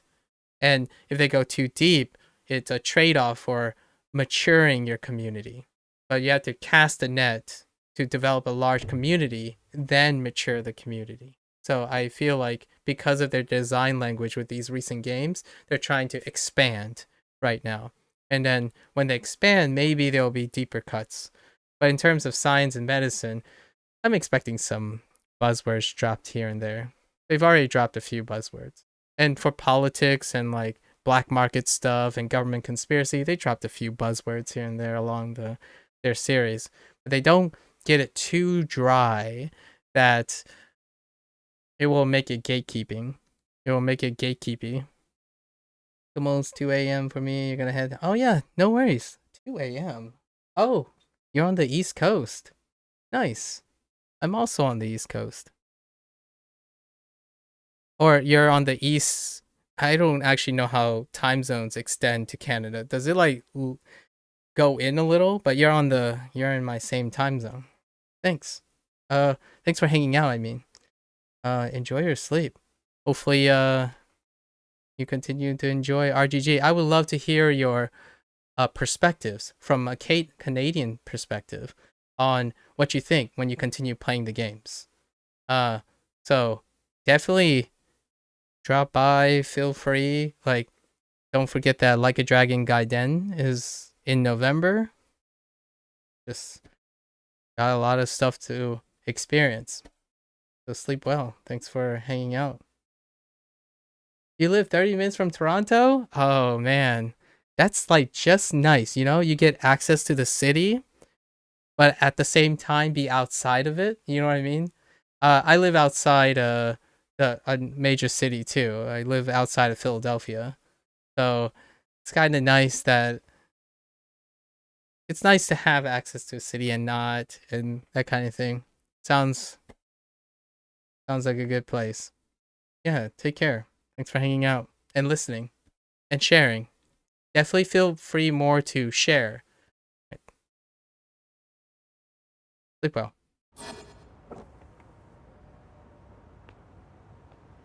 Huh? Don't go too far ahead, Yagami-san. Oh, see, if that was Kiryu, he would have just bolted. You know what? This is a parallel universe, but if it was Kiryu, Kiryu would be like, here's the fare. Can you just drive the kid back? That's what Kiryu does all the time. So you know what? Yeah, you can come. And then he just suddenly like abandons the person. It's like, nah, this is too dangerous. Nah, Yagami, you just... Wow, this is a good environment. I can see some... Oh, you know what this building reminds me of? It's kind of like a mix of Toto's Hospital. Toto's Hospital and a little bit of Millennium Tower-ish stuff, but it's more Toto Hospital. What are you all shaken up for? Calm down. Just stick with me and you'll be fine. Got that, Yagami? Oh, dude. Yagami-san! No, they're going that route? That's so awesome. Try not to just ditch me, okay? Is something wrong? It's just... After 3 years, it still looks the same. Huh? Almost like time itself has stopped. Yagami-san. Come on. Front desk's over there. They're doing the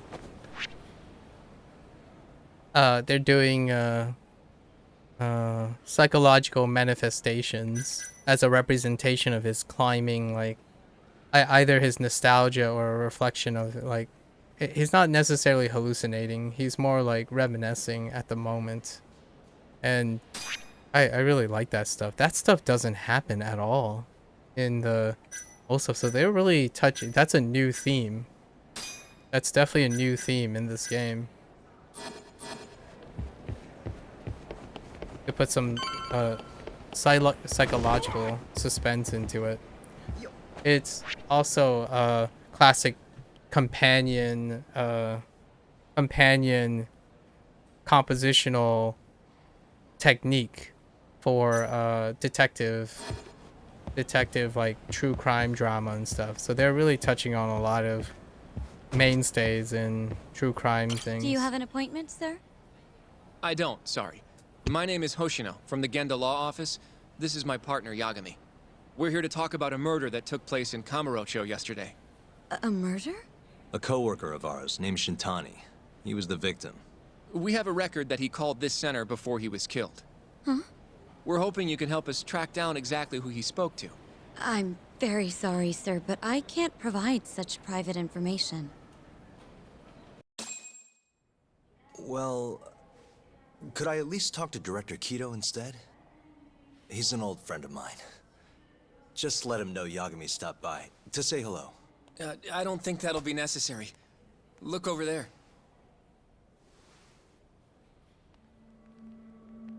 He has history with Kido. Whoa! That's what I looked like when I was a little kid. Ears, man. That guy didn't. He looks really interesting. His face is really interesting. His ears are disproportionately bigger than average. It makes him look really interesting. So I kind of like stare at him. The guy on the left. Yeah.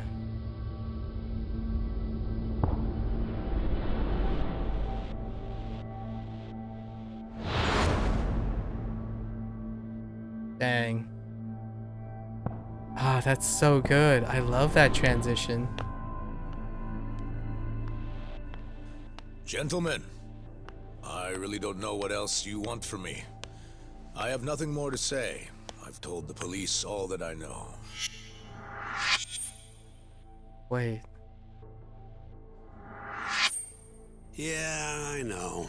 Sorry about all this, Director. Problem is, my partner here won't give it a rest till he sees the scene of the crime. But I'm sure we'll be leaving soon. That's not what we agreed upon. You know this isn't about how long it takes.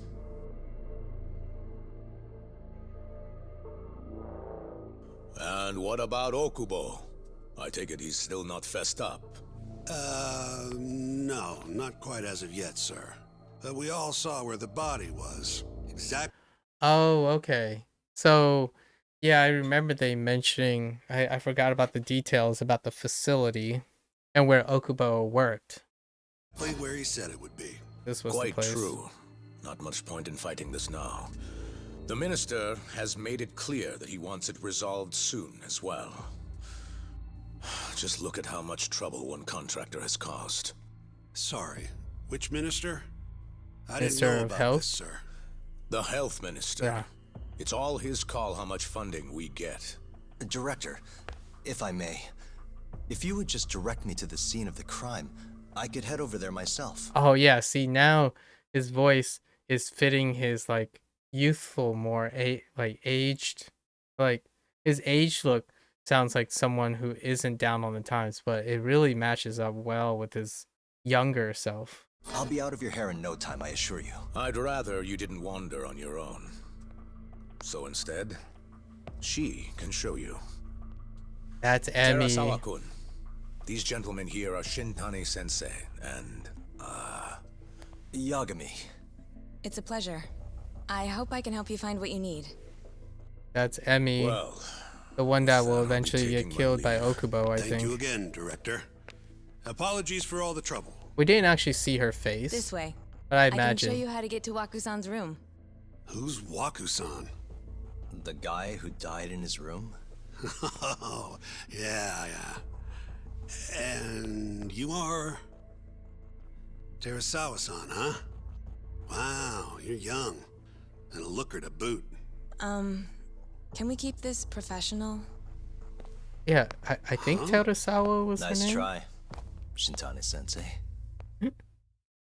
Not the friendliest girl in town, huh? We're not exactly welcome guests here. Oh, we're doing flashbacks. That's kind of nice, because a lot of times, RGG has lots of characters that grow in significance post-mortem, like posthumous, however you say that word, where the significance is revealed in reflection. However, in this game, we're actually literally doing those flashbacks, which is After I great. busted my ass to pass the bar, I always figured I'd have my pick of the ladies. Ah, man, I love these scenes. I genuinely have a preference for out of order stuff, because the reason why I prefer that a lot of times is it's really reflective of how we receive information. When you're a detective or you're someone who's deducing something or trying to solve a problem, the information comes not packaged in a incredibly orderly way. And I personally think that because of the way algorithms work now and like YouTube and content creators and how neatly a lot of narration is packaged in modern standards, this has become a way of the past. It's more uncomfortable nowadays to have choppy storylines, and by choppy, I mean deliberately anachronistic. Is that the word I'm looking for? Something like that. Out of order in timing, because it reflects the way information is given. And that's what it's a uh it's a mainstay for detective mystery games, that things, flashbacks, information, misleads, red herrings, all that stuff comes in different order, and it keeps you guessing, and I love that. The one of a great way to illustrate how appreciation for this can help you appreciate certain things is that, for example, games don't necessarily have to be in order. Games can jump back and forth. It can be a prequel, a pre-sequel, if you will, or even like a DLC expansion of a different timeline. That kind of thing is it happens seldomly now, especially in mainstream games.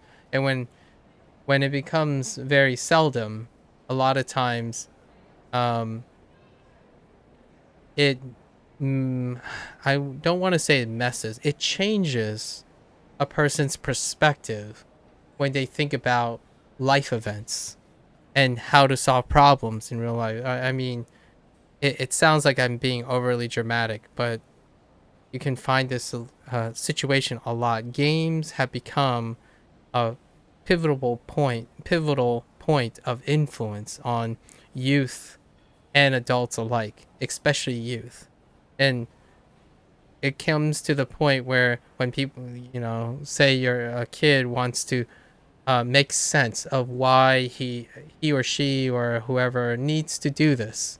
Well, a lot of times it has to make sense, or it has to make sense now, or I should have to know everything now in order to make a decision. Games like this conditions the other side of things, where you have to make decisions based on your incomplete image. By the end of the game, you might have a more complete picture. However, plot holes are very different, but they are very similar to someone who is fed and normalizes neat narratives, because neat narratives tend to be they always make sense. They always follow a motivation. When it comes to world-centric type of thematic world building, things don't always have to make sense, or decisions are made when not everything makes sense. You don't have all the stories. Like, for example, when we were trying to guess what Mari's occupation is, all of them are wrong responses, but at the same time, one of them was a potential response based on the information available, right? So it's to illustrate that you don't usually get all the information at once. It may never occur. So I don't know if RGG intentionally leaves certain things up to interpretation, but it's a vast difference between me interpreting a place that was left empty because of production costs or stuff that made the cut or something. However, it was poetically left unexplained to allow creative freedom. Because on the one hand, they're killing like 3 birds with 1 stone. Basically, if it's production costs, things that are cut out are non-essential, but it may feel like a plot hole. However, to me, it's creative freedom. So they're making cuts and stuff. Sure, they can put something in and neatly tie things up, but there's a big difference between the perception that a creator left plot holes, or they left it as a way to compromise between how much production costs and artistically leaving things up to the imagination. When you get really used to conditioned to experiencing stories that are neatly in line, explained well, you stop practicing skills that normalizes things like, how do you use your imagination? How do you fill in creatively? How do you brainstorm alternatives? Those skills fall by the wayside. and it, unfortunately, it stunts creativity, but it produces satisfaction, right? It's very satisfying when all things end with closure and what that. But when you normalize that, you no longer have the ability or the tolerance to entertain ideas of a story that doesn't have closure, a story that inevitably have loose ends because life has loose ends. And it can bridge, if it consumes your life, if you're spending like 20% of your time consuming this material, then you close, you know, shut off the game and you look at your life and you're like, it has to make sense for me to eat healthy before I do it. It makes sense for me to learn how to deal with things I hate when I need to do it, as opposed to I know how to deal with this, so because I do it regularly, so if it comes up, I'm okay. And that's kind of like a deep cut, but it does relate back to if you're a person who likes disorder, creating order in disorder. If you're always presented with order and you avoid disorder, you become unpracticed or unskilled at creating order in chaos. And that could, if you're happy that that's a weakness, that's perfectly fine. If you can live through life without it being a constant source of negativity. To me, I'm a little bit biased, but expecting your entire life to be orderly and all-knowing is idealistic. It is something the internet has portrayed, and content creators, unfortunately, unintentionally conditioned so that you're always informed. Well, being always informed doesn't mean you have the correct information or the correct interpretation of the information. So detective games really push that to the limit, in my opinion. And I love these flashbacks because it fills in gaps of knowledge a lot of times. Right this way, please. Straight ahead is the ADDC's general ward. Waku-san's room is on the 4th floor. So we're gonna finally find out the context of Okubo and Tadesawa and the case that Yagami helped out, acquitting Okubo. Finally. This was the room assigned to Waku-san. What's down there? That's the research wing, where they develop all our new drugs. Oh. You can't get in without a gold key card, though. Not even I have one. Gold, huh? I suppose because it's the heart of the center's operations. Huh. Sounds like it's a whole nother world back there. Security like that must be a bitch. Come on, Yagami. I like the pattern on Yagami's suit. That's some slick Before he died, Waku-san spent most of his time in here. And when was he admitted? 2 years ago, with Alzheimer's. Some kind of dementia, right? Yep. Alzheimer's is a neurodegenerative disease that... There it is. They dropped Alzheimer's. I wonder if they're going to talk about how the theoretical mechanism of action for the AD9 or AP9. I've got the acronym. And maybe it targets amyloid plaques or something. leads to dementia, yes. In fact, it's the cause of almost 70% of all dementia cases. That checks out. So, they're one and the same, kinda? Anyway, do what you gotta do, Yagami. It's fair enough. Alright. Oh, there's a cat here. Where are you, cat?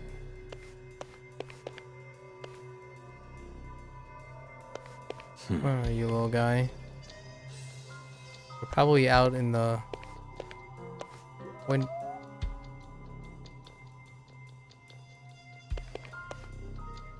There's no way you're in this room, right? No, you're not in this room.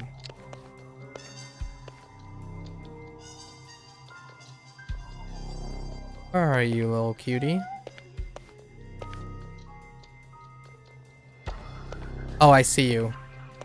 Suspicious. Okay. Alright. What the? Has anyone else slept here since Waku-san's death? Nobody, no. And Waku-san was missing from his room the morning of the incident, yes? That's right. So he was murdered here, then carried out. I can't say for sure, but it's likely. How's the body carried outside? It's a good question. Suspicious. The window's sealed shut. There's no way Waku-san could have escaped through here. Mm-hmm. Suspicious. All the rooms have windows like this, right? Seems like people would notice if something was going on in here. Well, we only have so many employees in this ward. The halls stay fairly busy, but it's mostly dementia patients moving between appointments. I see. I wonder how the room looks from the hallway. You got all you need from here, yeah? I think so.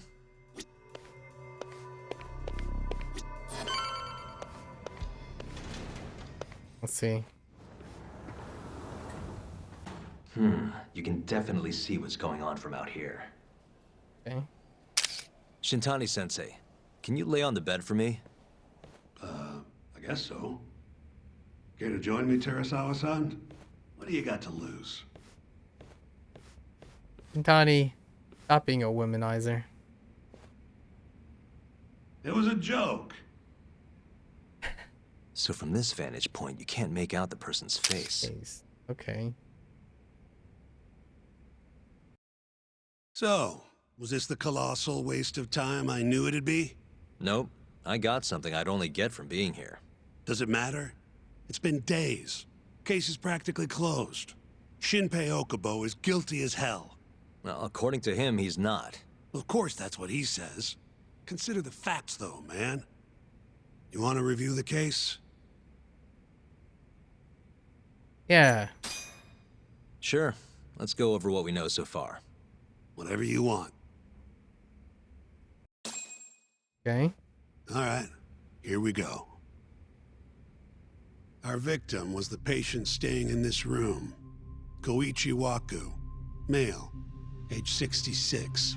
At 8:30 a.m. on the morning of the crime, the nurses noticed he was missing from his bed. Given Waku's degenerative state, they assumed he was wandering around the hospital somewhere. That's fair. But after being unable to track him down, hospital staff filed a missing persons report. Right. You know what a dementia patient's like, though. Hard to imagine they'd make it outside on their own. The only conclusion then was that somebody must have taken him out of the hospital. That's fair. After inspecting all the cars that came in and out of the center, they were left with one possible suspect. A laundryman by the name of Shinpei Okubo. It didn't take much prodding for Okubo to confess burying Waku's body out in the mountains. And lo and behold, 3 months after Waku disappeared, the cops found his body rotting away right where Okubo said it'd be. Cause of death was most likely suffocation, but they still don't know for sure. Any objections to this so far, Yagami-sensei? Actually, yeah. You're forgetting something. And what's that? Okubo-kun insists he didn't kill anyone. All he admits to is dumping the body. Yep. You can't be sure. It's circumstantial.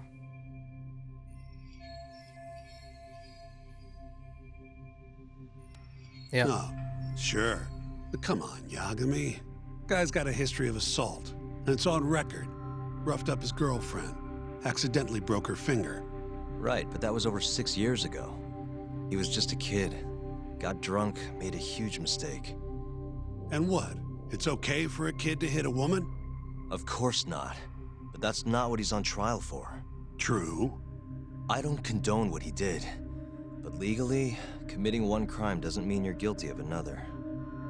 Absolutely. But what about Okubo's shaky alibi? He said he left the center at 10 a.m. after grabbing the sheets from the general ward. Claimed Waku-san's corpse somehow got loaded into his truck. Who's gonna believe garbage like that? If anyone should, it's his lawyers. Ooh, snippy. We're meeting with Okubo after this, right? So, it is very can be explained that he was at the wrong place at the wrong time, where the real killer just offloads, loading it onto an unsuspecting person's truck, and then Okubo panicking and trying to dump the body, and then feeling remorse about dumping the body and outing themselves is even just as likely plausible as well. I suppose, given if they're insisting that somehow assault means he has murderous intent, which I don't know. They didn't reveal any like follow-up psychiatric evaluation of Okubo or anything. One would suggest that he's fairly healthy in the 6 years after the alleged assault on his girlfriend. You should just be honest with him. Tell him the case is unwinnable. Are you two done here? Yep. Can you show us the garage next? The one where Okubo-kun parked his truck. A service entrance, I think it was. I'm starting to think That's that the nurse only other is place not we'll need to the see today. same girl, Amy. Not sure, because we didn't even we definitely didn't see her face. We always saw that same screenshot of the lying there in the fire. To take an elevator down there. Follow me. Her face reminds me a lot of Makoto from Yakuza 0.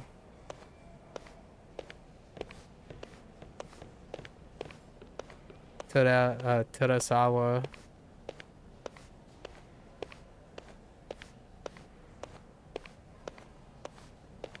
Man, they rendered it's all this, like all these locations and these assets and this like layout. They rendered it all for this flashback. It's kind of nice. It's slightly barren, but you know.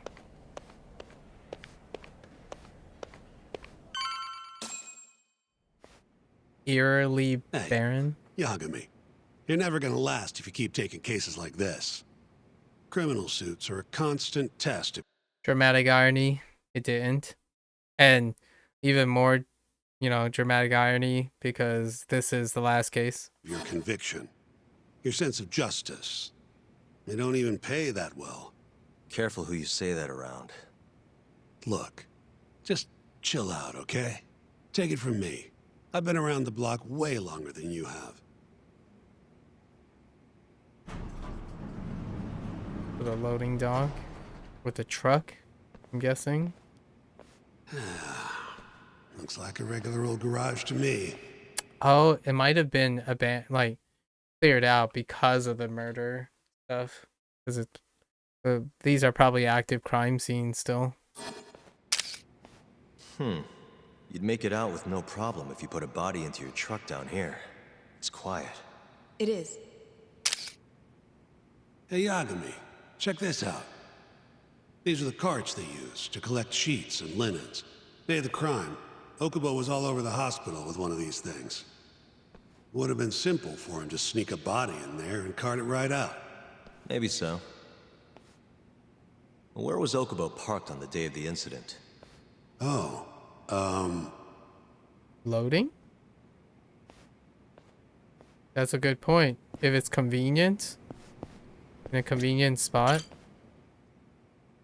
The truck was parked here, with the back facing the elevator. Yep. Here's a recreation of it. The most accessible. Which still lines up with potentially he doing it. DNA evidence from the victim was found in the flatbed of the truck. That's proof enough that the body was there. And when they confronted Okubo, he flat out admitted it.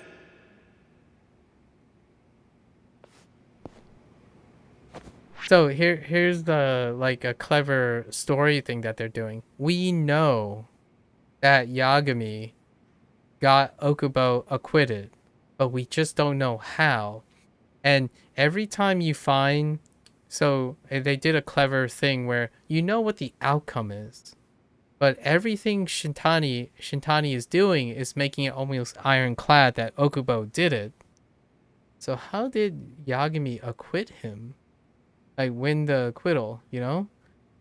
So it's getting harder and harder, and now I'm curious how he does it. It's a really clever way of knowing, making you know the outcome, but because you know the outcome, you're even more intrigued in how he pulled it off. When was Waku-san last seen? Just before 8 a.m. on the day of the crime.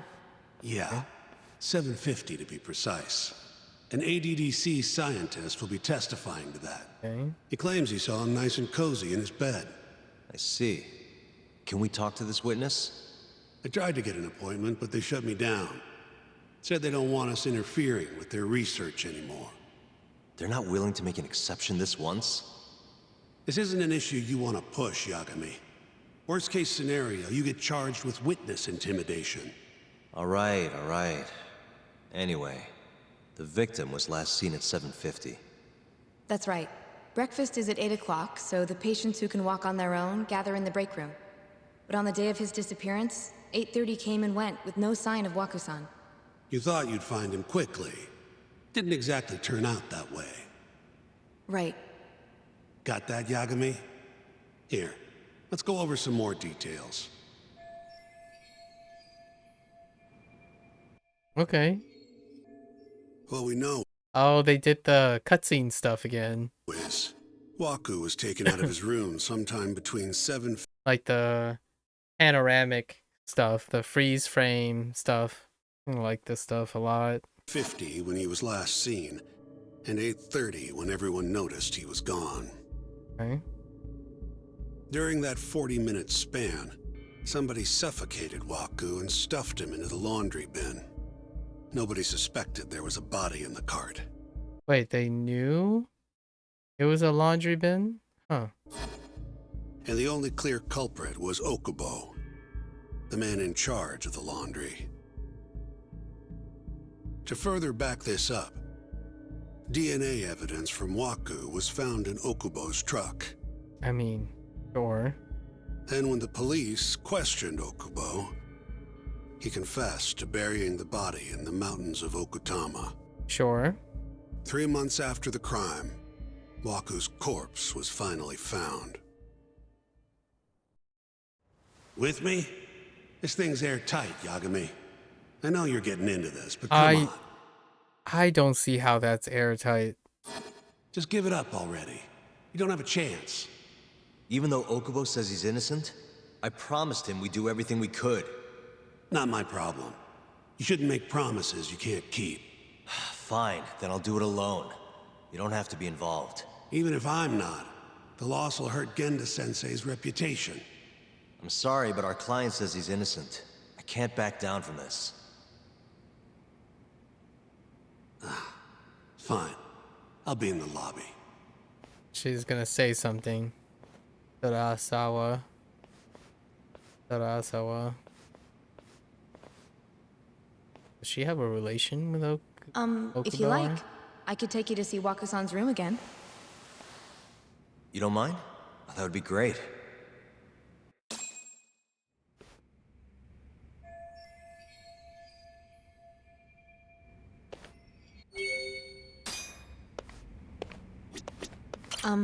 Are you finished?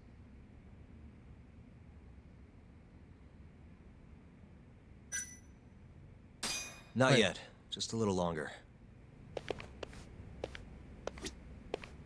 Wait. Waku-san was here until the morning of the incident. Then he just up and disappeared.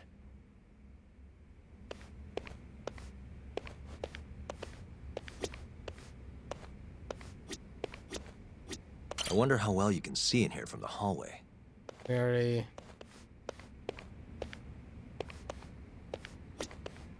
Oh, that's it. Oh. That's a weird transition. Are you finished? Yeah, I've seen what I need. Anything else you can share?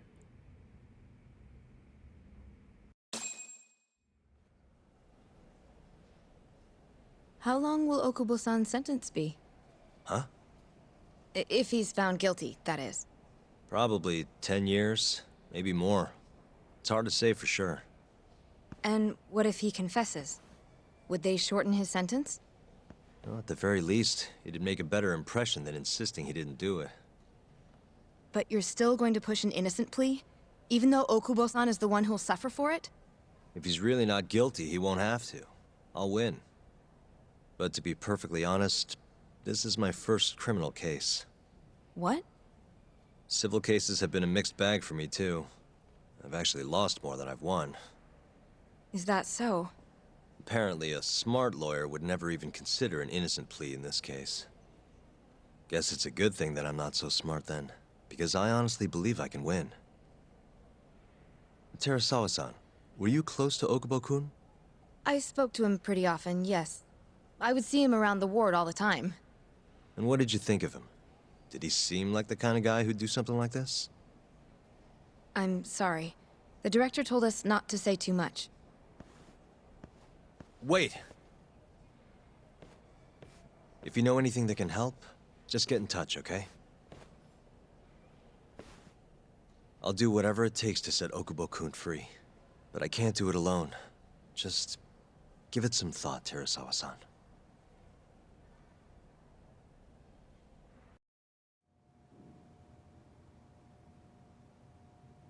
Just now, we went to the ADDC. Thought I should have a look at things with my own eyes. And how did it go? There's no chance you walk. You're practically a lost cause. Hey. Yagami-sensei, is that what you think? It's like this, Okubo. You tell me you're innocent, and I'll fight to the end. I really have nothing to lose by helping you out. It's just like I told you. Whoever did it is framing me.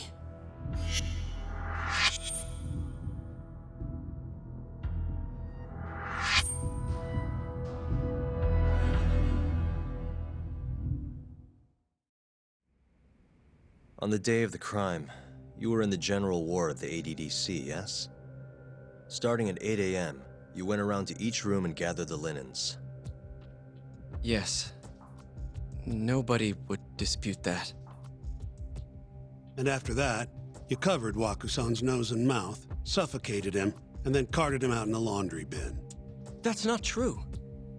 Waku-san wasn't there when I went into his room. I didn't see him at all that day. You have to believe me. And I do. So when you went down to leave the center at 10 a.m. after gathering the linens, you realized there was a body hidden in the truck. Yes. That's what happened. Then, after debating whether or not to report the body, you chose to hide it in the mountains. I had a criminal assault on my record. Yep. I knew the police would have suspected me if I went to them. Aren't you forgetting the bad blood you had with Waku-san? Oh. Huh? Bad blood? What are you talking about? 3 days before the murder, Waku-san claimed Okubo-kun here punched him and stole his wallet. They told me all about it at the center. When did you even ask? While you were busy chatting up Terasawa-chan. Even if I bitch about it, I'm still damn good at my job. Well, Okubo-kun, did you take his wallet, or...? Not quite. They call it delusion of theft. It's a symptom of dementia. You think something's been stolen from you, then blame the first person you see. Not the easiest thing to deal with, right? Someone accuses you of theft for no reason? Must have been a shock. So when Waku-san tried to hit you, you just about hit him back. But I didn't hit him. No. You murdered him. I wouldn't kill a man over something like that. Ah, I wish I could believe you, pal. Come on, Okubo-kun. You got a record of violence. It wasn't me. I swear. Somebody set me up. Please, you have to believe me. Whoever did this is laughing at all of us right now. Calm down. Yagami-sensei, do you believe me? I do. Okay. Then next time, come alone. Fine. I can take a hint. You and Yagami-sensei can cuddle up all you want. Man, it's so unnerving. Like, the way Okubo, I mean, I'm not sure if that's what they're going for, but it seems so neat. So, Okubo says the things and act like it's hard to know if it's just how great the acting is and the writing, but it can go both ways.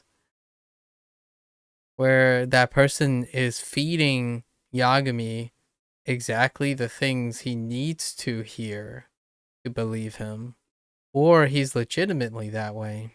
Man, so unnerving. Hey, you know that nurse, Terasawa-san? Cute girl. Sounded like she was worried about you.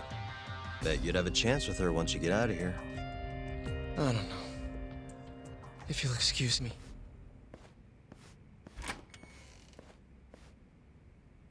That's a pretty good performance. Excellent writing. So Shintani just left you hanging, huh? He's gotta learn some damn patience. Maybe so.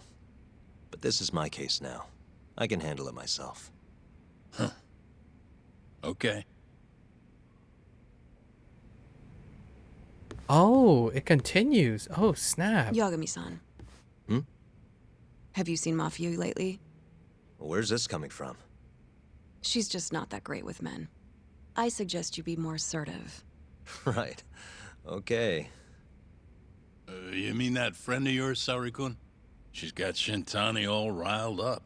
Said he'd have been nicer to you if he knew you had friends who looked like her. Jackass. Hey, nothing's official yet, guys. Regardless, keep it on the down low, okay? Yet? That word says more than you think. I love this. They're integrating all the questions all together, and they're flowing it together in different in the timeline. Oh, this Saori, you want it? Mafia-kun's a prosecutor, right? Isn't it kind of taboo for her to date a defense attorney? Can we not do this? Either way, guess the Okubo case comes first. We're pleading innocent, yeah? That's the plan. What is your plan here? This isn't gonna be an easy win. Well, I'm working on that. There's one piece of evidence that still bothers me. Yeah? And what's that? What should I focus on if I want to prove Okubo's innocent? Huh.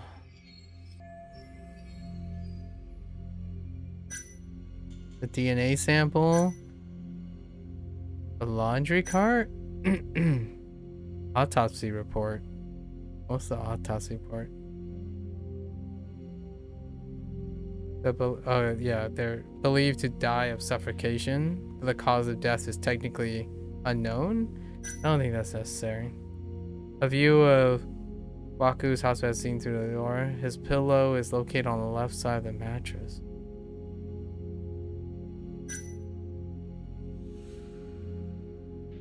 The window doesn't open, so no one could have gone through it. Thus, it can be deduced that the only way into and out of the room was through the hallway door.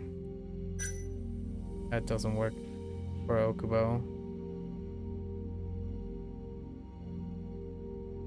Panoramic where and yeah. DNA.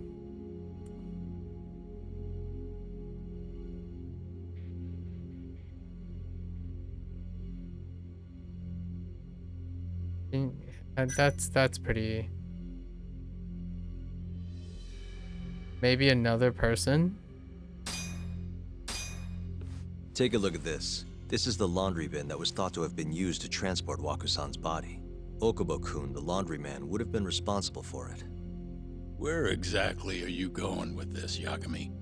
It was only about 40 minutes between when Waku-san was last seen and when he disappeared. There's only one way his body could have been carried out discreetly. And that's in Okubo-kun's laundry bin. Hey, I don't want to be a downer, but doesn't that point to Okubo being the killer? Well, that's not my point, though. The evidence I showed you is... That evidence won't win you the case. What the hell's your problem? Was that Shintani? I think so.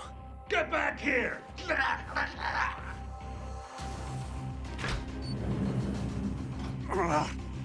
bastard. Oh, was eavesdropping on you. What the hell? I tried to stop him, but he pulled a stun gun on me.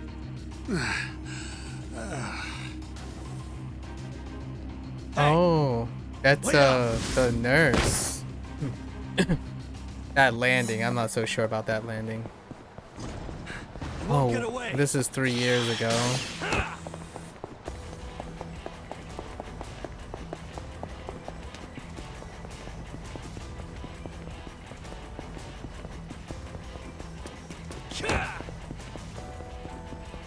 Hold up!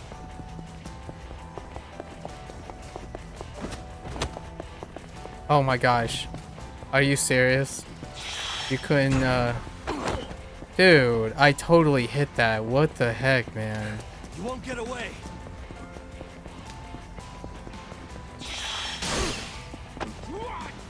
That was weird.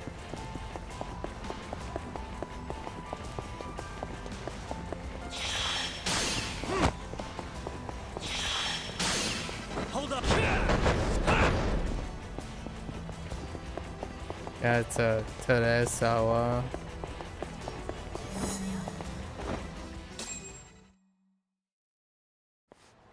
No SP. A woman? Help! Someone help me! Aren't you Teresawa-san? Let me go! We got a groper out here? Scum of the earth!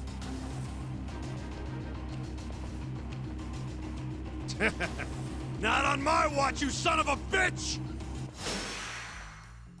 Wait. We fighting in the past too? Oh, dang.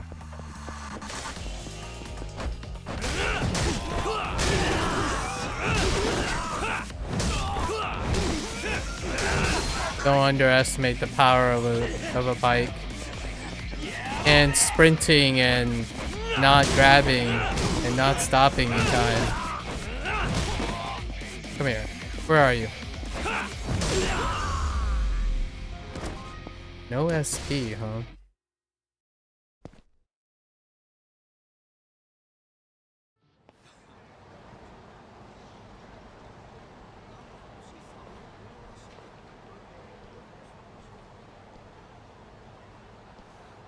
Can all lawyers fight like that?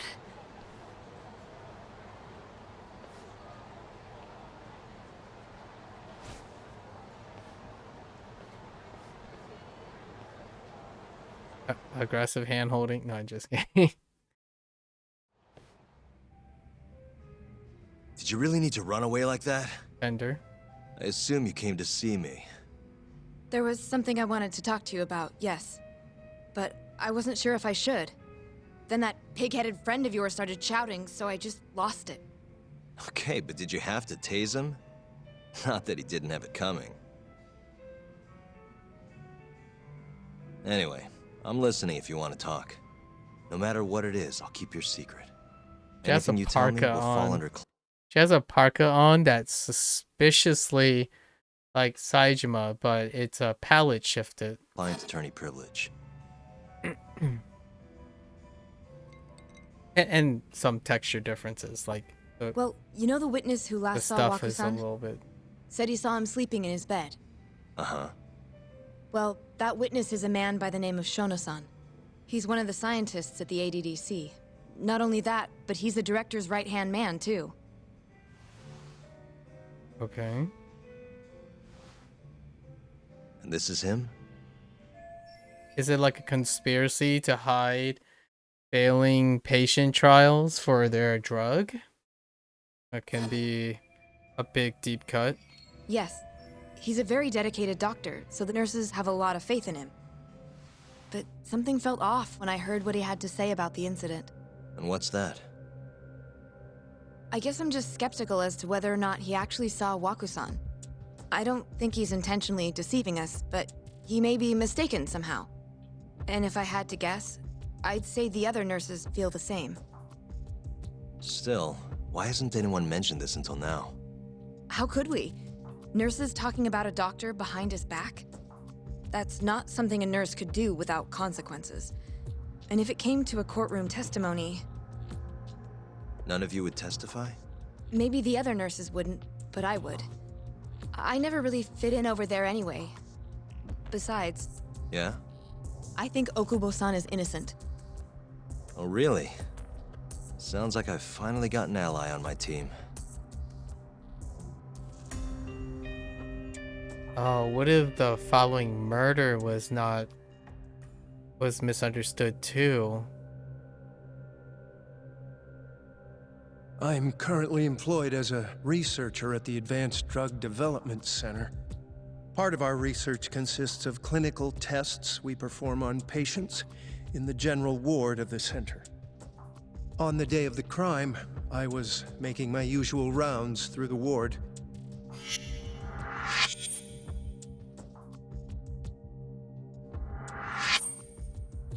And what time was that? Around 7:50? You're sure? Yes, the patients eat breakfast at precisely 8 o'clock. I always head to the break room myself, right around then, too. This break room, to be precise? That's correct. Our more mobile patients walk there for breakfast instead of eating in their own rooms. Then, while the nurses help the patients eat, I ask about how they feel and how the medicine is treating them. And on the day of Waku-san's disappearance, you passed by his room before going to the break room? Yes. And in that room, you saw Waku-san lying on the bed? Yes. Can you describe the situation to us as you remember it? The door has a window, so you can see into the room from the hallway. And this is the room you're referring to, yes? That's correct. From where I was standing in the hallway, I could see Waku-san lying in bed. He was asleep, with a blanket covering most of his body. And what time was that? Around 7:50. No further questions. You can't identify Waku though. That's not successfully identifying him. Yagami-sensei, why did you call her to the stand? She actually asked to testify. Is that a problem? Not really, no.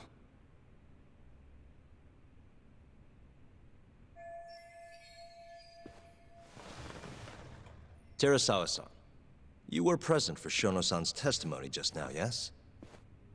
Yes. And what is your opinion on that testimony? For a scientist, I felt his wording was rather imprecise. And as a medical professional, I felt his actions were negligent. Could I ask you to be a little more specific? There's the journalist. Our witness, Shono-san, claims he saw Waku-san sleeping in his bed during his morning rounds. However, there's no way he could have known that just by looking in from the hallway. Yep. I have evidence supporting Terasawa-san's testimony.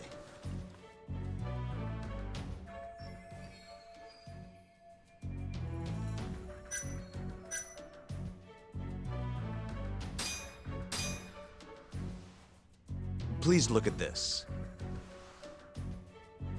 It's a photograph of the victim's room as viewed from the hallway. In other words, this is what Shono-san would have seen when he checked in on Waku-san.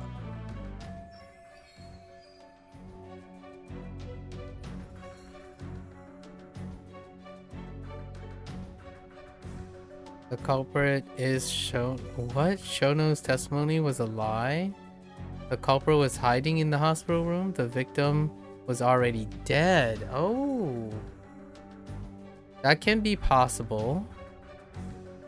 But Shono's testimony is technically a lie, I guess. The culprit is Shono, who claims to be a witness. The culprit was hiding in the hospital room.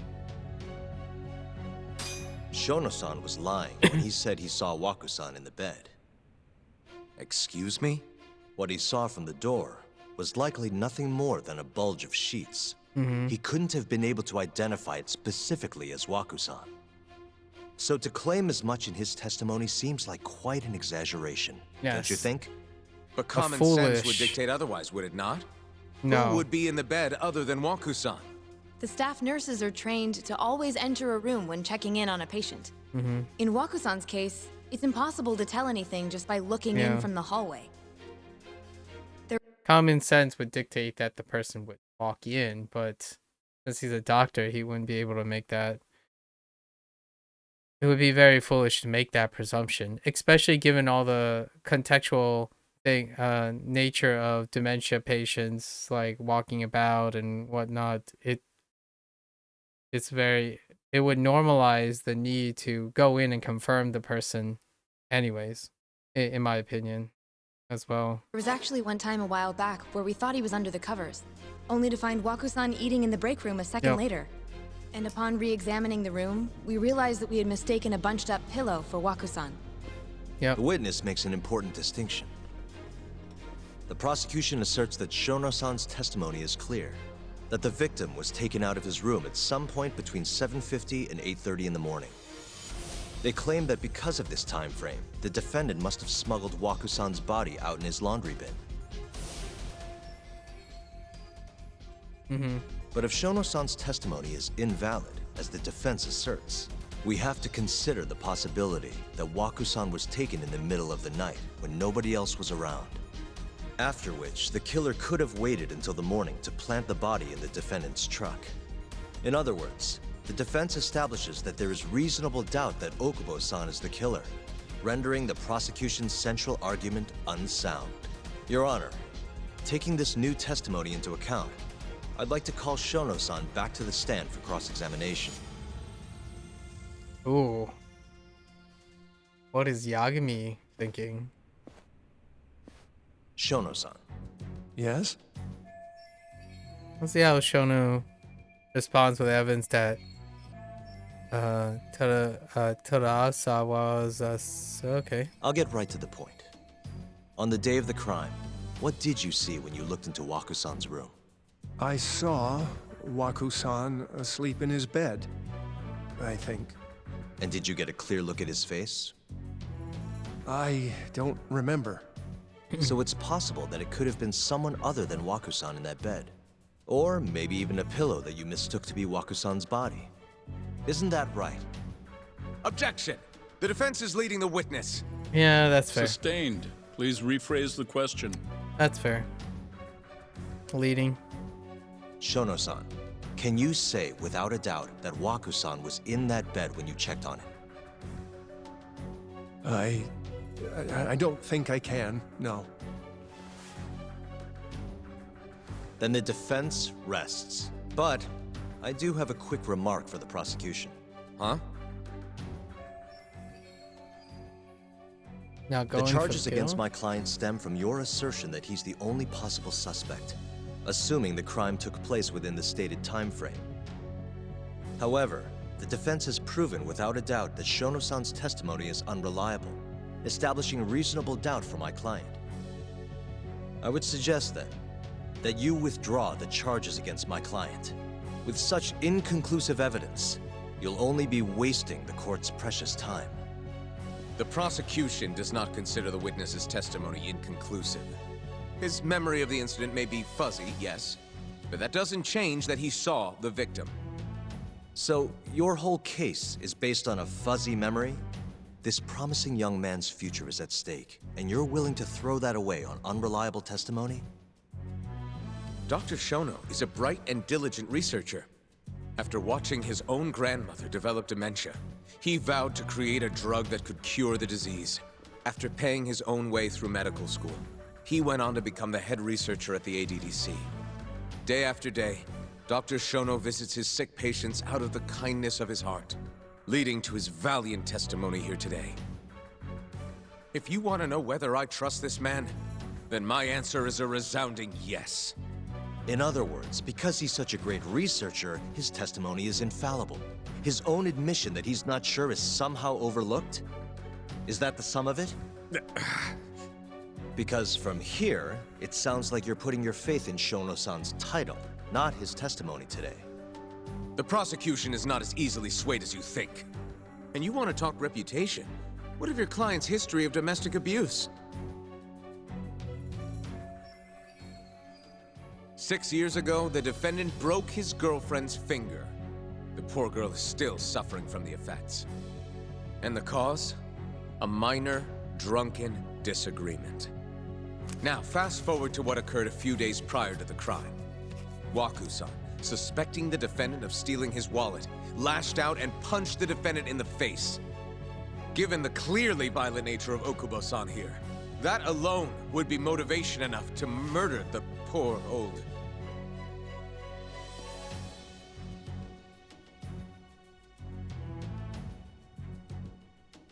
Is something wrong, ma'am? Please remain seated while court is in session.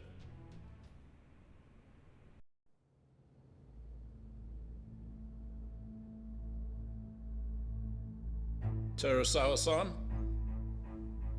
Okubo-san is not a violent person. And he hasn't even had a drink in over 6 years. Not a single drop since the incident. My court will not stand for this commotion. He didn't blame Waku-san at all. He knew that the outburst was just caused by his dementia, that it was all the sickness's fault. So there was no reason for him to resort to murder. Terasawa-san, please. Okubo-san really is an incredible, caring person. Please leave this courtroom at once. You're right that he may be hard to approach, but he's a kind soul, and he always keeps his promises. Okubo-san's not the only person in this courtroom who would be affected by a guilty verdict, either. As a matter of fact, it would break my heart. And even through it all, he wanted me to keep this a secret, not to tell anyone, not even his lawyer, that we were dating.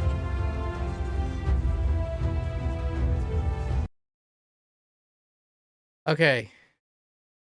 That... I don't know. That kind of works against them, too. What she just did.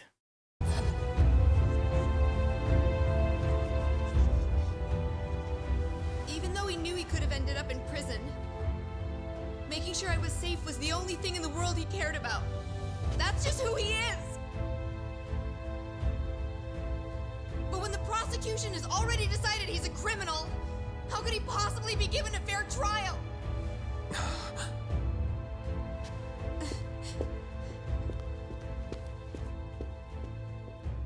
Her little outburst wasn't technically admissible, but as the trial dragged on, it hung over the jury like a stone. And in the end, Shinpei Okubo was found not guilty. Oh, it didn't... But only a month after his release, everything changed. Yeah, it was Amy. Yeah, that was Amy. The same girl who had so bravely proclaimed Okubo's innocence died by the man's own hand.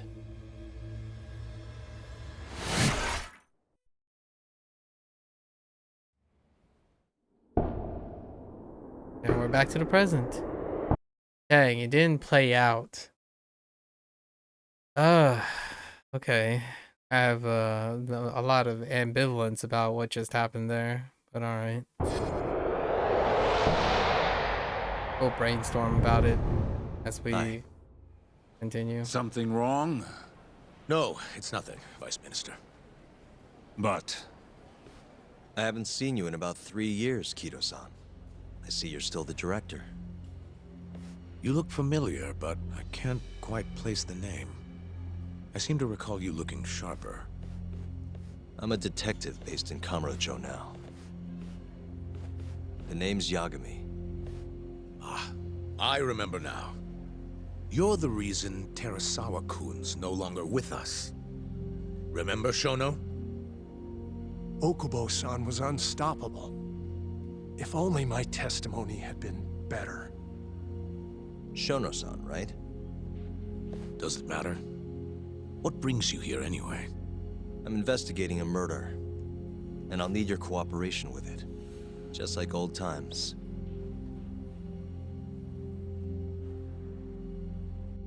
It setups for the parallelisms that you can. Yes, I see. That's so nice how they staged it. It's just like old times. It does seem we received a phone call from this Shintani-san you speak of. Do you know who he was calling? Dr. Shono. The same Shono-san you were just with? Why? Whoa, hold up. I mean, Shintani was close to...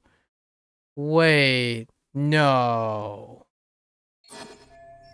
Yes, however, it's unclear as to what the point of the call was meant to be. Shono was away from his desk at the time, you see, and Shintani-san didn't leave a message.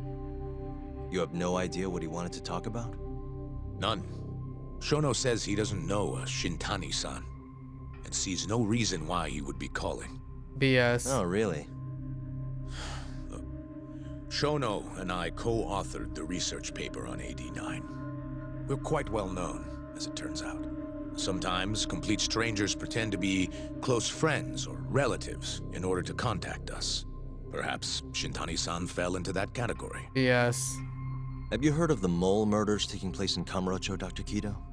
3 Yakuza, each one with Shintani their was eyes gouged linked to out. Okubo. It's a grisly business. Shintani was killed in the same way. I've seen the news. Can you think of anything tying the ADDC to those murders? Huh? Look, just what are you implying? Look, I believe we're done here. There's nothing I can help you with. Please stop! You can't! Who are you? Detective Kuroiwa, Kamuro Police, Organized Crime. One of your guests here has information related to the case I'm currently investigating. That would be you, Yagami. Hmm? I'd like to speak to you as a material witness to the murder of the lawyer Masamichi Shintani. Is that so?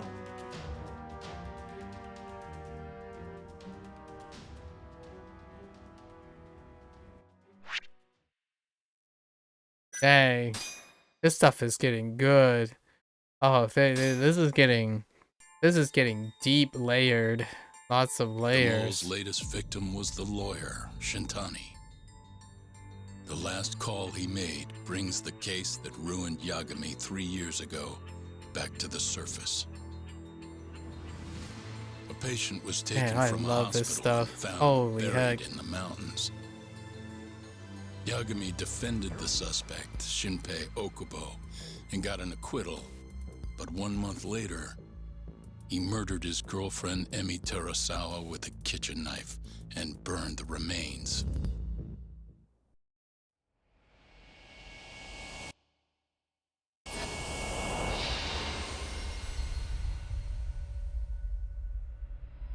Fitting title for chapter 6, Illusion. Illusion is I'd definitely like to a speak foot. to you as a material witness to the murder of the lawyer Masamichi Shintani. Is that so?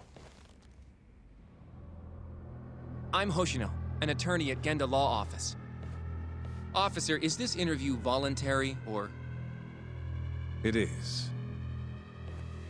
It's your call, Yagami-san. I think I'll pass. Excuse me? You have your answer, sir. You can go now. You can make this easier if you come now. Next time, it won't be voluntary. Your empty threats don't mean much to a lawyer. Can you take this elsewhere? I really must be... Too bad he's not a lawyer anymore, then. Your friend's nothing now. Just come along quietly. I'll come back with a warrant if I have to. I'd like to see you try. Why do you suspect me, anyway? I bet you don't even have a reason. I can come up with a few good ones. Enough! Get the hell out of my office. You'll regret this, Yagami. Kuroiwa-san.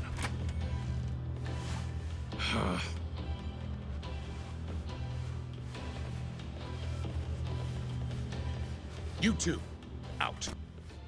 Before we go, can we speak to Shono-san for a sec? We need to know why Shintani called him.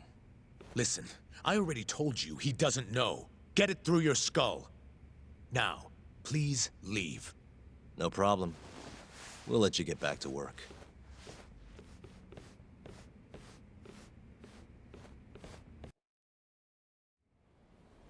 This is really getting out of hand, don't you think? I can't believe that detective thinks you're a material witness. Yeah. I don't know what he's talking about. But what I'm more interested in is how he even knew where to find me. That's a good point. How would the police know we were here? Beats me. For now, let's focus on Shono, though. It would be a waste coming here and not talking to him. Agreed. Let's see if the receptionist can help us.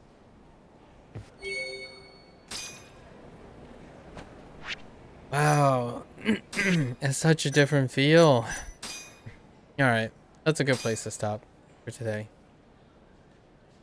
Alright. Thanks for hanging out. Thanks for listening. Thanks for experiencing this together with me. If you're gonna watch this later, thanks for watching. As always, I always welcome a comment. Look forward to responding to them. And until next time, stay safe, stay healthy, work on that net positive lifestyle, and I'll catch you guys on the next one. Take care. Bye now.